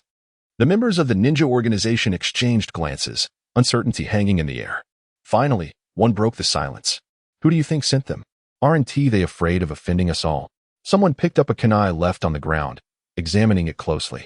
It's a common type of kunai, indistinguishable in origin. They are quite cautious. As they continued to analyze the identity of the ambushers, Yeji spoke gravely. Could it be that the daimyo's people sent them? After all, they are at odds with the Kawakawa clan. The number of ambushing ninjas was minimal, indicating that their objective was not to annihilate them, but rather to issue a warning to those of them aligned with the Kawakawa family. However, weren't the daimyo's people present during the ceremonial event? If they wished to cause chaos, wouldn't it have been more effective to act then? It would have been a direct affront to the Kawakawa clan, someone questioned. Yeji smiled knowingly, indeed, because if they acted during the ceremony, it would have been tantamount to declaring war on the Kawakawa clan, and they likely are not prepared for such a step. Upon reflection, many within the ninja organization began to agree with Yeji's reasoning. Could it be that the Kawakawa clan orchestrated this incident themselves to compel us to align completely with them? A bold notion was proposed. Yongze cast an approving glance at the speaker. The young man was quite astute, nearly uncovering the truth. The night pheasant smiled gently and remarked, "While it is not entirely inconceivable, I believe the Kawakawa clan would be unwise to engage in such actions. We are their natural allies, having established a partnership. Even if we do not assist them, we certainly would not aid the daimyo. However, should they dare to feign an attack by the daimyo upon us, and this ruse is uncovered, the consequences would undoubtedly be dire, far beyond their desires." Upon hearing this, the others concurred that the Kawakawa clan was unlikely to resort to such tactics, as the potential gains would not justify the risks involved. Nevertheless, it was indeed due to the Kawakawa clan that they had fallen victim to this ambush, and thus, compensation must be sought. Night Pheasant chuckled lightly. "Indeed. My attire was torn during the altercation, a custom piece I donned solely for the ceremony." The many members of the ninja organizations suddenly brightened at this revelation, though they lacked the courage to directly confront the Kawakawa clan and the daimyo. They were emboldened by the prospect of using this incident as leverage to extort a sum from the Kawakawa clan. After all, allies should provide compensation when one suffers an ambush. Even if no physical injuries were sustained, psychological wounds, though invisible, can be far graver. Observing Night Pheasant's keen maneuvering to exploit the situation against the Kawakawa clan, Nagasawa found himself puzzled. He sensed the presence of members from the Gold Organization among the assailants and initially believed this to be a coordinated effort between the Kawakawa clan and the Gold Organization. The ambush aimed at the attending ninja organizations, with the blame to be shifted onto the daimyo of the Land of Rivers. However, witnessing Night Pheasant's adept betrayal of the Kawakawa clan left him bewildered. Could this be an independent operation by the Gold Organization? What benefit could they derive from such an action? Nagasawa pondered the motives of the Gold Organization. He suspected their ambitions were substantial. It could not be that they expended so much effort merely to lead the ninja organizations in extorting the Kawakawa clan for a sum of emotional distress. If that were indeed the case, Night Pheasant would be truly misguided. While the exact intentions of the Gold Organization remained shrouded in mystery, it became evident to Nagasawa that the Kawakawa clan and the Gold Organization were likely merely superficial allies. Otherwise, Night Pheasant would not have so decisively orchestrated such a betrayal. As night fell, the chill of late autumn intensified. The streets, nearly deserted, were only graced by a few individuals who huddled and scurried along, seemingly finding warmth in their posture. However, the ninjas were different. The autumn breeze lifted Night Pheasant's coat, revealing her slender waist. Large swathes of pale skin exposed to the air. Master Whitebeard, that punch you delivered was astonishing. I am beginning to believe the claims that you are dubbed the strongest man in the world. Night Pheasant suddenly began to shower him with compliments. Gulalala. Nagasawa let out a hearty laugh. Were you truly frightened by that? I exerted not even a fraction of 1% of my strength in that blow. Not even a percent? Surely you jest. If that is the case, why not unleash your full power? Night Pheasant gazed at Nagasawa with incredulity. He could believe he had only used a fraction of his strength, given how effortlessly that punch appeared, devoid of chakra. However, Nagasawa insisted that even 1% of strength was of no consequence, which she found hard to believe. If 1% could unleash the effects of wind release with a single punch, what would the full extent of her power yield? Would it be enough to shatter a mountain? That is not the way of a true ninja. If I were to exert my utmost strength, I fear the entire forest would vanish. It hardly seems worth it for a few minor characters. Nagasawa declared boldly, showing no regard for the ambushing ninjas. Indeed. Lord Whitebeard's prowess is terrifying, Night Crow thought dismissively, sensing that Whitebeard's claims were somewhat exaggerated. Whitebeard is admirable in many respects, wealthy and generous, powerful yet overly fond of boasting. Night Crow mused. To claim to obliterate a forest with a single punch, why not assert to shatter a mountain instead? That is not the essence of a true ninja. Launching a fireball several meters wide or fracturing the ground for dozens of meters, that is what defines a proper ninja. Seeing Night Crow's disbelief, Nagasawa refrained from elaborating further. After all, it would be unreasonable to demonstrate his strength by delivering a punch that would leave a vast expanse in ruins to prove a point. Night Crow's skepticism was of little concern to him. Her disbelief did not diminish his capabilities. Moreover, he was an undercover operative seeking intelligence, not a braggart. Nevertheless, this undercover life was undeniably pleasant. With a villa provided by the Gold Organization, he attended lavish banquets, indulging in fine food and drink. Far superior to his days in Konoha. Yet, he pondered how Kakashi and the others were faring, whether they had uncovered any leads. On the third night of his stay in Daiping, Kakashi finally observed the delivery man. The individual, clad in gray, disembarked from a cart, handing several large boxes to the owner of the ninja tool shop. Without even opening the boxes, the shop owner cheerfully handed over the payment. After years of transactions with the Gold Organization, the owner had developed a certain level of trust. Once the payment was confirmed, the delivery man wasted no time and returned to the cart, preparing to head to the next destination. The Gold Organization, of course, would not dispatch a delivery for a single order. They consolidated shipments to maximize efficiency. As the cart began to move, Kakashi did not hesitate and promptly followed. The quiet streets led the cart to another ninja tools shop, where deliveries continued. After repeating this process twice, the cart exited Daiping's commercial district. Kakashi kept close behind, sensing that tonight might yield fruitful results. After leaving the urban area, the cart finally came to a halt in a secluded village. Once parked in the shed, Haruya called out, "Kawa, did you fall asleep in there? We're home." Kawa stepped out of the cart, teasing, "Haruya, your driving was so bumpy that I couldn't sleep a wink." Haruya retorted, "That's hardly my fault. The road is so terrible that even the best driving skills can't help." "Indeed," Kawa replied dismissively. "One day you should try driving the cart yourself. By the way, isn't the supervisor holding a meeting today? We should hurry. Being late would not be good. Hold on a moment. I really need to use the restroom. Hurry up." It seems that something has transpired in recent days, and the supervisor's mood is rather poor. Arriving late at this moment would indeed be perilous. I understand. After speaking, he hurriedly sought out a discreet corner, unfastened his belt, and prepared to relieve himself. However, just as he was about to relish the moment of release, a sudden and intense pain surged through his head, and he was plunged into darkness, losing consciousness. Observing the fallen Kakashi contemplated briefly before conducting a thorough search of his person and ultimately concealing him with earth jutsu. He intended to disguise himself as he and infiltrate the location of the Gold Organization as stronghold. As he proceeded, Kakashi noted that the area was particularly remote, with poorly maintained roads, making it an excellent hideaway. Additionally, the presence of a sentry in this small village indicated heightened vigilance. Had it not been for his exceptional infiltration skills, entry would have proven quite challenging. Thus, Kakashi surmised that this location might serve as a stockpiling point for the Gold Organization. As for why this was not the organization's actual base, Kakashi believed that the true stronghold would not be so humble and would certainly have tighter security. His decision to infiltrate under his identity rather than conducting a covert investigation stemmed from an epiphany inspired by Nagasawa. During a previous mission involving the Grass Ninja, Nagasawa had assumed the identity of the Dark Division Captain, Mitsuki, and, utilizing the privileges of his high-ranking position, had almost flawlessly completed the task. This revelation opened a new realm of possibilities for Kakashi. It was far more efficient to let others deliver intelligence than to toil for it himself.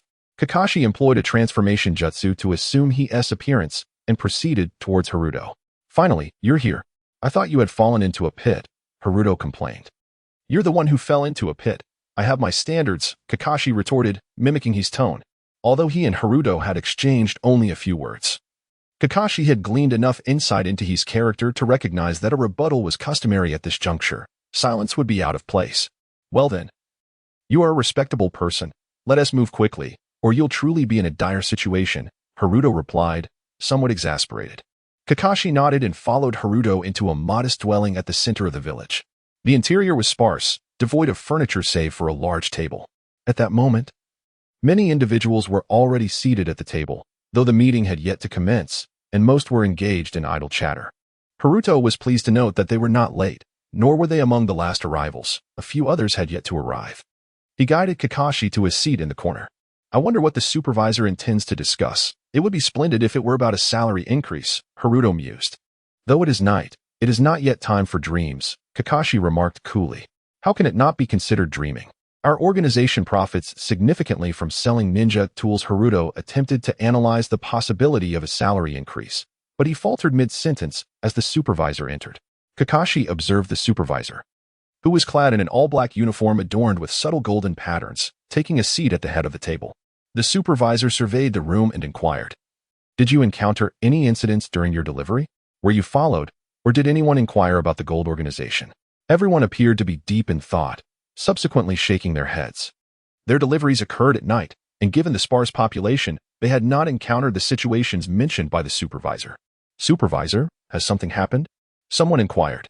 The supervisor pondered for a moment, deeming it unnecessary to incite panic among the lower-tier members, for the reputation of Konoha was far too illustrious. Thus, he stated, "It seems that a rival organization may soon take action against us.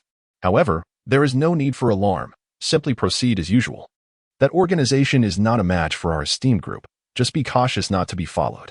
The supervisor elaborated on various other matters before adjourning the meeting. Afterward, Sito expressed his disappointment, saying, "It's not a raise we are discussing, but rather the caution against being followed. Honestly, who could possibly track us down here? It's so quiet at night. To follow a cart, one would have to run, and running would create noise.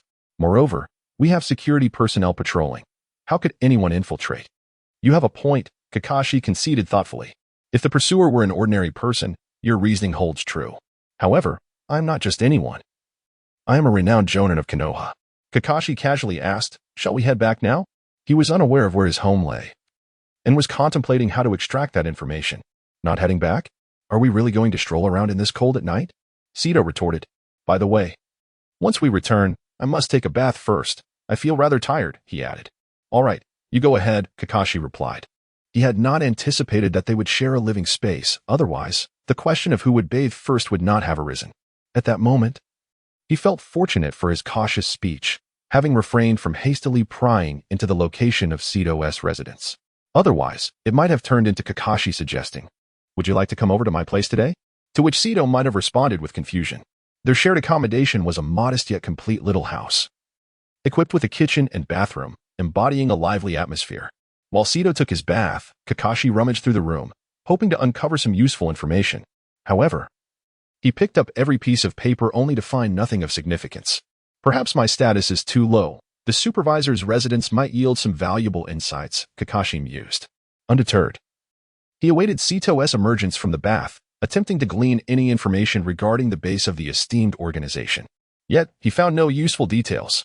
Kakashi came to realize that expecting to learn anything from someone like Sito, a lower-tier member, was unrealistic.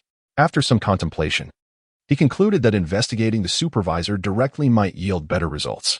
However, given that it was nighttime and he was unaware of the supervisor's whereabouts, Kakashi had no choice but to postpone his inquiries until the following day. The next day, Kakashi awoke and began to meander through the quaint village. Before arriving yesterday, He had sent a shadow clone back to explain the situation. So there was no need to worry that Waizawa and the others might think he was in trouble and start searching for him. Kakashi nonchalantly traversed the entire village, taking note of certain weakly defended areas, which might prove useful should a retreat become necessary. Ultimately, he chose the most splendid house in the village, reasoning that, as the supervisor, he ought to reside in the finest abode. After cautiously observing and confirming that no one was watching, Kakashi lightly leapt onto the balcony of the house. Gently pushing open the balcony door, he stealthily entered the interior without making a sound. It was already 2 in the afternoon, and he surmised that the supervisor was likely out working. Employing a specialized stealth technique, he moved silently throughout the house, having activated his Sharingan to enhance his observational prowess. He first searched every room on the 2nd floor, and as he had suspected, the house indeed belonged to the supervisor, for within the bedroom's wardrobe, he found a black uniform adorned with gold patterns. That attire was reserved for formal members of the organization, while Sito and the others were merely peripheral members without such uniforms. After confirming the absence of anyone on the 2nd floor, Kakashi made his way to the 1st floor. However, before he could reach it, he suddenly heard the sound of running water emanating from downstairs. Kakashi hesitated, uncertain whether to descend. It seemed he had miscalculated. The supervisor was not at work, but rather taking a shower in broad daylight.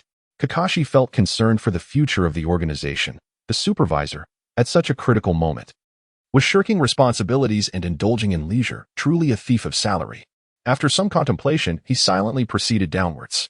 The supervisor was in the open while he remained hidden, granting him the advantage.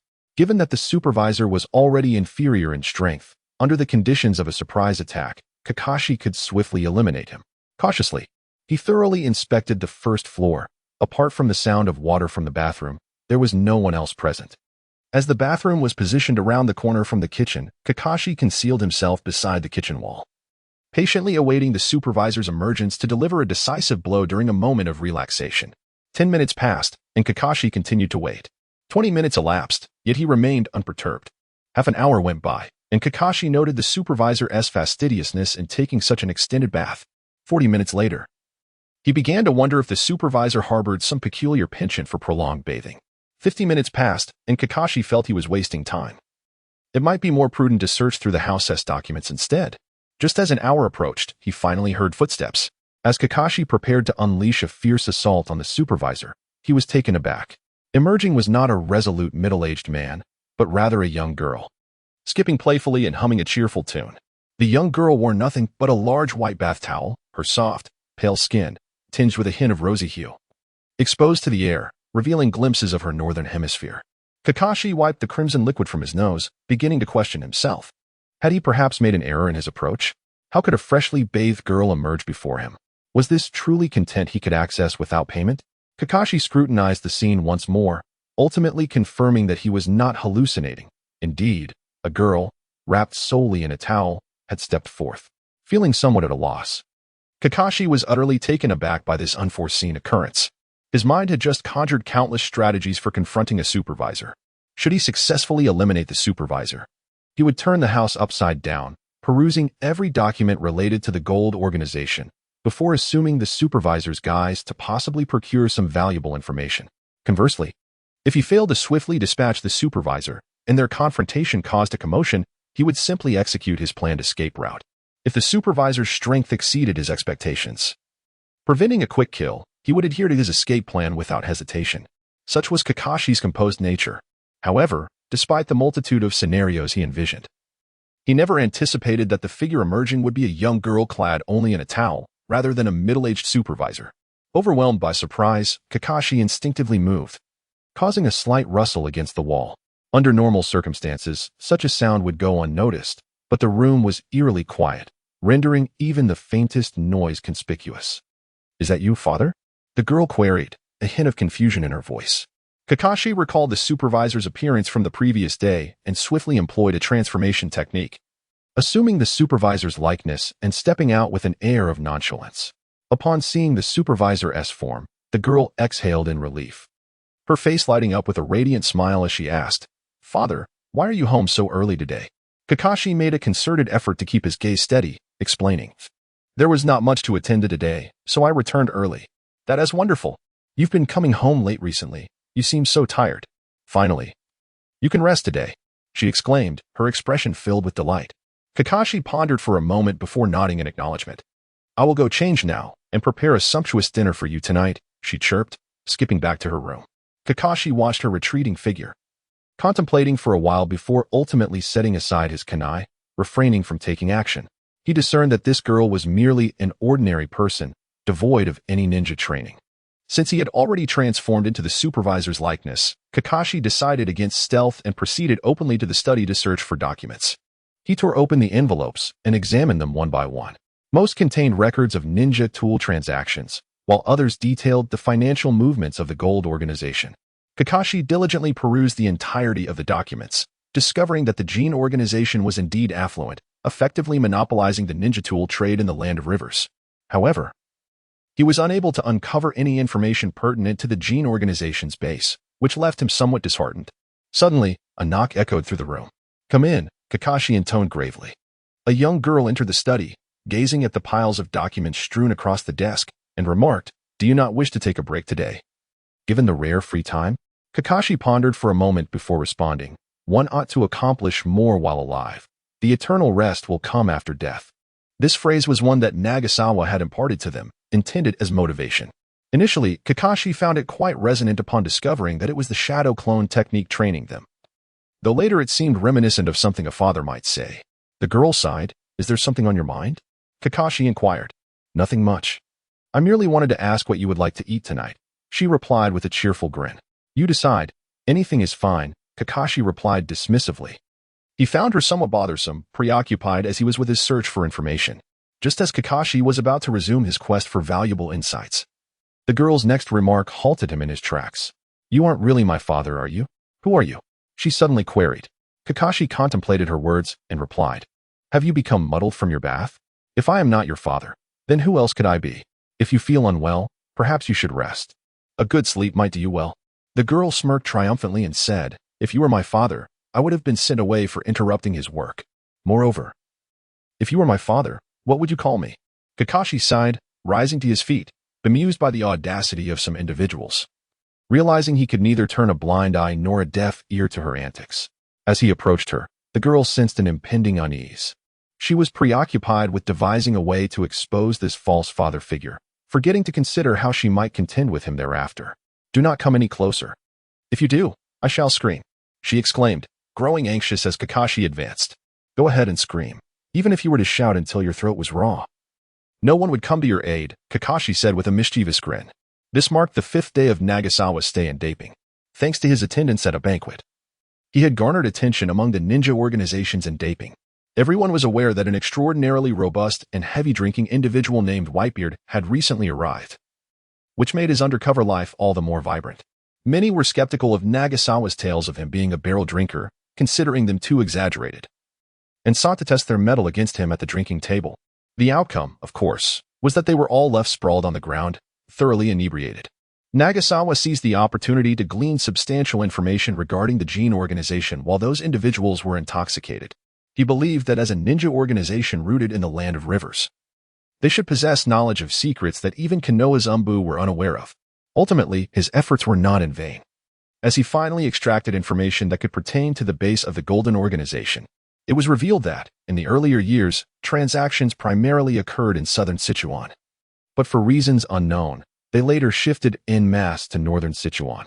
The Golden Organization's stronghold in Daping was established during that period.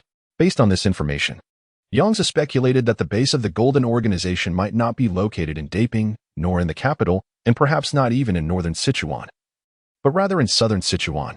If this were the case, the intelligence provided by the Umbu would indeed be erroneous. Yongze massaged his temples, exasperated.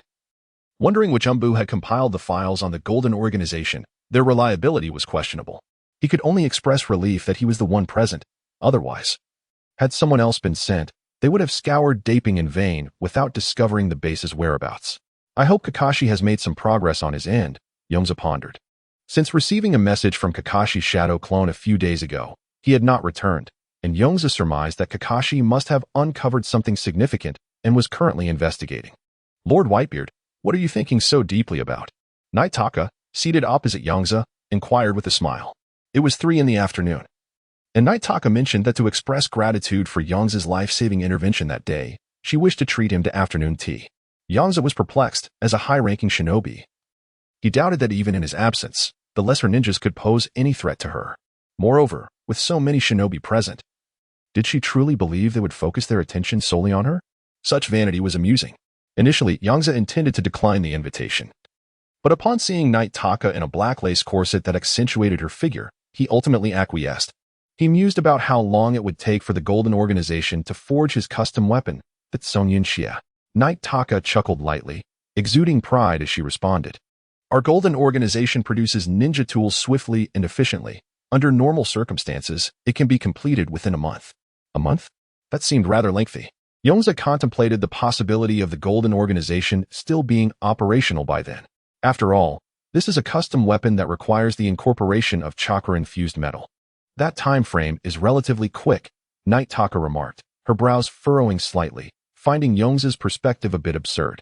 Yongze merely smiled faintly, choosing not to counter her assertion, patiently awaiting Night Taka to reveal her true intentions. He could not believe that a cadre member of the Golden Organization would seek him out merely for afternoon tea. He was not that self-absorbed. After sipping some hot tea, Night Taka eventually disclosed her true purpose. Lord Whitebeard, our Golden Organization wishes to employ you for a task.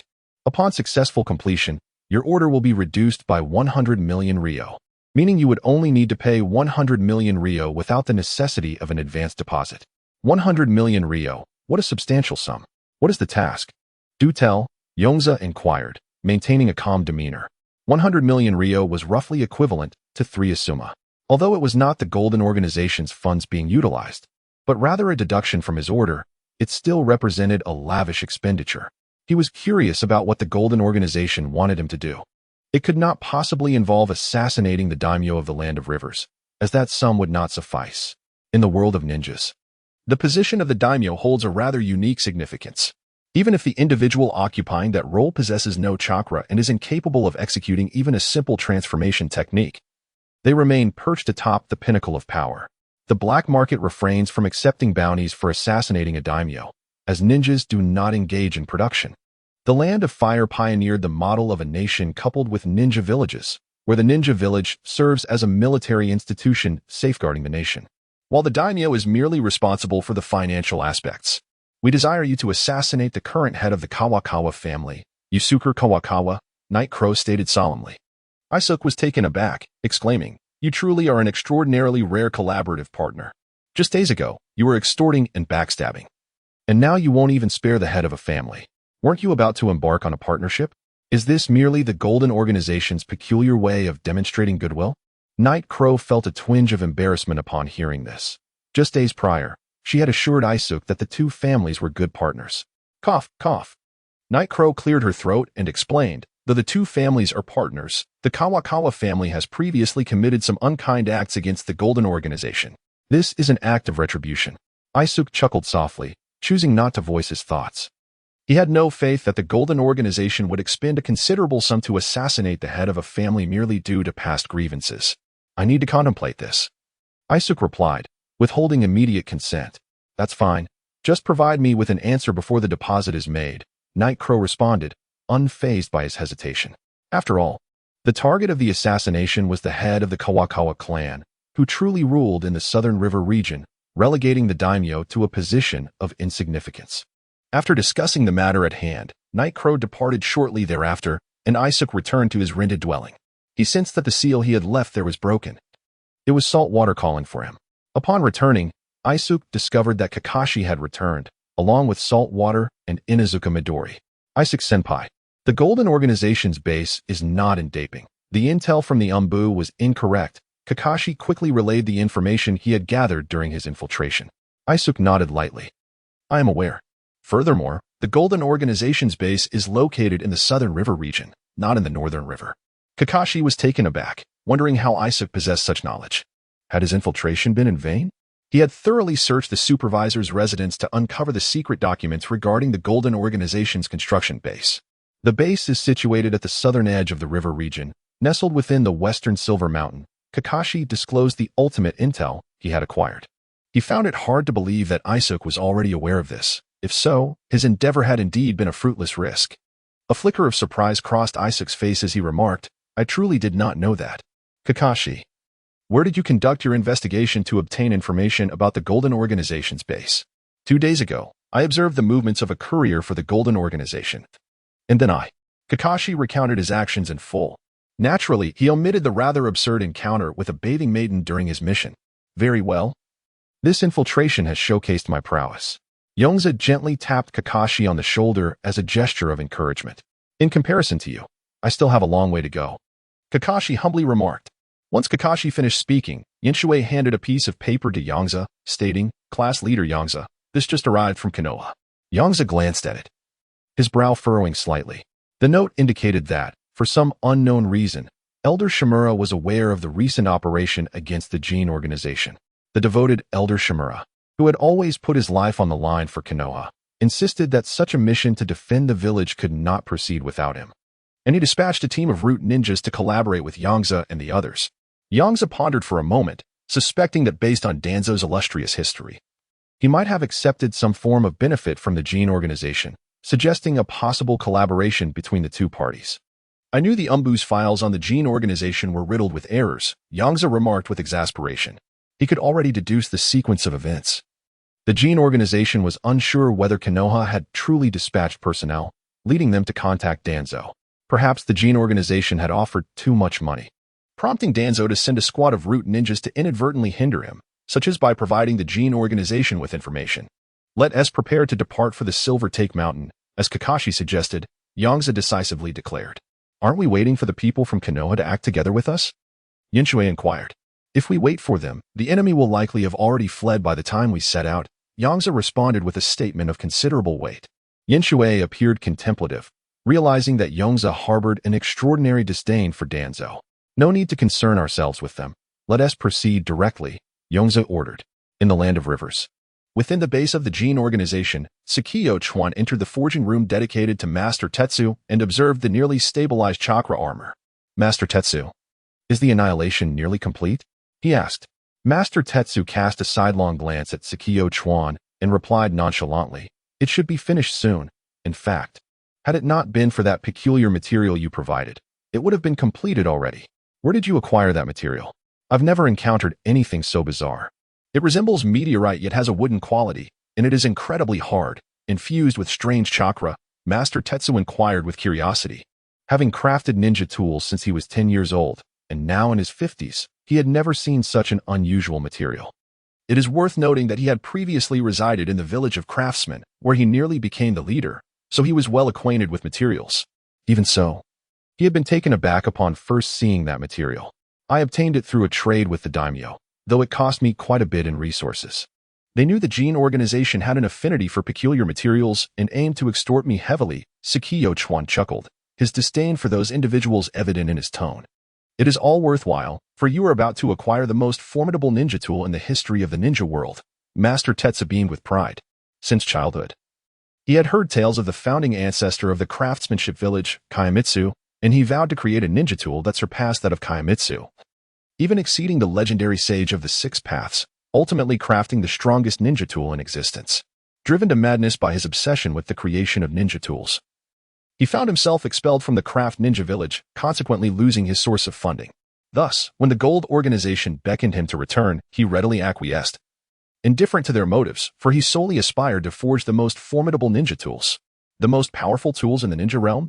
He harbored hopes of achieving the promised efficacy, with expenditures on this project amounting to a sum sufficient to purchase a quarter of the Land of Rivers.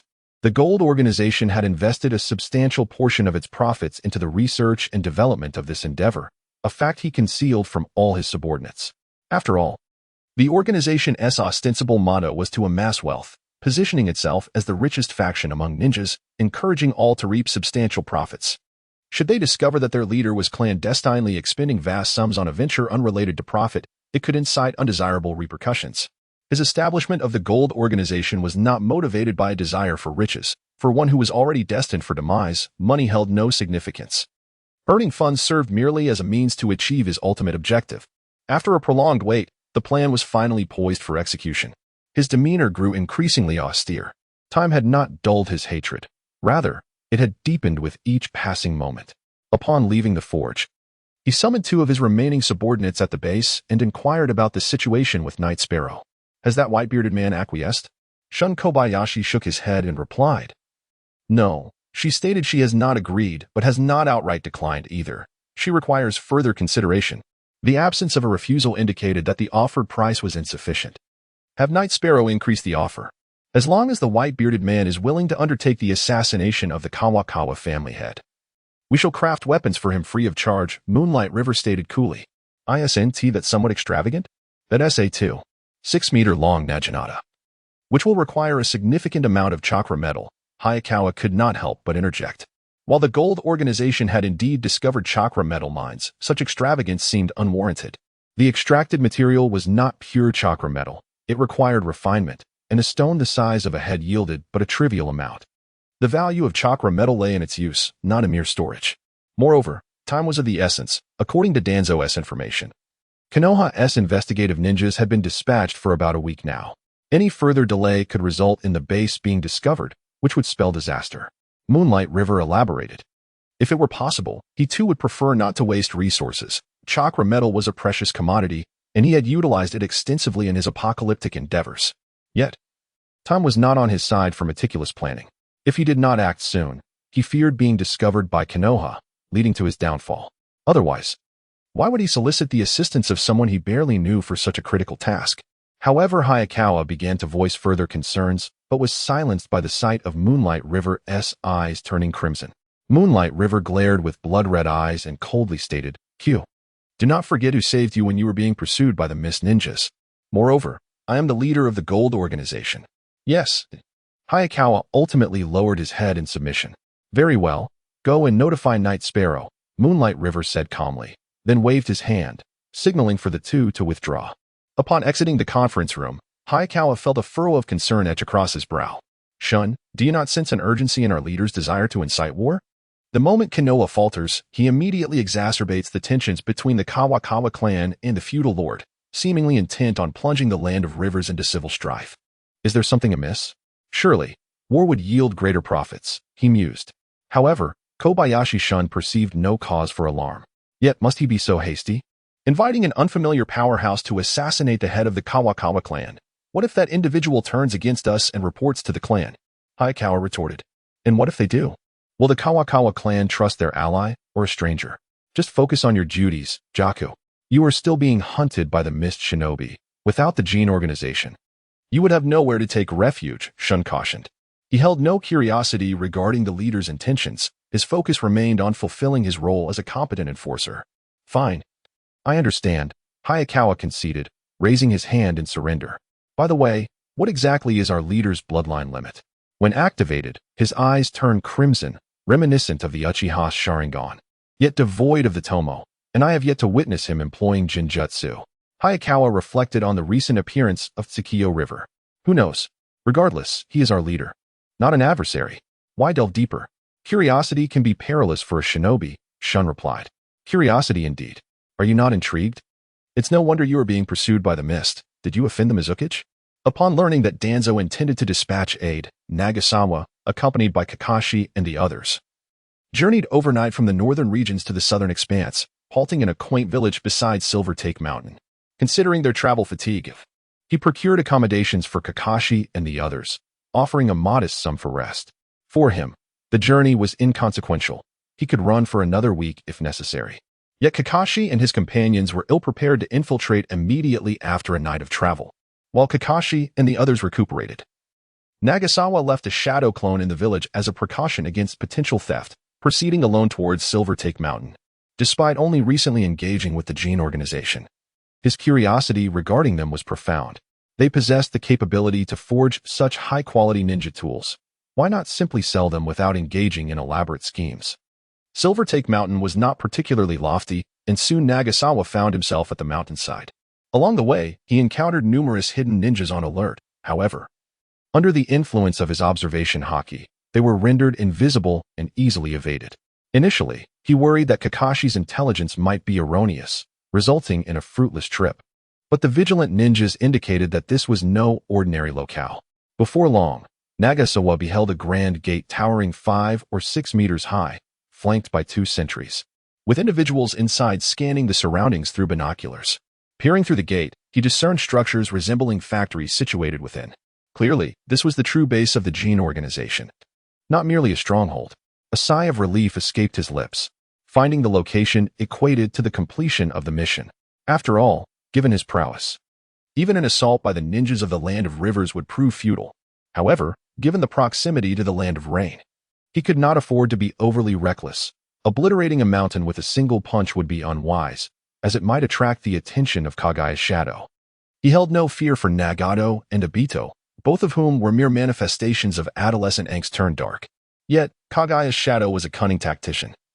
Even the illustrious Uchiha Madara had ultimately woven his own demise, inadvertently facilitating Kagaya's resurrection. If the opportunity arose, Waizawa would be the first to strike down Kagaya's shadow, thereby avoiding any machinations. After some contemplation, Waizawa stealthily infiltrated the base of the Gold Organization, intent on discerning its true nature. Utilizing his observation haki to locate blind spots in the sentry's watch, and bolstered by his extraordinary speed, Waizawa effortlessly penetrated the organization's stronghold. Upon entering, he was immediately enveloped by an overwhelming industrial aesthetic.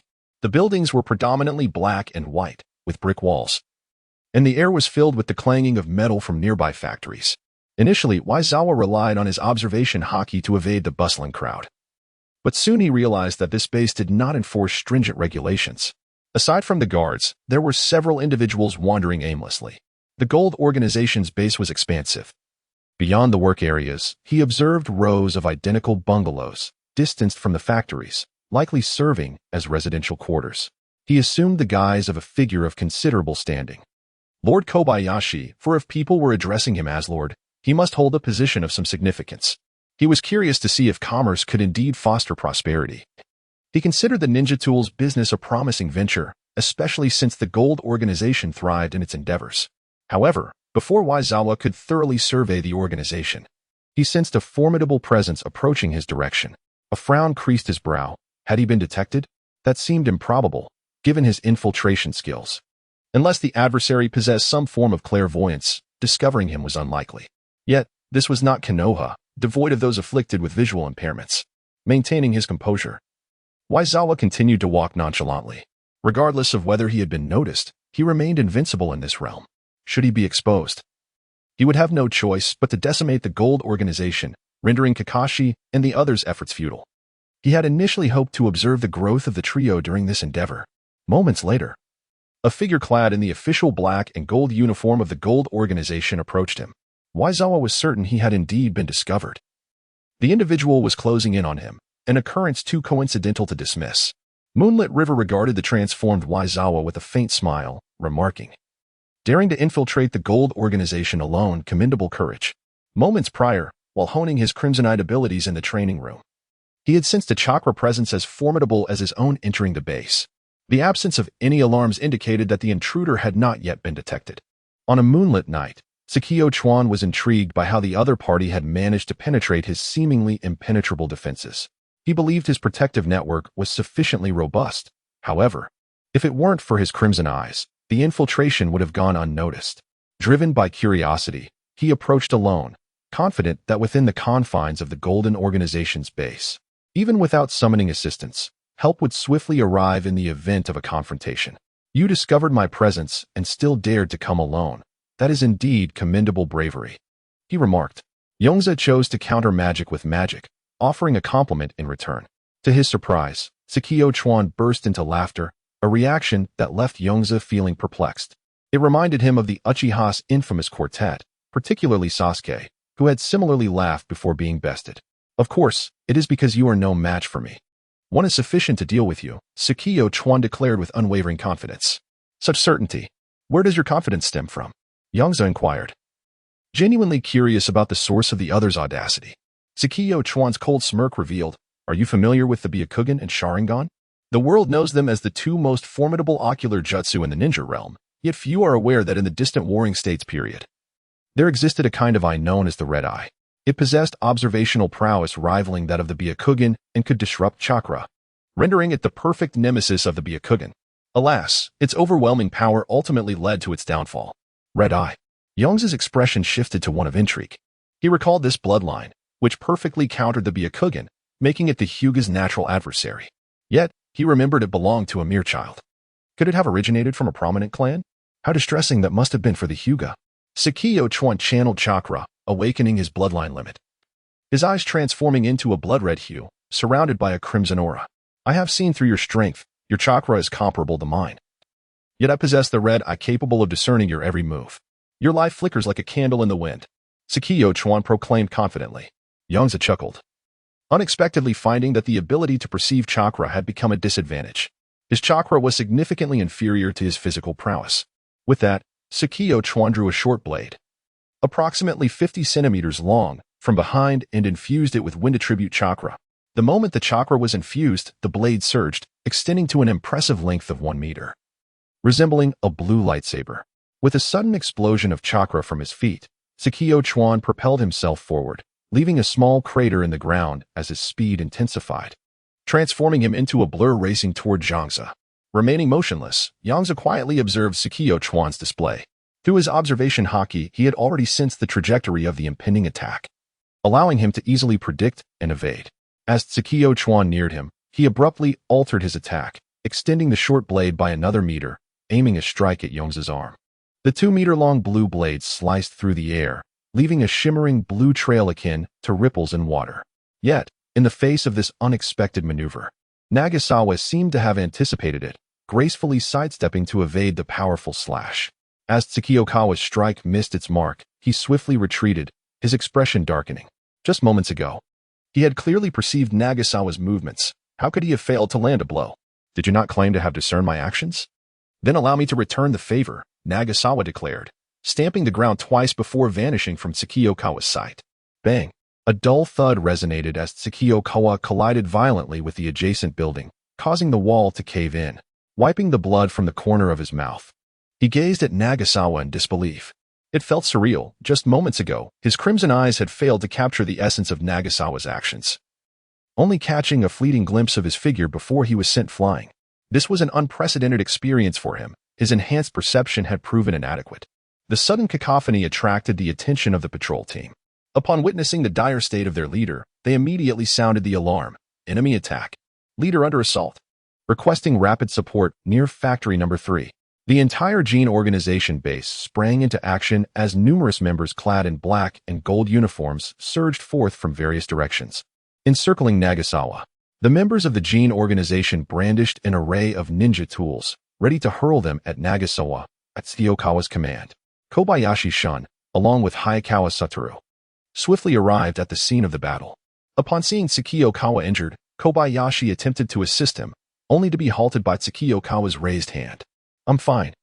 I'm not so gravely wounded that I require assistance, Tsukiokawa insisted, shaking his head. Despite the unfolding situation where Nagasawa was surrounded by his subordinates, Tsukiokawa remained unsettled. A warrior capable of evading the reactions of his crimson eyes, what could mere Nin and Jinin accomplish against such strength? Clearly, they would be of no use. As a seasoned fighter, he understood that should a confrontation arise, those seemingly intimidating Nin and Jinin would be swiftly annihilated. At this moment, Tsukiokawa began to surmise the true source of Nagasawa's formidable power. Only Konoha possessed the strength to dispatch such a formidable adversary against the Gene Organization. It was not that he underestimated the Kawakawa clan or the Daime. Had they possessed such powerful subordinates, they would have already dealt with their adversaries. As if to validate Tsukiokawa's thoughts, Nagasawa reverted to his true form, calmly stating, I am the head of the Konoha Gene Organization investigation team. Do you comprehend the gravity of your actions? Everyone, restrain him while I retrieve a piece of ninja equipment, Tsukiokawa commanded decisively. Without delay, he dashed toward the specialized forge of Master Iron. The nearly completed chakra armor, known as Annihilation, was his sole hope at this moment. Should he be able to utilize it effectively, he was confident that even the shadows of the 5 great nations would stand no chance against him. Kobayashi-shun immediately ordered, attack! Whoosh! Whoosh! Whoosh! All members of the Golden Organization swiftly hurled their kunai and shuriken towards Yozawa, only to retrieve more from their tool bags and continue their onslaught. The dense barrage of shuriken and kunai formed a vast, dark net, enveloping Yozawa. He shook his head, seemingly lamenting the Golden Organization's overconfidence. How could they still attempt to attack him with kunai and shuriken? A spiral shuriken would have been more plausible.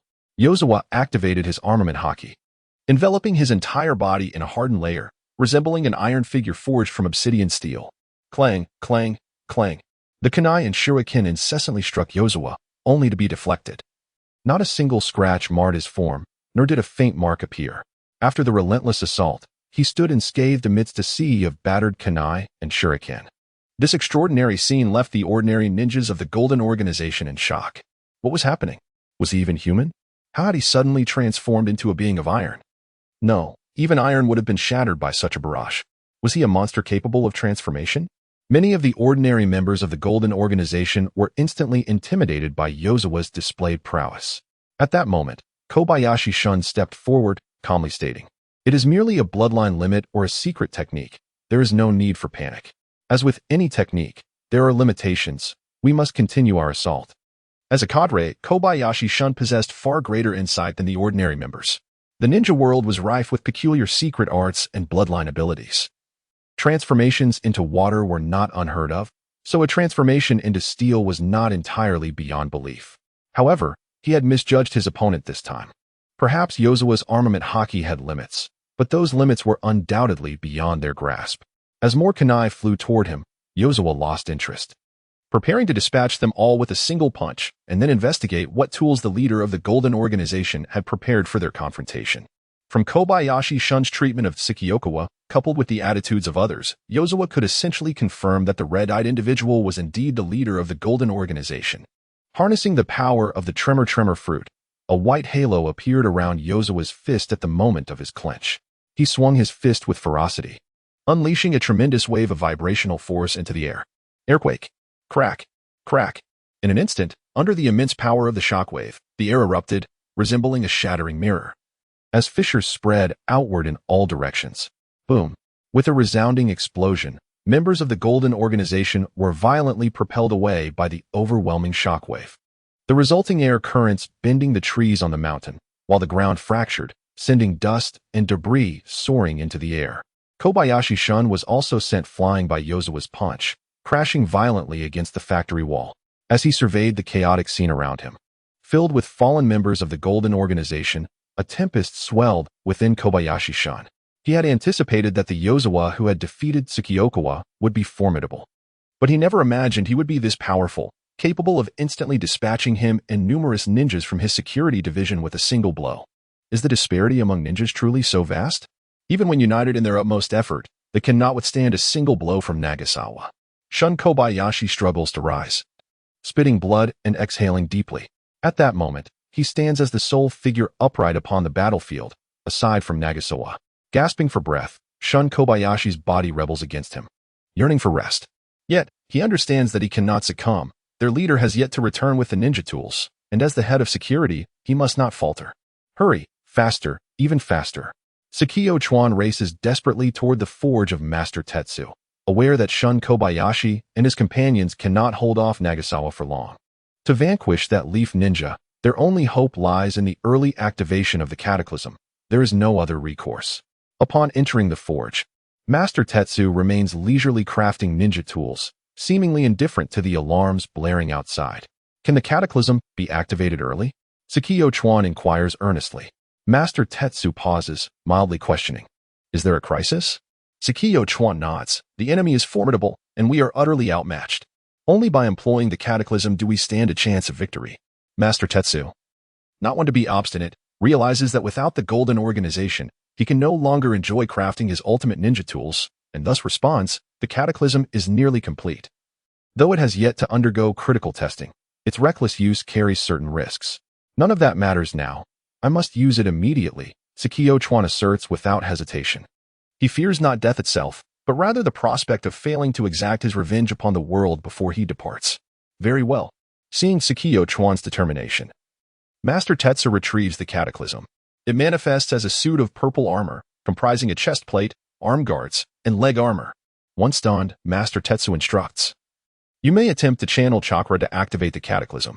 Following Master Tetsu's guidance, Tsukiyo Chuan infuses chakra into the armor.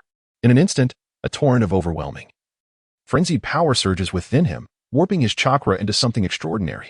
At this moment, Tsukiyo Chuan feels invincible. He senses an unending wellspring of strength bubbling forth from within. capable of obliterating anyone who stands before him. From this moment on, let the world experience suffering. Sakio Chuan clenches his fists, allowing the bizarre chakra from the cataclysm to flow through him, his crimson eyes flashing with madness as he unleashes a devastating punch. The powerful chakra erupts explosively, causing a tremendous detonation. The walls of the forge shatter, and the structure crumbles halfway. You fool! Why unleash such devastation upon my forge while declaring that the world must feel pain? Master Tetsu exclaims, cursing as he dodges the flying debris. Observing the sheer destructive force of his casual strike, Sakio Chuan disregards Master Tetsu's words, lost instead in memories of a time when he once had a reasonably decent family. Until one fateful day, his mother inadvertently opened her crimson eyes due to an accident, and swiftly, rumors of the red-eyed monster began to circulate among the people. His father expelled him from their home, proclaiming that his mother spoke of monsters, and he was the offspring of one. Thus, the mother and son embarked on a life of wandering. However, during that time, Sakio Chuan remained indifferent, for his mother treated him with utmost kindness. Even in their state of homelessness, it merely felt like a series of frequent relocations. Yet, the whispers reached the ears of those with ill intentions, and soon they found themselves pursued by ninjas. Although his mother possessed red eyes, she had not undergone formal ninja training and was no match for their assailants. They quickly fell into despair. Ultimately, in a bid to protect him, his mother concealed Sakio Chuan in a hidden place and bravely led the pursuers away. He vividly recalls her final words, which he would never forget. With tenderness, she bestowed upon him one last embrace, gently caressing his hair, and whispered, "You must always remember. Never reveal your crimson eyes. They are cursed and will bring forth calamity." As these memories fade, his mother, fearing he might follow her into danger, rendered him unconscious. Sakio Chuan harbored resentment. He loathed the fact that his father had abandoned them, and he despised those who unjustly pursued him and his mother. Was it truly their fault to possess red eyes? This was an innate trait, not something they desired. Must they endure such suffering simply because of their appearance? Was it not a touch too unfair? In a world so rife with pain and injustice, perhaps annihilation would be preferable. Thus, Sakio Chuan resolved to take action. Yet, he possessed the wisdom to realize that such a monumental goal could not be achieved alone. He established the Golden Organization to shelter war orphans, tirelessly striving to strengthen and expand its influence. The organization's involvement in the trade of ninja tools stemmed from his belief that war could obliterate the world. He sought to escalate and even instigate conflict. Now, he was on the verge of realizing his plan. By eliminating a powerful figure from Konoha, he would undoubtedly provoke their ire. Following that, he intended to assassinate the head of the Kawakawa clan, intensifying the discord between the Kawakawa and the feudal lords. A civil war in the Land of Rivers would erupt, and the enraged Konoha would inevitably turn its attention to the war-torn region, joining the fray. At that point, with Konoha's involvement, the other four great nations would also be drawn into the conflict, leading to a brutal war that would once again engulf the ninja world. In this cataclysmic struggle, he would enact his apocalyptic vision, sending each nation embroiled in war to their demise. However, before accomplishing this grand ambition, he first needed to execute the initial step, to eliminate that formidable Konoha warrior. Sakio Chuan returned to Factory Number 3, and as expected, he found that within the brief time it took him to don his armor, 100 of his Golden Organization ninjas, including the two lieutenants, Kobayashi Shun and Hayakawa Satori, had already fallen. Observing the return of the leader of the Golden Organization, clad in a resplendent purple armor, Nagasawa regarded him with a look of astonishment. He had anticipated that the leader might abandon his subordinates and flee, and was preparing to pursue him, only to realize he was retrieving his equipment. Yet something felt amiss. The aura had shifted dramatically, exuding a sensation reminiscent of tailed beasts, albeit with a distinct difference. Within the perception of the color-dominant aura of Waizawa, the leader of the Gold Organization seemed to have transformed into an entirely different being.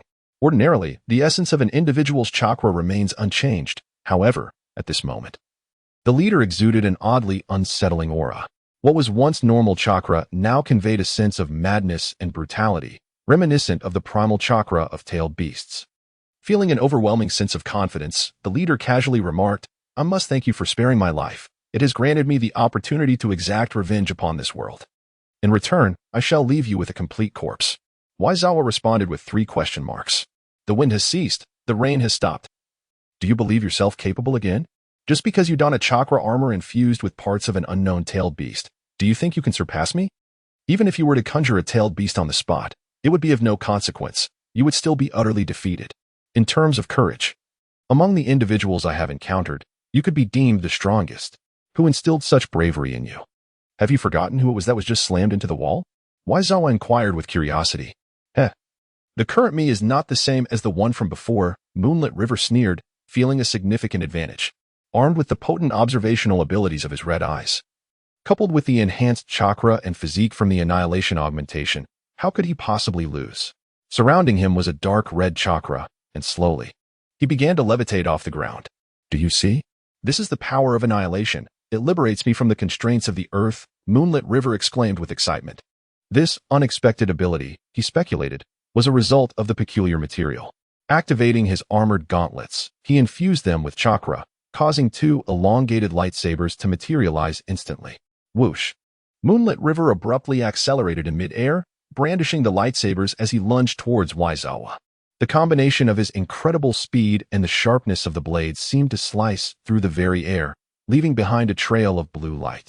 Observing this scene, Waizawa's expression turned peculiar. The atmosphere had suddenly shifted towards a more technological aesthetic, even though chakra weapons were traditionally associated with ninjas. Channeling the power of the tremor fruit, a terrifying white halo of oscillation energy appeared around Waizawa's hand, which he used to grasp the incoming blade. Moonlit River sensed the overwhelming force emanating from his opponent. Feeling the situation was surreal. Despite having been augmented by annihilation, how could his strength still falter? With his right hand attack thwarted, Moonlit River swiftly swung his left hand, directing the extended blue light blade towards Waizawa's waist. Crack! Crack! The sound of shattering echoed, unleashing a powerful shockwave. Bang! Moonlit River felt a tremendous force thrusting against his chest, sending him hurtling backward, crashing heavily into the rubble. Impossible! Moonlit River struggled to accept this reality. He felt that his power had increased tenfold compared to his previous self. How could he still be at a disadvantage against Waizawa? This was utterly unacceptable. At that moment, the chakra blade he had extended was shattered, but fortunately, his chakra-infused metallic gauntlet remained intact, allowing him to replenish his chakra once more. At this moment, he could not help but pay closer attention to Waizawa. For during their first encounter, Waizawa had not exerted his full strength. Otherwise, given Waizawa's current display, he would undoubtedly not have survived. This chakra armor is rather intriguing, Waizawa remarked, observing the seemingly unperturbed Tsukiyokawa with keen interest. Although he had still refrained from using all of his strength, he had employed a portion of it, yet Tsukiyokawa remained unscathed. This indicated that the chakra armor not only enhanced his opponent's chakra and power, but also significantly bolstered his defenses. If such chakra armor were to be bestowed upon those formidable elite shinobi, their strength could instantaneously ascend to that of a Kage. However, it remained uncertain whether such a Kage, born from this armor, could contribute to prosperity. Interesting, is it? You have yet to witness the true power of the annihilation. Tsukiyokawa retorted with a cold smirk. The reason annihilation was bold enough to claim its name was not merely due to its resilience or its ability to extend like a chakra blade, but rather its capacity to siphon the vitality from the Earth's flora and fauna, subsequently converting it into chakra. This formidable capability stemmed from the peculiar material it had been forged from. He had heard tales of a remarkable stone possessed by the feudal lord of the Land of Rivers, a stone that rendered the land barren and desiccated, exhibiting strange chakra reactions. Upon acquiring this material from the feudal lord at great cost, Tsukiyokawa sensed its extraordinary nature. Can you also pilot a Gundam with true power? Waizawa inquired curiously, finding Tsukiyokawa's unwavering confidence amusing after having been bested twice within mere minutes. Gundam? Nonsense, Tsukiyokawa scoffed, igniting his chakra-infused metal and soaring upward. Distancing himself from the Golden Organization, outside lay vast expanses of forests and meadows, perfect for him to draw upon. He would not foolishly engage Waizawa within the confines of the organization. Observing Tsukiyokawa ascend towards the exit, Waizawa propelled himself forward, employing the moon step technique. Though he could not fly, his leaps were impressive, allowing him to continue bounding upward. Tsukiyokawa aimed for a densely wooded area, plunging into it. He buried his lower half into the ground, establishing direct contact between annihilation and the earth. Soon, Tsukiyokawa felt an incessant influx of chakra flowing into his being from annihilation. The surrounding red chakra multiplied, eventually coalescing into a colossal figure resembling a humanoid creature, adorned with grotesque protrusions. As this transpired, a sense of foreboding began to envelop Tsukiyokawa. Countless frenzied thoughts invaded his mind, accompanied by indistinct murmurs that led him to believe he was a tree. Isn't this the very form of the Ten-Tails Outer Path Golem? Waizawa exclaimed, unable to suppress an expletive. He had presumed that Tsukiokawa would merely have acquired some components from a tailed beast or simply obtained its chakra. However, Tsukiokawa had surpassed his expectations, somehow managing to integrate the shell of the Ten-Tails into his chakra armor. Waizawa had to concede that the Golden Organization possessed remarkable ingenuity, having produced such a marvel. However, it is truly fearless. What level of existence is the Ten-Tails? Can an ordinary ninja even approach it? Only those with reckless ambition dare to do so. As Yongze observed, it was indeed the case that under the frenzied onslaught of the Ten-Tails' overwhelming chakra, the brilliance in Tsukio Chuan's eyes had faded. His demeanor had transformed into one of madness, resembling not a human, but a wild beast. It was evident that this chakra armor was beyond his control. Rather than him wielding the armor, it seemed as though the armor was wielding him. Roaring like a beast, the frenzied Tsukio Chuan emitted a primal howl, and the phantom of the Ten-Tails began to stir. With a thunderous crash, the ethereal red energy arm struck the ground like a colossal whip, causing a tremendous tremor. Countless trees exploded upon contact with the crimson appendage, and the earth was carved into a deep chasm. Observing the Ten-Tails phantom wreaking havoc upon the environment, Yongze raised an eyebrow, sensing that this apparition lacked intelligence. If the true form of the Ten-Tails were to arrive, he would have to exercise caution. However, this mere energy phantom was likely only as strong as a skeletal Susanoo at best, albeit larger in size. As if sensing the audacity of Yongze, this phantom of the Ten-Tails let out a furious roar, coalescing a black energy sphere in its maw. As the Ten-Tails began to gather the tailed beast bomb, the surrounding trees visibly withered, and the soil became dry and loose. It could even unleash a tailed beast bomb, but regrettably, this one appeared somewhat insubstantial. Utilizing his observation haki, Yongze discerned that its oppressive force was inferior to that of the Nine Tails bomb.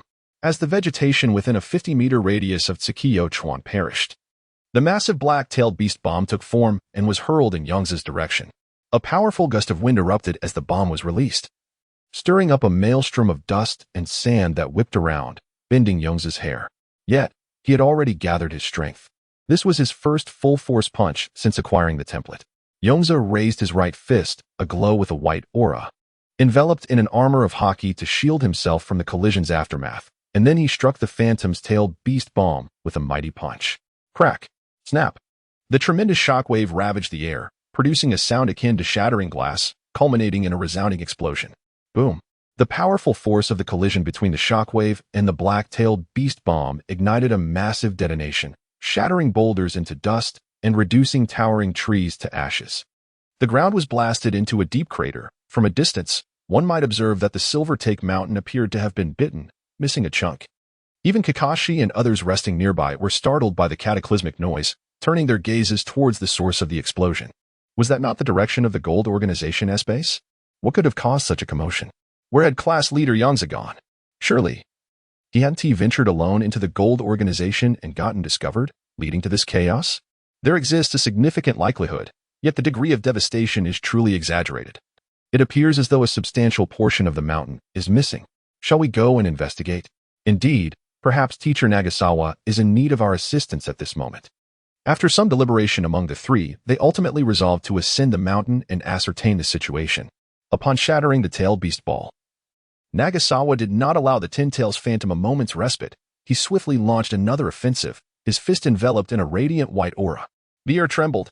With a crack, the Ten-Tails phantom, along with the surrounding atmosphere, resonated with the sound akin to shattering glass, revealing numerous fissures upon its form.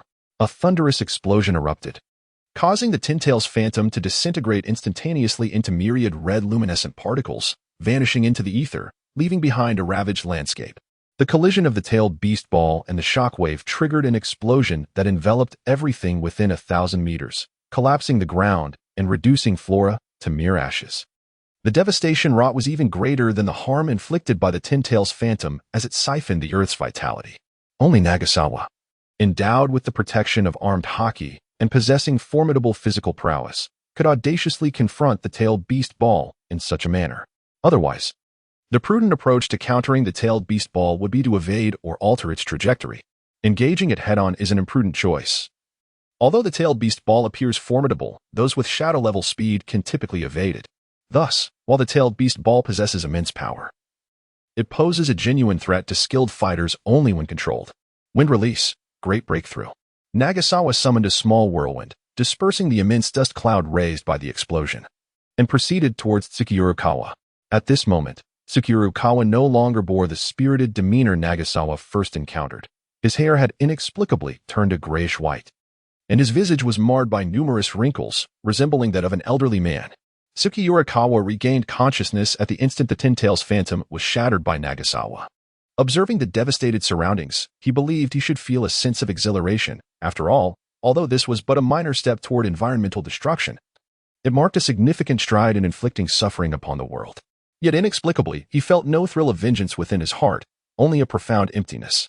He had even relinquished the will to resist, ignoring the approaching Nagasawa, and sat quietly amidst the ruins, lost in thought. "You have lost," Nagasawa proclaimed victoriously. "Indeed. I have lost. Kill me if you wish. There is nothing in this unjust world worth remembering," Tsukiurukawa replied flatly.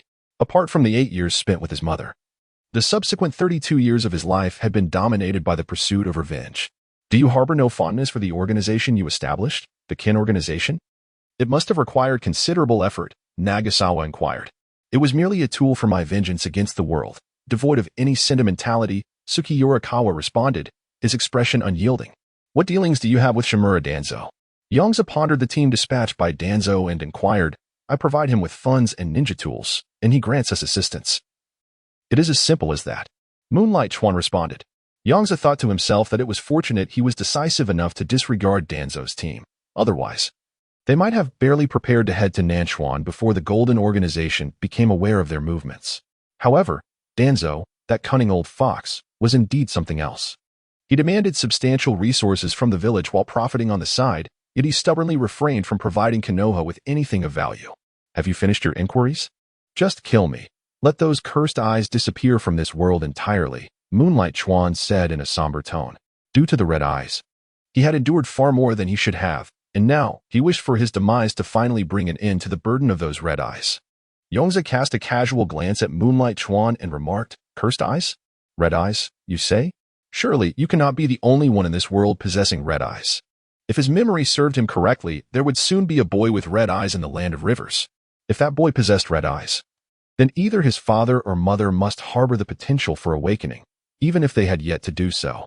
It is impossible for there to be anyone else with red eyes. I have scoured the entire ninja world through the resources of the Golden Organization and found no news of others with red eyes.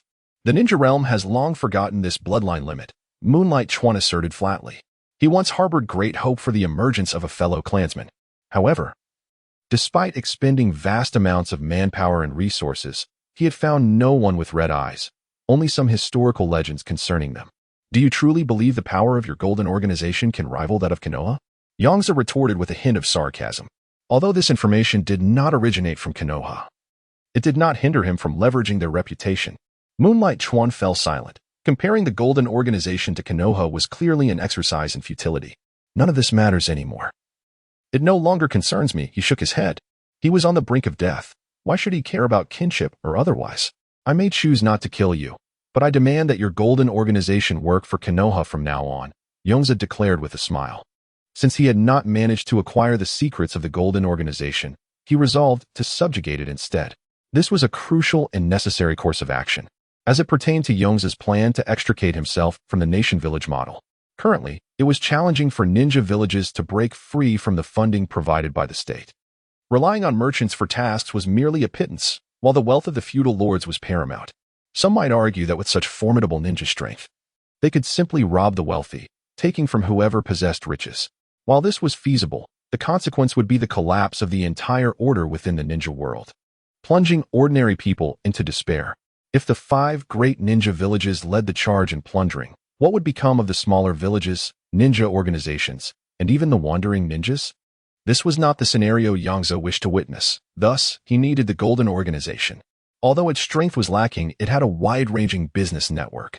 While it might not directly replace the financial support of the feudal lords, it would also not be as reliant on their funds as it was currently. Under the moonlit night, Yichuan let out a cold laugh, his silence conveying a clear message to Yongze. Attempting to leverage this situation to coerce him was utterly futile. Would Yu Chuan ever be the kind of person who fears for his life? He has never been afraid of death. What he truly fears is departing this world without having avenged the injustices he has suffered.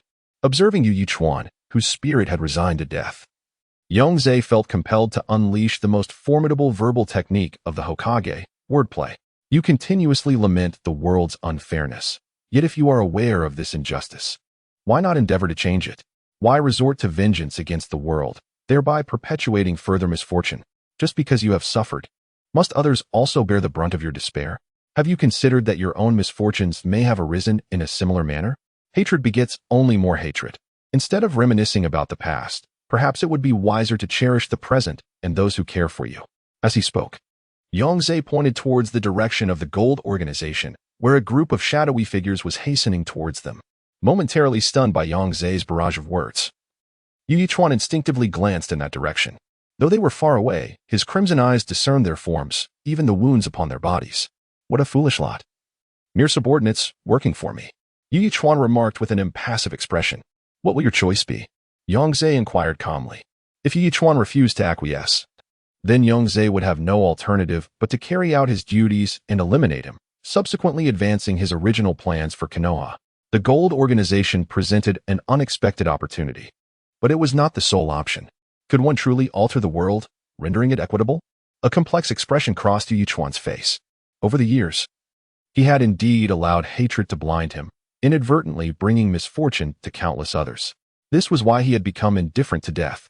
He had ultimately transformed into the very person he once despised, lacking the power to change the past and resorting to death as an escape.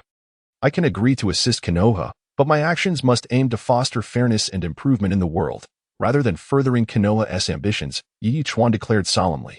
You will witness what I intend to do. Keep your eyes wide open and observe closely, Yongze replied nonchalantly. Perhaps those within the ninja world were oblivious to it. But as someone who once thrived in a peaceful nation, Yongze found the ninja world utterly corrupt. The conflicts among ninjas, the strife between ninjas and ordinary people, the tragic fate of bloodstained ninjas. In the past, he lacked the strength to instigate change. Now, empowered, he aspired to achieve even greater transformations. Beginning with Konoha, he aimed to revolutionize the entire ninja realm. Captain Yongze, we have arrived. Yongze suddenly heard the vibrant voice of Inuzuka Midori. He turned to see Inuzuka Midori, Kakashi, and Yaki waving at him, while simultaneously keeping a vigilant eye on the approaching members of the gold organization who had encircled Yu Chuan. Chief, what has happened to you? Are you all right? Kobayashi-shun asked, concern etched on his face as he gazed at Yu Chuan, who appeared to have aged 2 decades. Chief, are you capable of continuing? If not, you may pass the position to me, he added. Hakayama expressed his unique concern for Tsukiokawa. Ju. Kobayashi-shun shot a glare at Hakayama.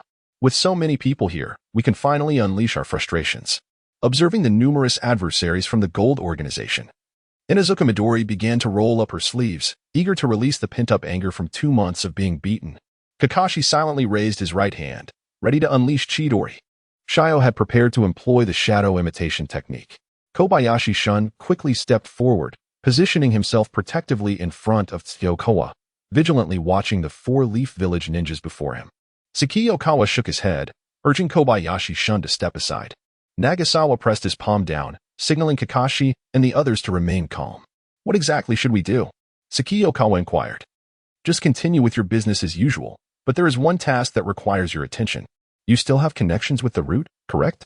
Last time the grass ninja was betrayed by Danzo, he placed a significant burden on Root. Now, Danzo is collecting money to sabotage his mission. It would not be in his character to avoid creating trouble for Danzo. I am quite curious to see the expression on Danzo's face when he receives information about the secret communications between him and the gold organization, Nagasawa mused, believing it would be quite the spectacle. As for Danzo and his associates, yes, we are in contact. They reached out yesterday, stating they have dispatched ninjas who will secretly assist us. Tsukiokawa nodded, unhesitatingly selling out Danzo. I will act in this manner, while you will do that, and finally, Nagasawa laid out his plan. This sudden turn of events left Kakashi and the others from the gold organization momentarily stunned, unable to comprehend the situation. How did we go from fierce combat to this? Kobayashi-shun thought in confusion. Why is teacher Nagasawa discussing how to deceive the root with the leader of the gold organization?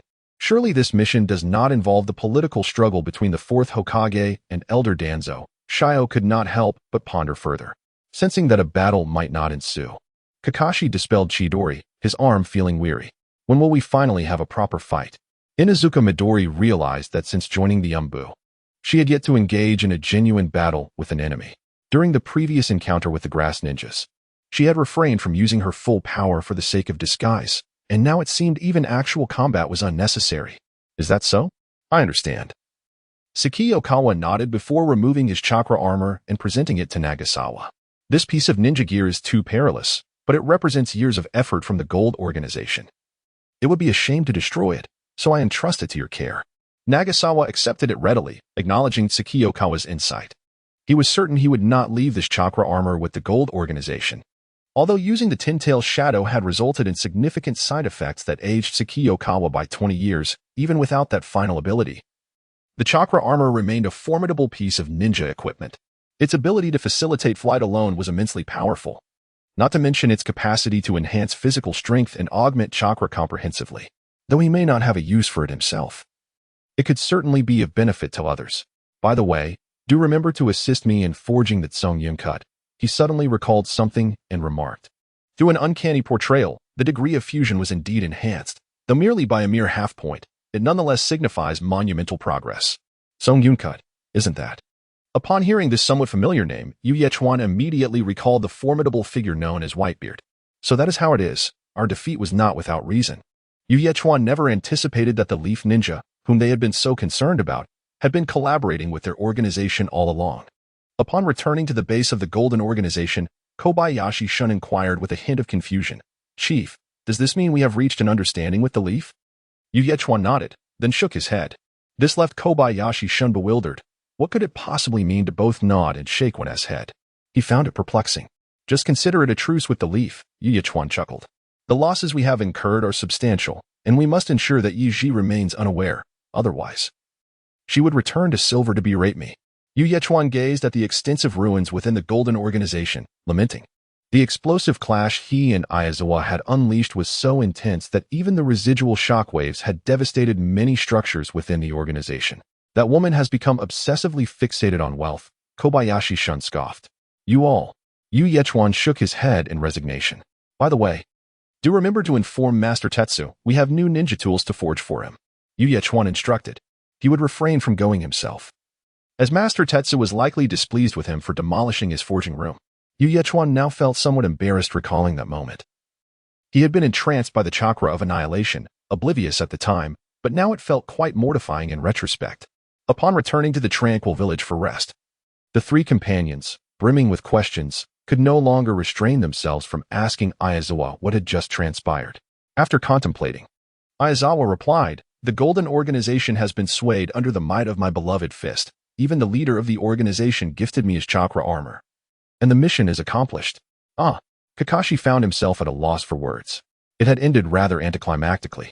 The preceding investigative process had been arduous and exhilarating, culminating in the discovery of the Golden Organization's base. Just as he was preparing for a fierce confrontation, Aizawa declared it was all over. He had single-handedly compelled the Golden Organization to surrender. As for the matters concerning the route, I must divulge some secrets to you. Aizawa's expression grew serious as he spoke these words, leading Kakashi and the others to sense that the situation might be dire.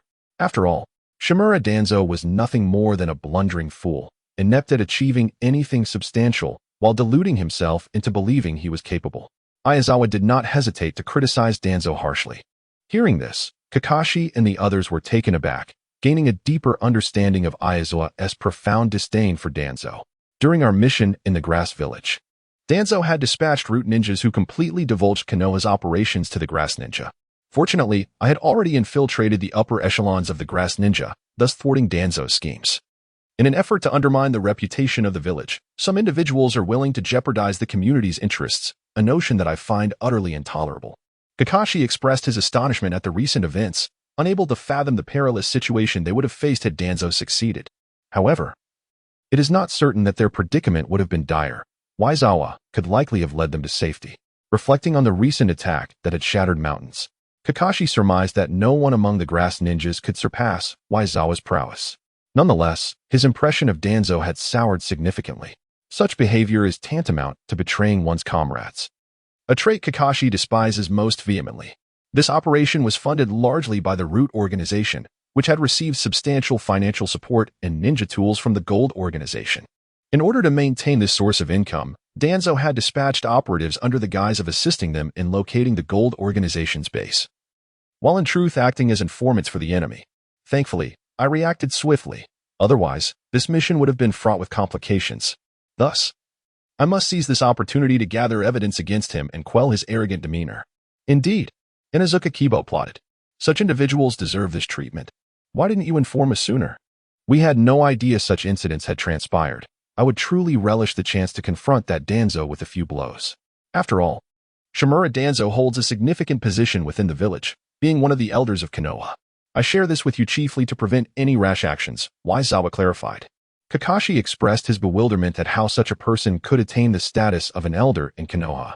Shio did not speak, for as a member of the Nara clan, he possessed a heightened political acumen compared to Kakashi and Kiba, understanding that some matters are not dictated by virtue alone.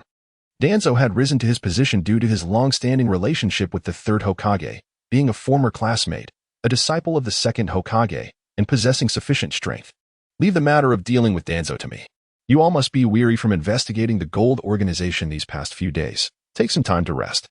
If you find yourselves bored, feel free to procure some weapons from the Gold organization, Waizawa suggested with a smile. He believed that Kakashi could once again hone his swordsmanship and restore the glory of the Hatake clan. After elucidating the situation to Kakashi and the others, Waizawa began contemplating which template to select. Following the establishment of a deeper collaboration with the Gold organization, the system's prosperity had experienced a modest increase, allowing for the selection of a new template, albeit none appearing particularly formidable. In-depth cooperation with the Gold organization established, Prosperity 200, Total Prosperity 1,600. Congratulations. The prosperity of the Konoha construction has reached 1,600 as a reward for the increase in prosperity. You may select one template from the following three for binding. Inakuni Yurichika, the strongest swordsman of the warring states, Hatake Kakashi, the copy ninja, Akatsuki, the ace assassin, Kakashi's template.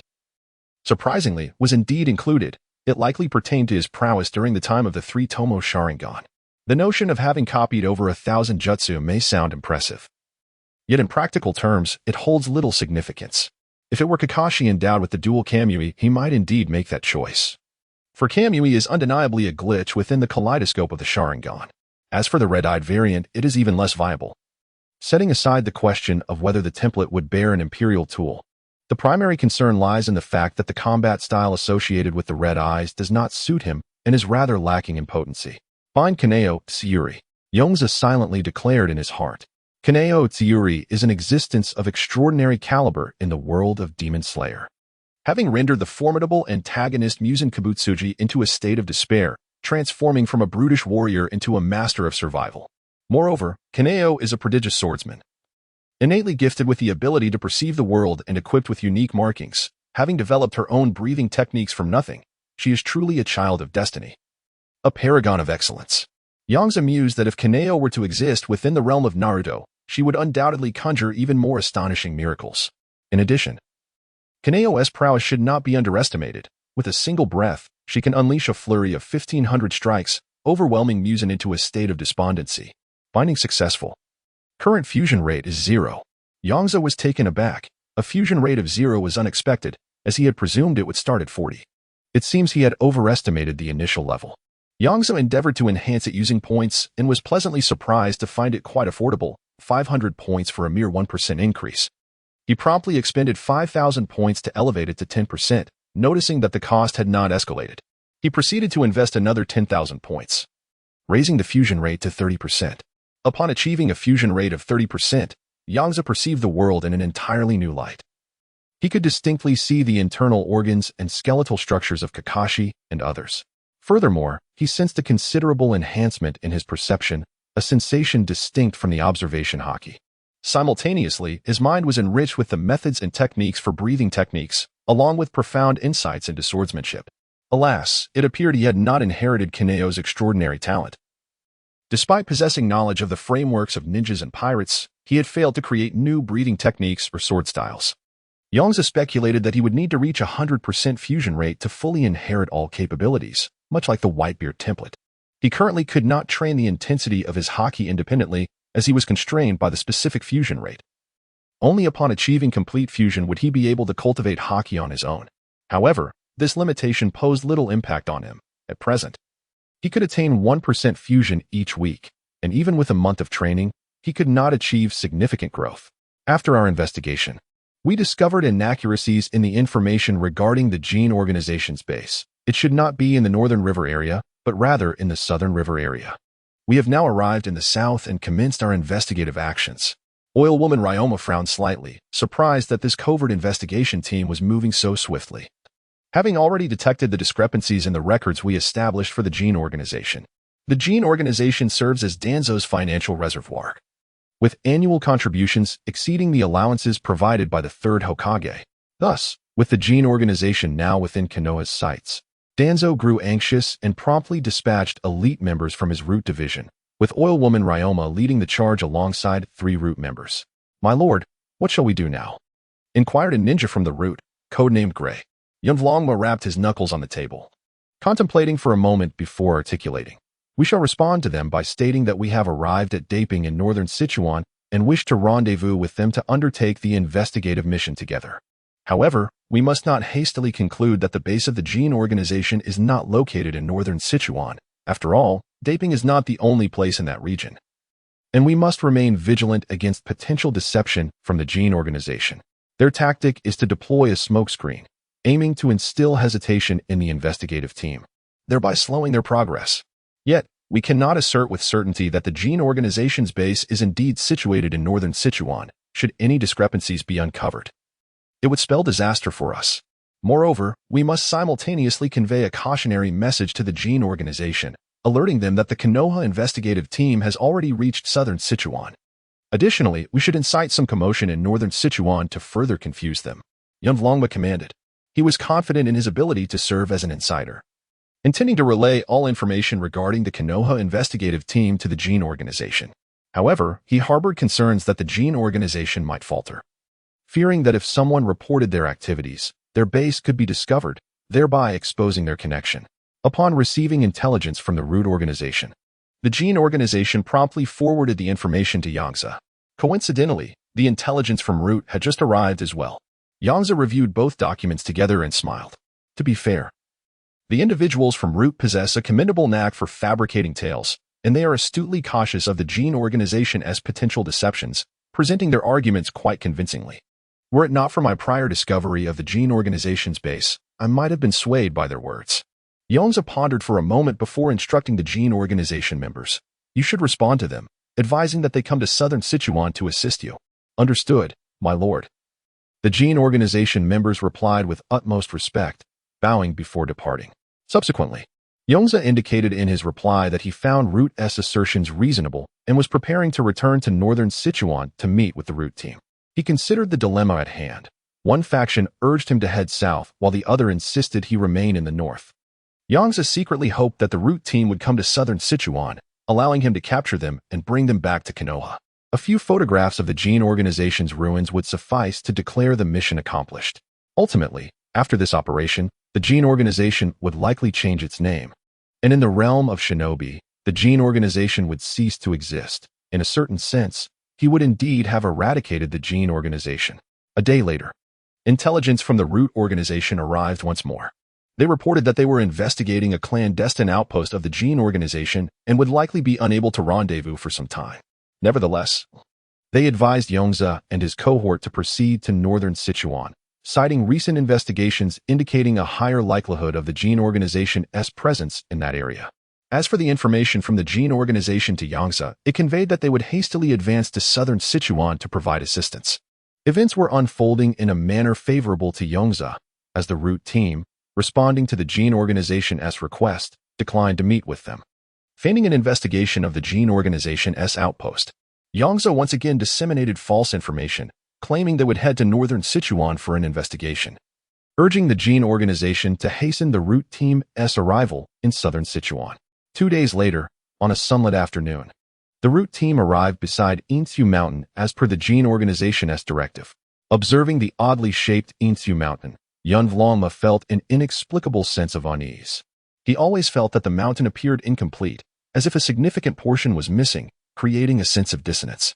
However, having never been here before, he merely attributed its peculiar shape to the mountain's unusual formation. Thus, he and his 3 subordinates began their ascent. As they climbed higher, the strange sensation within Yonvlongma intensified. The mountain was a chaotic mess, reminiscent of a battlefield ravaged by ninja warfare. A troubling thought began to take root in Yonvlongma's mind. The Gold Organization's base has been discovered by Konoha, and they have already launched an offensive. The Gold Organization may have been annihilated. It was a rather implausible conjecture, considering that the Gold Organization had been in contact with him just 2 days prior. Even if the Konoha investigation team had inadvertently stumbled upon the Gold Organization's base, it would be improbable for them to mobilize ninjas from Konoha to the Land of Rivers and eradicate the organization in such a short time. However, there existed a possibility that could lend credence to this hypothesis. A formidable Hokage-level ninja among the Konoha investigation team could potentially lead the charge without requiring support from Konoha to eliminate the Gold Organization. The description of the 4 red yang formation indicates that 4 ninjas of Hokage-level chakra must unite to execute it, so I believe the term Hokage-level is appropriate. However, I may subsequently refer to it simply as Kage-level for clarity and distinguishing strength. Yonvlongma was well aware of the immense power wielded by Hokage-level individuals, as there were 2 within the root, Orochimaru and the leader of root, Danzo. Without hesitation, Yonvlongma turned to his subordinates and declared, "The situation has changed. The Gold Organization may be in peril. We must retreat." With that, he swiftly raced down the mountain, followed closely by his 3 root ninjas. Yet, unbeknownst to him, as they approached the vicinity of the Silver Capture Mountain, the 4 were detected by Nagasawa's observation haki. Sensing the presence of 4 formidable ninjas entering Silver Capture Mountain, Nagasawa surmised that they were likely root ninjas. Their rapid descent did not go unnoticed by him. However, how could the speed of root ninjas surpass that of Nagasawa? The fleeing group merely felt a strong gust of wind sweep past, and before them stood an individual blocking their path. Nagasawa examined the 4 members of root, Yonvlongma, cloaked in dark, hooded attire, shrouded in shadows, while the other 3 donned the standard Umbu garb complete with masks. Nagasawa, Jainin, what is the meaning of this? We from Root are executing a confidential mission. Yonvlongma spoke first, recognizing Nagasawa. Previously, during negotiations with the Grass Ninjas, Nagasawa had made quite an impression and had been promoted to Jainin, prompting Danzo to investigate his background, only to find nothing particularly noteworthy. Thus not paying him much heed. "Oh, a confidential mission, is it?" Nagasawa replied with a playful smile. "What a coincidence. I too am engaged in a covert operation. I am the leader of the Umbu's Gold Organization investigation team. I wonder what mission you from Root are undertaking." Yonvlongma's heart sank. The leader of the Umbu's Gold Organization investigation team was indeed the one with whom they had been in contact. If the adversary were to activate their communication means now, they would surely flee immediately. "I cannot divulge any details regarding our confidential mission." The oil woman Ryoma spoke calmly, her sunglasses and hood perfectly concealing her expression. "However, I pondered whether it was you who had recently sent a root team to assist me," said Nagasawa with a smile. "Not at all. Please step aside, lest I suspect you might be a foreign spy hindering our mission," Ryoma replied in a low voice. As a seasoned member of Root, he understood the importance of maintaining an imposing demeanor in such moments. Nagasawa nodded with a smile. "I don't believe so either. That team should be investigating the Gene Organization as stronghold in the Northern River." Ryoma let out a sigh of relief, but as he prepared to leave, he noticed Nagasawa still blocking his path. "Nagasawa, what do you mean by this? The matter has been clarified. Do not blame me for being impolite if you persist," Ryoma warned, his stance shifting to one of readiness, while his 3 subordinate Root members drew their kunai. Nagasawa sighed. "I merely wish to have a bit of fun with you. Yet you truly believe me foolish? The Gene Organization has already been breached, and I have seen their transaction records with Root." In an instant, Ryoma could no longer contain himself. He erupted, summoning the parasitic insects within him to surge forth while commanding his subordinates, "Attack." Secret technique, Insect Sphere.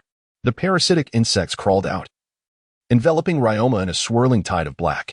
Following his command, they surged towards Nagasawa, resembling a moving curtain of darkness. Swish, swish, swish. The sound of 3 kunai slicing through the air echoed as the Root ninjas, witnessing Ryoma's assault, hastily launched their weapons. The kunai raced towards Nagasawa's head, clearly intending to eliminate him without a trace. Commendable courage, Nagasawa chuckled, tightening his muscles before launching a devastating punch aglow with a white aura. Earthquake. Crack. Crack. At the moment his fist struck, the air exploded violently, shattering like a mirror and sending cracks radiating in all directions. Boom. The immense shockwave obliterated the tide of insects while simultaneously shattering the three kunai into fragments. Bang, bang, bang. Yet this was not the end. The forceful tremors not only dismantled the Root Ninja's assault, but also sent all four of them hurtling through the air, crashing harshly against the trees. Ryoma's eyes widened in disbelief as he spat out a mouthful of blood, disregarding the shattered sunglasses, astonished at what he had once perceived as an ordinary genin. That last strike had not only destroyed the insects he had released, but had also decimated many of the parasites within him due to the shockwave. He seemed to have stumbled upon a staggering revelation. Nagasawa was, in fact, a long-hidden shadow-level powerhouse, precisely the formidable individual rumored to have obliterated the organization. He recalled from his files that this person had failed the CHNIN exams over 7 times. Yet could someone so young and powerful truly have failed the CHNIN exams that many times? Impossible. It had to have been deliberate. At this moment, the oil woman Ryoma was beset by countless conspiracies regarding Yongze. However, Yongze did not afford him the luxury of further speculation. Drawing a finely crafted katana acquired from the Gene organization, he swiftly dispatched 4 individuals with a single, fluid motion. Each of the Root members bore cursed seals, making it impossible to extract any secrets pertaining to the Root. Therefore, Yongze opted for their immediate execution. Since they had chosen to strike lethally, Yongze saw no reason to be courteous. After all, whether the members of Root were alive or dead would not affect their utility. Perhaps the deceased could even prove more advantageous than the living. In the Hokage's office within Konoha, despite the arrival of December, the 2 occupants, both formidable ninjas, maintained their usual attire without any alterations. Perusing the mission report submitted by Yongze, Minato chuckled wryly and shook his head. Yongze, you've truly presented me with a conundrum. I never imagined you would eliminate those 4 Root ninjas outright. Elder Danzo will surely remember you for this. Yongze shrugged. I had no choice. They struck first, and I did not hold back. Besides, we possessed detailed records of the transactions between Root and the Gene organization, as well as evidence of Root ninjas leaking confidential S-rank mission details. Isn't that sufficient? The Root ninjas colluded with foreign terrorist ninja organizations and attacked comrades executing secret missions. Minato, how do you propose we handle this? Yongze inquired with a smile. Certainly, a thorough investigation of Root is imperative. Such egregious acts warrant a zero-tolerance policy from Konoha. Minato replied. He had long harbored disdain for Danzo. The Root was undeniably troublesome. Ostensibly, it belonged to the 3rd Hokage's Umbu, serving as a training institution for its members. Yet, who could deny that Root had become a separate entity entirely, under Danzo's singular control, distinct from the Umbu? Minato felt utterly powerless against Root, as it fell outside his jurisdiction, with only the 3rd Hokage possessing the authority to oversee it. With such substantial leverage at hand, Minato could not afford to remain passive. He must seize this opportunity to dissolve Danzo's Root. Otherwise, it would be intolerable.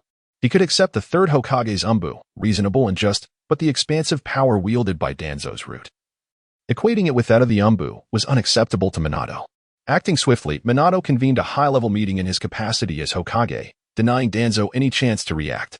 He dispatched the Umbu to summon Danzo to the Hokage building.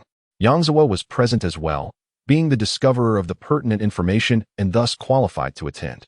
At this moment, Minato sat at the head of the table, flanked on his right by the 3rd Hokage, Hiruzen Sarutobi, and on his left by 2 advisors from Konoha. Danzo, seething with anger, found himself in an unusual position. Typically, it was he who summoned others to Root, and the 3rd Hokage would always extend a courteous invitation. Yet here was Minato, a mere youth who had fortuitously ascended to the role of Hokage, adopting an unexpectedly authoritative stance.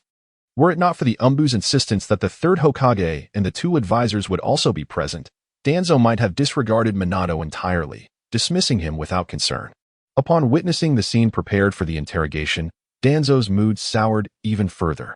He no longer addressed Minato as the 4th Hokage, but rather bluntly stated, "What is it you wish to discuss, Minato? Unlike you, I am burdened with pressing duties and numerous responsibilities awaiting my attention." Minato, perceiving Danzo's dismissive demeanor, remained unfazed. Thinking to himself that soon enough, Danzo would find himself with ample time on his hands. He distributed the documents he had meticulously prepared to Sarutobi Hiruzen and the two advisors, his expression turning grave as he inquired, Elder Danzo, are your roots still in close collaboration with the Gold Organization, and have you been divulging Konoha's secrets to them? Danzo momentarily froze before exclaiming, Minato, are you interrogating me? Do you know who I am and the vast contributions I have made to Konoha? Enraged, Danzo could hardly fathom how Minato dared to treat him in such an accusatory manner. Minato's visage remained unchanged as he continued, Elder Danzo, please refrain from deflecting the topic. We are not here to discuss your accolades, but rather the connection between your roots and the Gold Organization. If a mere statement could intimidate him, he would not be the formidable Minato Namikaze. Sarutobi Hiruzen intervened, attempting to ease the tension. Danzo, kindly adopt a more respectful demeanor. Minato is now the fourth Hokage. With a huff, Danzo retorted, the roots have only engaged in minor cooperation with the Gold Organization, merely regarding the procurement of ninja tools. The notion of leaking Konoha's secrets is utterly preposterous.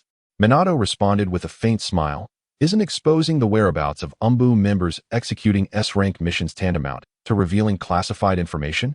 Feigning ignorance, Danzo replied, I am unaware of what you are referring to. Deep down, however, he sensed an ominous foreboding. Yet, the oil woman Ryoma and his associates had only just been dispatched. Surely, the Gold Organization would not falter so soon. Moreover, Konoha had not experienced any significant personnel movements recently. Minato recognized that Danzo was one who would not shed tears until faced with the grave consequences of his actions. Minato thrust his copy of the documents directly at Danzo, having committed their contents to memory. As Danzo received the documents, his countenance grew increasingly dark. He realized that Minato had afforded him a measure of courtesy by only addressing one aspect. The documents contained not only records of his dispatched root ninjas aiding the Gold Organization against Konoha's investigative team, but also a detailed account of every transaction made with the organization. The extent of his dealings was laid bare before him. Sighing, Sarutobi Hiruzen expressed his disappointment, ultimately refraining from further comment. Danzo, do you truly honor your position? Having betrayed the interests of the village? Reprimanded Narashikaku. How can you validate the authenticity of these documents? I, Danzo, conduct my affairs with utmost integrity. How could I possibly harm Konoha's interests? Danzo clung stubbornly to his denial, but the overwhelming evidence provided by Yongze rendered his refusal futile. Minato produced a scroll, retrieved by Yongze from the root team's assignments, which detailed Danzo's directives for their missions. In times of necessity, one may don the guise of another to eliminate investigating ninjas and divert attention. As Minato read the contents of the scroll, his gaze sharpened, fixing intently on Danzo. The techniques inscribed upon this scroll are unique to the root. Elder Danzo, do you have anything further to say? If Danzo was unwilling to maintain his dignity, then Minato would grant him that courtesy. Danzo's body trembled slightly, not from fear, but from indignation. When had he, Shimura Danzo, ever endured such humiliation? A mere 23-year-old brat dared to coerce him into confession. He had shed blood for Konoha in the heat of battle long before Minato was even born. I am unaware of this matter. It is possible that a spy from another nation has infiltrated the root, Danzo declared coolly, taking a deep breath. At this moment, anger would only be a futile rage. He needed to remain composed. Sarutobi Hiruzen could no longer contain himself, furrowing his brow and exhaling clouds of smoke. The notion of spies infiltrating the root was an absurd international jest. The selection process for the UMBU was exceedingly stringent. The concept of a spy was utterly implausible, let alone within the deeper layers of the root. Seeing old classmates and teammates in such a state filled Hiruzen with profound nostalgia. Once, they had fought valiantly for the safety of their village and nation. How had it come to this? Minato, even having anticipated that Danzo would not easily confess, was taken aback by Danzo's audacious words. If spies from other nations can infiltrate the root to the extent of issuing missions, then is there any justification for the root's continued existence? At that moment, Nagasawa, who had been a mere observer, interjected. Danzo then realized that besides Konoha's upper echelon, other ninjas had been standing in the shadows, unnoticed by him. Nagasawa was the leader of the investigation into the Gene Organization, as well as the captain of the operations against it. All the data had been discovered by him, thus granting him the right to listen in. Minato spoke with a tone of detached authority. Given the egregious errors committed by the root, I have decided to disband it. Furthermore, due to the negligence of its leader. Shimura Danzo, I hereby revoke his position as an elder of Konoha. Danzo's eyelids twitched. Minato was being excessively ruthless. To dissolve his root was one thing, but to strip him of his elder status meant he would become an ordinary Jonin without any position. This was unacceptable. Danzo's voice lowered ominously. The root has engaged in espionage activities across various nations for the safety of Konoha and the Land of Fire. To rashly disband the root would be a tremendous blow to Konoha's intelligence apparatus. Moreover, I contest the revocation of my elder position. When I bled for Konoha, you, Minato, had yet to be born. On what grounds do you assume the authority to dismiss my elder status? The root ninjas would disperse and infiltrate the Umbu. Their operations would continue unchanged, and their missions would not be affected. Ultimately, as the fourth Hokage, is that not sufficient? Minato asserted, adjusting his Hokage hat with an air of authority. Danzo attempted to retort, but Hiruzen interjected. This time, the root has indeed committed a grave error. It must be dissolved. As for Danzo's position as elder, there is no need for it to be revoked, as he has made considerable contributions to Konoha. How do you see this, Minato? Sarutobi Hiruzen gazed at Minato with a sincere smile. After a moment of contemplation, Minato nodded in agreement. Let us proceed as the third has suggested. Both Kurama Yakumo and Mito Kamen also nodded, deeming the third's decision prudent. Observing this scene, Minato felt the weight of his responsibilities pressing upon him. Had he insisted on removing Danzo from his elder position, the two advisors would undoubtedly have opposed him. Fortunately, his true aim has always been the dismantling of Danzo's root, not the revocation of his elder status. His statements were merely an expression of his anger and stance. When he expressed a desire to tear the roof off, that would not hinder him from opening the window. It was a small linguistic trick taught to him by Nagasawa. Ultimately, Danzo accepted the dissolution of the root with a cold, sinister demeanor, casting a frosty glance at Minato and Nagasawa as he exited the office. Nagasawa, witnessing Danzo's impotent fury, nearly succumbed to laughter, yet managed to restrain himself. Nonetheless, he sensed that Danzo's expression had darkened even further. After the meeting concluded, Nagasawa departed swiftly, leaving the Hokage building in high spirits. The root ninjas had undergone severe brainwashing and been subjected to sealing techniques. Thus, even if the root was ostensibly dissolved, a significant number of root ninjas would undoubtedly continue to follow Danzo's orders in the shadows. In the original narrative, the root had been dissolved once after the Uchiha massacre, yet Danzo swiftly reconstructed it with the support of the two advisors, demonstrating his formidable control over the root ninjas. However, the dissolution of the root holds numerous advantages. At the very least, from this point onward, Danzo can no longer operate under the root's banner, nor can he summon individuals to the root's base directly.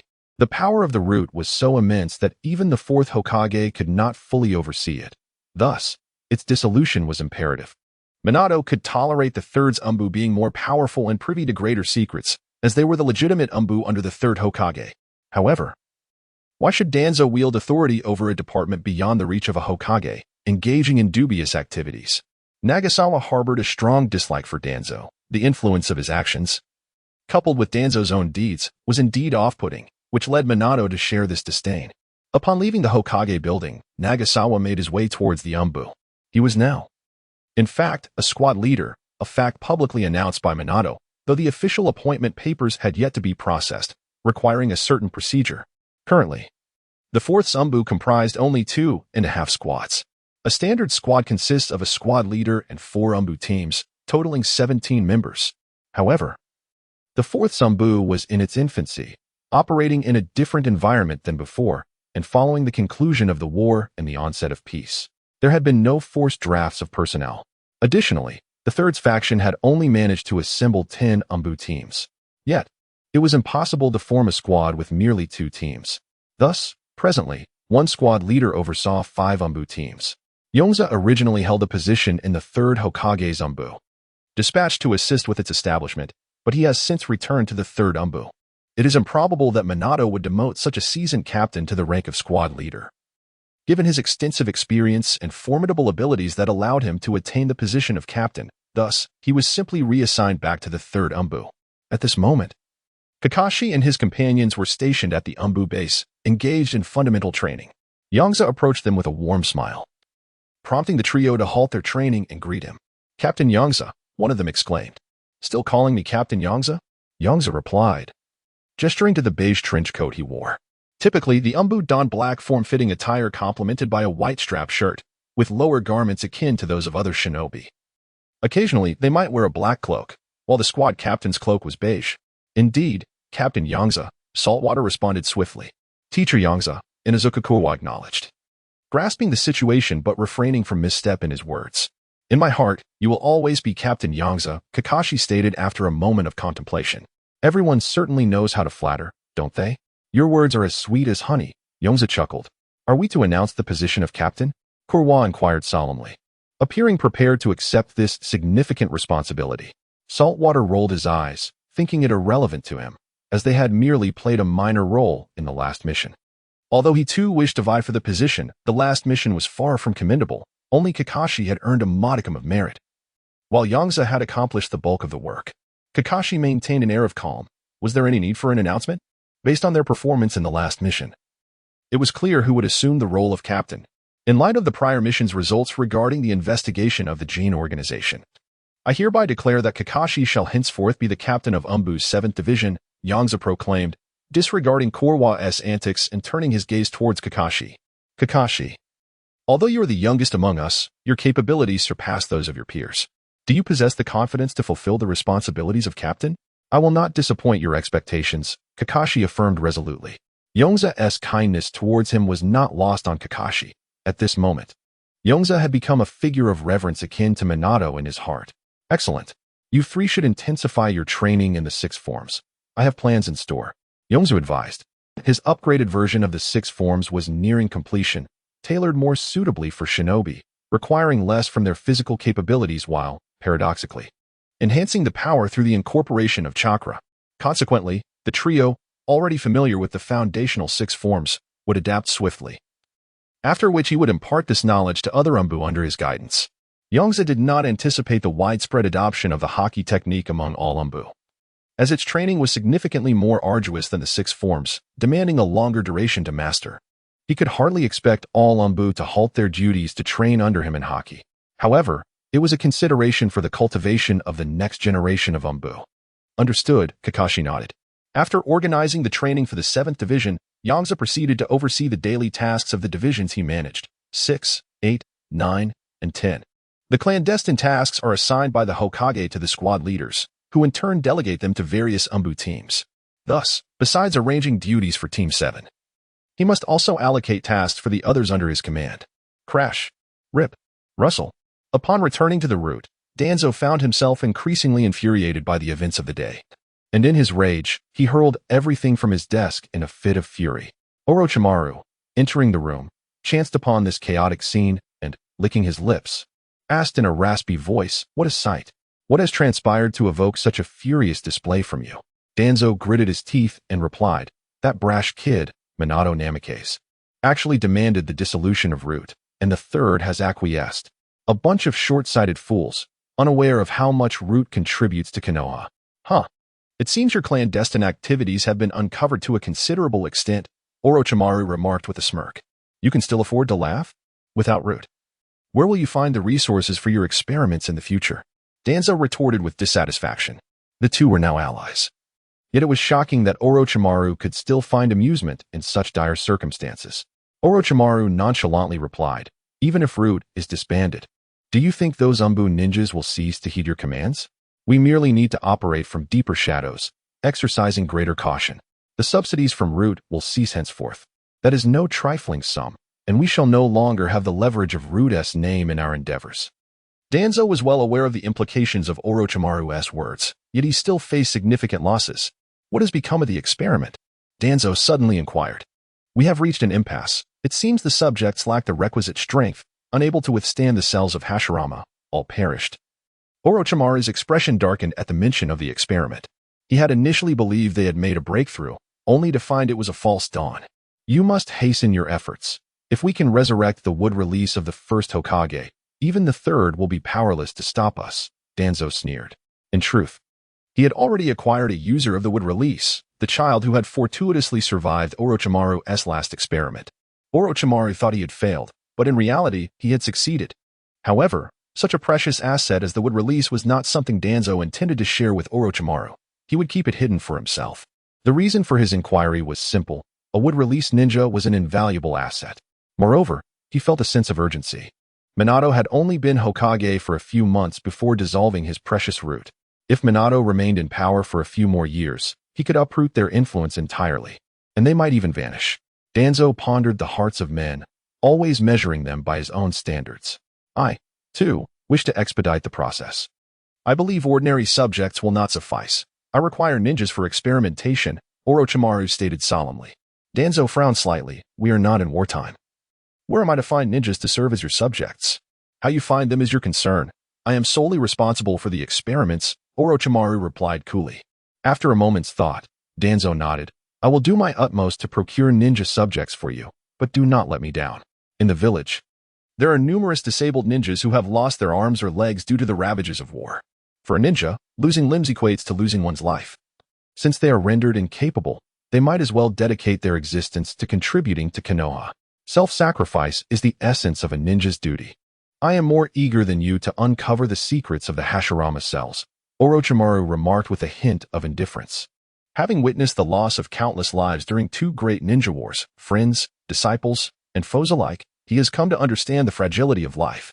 His ambition is to master all forbidden techniques and attain immortality, for he does not wish his life to be so delicate, so easily extinguished by a mere handful of explosive tags.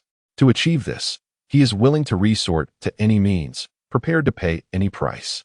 After attending to his duties within the Umbu, Waizawa stopped by a street vendor to purchase some snacks before heading to the orphanage. It had been over half a month since he last visited Kei, and he was curious to see how his future tool was developing. He hoped he hadn't grown astray. Arriving around 3 in the afternoon, Waizawa found Kei practicing the body replacement technique in the courtyard. He made sure to suppress his presence, remaining undetected. Thanks to his ability to perceive the world in a transparent manner, his stealth capabilities had significantly improved. It must be said that this newfound ability had brought him considerable delight. Initially, he believed it was merely suited for the Byakugan. But he discovered it bore similarities to a state of unity with nature, possessing numerous functions and vast potential for development, swiftly forming 3-hand seals. Kei executed the technique with a resounding bang, summoning 3 clones that bore an uncanny resemblance to himself. Soon after, he practiced the body replacement technique and the transformation technique, both at a commendable level. Waizawa could not help but acknowledge that some individuals are indeed prodigies. They grasp concepts rapidly and possess high ceilings for advancement. While some take years to master such techniques, Kei achieved it in merely 2 months and would undoubtedly graduate with ease. This was especially impressive considering Kei was concurrently studying other theoretical knowledge, making strides in both the transformation and body replacement techniques, no longer concealing his presence. Waizawa entered the courtyard and said with a smile, "Impressive. Your proficiency in the body replacement technique has met the graduation requirements of the Ninja Academy."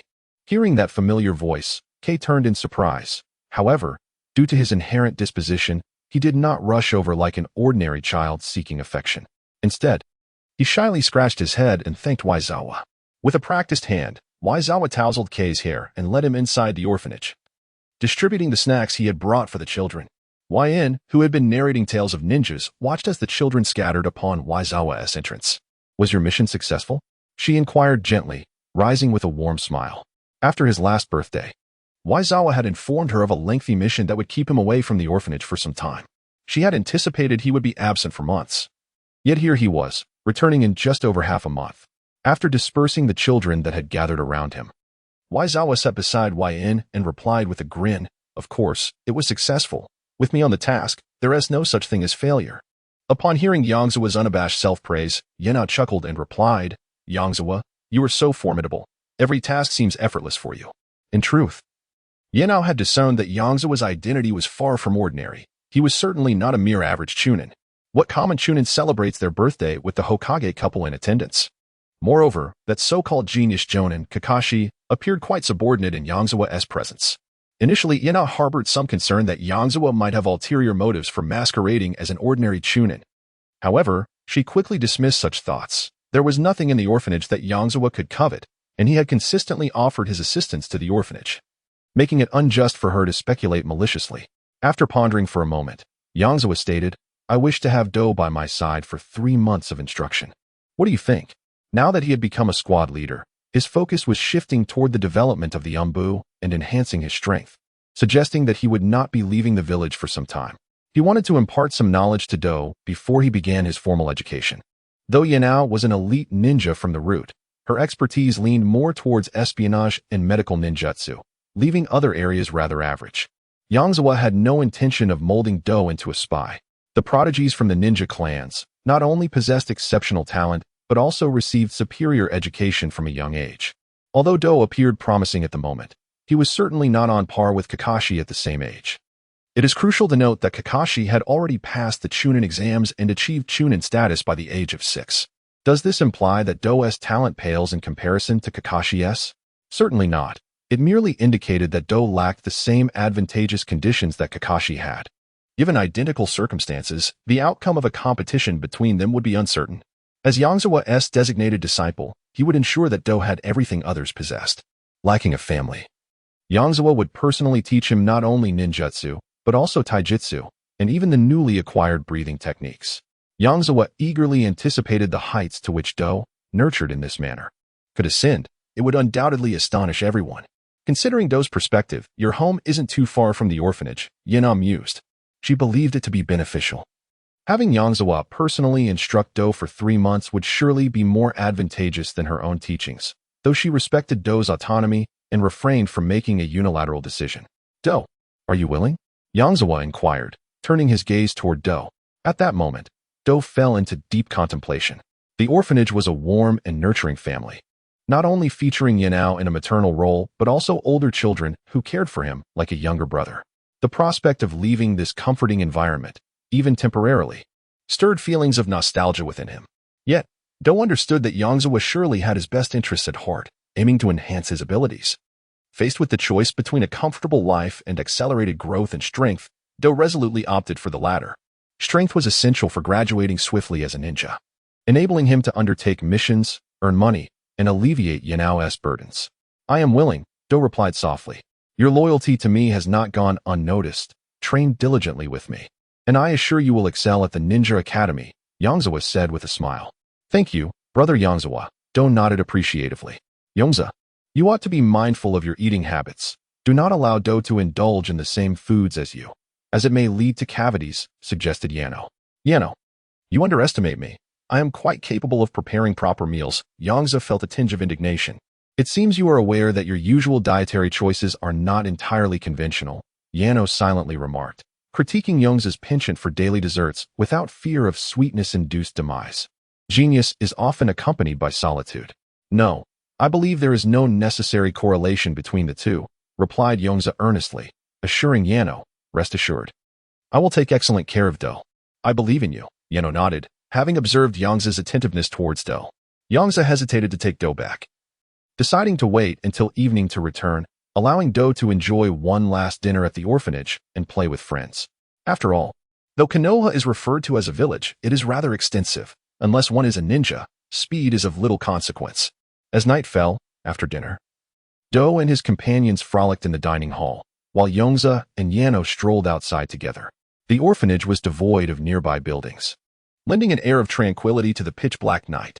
They walked along a serene forest path, their shadows cast upon the grayish-yellow road by the moonlight.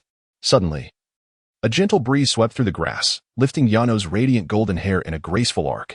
The moonlight is truly exquisite tonight, Yongze mused, gazing at the luminous orb against the dark canvas of night. Indeed, the wind is quite gentle, Yano squinted, seemingly savoring the caress of the cool breeze. Time flies. It has been 2 years since we met without us realizing. Yes, I owe you a great deal for your assistance over these 2 years, especially for helping the orphanage secure funding from Konoha. You have been a tremendous help. Yano sincerely expressed her gratitude. Yongze smiled, recalling her initial disbelief, saying, I remember your skeptical expression back then. Were you not astonished when the village's notification arrived? Upon hearing Yongze bring up the incident that had embarrassed her, a blush crept onto Yano's fair cheeks. She lightly punched Yongze on the shoulder in a gesture of dissatisfaction, saying, Who told you to pretend to be an ordinary nin? I appreciate your intentions, but how could I truly believe you possess the ability to achieve that? Observing Yano's slightly puffed cheeks in her feigned anger, Yongze chuckled softly, responding, At that time, I was indeed a nin, quite ordinary. My strength was even below that of a Kage. I was truly unremarkable. Yes, an ordinary nin, Yano replied, looking at Yongze as if to say, "Do you think I'm foolish?" The two reached a small slope, having distanced themselves from the orphanage. Caring for so many children must be quite exhausting, Yongze remarked as he sat down on the grass. Yano joined him, contemplating before saying, "I have grown accustomed to it. It hardly feels burdensome. And some of the children even assist with household chores. Moreover, witnessing the genuine smiles of the children fills me with a profound sense of satisfaction. No matter how exhausting the day may be, it feels worth every effort. Is it truly sufficient merely to see the children's smiles?" Such words seem reminiscent of you. Yano, how splendid it is, this selfless tenderness. I fear that in my lifetime, I may never embody such a spirit. Yet, Nagasawa, you underestimate yourself. Your contributions to the children are undeniably significant.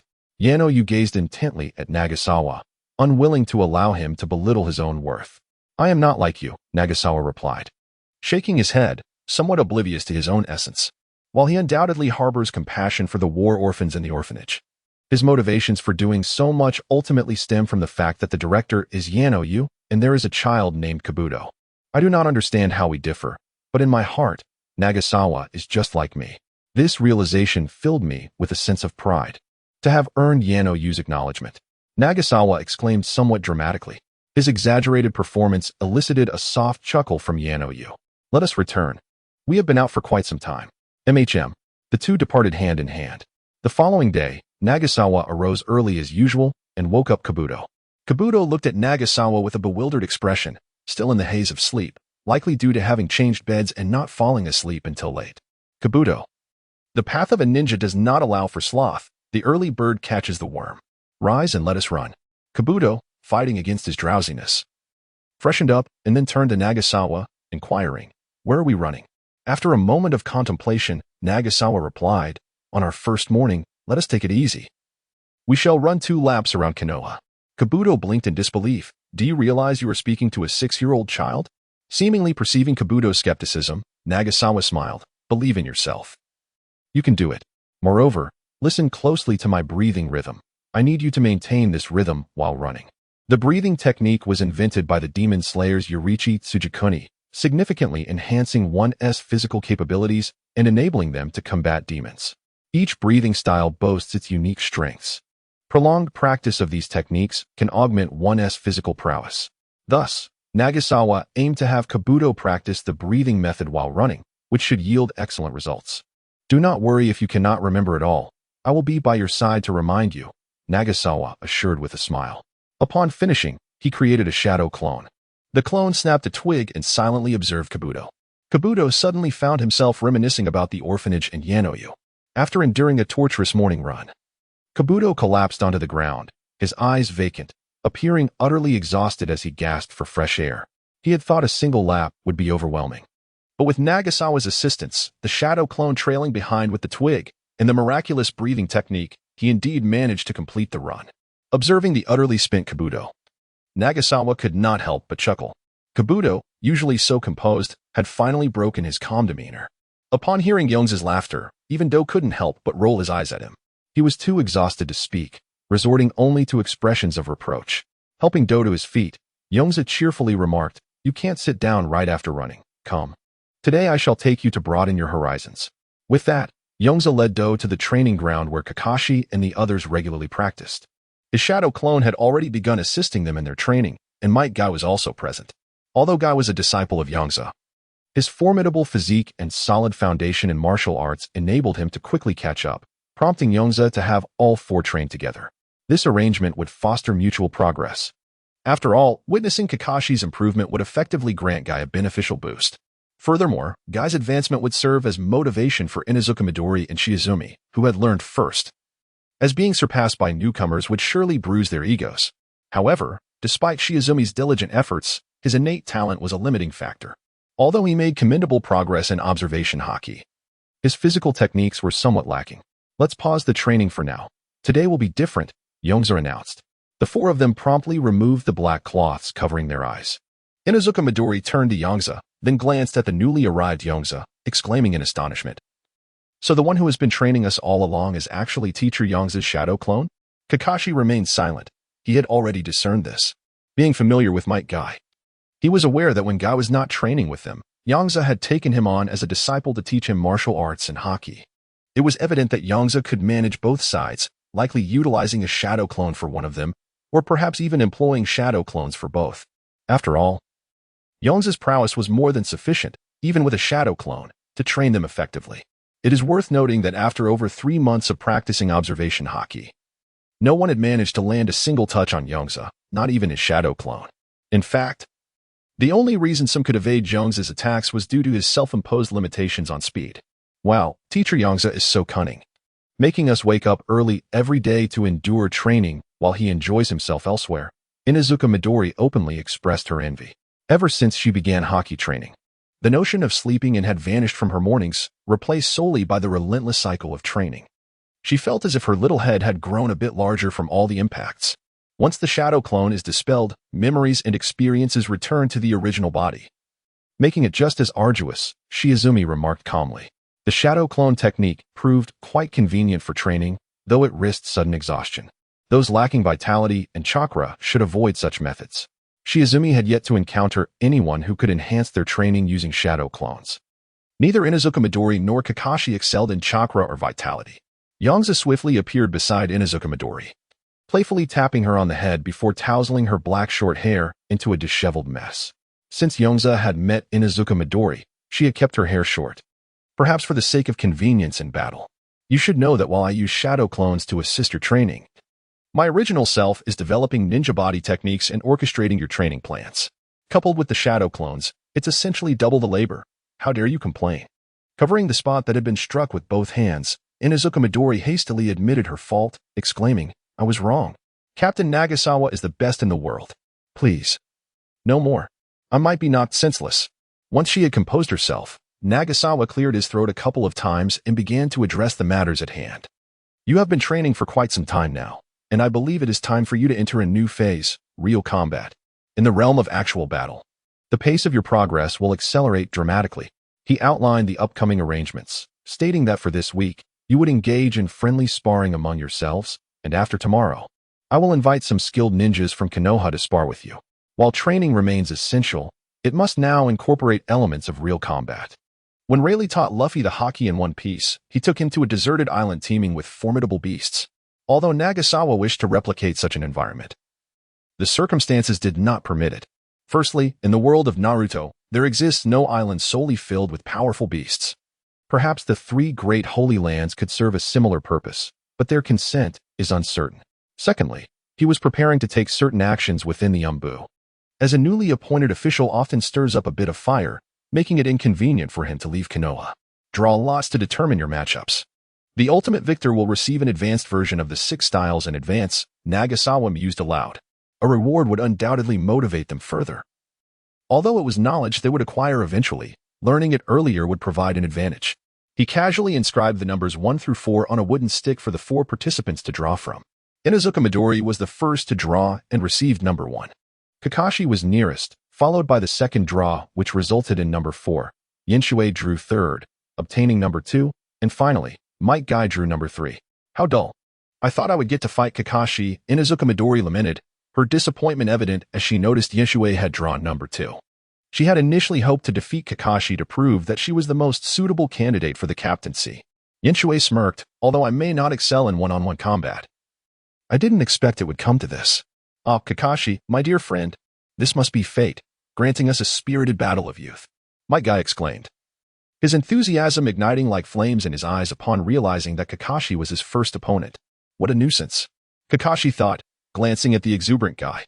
Feeling a headache coming on, he wished Yenshui had been his first opponent instead. Guy's strength was formidable, and with the addition of the 6 styles, his attacking methods had diversified. Moreover, the previously unrefined taijutsu might now be fully perfected. Observing the burgeoning combat spirit among the 4, Nagasawa nodded in satisfaction and retreated to where Do was standing. Do, pay close attention. They are all exceptional ninjas of your age, and I believe you are not inferior to them, perhaps even superior. However, at this moment, you must earnestly observe their combat. Nagasawa intended for Do to witness the battles of elite ninjas, allowing him to grasp the disparity. He held high hopes for Do and did not want him to become complacent with his current accomplishments, but rather to strive toward ever greater heights. After witnessing the battles of seasoned ninjas, could one still take pride in merely achieving full marks for throwing a shuriken? In the inaugural battle, Inuzuka Midori faced off against Nara Shiizumi. Acting as the temporary referee, Nagasawa declared the commencement of the duel. The two stood 2 meters apart. And the moment Nagasawa uttered begin, Shiizumi swiftly stomped twice on the ground and rapidly distanced himself, retreating into a densely wooded area. Inuzuka Midori excelled in physical combat, surpassing even Kakashi in prowess. Engaging her directly would be folly for Shiizumi.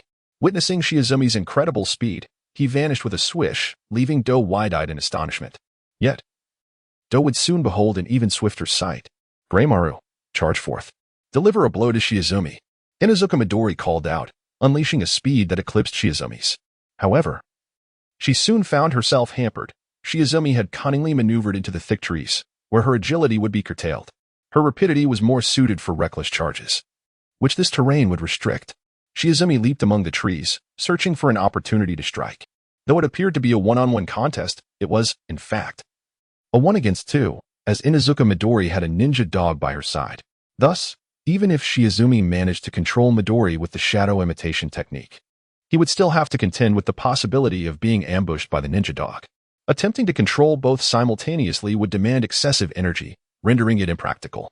Without allies to assist in attacking those under his control, Shiizumi realized that the odds of victory were slim.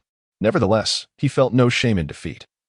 The Nara clan was not renowned for individual combat prowess, but rather for their clever intellect and formidable supportive abilities. Yet, he yearned for victory, feeling underestimated. While the Nara clan excelled at support, it did not imply they lacked lethality.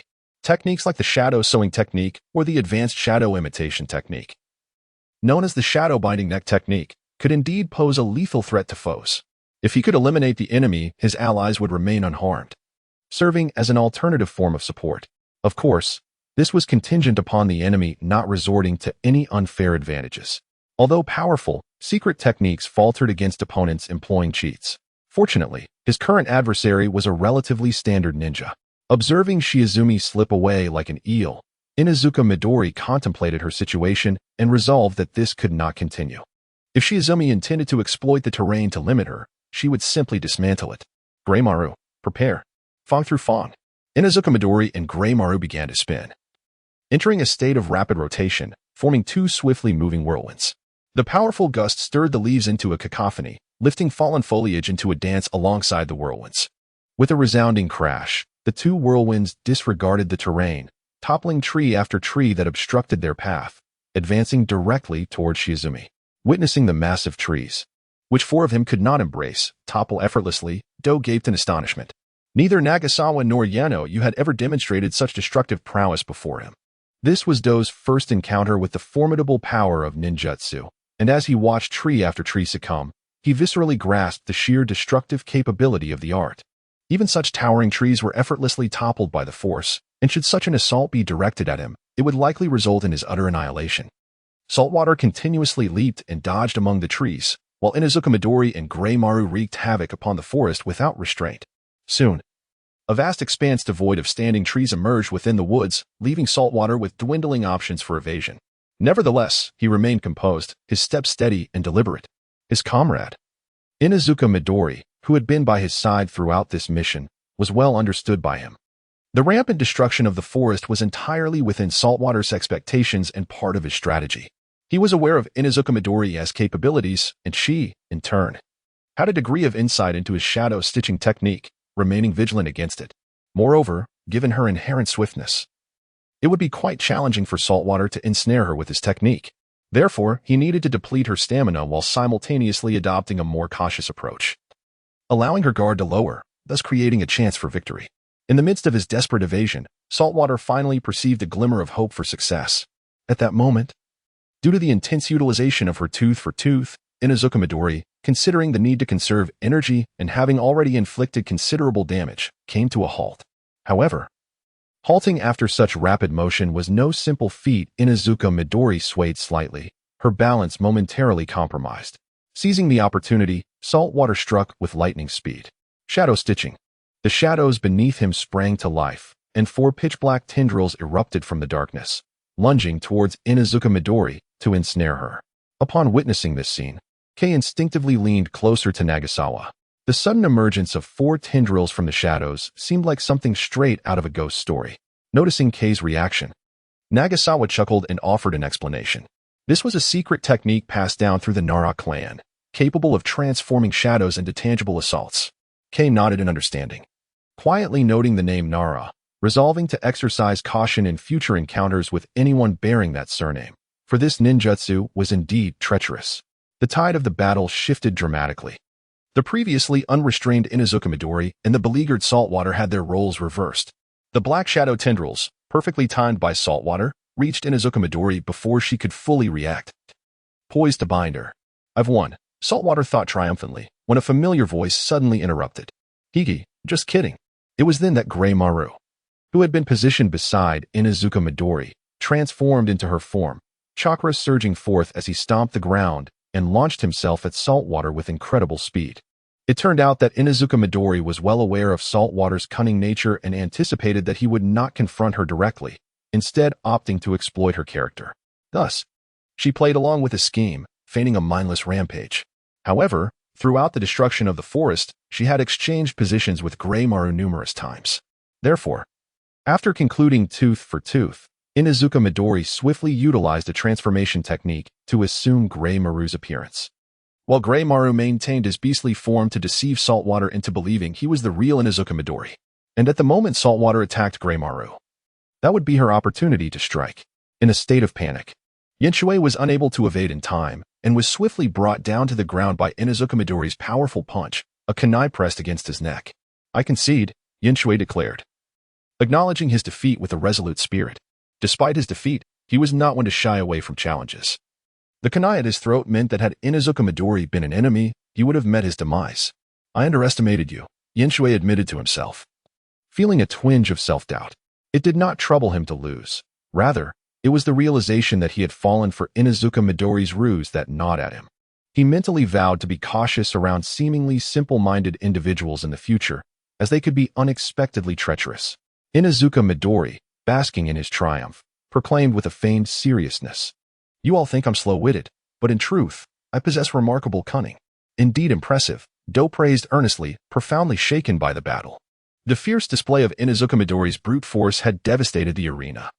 While Yongze's timely ambush followed by the ultimate deception of the true and false Inuzuka Midori had left Do in awe. This confrontation imparted a valuable lesson to Do. Combat is not merely a straightforward affair, it requires strategy. "You've got a good eye, kid. If anyone dares to bully you in the future, just mention my name," Inuzuka Midori said, feeling a sense of pride upon receiving recognition. It is often said that children speak the truth, and indeed, she was exceptionally clever. All right, that's enough now. Kakashi and Might Guy are still waiting," Yongze interjected, unable to contain his amusement at Inuzuka Midori's playful posturing. If she could act this way after defeating someone of Yongze's caliber, one could only imagine her exuberance should she inadvertently triumph over Kakashi. With a sheepish smile, Inuzuka Midori joined Yongze by Yongze's side, leaving the stage set for Might Guy and Kakashi. "Kakashi, are you ready?" "I'm already fired up," Might Guy exclaimed, giving Kakashi a thumbs up and revealing his dazzling smile. "Bring it on," Kakashi replied coolly. Although he found Guy to be a formidable opponent, his pride as a genius led him to believe he would not succumb to defeat. Very well, the opening of the life gate. With a resounding bang, Might Guy instantly activated the third gate of the 8 gates, propelling himself towards Kakashi with explosive speed. In such proximity, Kakashi had no time to form hand seals and was compelled to engage in a taijutsu clash. The two collided with fierce intensity, the sound of their strikes echoing through the arena. In a fleeting moment, they exchanged blows 7 or 8 times, culminating in Kakashi being struck back several paces, temporarily halting this initial exchange. Kakashi's expression turned grave, his hand trembling slightly. Engaging in direct taijutsu combat with Guy placed him at a significant disadvantage. This was no longer merely a matter of technique. Guy's inherent strength, augmented by the 8 gates, made it exceedingly difficult for Kakashi to withstand the onslaught. "Impressive. You truly are my lifelong rival. If such rapid strikes are ineffective, then the warm-up is over. The battle has officially begun." Might Guy bellowed with laughter. The opening of the death gate. Might Guy let out a fierce roar, directly unlocking the 5th gate. His aura surged dramatically, creating a tempest that bent the grass and rustled the leaves of the trees. The swirling dust and wind forced Do to squint his eyes. He realized that this strangely clad, bushy-browed man was likely even more formidable than the short-haired woman from the previous battle. The earlier warm-up collisions had left him unable to discern anything clearly, merely catching glimpses of a green shadow flitting about. Upon witnessing Might Guy activate the fifth gate, Kakashi dared not underestimate him. He activated his Sharingan to its fullest capacity, intent on deciphering Guy's movements and denying him any opportunity. With a swift contraction of his leg muscles, Might Guy unleashed his chakra and executed a rapid kick. The air in front of him compressed, transforming into a circular white slash directed at Kakashi. In the fifth gate state, Guy's strength was extraordinary. Following his initial attack, he swiftly delivered 3 additional slashes. It was Kakashi's first encounter with Guy's kicks in this formidable state. Typically, Guy's normal kicks could effortlessly shatter large boulders and cleave through mighty trees.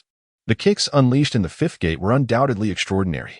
Kakashi quickly formed hand seals to employ a defensive technique, Earth-style, Earth Flow Wall, to withstand Guy's assault. Kakashi expended a significant amount of chakra. A thick wall of earth, 8 meters high and adorned with a canine visage, surged into existence. With a resounding boom, the earth wall shattered, producing a massive cloud of dust and debris. However, Kakashi found solace in the fact that despite the wall's destruction, it had managed to deflect 4 of the wind blades. Yet, he remained vigilant. In this state, Guy's kicks were akin to a fundamental attack, unleashed freely, with the only limitation being the immense strain the 8 gates placed on his body. With a sudden stomp, Might Guy vanished from Kakashi's view. In earlier times, Kakashi might have only been able to perceive the motion, unable to keep pace. However, under the rigorous training of Yongze, his reflexes had improved significantly. Kakashi swiftly formed hand seals and activated the Chidori, his speed surging dramatically thereafter. At this moment, Do was utterly astonished, unable to comprehend the rapid exchanges between the two. All he could see were flashes of green and blue, with no discernible figures. Piercing finger. Might Guy, undeterred by Kakashi's Chidori, laughed heartily and surged forward, channeling all his strength into his index finger, as a tremendous surge of chakra erupted within him. This was to be his most powerful strike. Ultimately, Kakashi's Chidori collided with Might Guy's piercing finger. Bang, bang, boom. A tremendous explosion erupted, generating a thick cloud of white smoke. The force of the blast sent nearby fallen tree trunks flying, and the ground itself ruptured under the overwhelming shockwave, sending mud and debris scattering. As the smoke cleared, the two combatants emerged, visibly battered. Might Guy's index finger was charred and hung limply at his side. Kakashi's right hand was drenched in blood, a sight most grim. Yet, despite his apparent suffering, the Chidori he had summoned in his right hand remained intact, poised at Might Guy's throat. In this moment, Kakashi had emerged victorious. He exhaled heavily, feeling a considerable relief wash over him. Although Might Guy had lost, his expression was devoid of disappointment. Instead, he radiated an indomitable fighting spirit. Having lost this battle, I shall return and strike 1,000 times upon the stone with my finger gun. If I fail, I shall practice the Gale Palm 2,000 more times. Guy, why did you not employ that martial technique from last time? Is it incomplete? Kakashi inquired, recalling Guy's peacock technique with curiosity. It has been perfected, but it requires the opening of the 6th gate for flawless execution. Currently, I find myself barely able to open the 6th gate, Might Guy replied, shaking his head. This was not a life-or-death struggle. Guy would not recklessly open the 6th gate against Kakashi. In a fight against an enemy, he might have resolutely done so to protect Kakashi, but such a contest did not warrant it. D fell into contemplation, pondering how he might confront ninjas with such speed in the future, especially as he observed the rapidity of Might Guy and Kakashi. As D grappled with strategies to counter speed-oriented ninjas, Waizawa treated Kakashi with the healing palm technique, signaling the commencement of the final battle. Kakashi versus Inuzuka Midori. Kakashi, do you need to rest for a while? You seem to be in less than perfect condition. I wouldn't want you to blame your defeat on your state. Inuzuka Midori taunted arrogantly. Kakashi replied coolly, there is no need. I am more than capable of handling you. When it came to sarcasm, Kakashi was hardly outmatched. Humph. Just a mere Kakashi East, Inuzuka Midori scoffed, revealing Kakashi's less than glorious past. At the mention of this name, Waizawa could not suppress a knowing smile, and even Shio exhibited a hint of amusement. However, Kakashi's expression darkened. How dare Inuzuka Midori resort to such underhanded tactics by invoking his past? Only Might Guy appeared somewhat perplexed, scratching his head in confusion at the unfolding scene. Why do they call Kakashi Kakashi East? And why are Waizawa and the others laughing? Kakashi seems quite perturbed. Might Guy pondered in silence, receiving no explanation. Kakashi had to concede that Inuzuka Midori had a talent for inciting ire. He was now thoroughly provoked. He felt it necessary to teach Inuzuka Midori the meaning of respect for one's seniors. Despite his youth, he had been a ninja for 8 years, achieving the rank of Jonin even before the previous war had concluded. In terms of both experience and rank, he was undoubtedly a senior to both Inuzuka Midori and Shio. Let the battle commence. With Waizawa's words, the two and the dog sprang into action. The 8 gates, second gate, open, Kakashi declared, creating distance before promptly activating the second gate of the 8 gates technique. Indeed, he too had secretly learned this technique, though his skills were lacking, allowing him to open only to the second gate. In the presence of Kai, who can instantaneously activate 5 gates, it would be folly to attempt such a feat. However, against Inuzuka Midori, it becomes a viable option. Even if only 2 gates are opened, there remains a significant enhancement. Inuzuka Midori, employing the beast mimicry technique, combined with the transformation of her companion, Grey Pill, initiated the Fong passing Fong technique. Here we go again, Kakashi remarked, bemused by Midori's reliance on this particular move, pondering whether it was her favorite or simply her only option. Nevertheless, despite his jest, he would never underestimate her. The potency of this technique was formidable, and he could not recklessly endure it with brute force. He recalled the words of Aizawa during their training with the iron block. It was not merely about believing oneself invincible while standing still, absorbing blows. Rather, it was a strategy to employ when evasion was impossible, to see if one could withstand the impact, while always striving to evade when possible. Kakashi moved gracefully across the open ground, making it exceedingly difficult for Inuzuka Midori to launch an attack. Aware of her dwindling stamina, she eventually halted, feigning instability in an attempt to lure Kakashi into action. However, mindful of the previous encounter with salty water, Kakashi's Sharingan remained fixed on the true form of Inuzuka Midori amidst the whirlwind. A surprise attack was utterly improbable. Acknowledging the futility of stealth, Inuzuka Midori dropped her pretense and commanded Grey Pill to revert to his original canine form. Evading was not Kakashi's style. He was intent on delivering a thorough reprimand to Inuzuka Midori. Multiple shadow clone technique. A cloud of white smoke enveloped the arena, revealing an additional 15 Kakashis. Swiftly, all 15 Kakashis brandished kunai and charged toward Inuzuka Midori. She inhaled deeply, initially taken aback, but soon her eyes narrowed with cunning as she resolved to turn the tide. Storm leg. Inuzuka Midori contracted her leg muscles, launching a swift kick that released a rapidly traveling white wind blade. The blade moved with astonishing speed, catching 2 of the shadow clones unaware, who dissipated into smoke upon contact. Whoosh, whoosh, whoosh.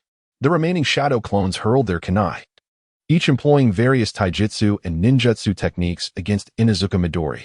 However, the chakra reserves of the shadow clones were limited, resulting in less powerful techniques that either Midori easily evaded or shattered outright. Yet, all the clones attacked her from the front, with none attempting to strike from the sides or behind. Suddenly, without a sound, a white figure emerged stealthily behind Inuzuka Midori. Kakashi, having utilized the earth release to quietly position himself at her back, raised his right hand, extending his index finger, preparing to deliver a straightforward yet decisive thrust to conclude the battle. After employing the multiple shadow clone technique, he had strategically used his clones to obscure Midori's line of sight, then burrowed underground to set up a surprise assault. In his tactical considerations, Kakashi even accounted for the sunlight affecting the shadows, continuously using his clones to manipulate Inuzuka Midori's facing direction. In an effort to prevent Inuzuka Kiba from responding too swiftly, Kakashi opted not to use his signature technique, Chidori, instead employing a quieter and more rapidly deployable thrust. However, Kakashi was taken aback when his surprise attack was deftly intercepted by Inuzuka Kiba, who didn't even bother to turn around. Gripping Kakashi's index finger, Kiba seized the moment while Kakashi was momentarily stunned, delivering a powerful punch that sent Kakashi flying 10 meters away. With a resounding crash, Kakashi hurtled through the air, crashing into the ground and stirring up a cloud of dust. Fortunately, Kakashi's reflexes were sharp. At the last moment, he summoned a protective barrier and sustained no serious injuries, quickly rolling back to his feet to resume the battle. How did you discern my presence? Kakashi inquired with curiosity, while secretly gathering his strength for an impending explosion of power. Kiba replied with a sense of pride, you had a chiraka ramen for breakfast, didn't you? Your shadow clone lacks that distinctive aroma. Kakashi's expression turned sheepish. He had initially assumed Kiba's observation was a product of heightened sensory perception, only to realize it stemmed from his acute sense of smell, a revelation he had not anticipated. Yet, such olfactory prowess seemed almost preposterous. Ramen is not typically pungent, and given the time elapsed, it was remarkable that Kiba could identify it as a chirakas. Our Inuzuka clan possesses noses that are exceptionally keen, at least 1,000 times more sensitive than those of ordinary individuals, Kiba boasted. Kakashi now comprehended that with such acute olfactory capabilities, conventional stealth tactics would be futile against Kiba. Chidori. Kakashi swiftly formed hand seals, unleashing his cherished ninjutsu. Zzz. A surge of electricity erupted from Kakashi's right hand, radiating a brilliant blue luminescence. After activating Chidori, Kakashi's speed escalated dramatically, and with the continuous application of body flicker technique, he transformed into a streak of blue lightning racing across the training ground. He aimed to measure his speed against Kiba's. Unwilling to be outdone, Kiba, alongside his Nikin, Gray, executed a recently developed technique, Fong Passing Fong combination. Two small whirlwinds swiftly coalesced into a formidable tempest, hurtling towards Kakashi with remarkable velocity. Boom. Zzz. The clash of fierce winds and crackling electricity produced an enormous explosion, generating powerful shockwaves. Amidst the overwhelming force, Kakashi was pushed back, yet his right hand, akin to a blue blade, sliced through the wind barrier, closing in on Kiba. Kiba's finely honed instincts began to signal a threat. However, at this critical juncture, halting would mean immediate defeat. Gritting his teeth, Kiba accelerated his spinning motion, determined to see whether Kakashi would falter first or if he would succumb to the strain. Kakashi's penetrating right hand had begun to draw fine lines of blood, while Kiba sensed the escalating peril. Chidori was on the verge of breaching the wind barrier to reach her center. I concede, Kiba declared, releasing the technique, his energy waning. At that moment, Kakashi's lightning-infused strike was poised perilously close to her heart, ready to penetrate with lethal precision. She could even distinctly perceive the flickering arcs of electricity dancing on Kakashi's hand. She is not one to easily succumb to defeat. In such dire circumstances, had it been a life-or-death struggle, she would have already perished at Kakashi's hands. Kakashi exhaled a sigh of relief, dispelling the Chidori, and gazed at his scarred right hand with a tinge of sympathy. At that moment, Kakashi appeared far worse off than Inuzuka Kiba. His right arm seemed to have transformed into a crimson appendage, with numerous small wounds oozing blood. It must be said, the power of tooth for tooth is indeed formidable, even as he employed the Chidori, which should have reinforced his arm as defenses. He still found himself in such a pitiable state. Kakashi resolved that next time, it would be wiser to refrain from showboating and simply evade the attack. Waizawa stepped forward to heal Kakashi with a palm technique. Such injuries were trivial for a ninja. Well done, Kakashi. You emerged victorious this time. This afternoon, when we practice the 6 styles, I will impart to you the advanced methods of their cultivation, Waizawa encouraged, patting Kakashi on the shoulder. Kakashi nodded lightly in acknowledgement. Let us conclude this morning's training. You may all take a break. We shall resume as usual in the afternoon, Waizawa announced after a moment's contemplation. After such an intense and exhilarating battle, it would be inappropriate to have them continue enduring punishment. They deserved a morning of rest. However, this would be the only exception. In the future, after battles, a brief respite would be followed by further training. Life is relentless, and training must never cease. The group dispersed, with only Might Guy remaining, determined to complete his 10,000 thrusts. On the way back, Waizawa inquired with a smile. How do you feel about my subordinates and disciples? With a serious expression, T remarked, they are formidable. I see now what true ninja battles entail. I have much ground to cover and must double my efforts. Though they were competent, they still fell short of the mark when it came to the genuine essence of a ninja, Waizawa chuckled. True ninjas can alter the very landscape, effortlessly shattering mountains. Effortlessly shattering mountains? Is this what true ninjas are capable of? T questioned, eyeing Waizawa with skepticism. At merely 6 years of age, he was not easily deceived. In his mind, the notion of demolishing a mountain seemed far-fetched, akin to something out of a myth. Indeed, it is so. Although I too am somewhat distant from being a true ninja, I possess the ability to shatter a mountain. Given the opportunity, I could demonstrate my prowess to you. Waizawa said with a smile, ruffling T's white-haired head. I understand now. T felt a moment of enlightenment. He had misjudged the essence of being a ninja. He previously envisioned them as those who lurked in the shadows, striking swiftly and retreating if their attack missed. However, seeing that they could effortlessly crush mountains, Why resort to stealth? Why not confront openly? Who could withstand such power? He pondered how many of the true ninjas Waizawa spoke of resided in Konoha. Perhaps the Hokage would qualify? Currently, Konoha had 2 Hokages, which meant there were at least 2 true ninjas, unbeknownst to Waizawa. His casual remarks had fundamentally skewed T's understanding of what it meant to be a ninja. After all, if one were to adhere to the true standards of a ninja as he described, it seems that only the fateful Nagato could barely meet those criteria within the current ninja world. Perhaps one would not mind upon realizing this. As the ninjas in Naruto do not resemble genuine ninjas, they are read as ninjas but written as sorcerers. Ninjas perform jutsu by forming hand seals, while sorcerers cast spells by reciting incantations. Ninjas require chakra to unleash techniques, whereas sorcerers must possess magical energy. Aren't they essentially the same? Upon returning home, Nagasawa first instructed T on some theoretical knowledge while he attended to certain matters related to the Yumbu. After an hour and a half had passed, Nagasawa led T to a tall, sturdy tree. Indeed, it was the quintessential tree climbing exercise, as an essential practice for honing chakra control.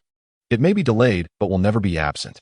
Nagasawa explained the principles of tree climbing to T and then demonstrated it himself, allowing T to practice hands-on. Gazing up at the towering tree, T felt a twinge of apprehension and, with his wide, innocent eyes, asked, "Nagasawa, if I fall, will you catch me?" Nagasawa replied with enthusiasm, "Of course. How could I bear to see you get hurt?" T internally scoffed, recalling how Nagasawa had chased him with a branch that morning. Nevertheless, he chose to trust Nagasawa's words and slowly began his ascent. Although he had only recently begun learning, he had already exhibited a commendable talent for chakra control, frequently receiving praise from Yanai. As T reached halfway up the tree, he gradually began to struggle, just as Nagasawa's voice echoed in his ears. "T, keep pushing. I'm off to have breakfast." T glanced down, only to find that Nagasawa's figure had vanished. T thought to himself, he really tricked me. He promised to catch me, and now he has just run off? With no tears to shed, T took a deep breath, maintaining his focus as he continued to climb. He was now over 7 meters above the ground, and falling would be quite painful. Thus, he inched closer to the treetop, but as he neared the summit, he suddenly felt his foot lighten. He had released too little chakra, and the suction was insufficient. A chill ran through T. At this height of 14 meters, the fall would surely hurt, and he hoped he wouldn't land on a rock. The wind howled in his ears as he plummeted rapidly, just as T closed his eyes. Bracing for the anticipated pain of his fall, he experienced no such agony. Instead, a pair of strong, warm hands caught him. Immediately following, he heard a familiar voice. "You mustn't T relax at the most critical moment. If you fail now, wouldn't T that render all your previous efforts in vain?" T opened his wide eyes to see Nagasawa's familiar face before him. In that moment, T transitioned from despair to surprise. He had thought he was doomed to fall, yet Nagasawa had emerged from nowhere to catch him. "Well, I've learned my lesson this time. I won't let that happen again," T stated earnestly. Just moments before reaching the pinnacle, he had indeed let his guard down, which led to that regrettable mistake. Sworn within his heart, he vowed never to commit such an inexcusable error again. This time it was merely climbing a tree. Even should he falter, there would be no irreparable consequences. But what if it were something else in the future? What if Nagasawa hadn't arrived in time? "Very well, shall we try again?" Nagasawa smiled. With a determined nod, he ascended the tree with steady steps. This time, he remained utterly focused, his attention unwavering as he successfully reached the pinnacle of the tree and descended safely. "Well done. If you continue like this, you shall undoubtedly become a competent ninja," Nagasawa praised. At the tender age of 6, achieving success in tree climbing training after only 2 attempts was indeed commendable. He had anticipated Do's mastery over chakra, as Yana had previously instructed him in the fundamentals of medical ninjutsu, which demands a high degree of chakra control. Nonetheless, it was essential to encourage the child. Confidence must be nurtured. Next, let me explain the attributes of chakra to you. A month later, Nagasawa received an urgent message from Minato and promptly made his way to the Hokage building. Upon entering the office, he was greeted by Minato's face, twisted in an uncontrollable grin. Curiosity piqued, Nagasawa noted that while Minato occasionally displayed a playful demeanor, he usually maintained a composed expression befitting the Hokage. Yet now, Minato appeared as giddy as a fool, indicating that something extraordinarily joyous had transpired. The question arose, what could be the cause of such elation? Nagasawa soon discovered, for Minato wasted no time in revealing the news. "Nagasawa, I'm going to be a father. Minato exclaimed, springing to his feet and grasping Nagasawa's shoulders. Kushina is pregnant? Though his exterior remained calm, a sense of unease settled within Nagasawa. He was confident in his ability to vanquish the Nine-Tails and repel Obito. Yet he truly questioned whether he could save Kushina. The technique of white zetsu, which could merge with the earth and flora to conceal all traces, rendered even observation haki ineffective. With white zetsu surveilling Konoha, Kushina's condition could not remain hidden from Obito. Through the contract signed with Madara regarding the Nine-Tails, Obito could easily unleash the beast during Kushina's childbirth. Should the Jinchuriki be extracted from the tailed beast, it would suffer severe damage. Even if the Nine-Tails were sealed back within Kushina, she might not possess the strength to contain it, especially as she lacked the protective blessings that Naruto had. Should I fetch Tsunade? Nagasawa pondered. If Tsunade could treat Kushina concurrently with the sealing of the Nine-Tails, perhaps there was hope. Nagasawa, what are you thinking? Are you shocked by the news? Minato laughed heartily, momentarily shedding his Hokage demeanor. It's just a child. You'll realize the trouble when the time comes. Suppressing his inner turmoil, Nagasawa feigned indifference. How could it possibly be troublesome? I see you are simply envious of me, Minato replied, swelling with pride. Enough, enough. If Tuanzo were to see you in this state, who knows what kind of rumors he would spread about you? You summoned me merely to convey this? Nagasawa inquired. If the sole purpose is to share this joyous news, a more fitting venue would undoubtedly be at Minato's residence. As you are aware, Kushina is the Jinchuriki of the Nine-Tails. During her pregnancy, the sealing technique that suppresses the beast's energy is diverted to nurture the unborn child, which results in a weakening of the seal and renders her less capable of defense. Therefore, I propose that the Umbu's 7th Division be assigned to safeguard Kushina throughout her pregnancy. This is a long-term S-class mission. Nagasawa pondered for a moment, realizing that his own squad was indeed capable, possessing both control and offensive prowess. Let's pass on that. I have other plans for them. I shall personally ensure Kushina's safety. He asserted. You? But just a few days ago, you mentioned reforming the Umbu and providing specialized training for your 5 divisions. If you go protect Kushina, what will happen to your duties in the Umbu? Minato queried. In truth, aside from Nagasawa's involvement, he had arranged for multiple protective forces. And being in Konoha allowed him to devote more time to accompany Kushina. Her safety was paramount. To assign such a formidable expert solely for Kushina's protection seemed somewhat excessive. Although Minato remained uncertain of Nagasawa's true strength, the last incident where he single-handedly decimated the Gold Organization suggested that it was likely comparable to his expectations. I will dispatch shadow clones to manage the Umbu's affairs. Kushina's safety is of utmost importance. Do not forget, she is also my friend, Nagasawa replied. While the Umbu reforms would enhance prosperity, Kushina's significance was equally vital. First, their friendship made it impossible for him to stand idly by while a friend faced danger. Second, should anything happen to Kushina, Minato might not cope well. If the tragic events of the original story were to repeat, it would spell disaster for Konoha, certainly leading to a significant decline in prosperity. Minato contemplated for a moment before speaking. In truth, things are manageable now. The real concern arises as we approach the time of delivery. That is when the danger peaks. Perhaps it would be best for you to come personally closer to the delivery date. Should you not arrive, I would have to drag you here. For now, you could send Kakashi and the others. Nagasawa nodded in agreement. Indeed, there was little cause for concern in the early stages. When the time came, it was likely that Kushina herself would dispatch any intruders without needing the protection of a guard. Nagasawa contemplated how to integrate the 6 styles into the 4th division of the Umbu, planning to initiate this from the sub-teams under his command. Thus, throughout the past month, he had diligently worked to elevate Kakashi and his comrades' proficiency in the 6 styles, simultaneously imparting an advanced version. Currently, Kakashi and his peers had reached a preliminary level of teaching capability, although it required a certain degree of talent from the learners. The instruction involved providing practice methods while Kakashi and the others demonstrated. However, this was understandable, considering that they had only been training for 3 to 4 months. Achieving such proficiency already indicated their natural aptitude to enable Kakashi and the others to balance their Umbu duties with their protective responsibilities. Nagasawa decided to implement a lottery system for their shifts.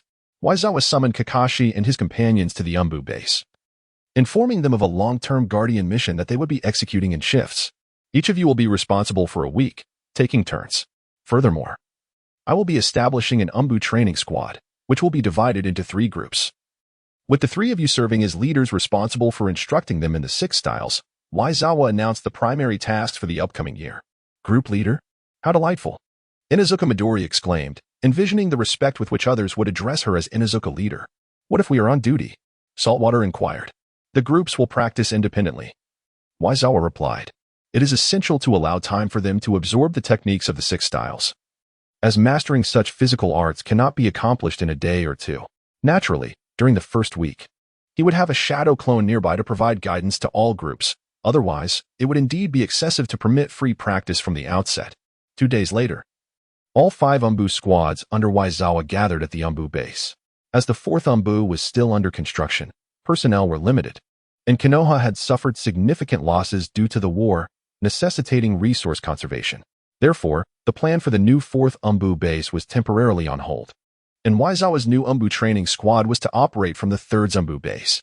However, in order to allow Waizawa to fully showcase his abilities, Minato allocated a considerable number of positions to him.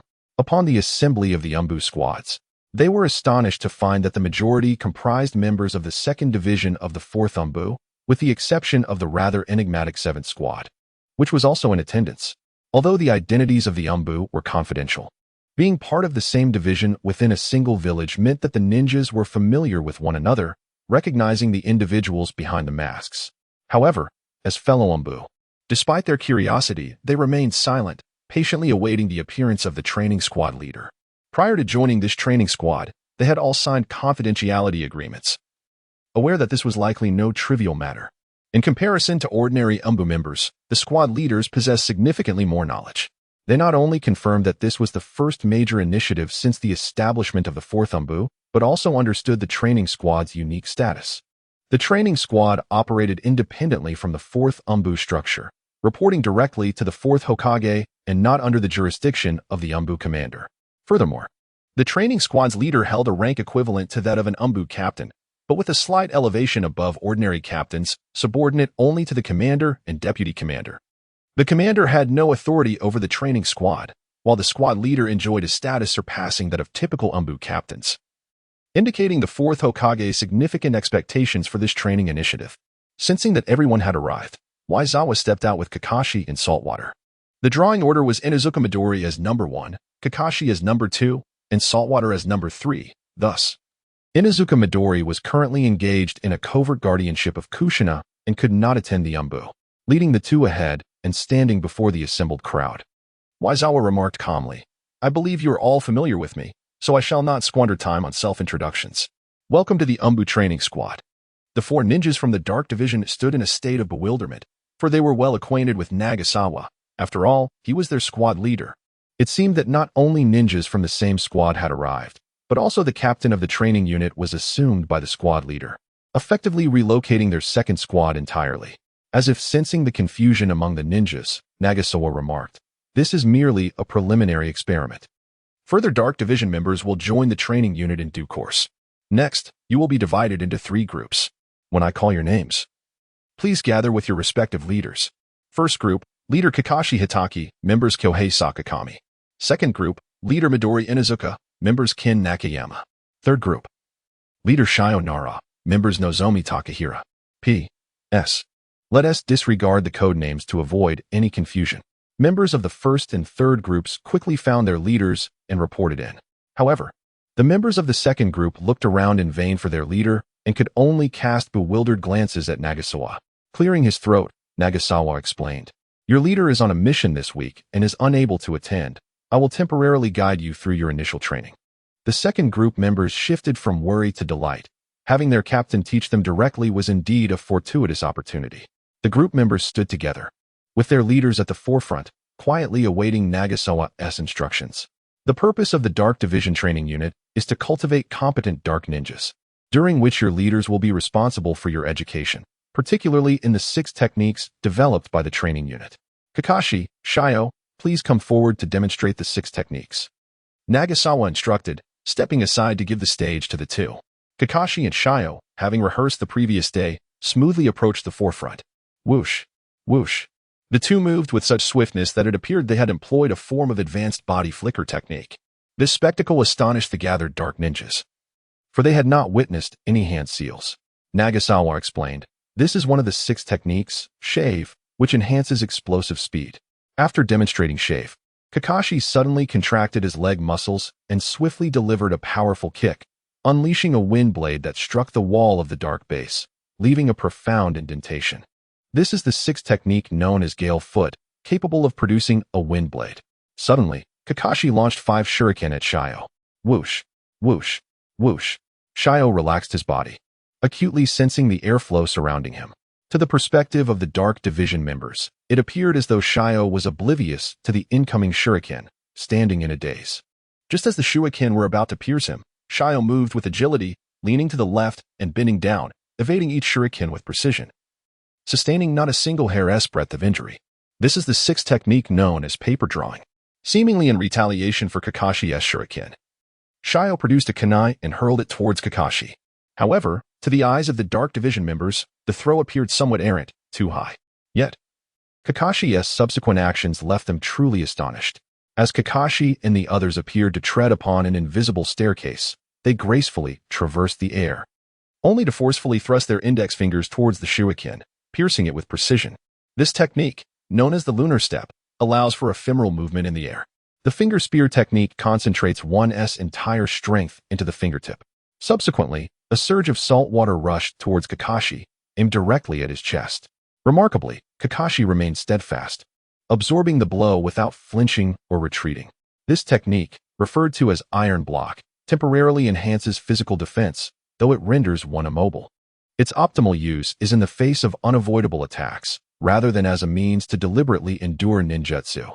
This, my fellow Anbu trainees, encapsulates the essence of your training. Waizawa addressed the assembly with a calm demeanor. The gathered Anbu ninjas were stirred by his words. The 6 techniques constituted a comprehensive combat system, encompassing both ranged and close-quarter assaults, capable of offense, evasion, and resilience. The provision of such a training method free of charge, coupled with the guidance offered, was indeed commendable. Now disperse. Each group shall return to their designated training areas. Team 2, follow me, Waizawa commanded, leading Team 2 to their exclusive training ground to practice the 6 techniques. However, he did not remain solely with Team 2. He also ventured to Teams 1 and 3, particularly focusing on the latter, as Saltwater's proficiency in the 6 techniques was somewhat lacking, necessitating closer supervision to prevent misguidance. Once he directed Team 1 to their specific training location, Kakashi distributed the roster, instructing, "Please inscribe any 2 techniques from the 6 that you believe are suitable for you next to your names. Each of you must select 2 techniques as mandatory. These mandatory techniques will undergo monthly assessments, and failure to meet the criteria will result in penalties." This was a rule established by Waizawa. After all, it is better to master a few techniques than to divide one's attention across all 6. It is far more advantageous to attain proficiency in 1 or 2 techniques that suit one's style while being able to utilize the others as required. Those who ascended to the Anbu were elite, and they quickly grasped Kakashi's intentions, raising no objections as they finalized their decisions and submitted their choices to him. Kakashi glanced over the selections, noting that the lunar step was the most favored, followed by the shave, finger spear, and paper drawings, while the Gale Foot and iron block were the least popular.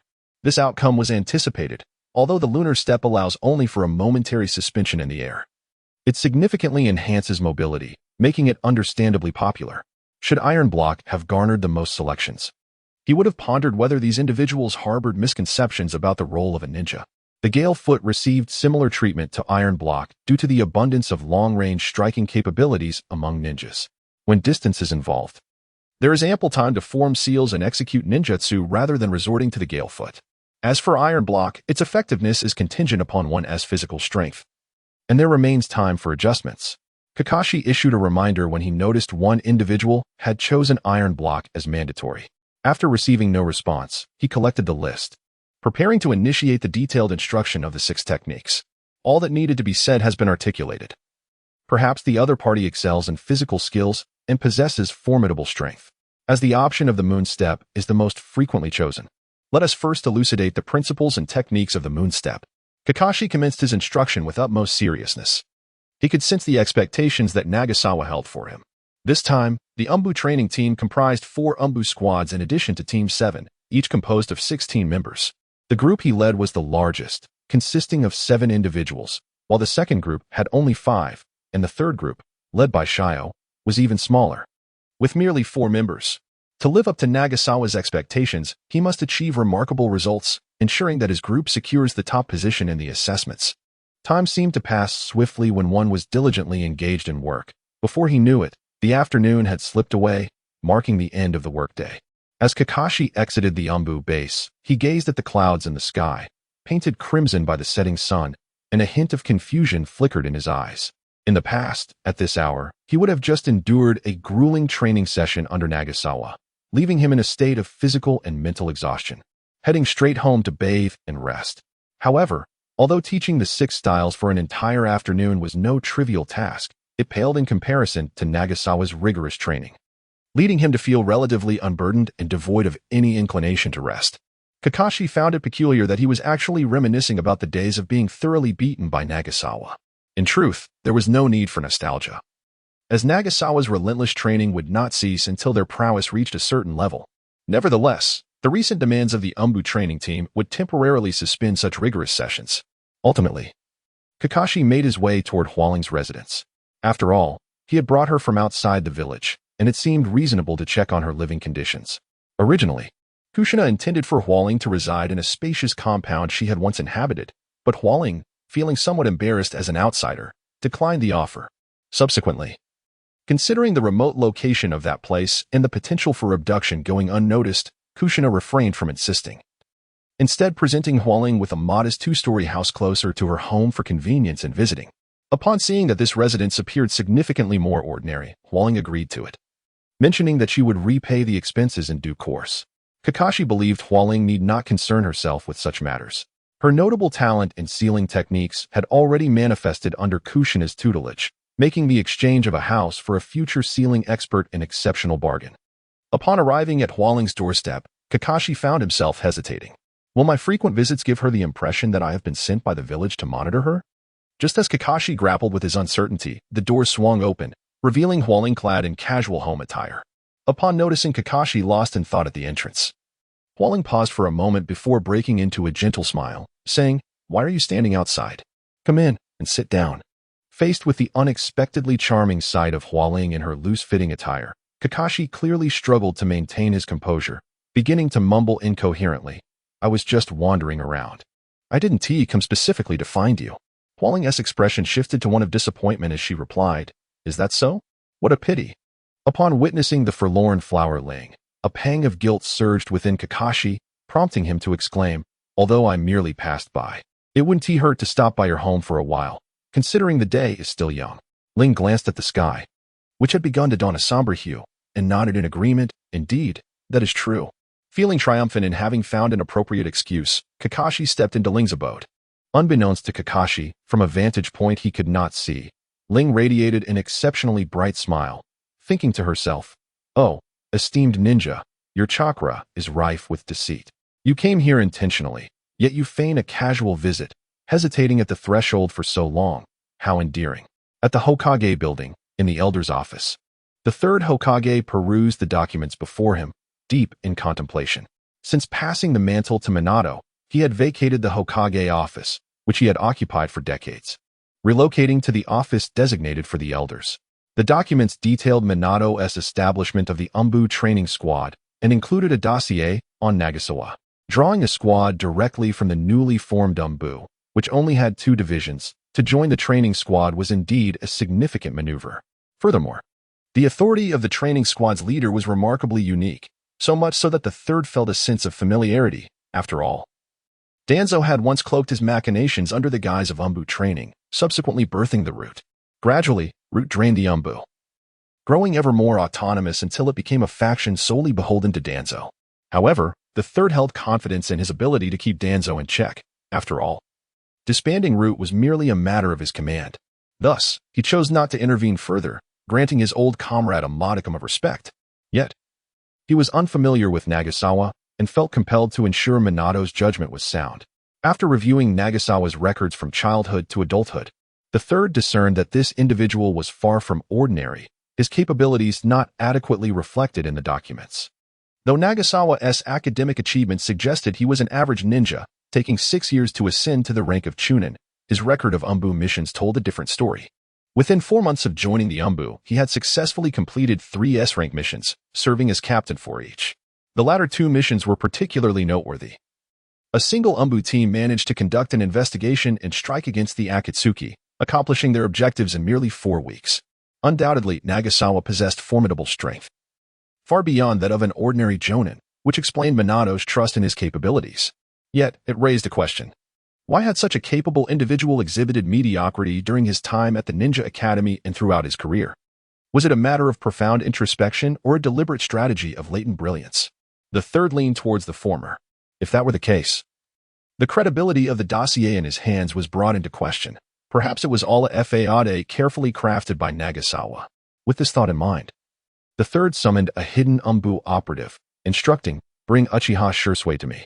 Yes, the Umbu moved swiftly, and before long, Shursui arrived at the third's office. "Lord Third." Shursui greeted politely. The third Hokage nodded, expressing his satisfaction with Uchiha Shursui. Unlike other members of the Uchiha clan, Shursui, as a descendant of Uchiha Kagami, had inherited the will of fire. Moreover, Shursui was a prodigious talent, having made his mark in the Third Shinobi World War at the tender age of 11. His distinctive and formidable fighting style earned him the moniker Shunshin Shursui. "I require you, as a member of the Umbu, to join the newly established Umbu training team under the 4th Hokage and conduct a thorough assessment of the team leader, Fujiwara Nagasawa," the third stated slowly, outlining the task he intended to assign to Shursui. It was noted in the official book of formation that Shursui was directly under the command of the third Hokage. While the author mentioned that the issue of age was open for discussion, the third Hokage felt it was essential to evaluate Nagasawa's capability to shoulder such a significant responsibility, especially since the fourth had unexpectedly entrusted considerable authority to someone he was not well acquainted with. He was not opposed to Minato's decision, understanding that all power would eventually reside with him. His only concern was Minato's relative inexperience. Should any errors arise, he wished to be able to rectify them promptly. "Is that so?" "Understood," Shursui replied with a nod. Unbeknownst to Nagasawa, the kind-hearted third Hokage, fearing he might be overwhelmed, was preparing to send a capable aide to assist him. At that moment, Nagasawa was engaged in a discussion with Kabuto regarding the differences between chakra nature transformation and shape transformation. "Observe this Rasengan in my hand. It exemplifies shape transformation," Nagasawa stated, creating a sphere and lifting it before Kabuto. Essentially, it involved concentrating chakra in the hand, allowing it to flow chaotically in various directions while compressing it into a chakra sphere the size of a palm, devoid of any elemental attributes. Following this demonstration, Nagasawa swiftly formed hand seals and expelled a torrent of flames. "This illustrates chakra nature transformation, as I have converted chakra into fire," he explained. After listening to Nagasawa's elucidation, Kabuto summarized, "Alteration of chakra's shape constitutes shape transformation, while conversion into elements such as fire, earth, wind, lightning, and water represents nature transformation." Nagasawa nodded in agreement, affirming that was indeed the case. "Are there any jutsu that encompass both chakra shape transformation and nature transformation?" Kabuto inquired with curiosity. "Do you recall the time I took you to observe the battles of my subordinates?" Nagasawa asked. Kabuto nodded, remembering vividly the impressive display of ninja combat. That white-haired, mask-wearing ninja, much like yourself, utilized the lightning release technique, Chidori, which embodies both chakra nature transformation and shape transformation, Nagasawa illustrated. Reflecting on this, Kabuto acknowledged the strength of that ninja's lightning jutsu, which had decisively turned the tide in 2 encounters. "However, for now, it's sufficient for you to know this. Do not overthink it, as the time for you to create your own jutsu has not yet arrived," Nagasawa added, affectionately ruffling Kabuto's hair. Kabuto nodded, yet resolved to one day develop a powerful jutsu that incorporated both shape and nature transformation. Thus, Nagasawa's teachings were comprehensive, covering the fundamentals imparted at the Ninja Academy as well as briefly addressing chakra nature transformations typically reserved for Jonin-level instruction. After expounding on the theory, Nagasawa allowed T to practice independently while he dispelled his shadow clone, allowing the memories to return to his true self. Given that Nagasawa was rather occupied, needed by the Umbu, and tasked with instructing T and Guy, he truly felt as if he were bearing the burdens of 3 or 4 individuals. In the realm of the Umbu, Nagasawa encountered an unexpected visitor. Glancing at the Umbu communication documents in his hand and then at Shursui, he readily acquiesced, indicating that Shursui could now visit the training squad and commence his training. He had not anticipated that the third Hokage would send Shisui to him for education. Nagasawa was elated. He had originally intended to cultivate Itachi into a perfect tool, yet the third Hokage had delivered to him a finished product.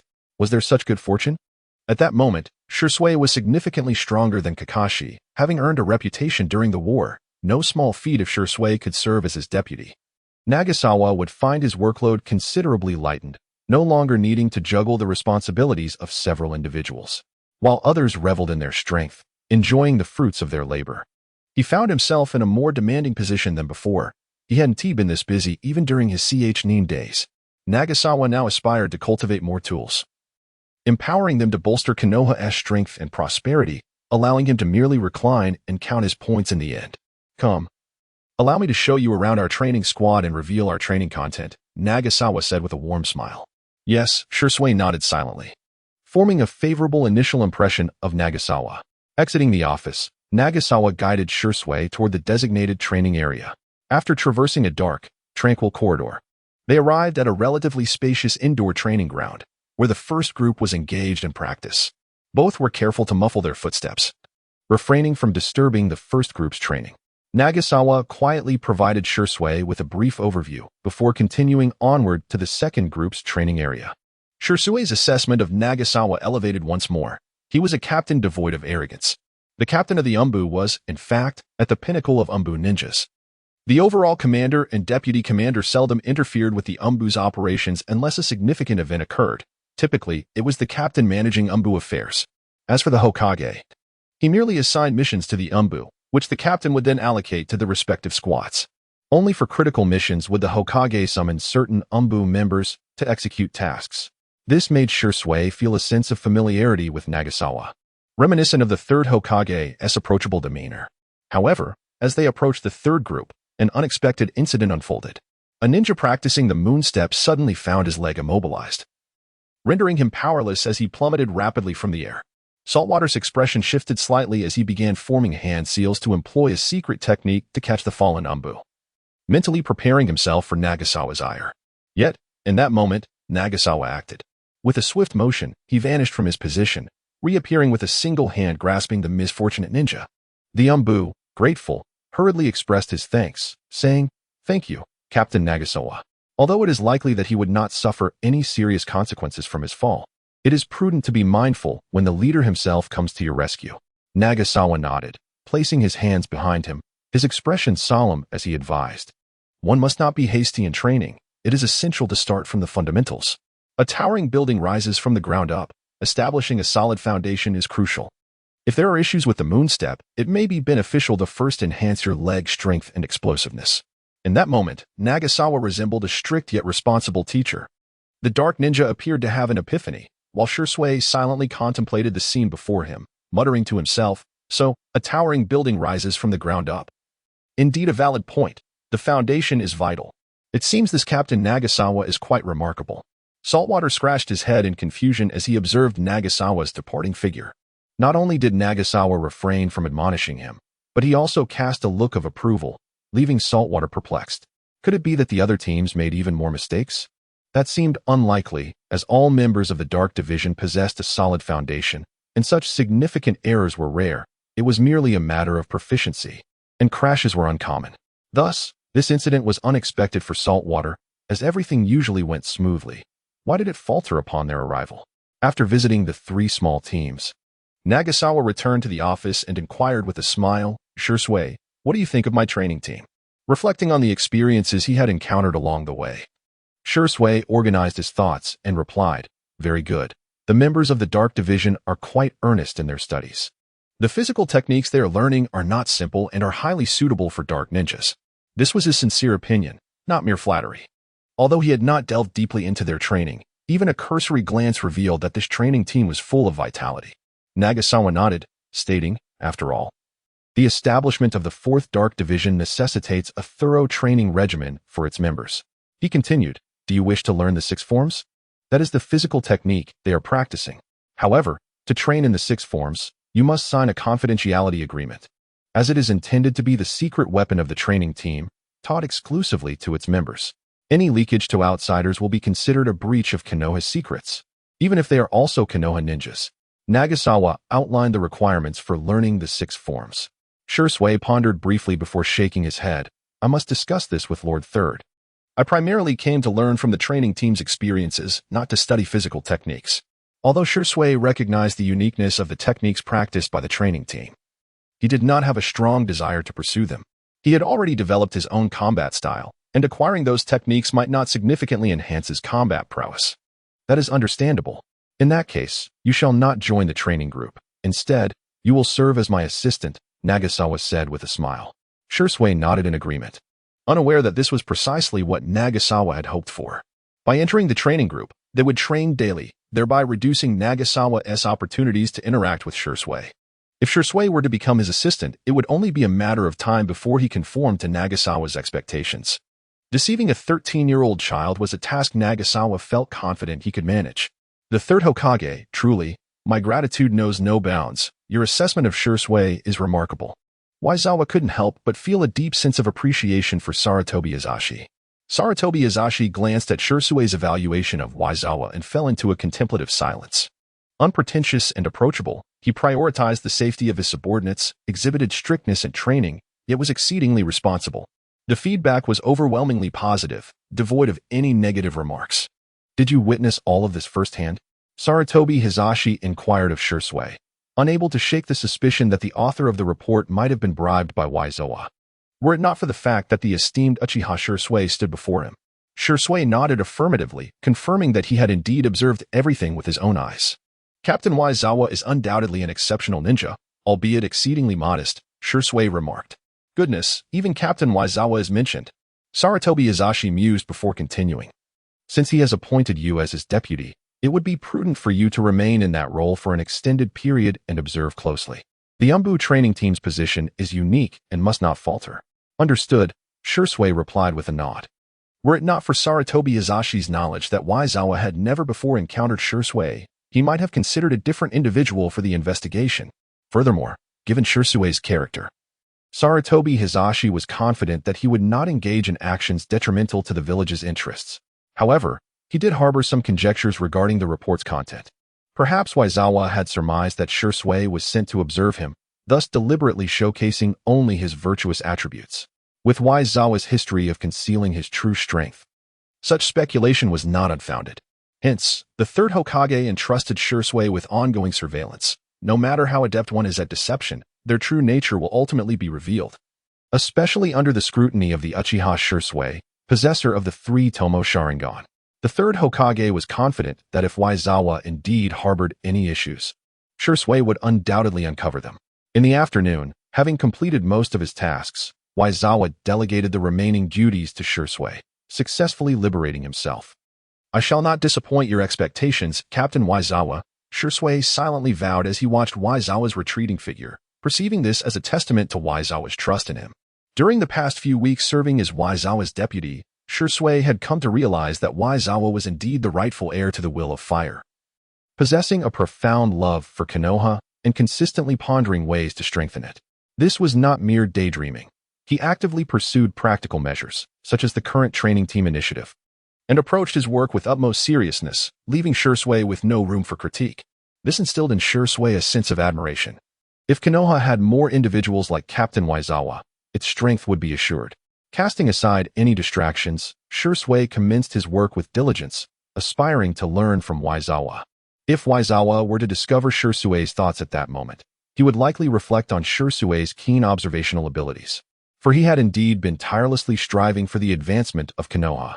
Waizawa believed that no one could possibly love Konoha more than he did, nor desire its growth more fervently. Do not mention the potential loss of 180 ninjas in Konoha, even if a few buildings were to be destroyed. It would surely cause him distress. What if the prosperity rate were to decline? That would represent a tangible loss. It is crucial to understand that every point of prosperity translates into the ability to receive 10 points of credit each week, over the course of more than 2 months. Yoshizawa expended over 100,000 points to successfully elevate Whitebeard's fusion rate to 60%, thus enhancing his strength once again. Originally, it was intended to require even more. However, while in the Land of Rivers, Yoshizawa portrayed Whitebeard for a brief period, which resulted in a slight increase in fusion rate. Unfortunately, Yoshizawa then discovered that a fusion rate of 50% represents a critical juncture. Thereafter, each additional 10% in fusion rate demands an increasing amount of points. Currently, it requires 20,000 points to elevate Whitebeard's fusion rate by a mere 1%. This is primarily due to the absurdly high initial fusion rate required for Whitebeard, although the template for Kyugo Quinichi increases at a similar rate in the later stages. Yoshizawa managed to attain an 85% fusion rate with Kyugo Quinichi's template for just over 50,000 points. At present, it takes 1,500 points to increase the rate by 1%. Next week, with the distribution of points, he will be able to surpass 90%. However, achieving 100% remains a formidable challenge. Currently, Yoshizawa's understanding of swordsmanship and breathing techniques has surged, combined with his physical prowess attributed to the Whitebeard template, rendering him a formidable force.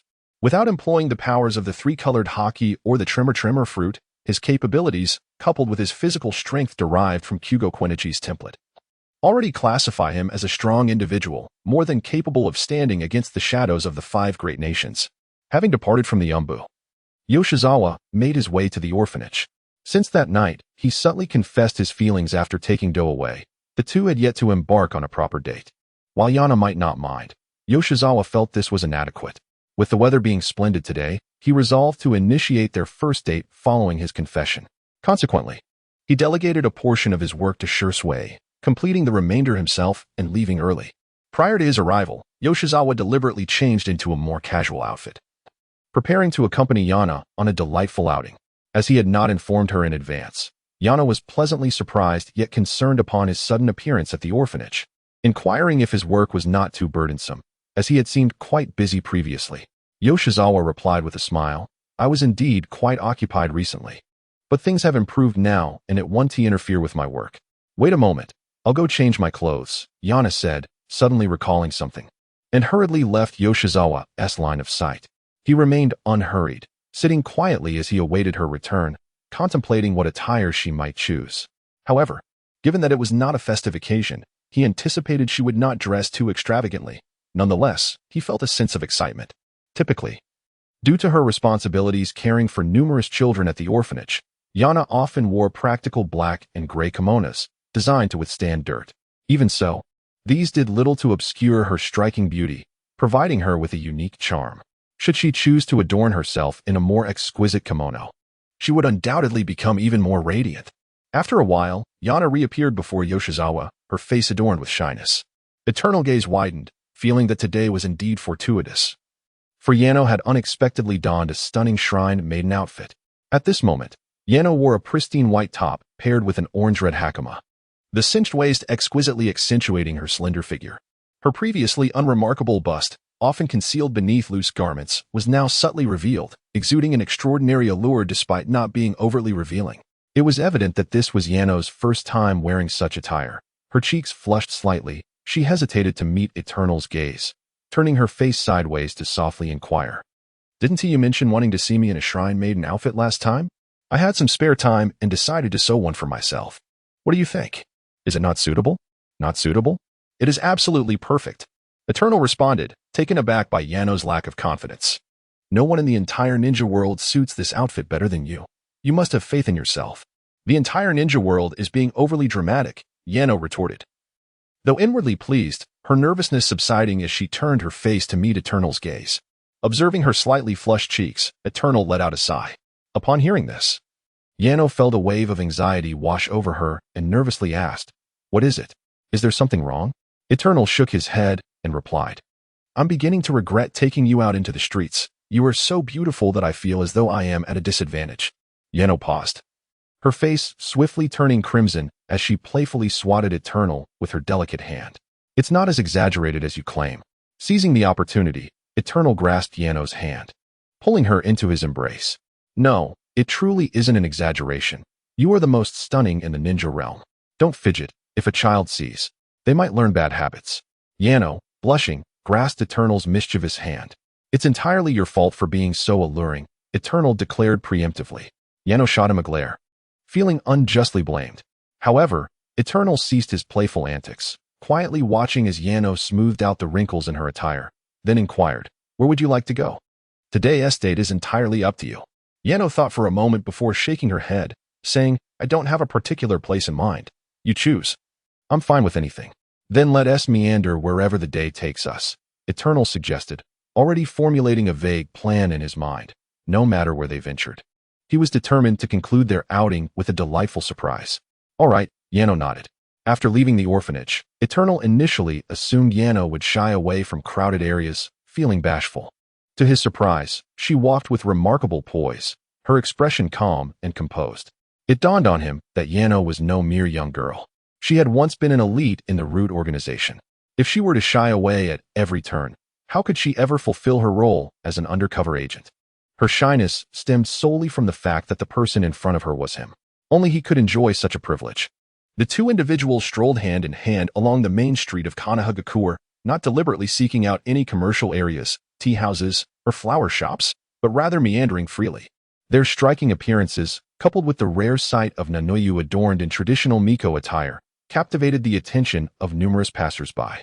It was January, although the afternoon sun blazed fiercely. The occasional chilly breeze sent shivers through the air. However, both Nagasawa and Nanoyu, being ninjas, found the cold to be inconsequential. Nagasawa even wore a short-sleeved shirt, eschewing a jacket entirely, showing no regard for the winter chill. Men on the street were immediately drawn to Nanoyu's attire, as if encountering a new world, only to be reminded of their circumstances, exhaling sighs of resignation. Meanwhile, the young women passing by cast envious glances at Nanoyu, admiring her for having such a dashing companion. See, I told you, you shine brilliantly today. Everyone is praising your beauty, Nagasawa remarked with a smile, catching the whispers of the onlookers, which did not escape his keen ears. Nanoyu, slightly bashful, lowered her head and tucked a stray strand of hair behind her ear, replying softly. But some people think I look unappealing. Nagasawa shook his head, assuring her, they are merely envious of your beauty and charm. Do you truly think I am beautiful? Nanoyu asked, her voice tinged with uncertainty. To be honest, she had never been sure if she could be considered beautiful or charming. Before her departure from the Root, her life revolved solely around skills and infiltration in medical ninjutsu, far removed from the frivolities of youth. Even after leaving the Root, her life remained devoted to her role as the head of an orphanage, rescuing children affected by war. Indeed, Nagasawa responded without hesitation. How true is that? She queried. As true as a starving bear pouncing upon its prey after days of hunger. Nanoyu laughed at Nagasawa's whimsical metaphor, feeling her heart settle. Regardless of how others perceived her, in Nagasawa's eyes, she was undeniably beautiful and charming. That was sufficient. She cared little for others' opinions. Nagasawa? Nanoyu? A familiar voice reached Nagasawa's ears. He turned to see a striking figure with vibrant red hair, Kushina. Beside her was a young woman clad in a purple long-sleeved top and a yellow sundress. Although Nagasawa had not met her before, he could surmise her identity. As Kushina's circle was not extensive, it must be Mikoto Uchiha, the current head of the Uchiha clan and mother to Itachi and Sasuke. The two women carried a bag, suggesting they were enjoying a leisurely shopping excursion together. Nagasawa sensed Kakashi's presence atop a nearby building, confirming that it was indeed his turn to undertake a protective mission this week. He led Nanoyu to Kushina, smiling as he greeted. What a coincidence. Initially, Kushina did not pay much attention to the scene before her. However, upon noticing Nagasawa and Nono clasping hands so intimately, her eyes widened in astonishment. Nagasawa, at a loss for words, remarked, What is the matter with you? Why do you look as if you've witnessed something utterly extraordinary? Kushina retorted, Nagasawa. You actually found someone. Is that not enough to leave one in shock? I must inform Minato at once. Kushina continued to exhibit her profound astonishment, preparing to unleash her chakra and dash towards the Hokage building. Nagasawa promptly restrained her and pointed towards Uchiha Mikoto, who stood there with a bewildered expression, and said, Are you really going to leave her here all alone? Realizing her oversight, Kushina turned to Uchiha Mikoto with an apologetic expression. Mikoto, I'm so sorry. This news is just too astonishing. I almost forgot about you. Uchiha Mikoto, though internally exasperated, understood Kushina's carefree nature and merely nodded in acknowledgement. Is this really necessary? Nagasawa remarked, perplexed at how his mere romantic involvement could evoke such astonishment. During our time at the academy, an abundance of girls pursued you. Yet you paid them no mind. After graduation, I've not seen you with a woman. I was beginning to suspect you were vying for Minato's attention. Kushina, feeling a touch of apprehension, thought to herself, It was important to note that she was a latecomer. Nagasawa and Minato had been friends since their first year at the academy. If Nagasawa were to harbor any intentions, it would pose a significant threat, she mused. Upon hearing Kushina's words, a series of straight black lines appeared on Nagasawa's forehead. Her imagination was truly remarkable. What was there to consider during our time at the academy? Those young children were merely a distraction from refining chakra and improving my hand sign speed. Later, I was too occupied with enhancing my abilities to contemplate romance. I regarded Kushina as a friend, yet she seemed to perceive me as a rival. You look stunning in that outfit, Yakushi. I nearly failed to recognize you. Kushina complimented Nono, shifting her focus. They had made a brief acquaintance during Nagasawa's birthday, learning each other's names. Not at all, Lady Kushina. Your vibrant red hair is far more captivating, Nono replied with a smile, engaging in a round of mutual flattery. Lady Kushina? That sounds terribly awkward. I hold no title. Just call me Kushina, she replied with a casual wave. Nono pondered for a moment and nodded. Then you may call me Nono as well. Yes, Nono, how did you manage to win over Nagasawa? Do share with me, Kushina inquired, unabashedly gossiping in front of him. Ahem. Nagasawa quietly cleared his throat to assert his presence. Gossip discreetly, will you? What else with the public display? Do tell. I'm genuinely curious. Otherwise, I might just share my own stories about Minato later. Kushina selectively ignored Nagasawa's quiet cough. It was Uchiha Makoto beside her who could no longer endure the situation and tugged at Kushina's sleeve, saying, Kushina, perhaps it would be best to let this go. Yongze Nai finally relented, but soon after, she inquired if Yongzawa and the others would like to accompany her for a stroll. Yongzawa politely declined. After all, what more tigerish words could she utter? The two bid farewell to Yongze Nai and continued their leisurely promenade. Along the way, Nozomi remarked, How did you come to know the fourth Hokage and Yongze Nai? It seems you share a deep bond. Yongzawa chuckled. That dates back to a long time ago. We were classmates at the Ninja Academy. We got along splendidly, and even after graduation, we maintained contact, which naturally fostered our relationship. How wonderful, Nozomi sighed, lamenting that she did not have a friend like Yongzawa. No worries, you have me now. There's no need to envy, Yongzawa said, gently ruffling Nozomi's silky golden hair. You should know that you have a man that all the women in Konoha could only dream of, Yongzawa stated with utmost seriousness. Upon witnessing Yongzawa's earnest self-admiration, Nozomi chuckled softly. I'm not as fragile as you think. Needing consolation, I was merely reflecting. As they walked, they arrived at the Konoha bookstore, which Yongzawa vaguely remembered. He recalled that Kakashi had once purchased a book about suicide during a period of depression. He wondered if Kakashi had since discarded that book. Back then, he was perpetually melancholic, nearly failing a mission to deliver documents, a true black mark on his record. However, more than that, Yongzawa was more concerned about another significance of the bookstore, seeing it meant they were not far from Watanabe's dango shop. It was around 3 in the afternoon, and the store was relatively empty. Yongzawa led Nozomi directly into the dango shop. Upon spotting Yongzawa, Watanabe was about to greet him but paused when he noticed Nozomi holding Yongzawa's hand. It was the first time he had seen Yongzawa bring a woman to his shop after knowing him for so long. However, Watanabe quickly regained his composure and smiled, asking, the usual? Yongzawa nodded and replied, the usual, but please add an extra serving of dango. All right, I'll prepare it right away. Watanabe said as he headed into the kitchen. Nozomi looked around and softly asked, is this where you usually buy dango for Kiba and the others? Yongzawa nodded with a smile. Yes, indeed, Watanabe's dango is undoubtedly the best in Konoha. It must be quite sweet, catering to your taste, Nozomi teased, unable to comprehend Yongzawa's obsession with sugar. Sweetness brings me joy, Yongzawa did not deny it. After a short while, Watanabe brought out Yongzawa's enhanced dango and Nozomi's regular dango, thoughtfully serving them both a glass of water. Nozomi picked up a skewer of dango and took a gentle bite. The texture was delightfully chewy and not as overwhelmingly sweet as she had imagined, leaving a pleasant overall impression. If it had been excessively sweetened, Yongzawa certainly would not have approved, indicating that Watanabe possessed some skill.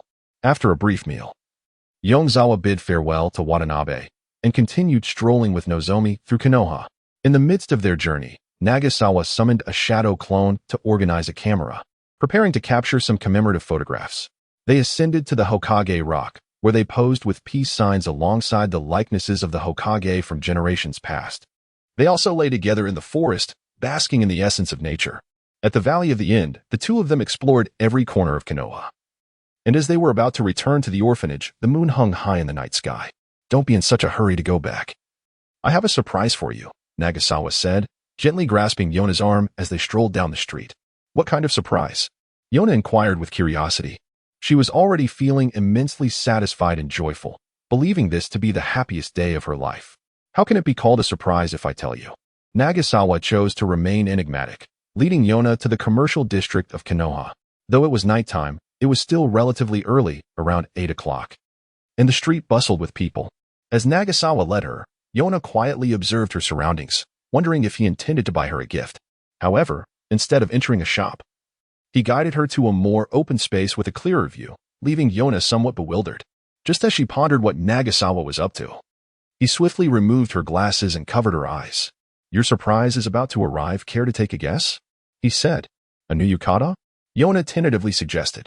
Not quite. Nagasawa replied with a shake of his head. Yona racked her brain but could not decipher the surprise.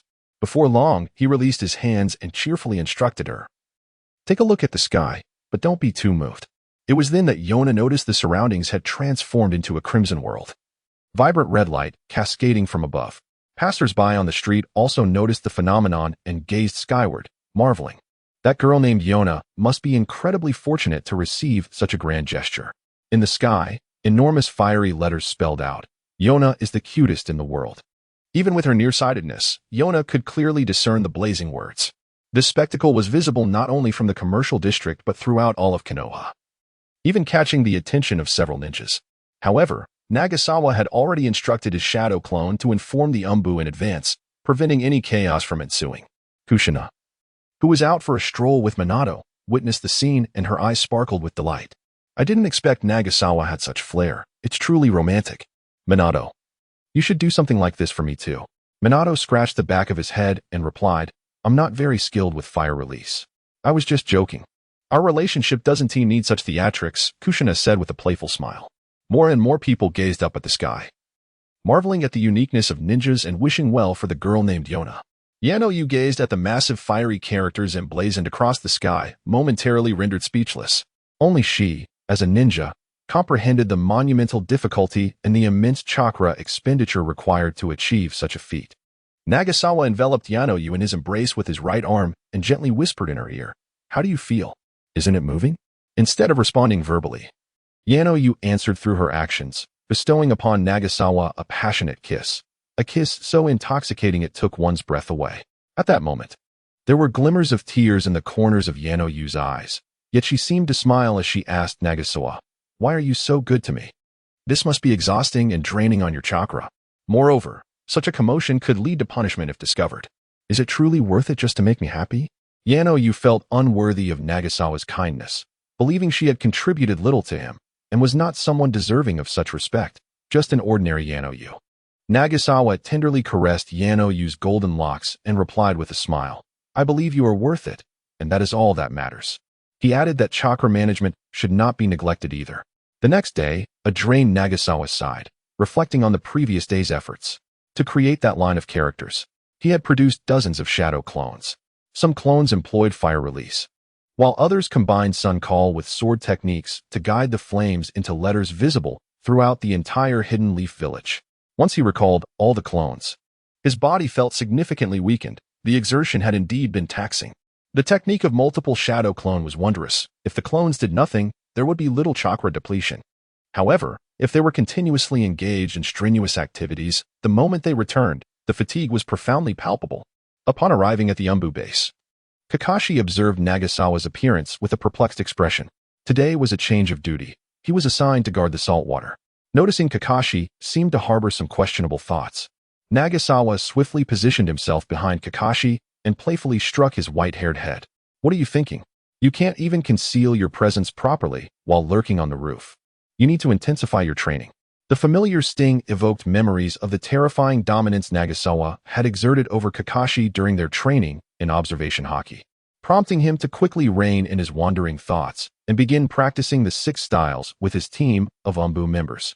Kakashi, unlike Inuzuka Kiba, who thrived on mischief, preferred not to face the embarrassment of returning to Hanar with bruises. He had not visited Hanar for an entire week due to his protective duties, so he planned to pay her a visit after training concluded. After reprimanding Kakashi, Nagasawa conducted a thorough review of the training progress across all groups. As the first monthly assessment was imminent, and Minato would also be present, Nagasawa was determined not to let the training team's inaugural performance falter. He needed to monitor the progress of each group meticulously.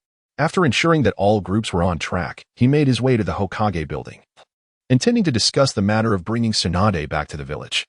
Ensuring minimal danger during the Night of the Nine Tails was a crucial aspect of her return. Perhaps the Konoha Hospital is home to other skilled medical ninjas, yet they are far from reaching Tsunade's level. In Yongze's perspective, there exist only two categories of medical ninjas in the ninja world, Tsunade and those who are not Tsunade. After knocking on the door of the Hokage's office, Yongze entered. Upon seeing Yongze, Minato set aside the documents he was holding and teased with a smile. "What is the matter? Are you planning to create another Yamanaka? Is the most beautiful in the world today? You've really put me in a difficult position. Yesterday Kushina wanted me to do one as well, but my fire style isn't as strong as yours."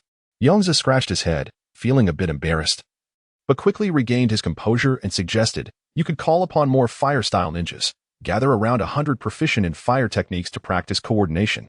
Even if it's not as impressive as mine, the outcome shouldn't be lacking." Minato shook his head, laughing. "If I dared to utilize the Hokage's authority like that, I fear Elder Danzo would be so excited he wouldn't be able to sleep, rushing to write an article to impeach me overnight. Ever since the route was disbanded, he has kept a close watch on me, looking for faults even in my stride." Hearing Minato's words, Yongze chuckled. The more Danzo acted this way, the more it revealed his anxiety. You could treat it as a task release. Perhaps it could become a unique feature of Konoha in the future. After saying this, Yongze's expression turned serious as he withdrew his smile and said to Minato, "Minato, I want to bring Lady Tsunade back to the village." Minato observed Yongze's earnest face and understood that Yongze had entered a serious working state, not jesting. After a moment's contemplation, Minato raised his head and replied, "Lady Tsunade is indeed vital to Konoha.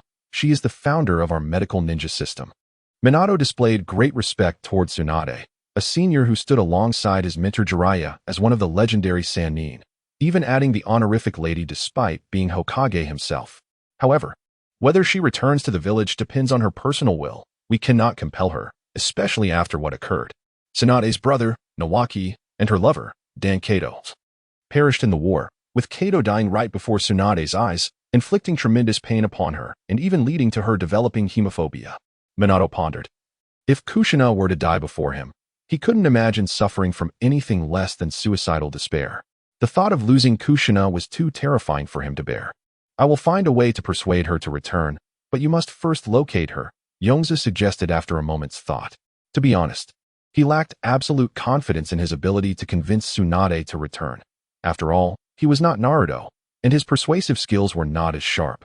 Nevertheless, if Tsunade refused to come back, he would forcibly bring her back.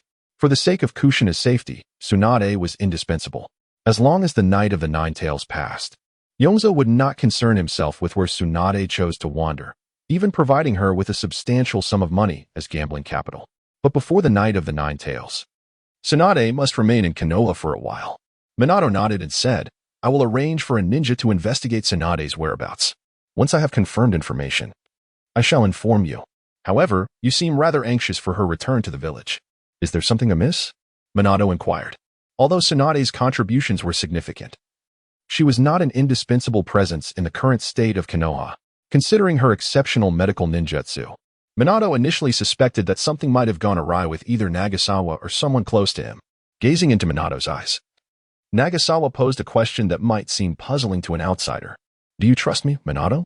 Without hesitation, Minato nodded and smiled. "Of course I trust you. I do not believe that Nagasawa would act against my interests.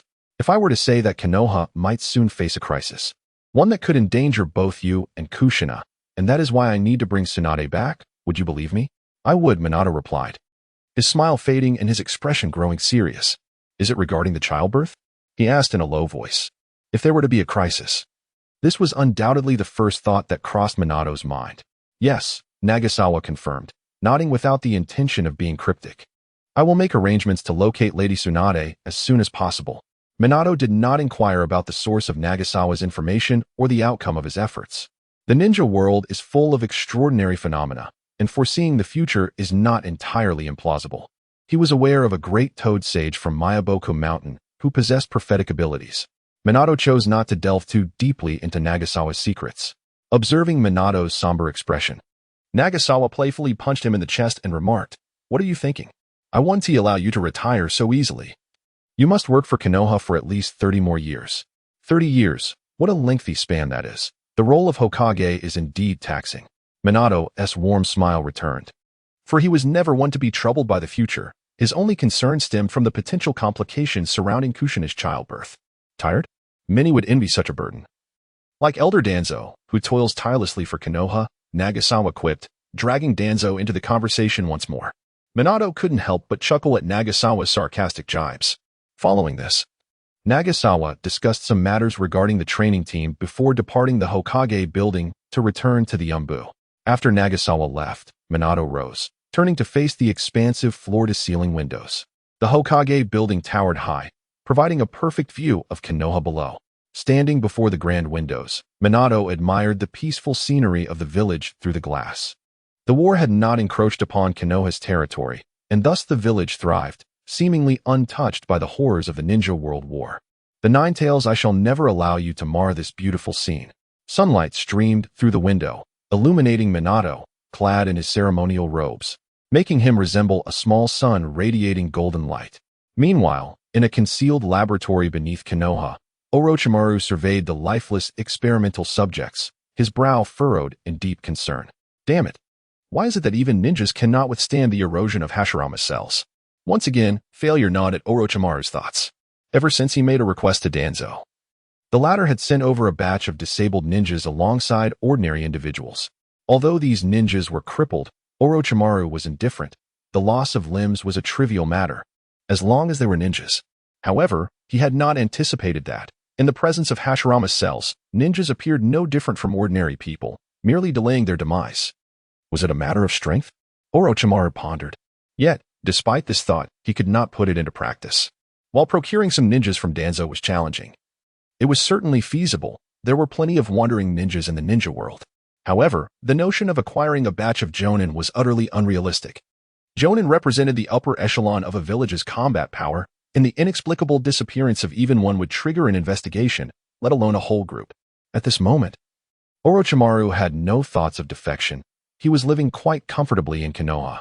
His overt research could secure village funding, and he had Danzo's support for his clandestine endeavors. Furthermore, Konoha possessed an extensive repository of forbidden techniques, making Orochimaru even less inclined to leave. In truth, he had not been entirely unproductive. During his research on implanting Hashirama's cells into human subjects, he unexpectedly discovered the possibility of embedding them into individual limbs. However, the power of a single limb proved insufficient and carried the risk of backlash, which Orochimaru regarded as a failed avenue. In his vision, the direct implantation of Hashirama's cells into a human body was the optimal approach. Once the test subject perfectly adapted to the cells, their vitality would significantly increase. And even those lacking chakra affinity would instantaneously transform into a genius among ninjas, naturally endowed with a formidable chakra and the ability to wield the first Hokages would release. Even the emergence of a single successful case would mark a significant advancement in his experiments, with the potential for mass production of would-release ninjas, while also greatly enhancing his own vitality. Alas, it seemed he had strayed onto the wrong path. After such a long time, not a single success had materialized. After meticulously recording the experimental data, Orochimaru exited the clandestine laboratory and stepped onto the bustling streets of Konoha. Even he, after such prolonged failure, felt a sense of frustration. The sun hung high in the sky, casting its warm rays upon the earth. Yet, Orochimaru seemed to emanate an aura of chill, causing those who passed by to instinctively shiver and hastily distance themselves from him. Only when encountering fellow ninjas would someone pause to respectfully address him as Lord Orochimaru. Before the position of Hokage was announced, many speculated that it would either be Orochimaru or Jiraiya. To their astonishment, it was Jiraiya's disciple, Minato Namikaze, who ascended to the role, leaving many in disbelief. Orochimaru wandered aimlessly, eventually realizing he had approached the vicinity of the Hokage building. Just as he prepared to return to his experiments, an aura caught his attention, alerting him.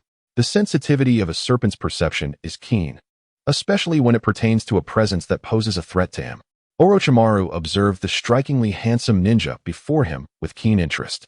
He sensed that this individual was extraordinary, yet curiously, he did not recognize him. Logically, there should be no formidable figure within Konoha that he was unfamiliar with. However, an unexpected anomaly had arisen. "Who are you?" Orochimaru inquired in a raspy voice. Yongze regarded the ominous presence of Orochimaru and responded nonchalantly, "I am Fujihara Yongze. May I ask what brings you here, Lord Orochimaru?" He had not anticipated encountering Orochimaru immediately after leaving the Hokage building. For reasons unbeknownst to him, Orochimaru seemed intrigued by him, directly inquiring about his name. "Fujihara Yongze." Orochimaru mused thoughtfully. He realized that he had indeed heard this name before, although he had no specific recollection of the individual. With a sharp memory, Orochimaru quickly recalled where he had encountered the name, during a reprimand by Danzo. On the day of the Root's dissolution, Danzo had berated Minato Namikaze the most, followed closely by Fujihara Yongze. What qualifications does a mere newly appointed Genin have to comment on me? Orochimaru reflected on Danzo's words. Ah, so he is a newly minted Genin. It is understandable that I would not recognize him. However, that earlier sensation, Orochimaru pondered. The threatening aura that Yongze had exuded moments ago had dissipated, rendering him ordinary once again. It matters little. I merely feel that Fujihara may share some common ground with me. Orochimaru began to weave his allure. I believe so as well. I have heard that you, Lord Orochimaru, have a penchant for experiments. I too harbor an interest in experimentation, Yongze responded, engaging in the conversation. Orochimaru's eyes gleamed with excitement. In fact, my laboratory is quite expansive. Fujihara, would you care to visit? Thank you for your kind offer, Lord Orochimaru. While I would love to, I currently have pressing matters to attend to. I promise to visit another time, Yongze replied with a smile. Such a pity, Orochimaru lamented, shaking his head in disappointment as he prepared to investigate Yongze further. He trusted his instincts. At Training Ground 8 in Konoha, a multitude of ninjas clad in Umbu uniforms had gathered. Today marked the day of the Umbu training team's assessment. Not only were all members of the training team present, but a portion of the 4th Division of Umbu was also in attendance, alongside the 4th Hokage, Minato Namikaze. The members of the training team stood in 3 rows, facing Yongze and Minato. The 1st Division of Umbu stood behind Yongze and Minato, curiously observing the training team.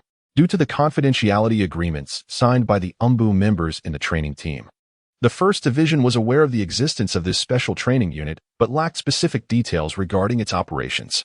The assessment would only evaluate the mandatory components, specifically their proficiency in the 6 techniques.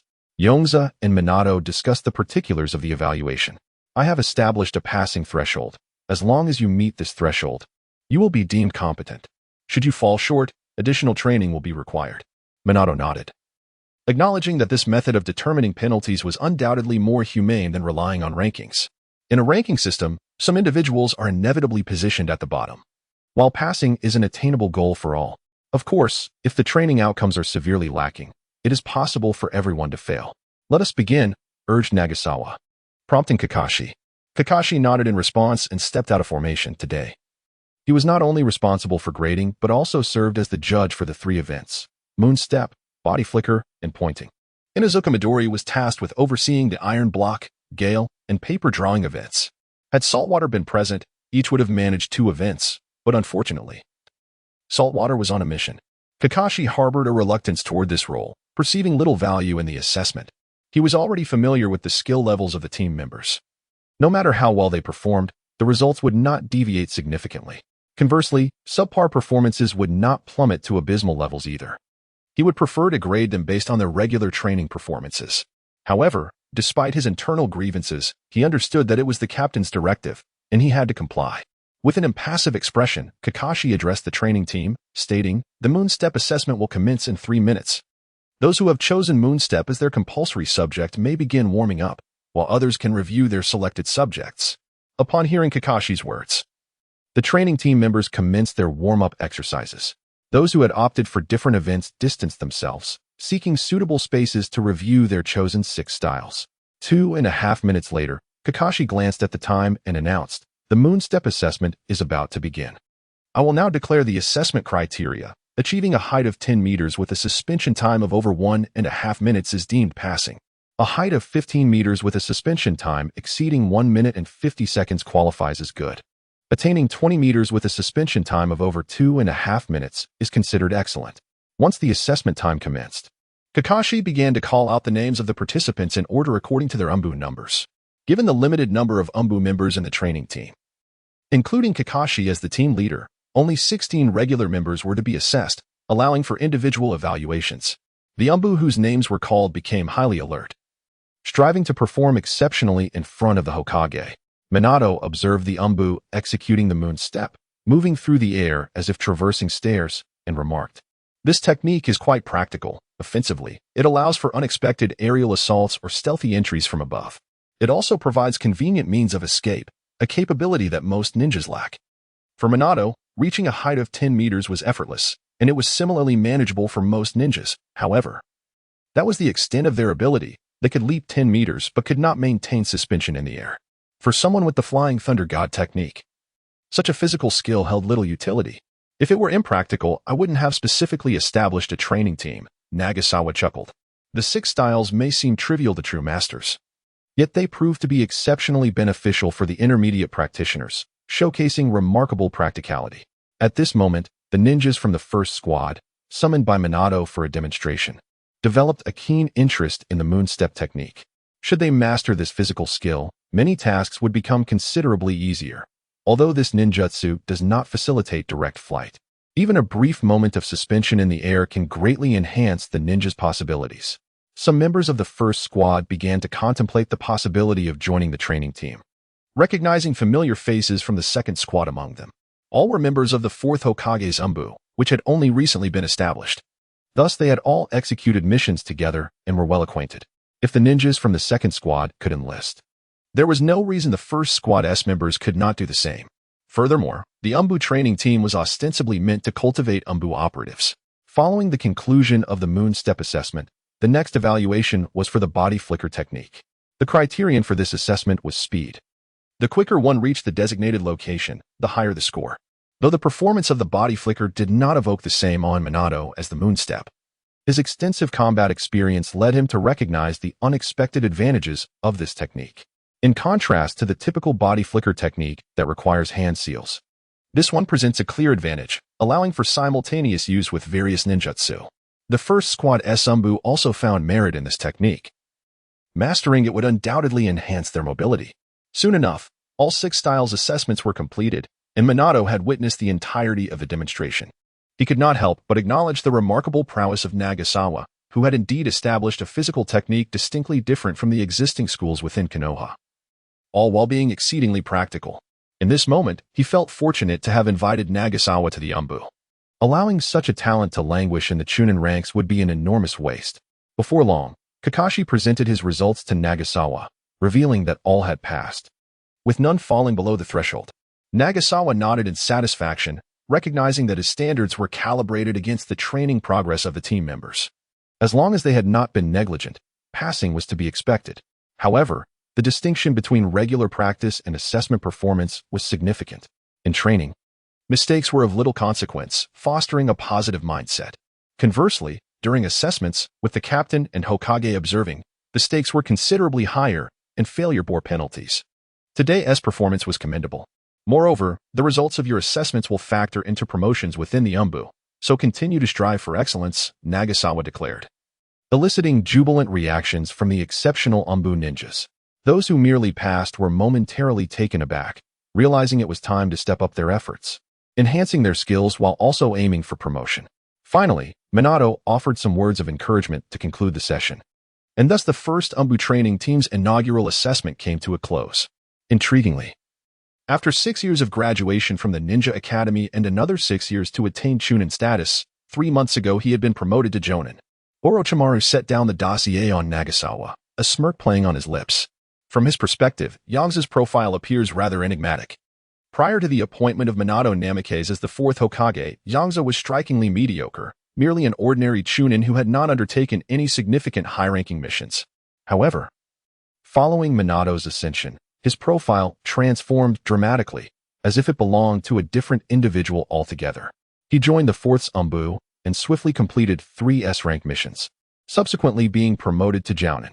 According to joint records, Yongze maintained a cordial relationship with Minato, a fact that Orochimaru quickly speculated upon.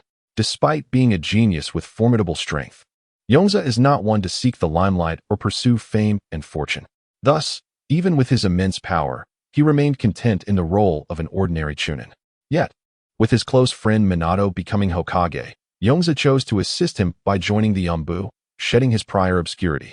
This was the most reasonable conjecture Orochimaru could devise based on the available information.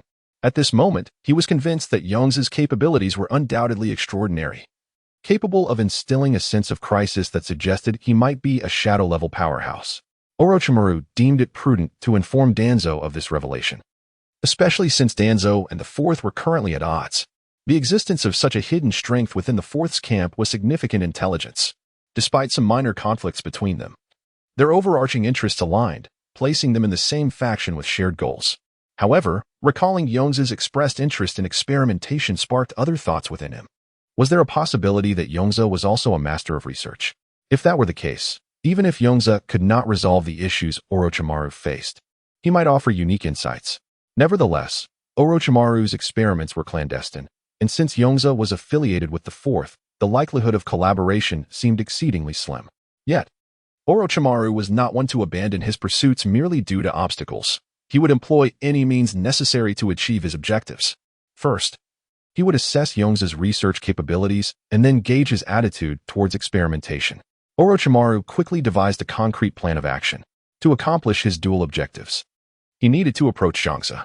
Previously, as a member of Root, he continuously connect with the Anbu.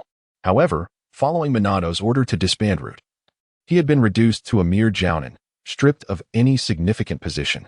For Orochimaru, joining the Anbu was an exceedingly straightforward task. Who would dare to reject Orochimaru's entry into the Anbu? However, joining Minato's Anbu was another matter entirely. Although Orochimaru was not particularly desirous of the Hokage position, he felt slighted when the Third chose Minato, Jiraiya's apprentice, over him. This gnawed at him, breeding discontent not only towards the Third, but also towards Minato. What did it imply that Orochimaru, a formidable figure, was deemed inferior to Jiraiya's disciple? There were certain things he could forego, but some he felt he was entitled to retain. However, instead of joining the 4th Division's Anbu, he could become a member of the 3rd Division's Anbu, as both divisions currently share the same base, thus providing ample opportunities for interaction. One day, in the early morning, Waizawa calculated the days and realized it was time to collect his points. Skillfully, he opened the template and claimed his points.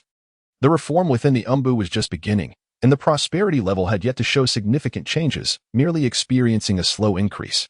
After spending 7,500 points to elevate the fusion degree of Kazuki Waiichi to 90, Waizawa noticed that the plus sign next to the progress bar had turned gray. Shortly after, a prompt from the system sounded. Fusion degree has reached 90%. A template challenge must be completed. Kazuki Waiichi's challenge, Slay Musen. Completion reward, fusion degree 10. Waizawa carefully examined all the rules of this challenge. It turned out that the maximum limit for point allocation was indeed 90, after which one must complete the challenge task, as points could no longer be used for enhancement. However, upon successfully completing the challenge, the template's fusion degree would increase directly to 100. If it were a template like Whitebeard, which required a significant expenditure of points, it would save a considerable sum. Moreover, slaying Musen did not entail traversing into the actual world of Demon Slayer to confront him. Rather, Waizawa would enter a realm constructed by the system. Even in failure, he would merely expend points to attempt it again. Inside, he could utilize all his abilities as well as those from various templates. Waizawa speculated that, had it been the Whitebeard template, the challenge would likely involve saving Ace. That would indeed pose a considerable difficulty, given the multitude of strong adversaries present during the Marineford War. Even with a 90 fusion degree, he would struggle to withstand it. If Whitebeard himself had suffered so grievously, it was no wonder he felt apprehensive. After some contemplation, Waizawa decided against entering the challenge immediately. This challenge could be initiated at any time, and there was no need for haste. It would be wiser to first attend to the matters of the day. The inaugural assessment of the training team had been highly successful, with many members of the first squad expressing interest in joining the training team to learn the 6 styles. Waizawa resolved to expand the training team in advance by incorporating more members from the first squad of the Anbu. The reason for not directly absorbing the entirety of the first squad into the training team was due to the Anbu's ongoing missions. Even Waizawa's Anbu training team, in addition to their training, was required to undertake Umbu tasks. Absorbing all members of the 4th Division into the training team would result in a lack of personnel available for mission assignments, even in times of peace. The Umbu's duties remained demanding. It was fortunate that the 3rd Division had a larger manpower, allowing them to shoulder the majority of the tasks, thereby alleviating some pressure from the 4th Division. Otherwise, Waizawa would not have been able to begin with just one squad joining the training team. At noon, as Waizawa prepared to leave the Umbu, a ninja approached his office, bearing a document. Waizawa composed himself and calmly said, "Enter." The Umbu ninja stepped into the office and respectfully addressed him. "Lord Waizawa, this is from the 3rd Division of the Umbu." "The 3rd Division? Let me see." Waizawa took the document, curious, and opened it. Could it be that the 3rd Division was again sending him talent? As he opened the file bag, Waizawa began to peruse the documents within. This was yet another project concerning the collaboration between the 3rd and 4th Shadow Agencies. However, unlike previous occasions, this time it was not the 3rd sending personnel to his training unit for instruction. Rather, the 3rd had initiated a clandestine experiment, inviting the 4th to assist in its execution. Initially, Waizawa found himself perplexed. Were there any research talents within the 4th? How was he unaware of this? Yet upon seeing the project leader's name, he understood. The project was headed by Orochimaru. Clearly, the last attempt to involve him in the laboratory had not deterred Orochimaru from his ambitions. For some reason, Orochimaru seemed to take a keen interest in him, even going so far as to establish an experimental project. Could it be due to his remark, "I am quite interested in experiments"? Waizawa pondered. He quickly shook his head, dismissing the notion that Orochimaru would go to such lengths because of a mere statement. It was more likely that Orochimaru had inadvertently discovered his considerable prowess and sought to test it. This was entirely reasonable, as Waizawa had not gone to great lengths to conceal anything. Should he proceed? Waizawa drummed his fingers on the table, contemplating how to handle Orochimaru's inquiry. To be honest, he held a certain respect for Orochimaru. Despite being an ordinary individual devoid of any supernatural advantages, his research capabilities were extraordinary. What had originally served as a mere human bomb through the reanimation jutsu had been transformed under his influence into a terrifying technique capable of igniting a great ninja war. Moreover, he had developed the theoretical concept of the impure resurrection, a jutsu that could grant immortality. Although this technique possessed inherent flaws, weakening the soul, it undeniably represented a path to eternal life. Furthermore, there were numerous other studies. In essence, Orochimaru was indeed a rare talent in the realm of research. However, Orochimaru's character was marked by obsession and cruelty, with a self-centered disposition that made him difficult to manage.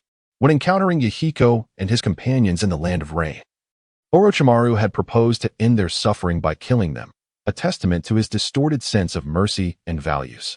After much deliberation, Waizawa ultimately decided to meet with Orochimaru, curious to discern his true intentions. With such a talent residing in Konoha, it would be unwise not to utilize him. As long as he could consistently present Orochimaru with subjects of interest, the latter would remain steadfastly aligned with him, avoiding any erratic behavior. After all, Orochimaru's principal fascination lay in the pursuit of immortality, mastery over all jutsu, and the understanding of the world's truths, rather than in creating an alternate reality. He resolved to relay this to the 3rd Shadow Agency. Waizawa placed the completed documents back into the file bag and summoned the previous agent.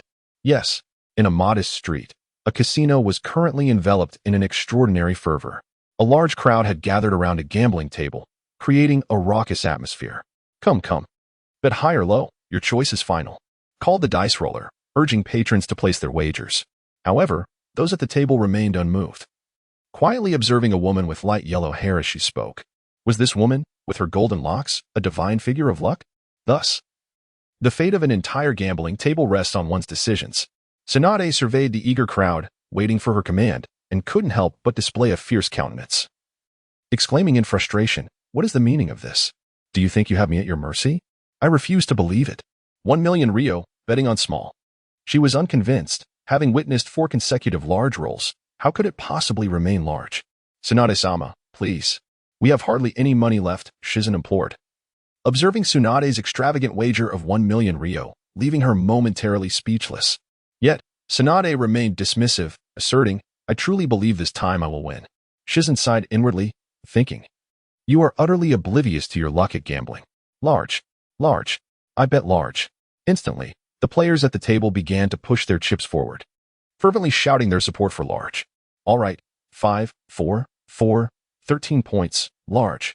The dealer unveiled the dice, showcasing the results to all present. Damn, so close to victory. Tsunade lamented with a hint of regret. Shizen silently scoffed, thinking, 1 point? More like 1,000,000,000 points. I've never seen Tsunade win at gambling. Indeed. It was merely Tsunade's reputation that attracted wealthy patrons willing to squander their fortunes on medical treatments. Otherwise, the meager funds she had brought from the village would have been depleted long ago. Come on, come on. I refuse to believe I cannot win today, Tsunade declared nonchalantly. Shizune, exasperated, pleaded, Tsunade-sama, please stop gambling. We only have enough money left for lodging. As long as we win this round, it will all be fine, Tsunade replied carelessly. However, Shizune attempted to offer further counsel, only to be interrupted by the sudden appearance of a figure clad in a drab uniform and wearing a mask, who materialized behind Tsunade. Sensing the presence behind her, Tsunade turned to see the shadowy figure of an Umbu ninja. Tsunade-sama, I must request your presence. There is an urgent matter to discuss, the Umbu ninja stated respectfully. How unfortunate. I wondered why I had been losing all day, Tsunade muttered irritably.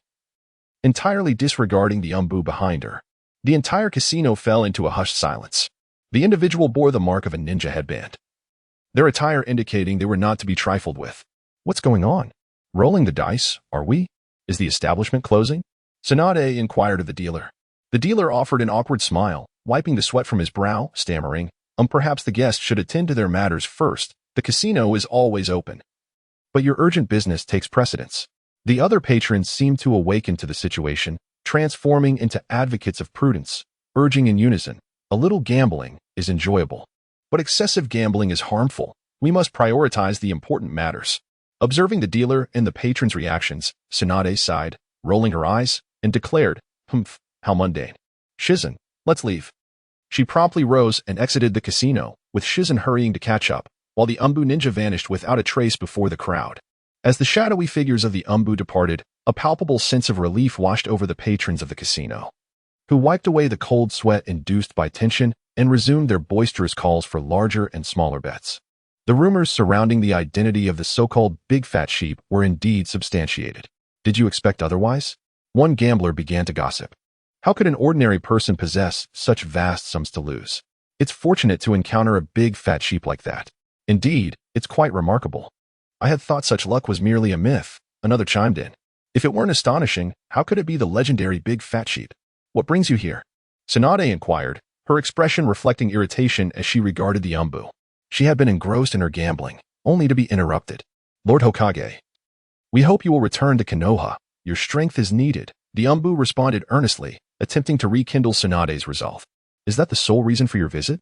Then you may leave. Inform the old man to abandon any hopes of my return. I have no intention of going back, Tsunade retorted, her interest immediately dissipating upon learning of the Umbu's purpose. The memories associated with Konoha were too painful for her to bear. Unfazed by Tsunade's refusal, the Umbu corrected her misconception. The current Hokage is no longer Lord Sarutobi. He has passed the mantle to Lord Minato, who now holds the title. Minato. Has he become the fourth Hokage? That is commendable, but the matter of my return is still off the table. It matters not who occupies the position, Tsunade insisted, granting the Umbu no opportunity to persuade her. Seeing Tsunade's unwavering resolve, the Umbu had no choice but to depart. After all, Minato had not issued a stringent order to bring her back. He merely suggested attempting to persuade her and, if unsuccessful, to let it be.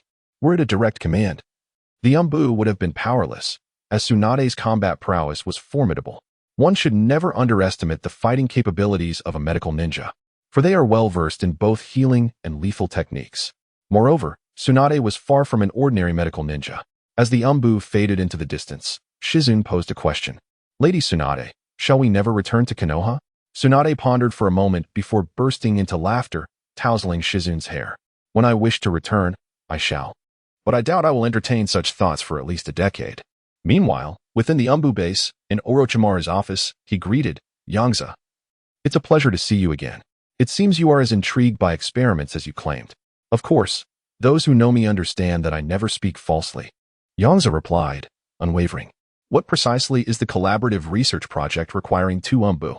Orochimaru, with a sly smile, revealed, We aim to study the cells of summoned beasts, with the ultimate goal of cloning them. His intention was merely a ruse to assess Yongze's capabilities. That is indeed a promising research direction. If every ninja possessed their own summoned beast, it would significantly enhance their strength, Yongze remarked, recognizing the potential in Orochimaru's proposition. Yongze nodded, yet within, he suspected that this research was merely a fade. In the original narrative, Orochimaru's studies revolved around immortality, sage techniques, and various forbidden arts. He had never heard of Orochimaru delving into the realm of ninja beasts. The two engaged in mutual probing for some time, but yielded no substantial findings. Ultimately, Orochimaru stated that the research was conducted in his private laboratory and invited Yongze to visit the following day. After departing from Orochimaru's office, Yongze made his way home. Having completed his duties in the Umbu that day, he felt at ease to undertake the challenge mission. Upon returning home, Yongze secured the door, activated the panel, selected the challenge mission, and confirmed his entry. Suddenly, darkness enveloped him, and in the next moment, the ordinary bedroom transformed into a shadowy forest, thick with an eerie atmosphere. Yongze extended his hand, twisted his waist, and realized that this body was not his own. Drawing the blade from his waist, he caught a glimpse of himself. He had remarkably assumed the form of Yukino-kuni Yoriichi. His hair was predominantly black, edged with red, adorned with pattern marks, and he wore a crimson haori. At that moment, he embodied the mightiest swordsman of the Sengoku era, Yukino-kuni Yoriichi. Yongze sensed that both the powers of the Goro no Mi and Haki were functioning normally, and his strength remained unchanged. Only his appearance and attire had transformed. So this was the nature of the challenge. Utilizing his observation Haki, he scanned the nearby auras and discovered numerous presences, each exuding a peculiar and eerie energy. This strange aura was unlike anything he had ever sensed before, yet it radiated a profound malice towards humanity. Yongze proceeded towards the source of this ominous energy, which he surmised to be the demons of the world of Demon Slayer. Suddenly, with his keen perception, Yongze spotted dozens of transparent threads hurtling towards him. Breath of the Sun, first form, dance. Yongze unsheathed his blade and executed a fiery, arcing slash forward. The powerful flame cleaved through the threads, incinerating them instantly. Blood Demon Art, threaded rotation. At that moment, a small, expressionless boy with white hair emerged from behind a concealed tree. The boy raised his hands, and in an instant, a dense web woven from eerie red threads formed, spiraling rapidly towards Yongze. Firmly gripping his sword, Yongze unleashed his chakra, propelling himself like a released arrow towards the white-haired boy. Breath of the Sun, third form, Crimson Mirror. As he surged forward at breakneck speed, Yongze invoked the Breath of the Sun once more. A deep crimson arc of slashing energy was unleashed. Boom, boom, boom. The powerful flame strike engulfed the white-haired boy along with the threads, reducing him to ashes. Would he truly have to confront each of the 12 Kazuki one by one? Yongze scratched his head, feeling somewhat vexed. After a moment's contemplation, he activated the moonwalk, soaring into the air to survey the ominous, pitch-black mountain looming before him. Immediately, Yongze harnessed the power of a halo of white light forming around his hand as he unleashed a tremendous blow upon the mountain. The air trembled. The immense force of the shockwave surged through the atmosphere, reverberating deep within the mountain. Boom. The vast, ominous mountain crumbled like a house of cards. The collapsing mountain stirred up clouds of dust, and countless boulders tumbled down, crushing the trees in their path. In the wake of this formidable strike, the myriad of peculiar auras Yongze had since vanished in an instant, leaving only the most powerful one, which was now in frantic motion. Yet, he was swift. Yongze was swifter. In a heartbeat, he positioned himself before Muzan and delivered a punch that sent him crashing into the massive rubble. Gasp! Muzan spat a mouthful of blood, and upon recognizing Yongze's face, his pupils constricted in shock. Kagaya Ubuyashiki, how can you still be alive? Yongze raised his blade and calmly replied, Muzan, your power is far too perilous to remain in this world. Muzan retorted, whose power is more dangerous? Suddenly, he fragmented into 1,800 pieces, scattering in all directions. Although he was bewildered by the sudden appearance of Kagaya, his mind was consumed solely by the instinct to flee, overwhelmed by the shadow Kagaya cast upon him. At his peak, he had believed himself invincible, only to encounter Kagaya, whose overwhelming strength and talent rendered Muzan's prideful power a mere jest. The moment he laid eyes on Muzan, Kagaya executed the 13th form of the sun-breathing technique, delivering a devastating blow to Muzan. Last time I departed. This time I shall surely do so again. 500 years hence. I refuse to believe you still exist. Muzan harbored these cowardly thoughts, oblivious to the fact that this iteration of Kaguya was far more formidable than the one he had previously faced. As he witnessed Muzan shatter into 1,800 fragments, Yongze maintained an air of tranquility. "This time, you have no chance," he uttered softly, raising the crimson blade. Now, he aimed to rectify the errors of Kaguya's past and utterly annihilate Muzan. Sun breathing, 14th form, raging sun pilgrimage. Yongze poured every ounce of his energy into the breathing technique, unleashing a powerful surge of chakra that flowed into the crimson blade as he executed a ferocious slash. Whoosh! Hiss! Waves of colossal, sun-like slashes erupted forth. The radiant strikes illuminated the night, transforming the once shadowy forest into a realm ablaze with fiery brilliance. This was a new technique Yongze had just comprehended, merging the power of sun breathing with a chakra eruption and incorporating the flying slash from the world of pirates. This technique amalgamated the strengths of 3 realms. He yearned to ask Muzan if he could withstand it. Boom! The immense, blazing slashes engulfed all of Muzan's fragments, turning them to ash and dissipating into the air. There was no struggle, no capacity for resistance. The demise of Muzan has been confirmed, the challenge is complete. And the fusion degree of Kaguya Yurichi has increased by 10. The scene swiftly transitioned once more. And Waizawa found himself back in the familiar confines of his bedroom, his body restored to its original state. The fusion degree of the Kaguya Yurichi template has reached 100%, assimilating into the body. 1, 2, 100. As the template fully integrated into his being, the panel displaying the Kaguya Yurichi template vanished, leaving only the Whitebeard template. The moment the template completely merged with his body, Waizawa felt an immediate and profound transformation. His perception of the world became more robust and instinctive, as if he had undergone a qualitative shift. Concurrently, a myriad of ideas regarding new techniques and breathing methods began to emerge in his mind.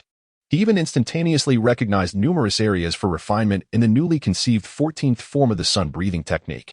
The martial knowledge and combat experience from Whitebeard, combined with Waizawa's own ninja expertise and the innate abilities of Kaguya Yurichi in breathing techniques and swordsmanship, coalesced and erupted within him. At that moment, although his chakra remained unchanged and his physical form was not enhanced, his power had undeniably progressed. Waizawa finally comprehended why the cost of fusion degrees escalated significantly beyond 50%. The enhancements gained from the direct integration of the template into one's body were overwhelmingly potent. The most formidable aspect bestowed by the Kaguya Yurichi template was not merely his breathing techniques or swordsmanship, but rather his extraordinary talent. The following day, Waizawa was invited to the experimental base of Orochimaru. This facility served as the public FAAD for Orochimaru's research, discreetly nestled in a remote corner of the village. Orochimaru guided Waizawa into the base. The interior decor was unremarkable, with plain concrete walls that had yet to be painted. The laboratory's layout was equally simplistic, featuring a long corridor that connected all the rooms. Orochimaru led Waizawa to his usual experimental area, stating, "This will be our research space moving forward. Take a moment to familiarize yourself with it." Waizawa nodded, surveying the various instruments within the room, tinkering with them for a while. Though his background did not rival that of Orochimaru, he had studied high school and middle school biology, preventing him from being entirely lost. Observing Waizawa's demeanor, Orochimaru realized that he was no novice. "Why is there not even a microscope here?" Waizawa inquired, noticing the absence of such a crucial tool for cellular observation. "The village possesses only one microscope, and its use requires prior approval," Orochimaru explained. "In fact, I have constructed a rudimentary microscope of my own, but it resides in my hidden experimental base." Subsequently, the two engaged in a discussion about specific experimental matters. To Orochimaru's surprise, Waizawa appeared to possess a greater expertise in cellular research than he initially anticipated, introducing some obscure insights that Orochimaru was unaware of.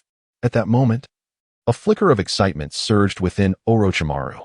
His initial intuition had proven correct. Waizawa was indeed a concealed expert, both in terms of ability and research. His next objective was to cultivate Waizawa's interest in the cells of Hashirama and to subtly gauge his stance. Upon concluding the visit, Orochimaru handed a file bag to Nagasawa, stating, "Within this lies the documentation pertaining to our recent research. You may peruse it upon your return." He had interspersed records of the village's early studies on the Hashirama cells within. Originally, the Hashirama cells were an official project of Konoha, aimed at recreating the first Hokage S-would release. The test subjects were adult males from the village who volunteered. However, Due to the lack of tangible results and ethical concerns, the project was ultimately discontinued. Thus, this documentation on the Hashirama cells served a dual purpose. Even if Nagasawa expressed disinterest or harbored suspicions regarding Orochimaru's motives, reporting him with this material would prove futile.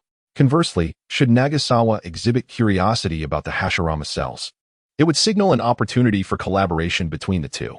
Nagasawa nodded, accepted the documents, and subsequently departed from Orochimaru's research facility. Upon returning to the Umbu, he was swiftly approached by members who informed him that the fourth Hokage wished to speak with him.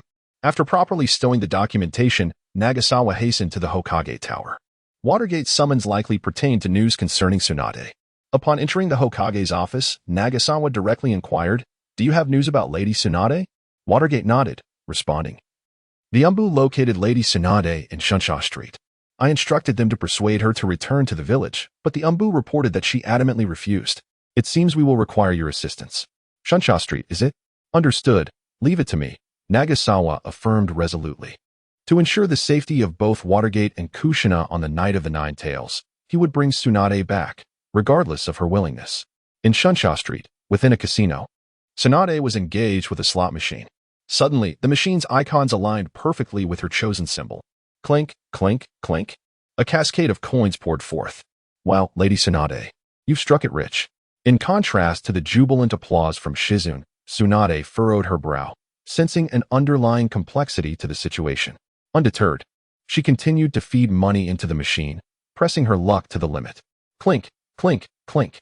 Once again, she hit the jackpot, coins spilling from the slot. Tsunade, undeterred by superstition, continued to wager, and once more, she emerged victorious. Shizune, astonished by the sheer volume of coins, exclaimed, "Lady Tsunade, you've won an astonishing amount." Having accompanied Tsunade for so long, it was her first time witnessing such a streak of fortune. Yet, Tsunade's right eyelid began to twitch incessantly, causing her considerable unease. After 2 additional rounds of play, she won again. At this moment, Tsunade felt a twinge of anxiety. Today was decidedly unusual. Winning so many times in succession, was such luck truly possible? Grasping a box overflowing with coins, Tsunade decisively stated, "Shizune, let us depart. Something feels amiss today." After receiving information regarding Tsunade's whereabouts, Nagasawa hastened his journey, swiftly making his way to Shunsha Street. Upon arrival, he first established contact with the Umbu station there. "Captain Nagasawa." The Umbu greeted respectfully. "Where is Lady Tsunade?" Yongze did not squander any time and promptly inquired about Tsunade's precise location from the Umbu members. Still lingering in the vicinity of the Short Book Street, she should currently be found within one of the casinos indulging in gambling, the Umbu replied. "No specific location?" Yongze furrowed his brow. "Lady Tsunade possesses remarkable strength, and I feared that tracking her would lead to detection, so I dared not approach, merely observing from a distance," the Umbu explained. After contemplating for a moment, Yongze realized that assigning an ordinary Umbu member to follow Tsunade was indeed quite a tall order. "You've done well. Remain on standby here while I seek out Lady Tsunade," Yongze encouraged the Umbu member as he prepared to find Tsunade. With his ability to sense chakra, locating such a formidable figure as Tsunade would be relatively convenient for him. "Captain Yongze, Lady Tsunade has quite a volatile temperament. Do be cautious with your words." The Umbu suddenly recalled something and hastily reminded him. Although Tsunade might not resort to lethal force against villagers, her extraordinary strength could easily result in broken bones, if not worse. However, Yongze was swift in his movements, vanishing almost instantaneously from the Umbu's sight, leaving them uncertain whether he had heeded the warning. Yongze extended his sensory abilities widely and soon discerned a distinct and powerful aura. He hastened towards it, coincidentally encountering Tsunade as she exited the casino. This marked Yongze's first close encounter with Tsunade. At that moment, she donned a tea-green long coat edged in black, paired with a loose gray sleeveless top that subtly revealed her fair cleavage, hinting at a deep neckline, and her lower half was clad in dark blue capri pants. "Lady Tsunade," Yongze greeted respectfully. Regardless of her current demeanor, her contributions to Konoha warranted his utmost respect. "Who are you? Another one here to persuade me to return?" Tsunade swiftly interjected upon seeing Yongze, who was clad in the attire of a Konoha ninja. "You needn't bother. I shall not return." Yongze was taken aback, as she had preemptively blocked his path before he could even respond. Nevertheless, he was not one to easily concede defeat. After a moment of reflection, he said, "Lady Tsunade, I am Fujihara Yongze, and Konoha genuinely needs your presence. Please, don't, Tsunade interrupted him sharply. I am but a frail woman of no particular use. Konoha would not miss me if I were gone. If you are a frail woman, then surely there is no one in Konoha who could contend with you. Yongze flattered her. There is no need to waste further effort. I will not return. That wretched place called Konoha is unworthy of my presence, Tsunade retorted disdainfully. Shizune, we are leaving. With that, she prepared to depart with Shizune, having spent ample time in Short Book Street and seeking a change of venue. Faced with Tsunade's resolute attitude, Yongze recognized that mere persuasion would be futile. He followed her and suggested, I hear that Lady Tsunade has a penchant for gambling. How about we wager a bet? Tsunade halted her steps, raising an eyebrow and flexing her fists. She spoke in a tone laced with menace. Young man, do not presume that I am oblivious to your intentions. My patience has its limits. Depart swiftly before my temper flares. The audacity of Nagasawa to leverage her poor luck at gambling to coerce her return to Konoha was an affront to her dignity. After all, she was one of the legendary Sannin, having rendered countless services to the village, and thus, a senior to Nagasawa. Seeing that Tsunade had misconstrued his meaning, Nagasawa continued, I am not proposing a gamble akin to games of chance. I wish to challenge you to an arm wrestling match. I have long heard of your unparalleled strength, Lady Tsunade, and today I seek to witness it firsthand. I wonder if you would grant me this opportunity. It was evident that he was attempting to provoke her, yet Nagasawa was confident that Tsunade would take the bait. After all, what renowned ninja would decline the challenge posed by an unknown contender, especially in her area of expertise? To go on, Tsunade replied with intrigue. Her interest piqued as she regarded Nagasawa. It had been quite some time since she had encountered such a brazen youth, one who dared to challenge her strength. Emboldened by an audacity she found curious. An arm wrestling match, winner takes all. Should I prevail, you will accompany me back to Konoha. If I lose, no further ninja from your village shall seek you out, and this chakra blade will belong to you. With that, Nagasawa revealed a short blade, infusing it with chakra, causing it to elongate into a 2-meter-long luminous blade, a testament to its construction from chakra-infused metal. This was a custom piece he had commissioned from the Akatsuki, intended as a gift for Toby upon his enrollment. However, lacking any valuable possessions at present, he opted to use it as a wager, bolstered by his unwavering confidence. A chakra blade, a fine item that could fetch a handsome sum. Tsunade's eyes sparkled with interest. Having nearly depleted her funds in recent gambling endeavors, she was quite pleased at the prospect of easy money. Just moments ago, she had won numerous rounds on the slot machines. Perhaps today was indeed her fortunate day. Lady Tsunade, what say you? Nagasawa inquired calmly. I certainly cannot refuse an opportunity to earn money. I accept, and allow me to impart a lesson on respecting one's seniors. Tsunade replied with a cheerful grin. In response to Tsunade's confident demeanor, Nagasawa merely smiled faintly. Very well, shall we commence? Tsunade nodded. Sensing that the day's luck was indeed peculiar, she aimed to conclude the match swiftly and depart, lest the night grow long with unforeseen complications. Thus, the trio, accompanied by a pig, began their search for a suitable venue for their contest. Upon spotting a large rock in an open area, Nagasawa proposed, let us use this as our arena. Inara gazed at the uneven stone with skepticism. How are we to use this for arm wrestling? With a swift motion, a flash of white light sliced through the air. Nagasawa demonstrated with action how it was to be done. The originally uneven stone was instantaneously cleaved, now as smooth as a tranquil water surface. He sheathed the chakra blade once more and remarked nonchalantly, that will suffice. Silently. Ino widened her eyes and instinctively clutched the stuffed animal in her arms. Tsunade narrowed her gaze, her eyes now reflecting a newfound seriousness towards Nagasawa. Regardless of Nagasawa's strength, that previous strike was far from ordinary. Remarkably, he executed that cut without channeling chakra into the chakra blade. It was merely a straightforward action, yet it sliced through the boulder as effortlessly as cutting through tofu. Moreover, that strike was executed with such swiftness that it evoked memories of a silver-haired man for Tsunade. Destroying a stone was a simple task for her. With just a single finger, she could obliterate anything from a 1-meter stone to a 10-meter stone in an instant. However, if she were to wield a knife, she knew she could never replicate the precision of that previous strike. Perhaps it would be better to forego his knife and simply accept a monetary offering instead, Tsunade contemplated. For a swordsman of Nagasawa's caliber, the impact of an appropriate blade on one's prowess was undeniably significant.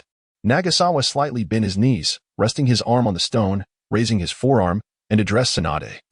Lady Tsunade, I am ready. At that moment, Tsunade no longer underestimated Nagasawa as she had before. She simply walked to stand opposite him, placing her arm on the stone as well. The two clasped hands, muscles taut, both poised to unleash their strength. Begin. Ino, acting as the referee, observed that both were prepared and called out. Boom. The instant Ino declared the start, the colossal stone could no longer withstand the pressure and cracked open, leaving only the small area where their arms rested barely intact. This was a deliberate effect controlled by both participants. Tsunade gazed at Nagasawa with incredulity, her eyes wide with astonishment, as if she had seen a ghost. At this moment, she was utterly shocked, far more than by Nagasawa's earlier strike. The Konoha ninja, whose name she had never heard, was somehow able to match her in strength. At that moment, Tsunade finally understood why Nagasawa had the audacity to wager his chakra blade. He was neither foolish nor reckless. He possessed confidence in his own strength. Panting heavily, Tsunade, realizing the magnitude of Nagasawa's strength, suppressed her initial concern about potentially injuring him with her full power. She unleashed a torrent of chakra, which surged forth, impacting the air and creating powerful currents. In this instant, Tsunade exhibited her true monstrous strength. Sensing the sudden increase in Tsunade's power, Nagasawa, too, unleashed his full might, his breath quickening as his entire body channeled strength into his arm, and chakra erupted forth. Boom, boom, boom. The collision of their immense powers generated explosive sounds in the air, causing the ground nearby to crack under the strain. Ino, witnessing this spectacle, was left dumbfounded. Her grip loosened, causing her to drop her nean pig in shock. It was the first time she had seen someone capable of matching Tsunade in an arm wrestling contest to such an extent. Simultaneously, she realized for the first time that even a simple arm wrestling match could lead to such devastating destruction. Apologies, but her deliberate sabotage may not suffice. Damn it. Where on earth did this freak, Nagasawa, come from? Tsunade thought bitterly as she felt the overwhelming strength emanating from Nagasawa's hand. She was exerting every ounce of her strength, yet she found herself subdued. Tsunade could only watch helplessly as her hand was gradually forced down, ultimately pressing against the stone surface, releasing Tsunade's palm. Nagasawa rose with a faint smile, saying, Lady Tsunade, it seems I have fortuitously triumphed. Ah. Tsunade grasped her light yellow hair in frustration, feeling quite disheartened. No, this doesn't count. I'm not at my best. Let us have a rematch. Tsunade insisted on a do-over. Very well, Nagasawa agreed. He had discerned Tsunade's capabilities. No matter how many times they faced off, victory was assuredly his. Once more, they placed their hands on the stone surface, clasping tightly. Tsunade took a deep breath, preparing to unleash her full power from the outset. Begin. With that command from Shizen, both unleashed their strength simultaneously. A golden chakra flame enveloped Tsunade, a testament to her utmost potential. Simultaneously, a red aura surged around Nagasawa, rivaling Tsunade's might. In the end, history repeated itself, with Tsunade once again being overpowered by Nagasawa. 3 out of 5, 3 out of 5, one round is far too hasty, Tsunade exclaimed. Agreed, Nagasawa nodded in consent. Bang. Tsunade's palm was forcefully pressed against the stone by Nagasawa. First to 3 wins. Understood. Bang. Tsunade. She shook her hand awkwardly. Ah. My hand was a bit sore. Consider it a warm-up. Let us start anew. Very well. Bang. Bang. Bang. Tsunade suffered yet another 3 consecutive defeats. At this moment, her expression darkened, and her hand trembled slightly from the prolonged contest against Nagasawa. Lady Tsunade. Shizen observed her with concern. Tsunade forced a grim smile, saying, Come now, let us disregard the previous rounds and engage in one final match. Yin sealing technique, release. Tsunade activated the Yin seal, a surge of chakra flooding into her body, restoring her strength to its peak. Observing Tsunade's use of the Yin seal, Nagasawa was momentarily taken aback, but nodded nonetheless, allowing her to experience a decisive defeat. Bang! Tsunade's palm was again pressed against the stone surface. Even with the Yin seal activated, the outcome remained unchanged. Tsunade's gaze became somewhat vacant. Who was she? From where did she come? And where was she headed? At this moment, Tsunade fell into a state of despair. Lady Tsunade, it is now time for you to return to Konoha with me, Nagasawa spoke. However, those words became the final straw that broke the camel's back. Tsunade could no longer hold herself together. What is this? I truly do not understand. It is merely an arm wrestle. Why are you taking it so seriously? Tsunade clasped her hands atop her head, donning the mask of anguish, her expression a portrait of extreme distress. In that moment, all traces of her earlier confidence had vanished. To be defeated in her area of expertise by a nameless ninja was an unparalleled source of torment. I sensed something was amiss today. I should have departed sooner. She mused, recalling her unusual streak of luck at gambling. Lady Tsunade, may we return to Konoha now? Nagasawa reiterated. Go back. Wait here for a moment. I need to tidy up at the inn, Tsunade replied, her expression returning to normal. Yet within her heart, she thought, Konoha? Only a fool would return. I revel in my adventures outside. She intended to momentarily placate Nagasawa before stealthily absconding with Shizune. However, Nagasawa was not oblivious to Tsunade's intentions. Throughout the arm wrestling match, her numerous hesitations had made it abundantly clear she was vehemently opposed to returning to Konoha and would not easily accompany him back. Nonetheless, Nagasawa had long prepared himself for this eventuality. Lady Tsunade, allow me to assist you with your belongings, he said, closely following her. Tsunade, with a smile, replied, Oh, that is quite unnecessary. We can manage on our own without troubling you. I have grown up admiring your deeds, Lady Tsunade. It is my honor to assist you. Nagasawa responded with a grin. Tsunade, I am your fan, he exclaimed. Ah, I am truly honored. Tsunade forced a strained smile. Admiration? She was hardly convinced of Nagasawa's sincerity. What kind of admirer would subject her to such torment, almost pushing her into despair, while insisting she return to Konoha? The majority of the items were personal belongings belonging to both her and Shizune, and while she was indifferent, Shizune would surely feel shy about it. Tsunade cleverly used Shizune as a shield. Shizune, momentarily taken aback, only nodded in realization upon receiving Tsunade's frantic signals. Nagasawa quietly produced a piece of black cloth and stated, It's all right. I can blindfold myself. This cloth is special. When worn, one cannot see a thing. Tsunade, skeptical, tested the cloth and found it genuinely effective. She was at a loss for words. What was Nagasawa planning with such an item? A blindfolded party?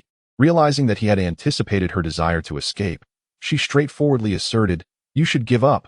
I will not return to Konoha. Is it true that Lady Tsunade does not keep her word? You are one of the legendary Sannin. Nagasawa attempted to evoke her sense of pride as a senior and renowned ninja. What does being a Sannin matter? Can it be exchanged for money? Tsunade retorted nonchalantly. She had committed her fair share of unruly deeds. Not repaying borrowed money had become her norm, and now, matters of face were mere illusions to her. Sighing at Tsunade's brazen demeanor, Nagasawa could only shake his head in exasperation. If possible, he truly wished to refrain from employing force to bring Tsunade back. Doing so would inevitably lead to a multitude of complications, requiring considerable effort to keep such a formidable ninja under watch. Moreover, it would result in a complete severance of their relationship following the Night of the Nine Tails. Perhaps Tsunade might lend her assistance during that fateful night, out of respect for their past, but thereafter, they would be irrevocably estranged, and she would never return to Konoha. Being forcibly taken back to Konoha and imprisoned like a convict for a year was a fate no one could endure. It would be peculiar if she did not retaliate. Setting aside the matter of self-interest, Nagasawa himself was reluctant to confront Tsunade, as he held her in high esteem. Tsunade, all I ask is for you to return to Konoha for a year.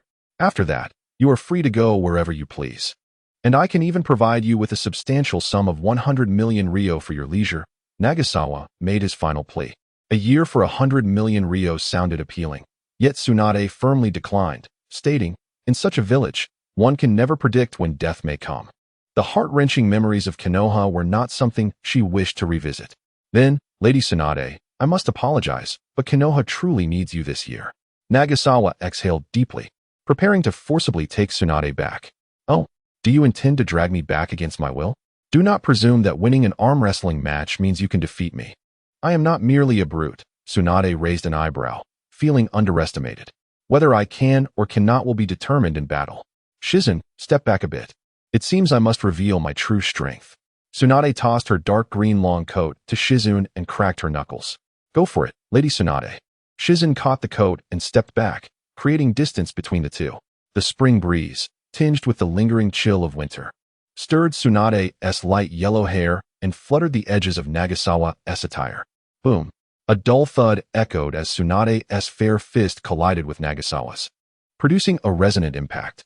Whoosh! The force of their tremendous powers unleashed a tempestuous wind, Dust and debris swirled around, causing Shizun to squint as she watched the fierce confrontation. Swish, swish. The two combatants simultaneously exerted their strength and vanished from sight. Shizun, noticing their sudden disappearance, quickly scanned her surroundings in search of them. But their speed was such that she could not discern their movements. Bang, bang, bang. They seemed to have transformed into two streaks of light, colliding countless times in the blink of an eye, causing the ground to fracture under the pressure of their immense power. Do you possess any skill? Tsunade took a deep breath, concealing her trembling hands behind her back. The situation had once again surprised her. Nagasawa was not only powerful, but also quick. What had seemed like a draw in their previous exchange actually placed her at a disadvantage. Moreover, Nagasawa had yet to even draw his blade. To this day, Tsunade still believed Nagasawa was a master of swordsmanship. Painful heaven stomp. Tsunade unleashed her chakra from the soles of her feet, forcefully stomping the ground before leaping into the air, her foot aimed at Nagasawa with tremendous force. Whoosh! Even before her foot landed, the gust generated by her attack surged towards Nagasawa. However, Waizawa had no intention of evasion, rendering the pressure of the wind meaningless. He aimed to showcase the disparity between himself and Tsunade, a stark contrast in raw strength. Raising his right fist, a halo of white light materialized around it, as he prepared to harness the power of the tremor fruit. In Konoha, Orochimaru had waited in the research base for an entire day, yet Waizawa did not appear, causing all his carefully devised tests to go unused. Thus, he ventured to the Umbu, arriving at Waizawa's office, only to learn that Waizawa had gone on a mission. Orochimaru thought to himself, had he been stood up? What mission could be of such importance? Boom. Whoosh. Tsunade's devastating kick collided with Waizawa's fist, now imbued with the power of the tremor fruit, creating an enormous sound that shattered tiles on nearby rooftops. Simultaneously, their formidable strength unleashed waves of air pressure, pushing outward. The intense gusts even caused Shizun to struggle to hold onto the pig she cradled. The confrontation between the two continued unabated. The golden aura enveloping Tsunade had reached its zenith. Her chakra output was at its maximum. This was her strongest strike.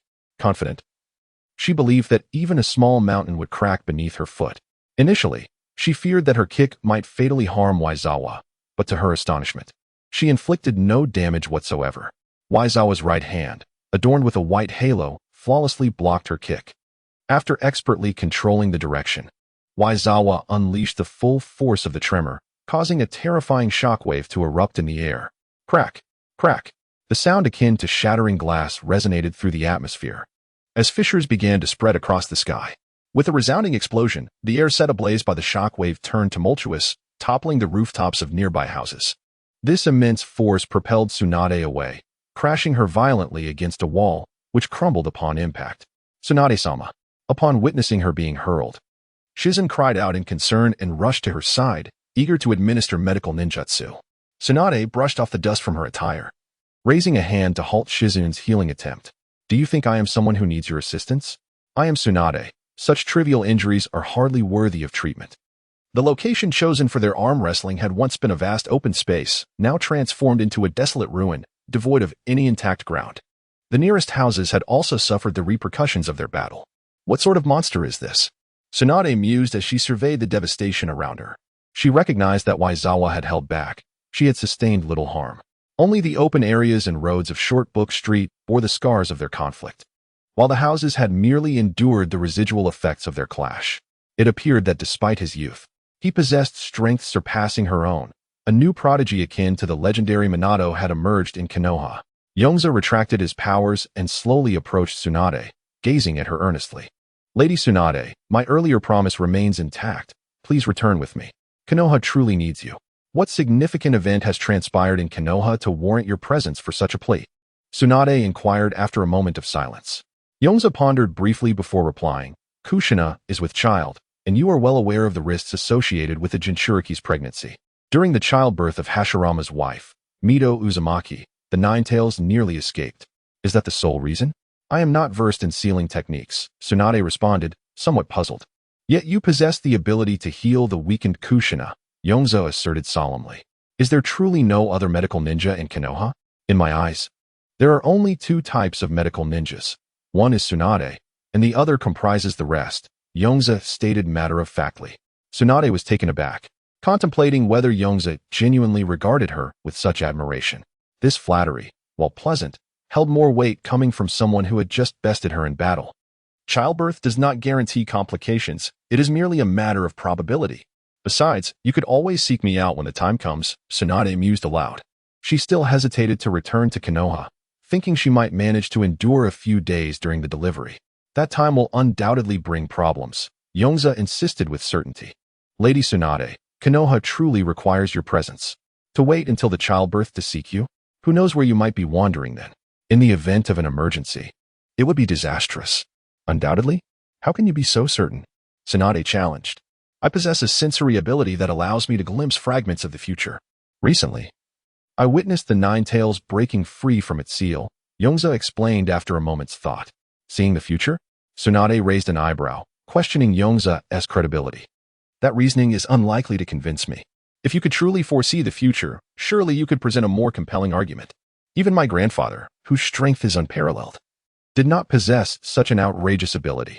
If you were to mention a prophecy, I might entertain the thought. However, directly seeing the future seems far-fetched. Regardless of the circumstances, I will ensure your return to Konoha, Yongze reiterated, sensing Tsunade's skepticism. The atmosphere grew tense once more. Why the hostility? If you wish to return, then let us do so, Tsunade conceded suddenly, expressing her willingness to go back. She found herself at an impasse. She could neither defeat Yongze nor escape from him. It would be unreasonable to rely on his leniency indefinitely. Though her resolve had strengthened, it had not thickened to the point of shamelessly resisting out of sheer stubbornness. Ino, who had initially prepared to stand firm alongside Tsunade, expressed her confusion. Thank you, Lady Tsunade, for your understanding. I apologize for my earlier behavior, Yongze said, offering his sincere apologies. Indeed, he is at fault this time. His actions are unjustifiable, coercing Tsunade to return. I cannot accept your apology. Your prowess is formidable. And I implore you not to seek excuses to challenge me, for I would surely be at a disadvantage. Tsunade, embodying the spirit of an onmyoji, began to engage in a playful banter with Waizawa. She has endured sufficient hardships at his hands, having been repeatedly defeated in arm wrestling and subsequently overwhelmed in battle. Now, he insists on her return to Konoha. Your words are quite heavy, Tsunade-dano. In our recent skirmish, you hardly had the opportunity to unleash your full potential. If the fight were to continue, I would undoubtedly falter against you, Waizawa humbly replied. Tsunade's playful jibes did not ruffle him. He remained unperturbed, knowing that her teasing would not diminish the prosperity of Konoha. He is not a currency that must be liked by all. His priority is to safeguard Kushina and Minato during the Night of the Nine Tails. How dull, Tsunade mused, noticing Waizawa's calm demeanor. It felt as though her fully charged punch had struck nothing but cotton, yielding no impact. It would bring her joy if Waizawa were to become flustered and eager to challenge her.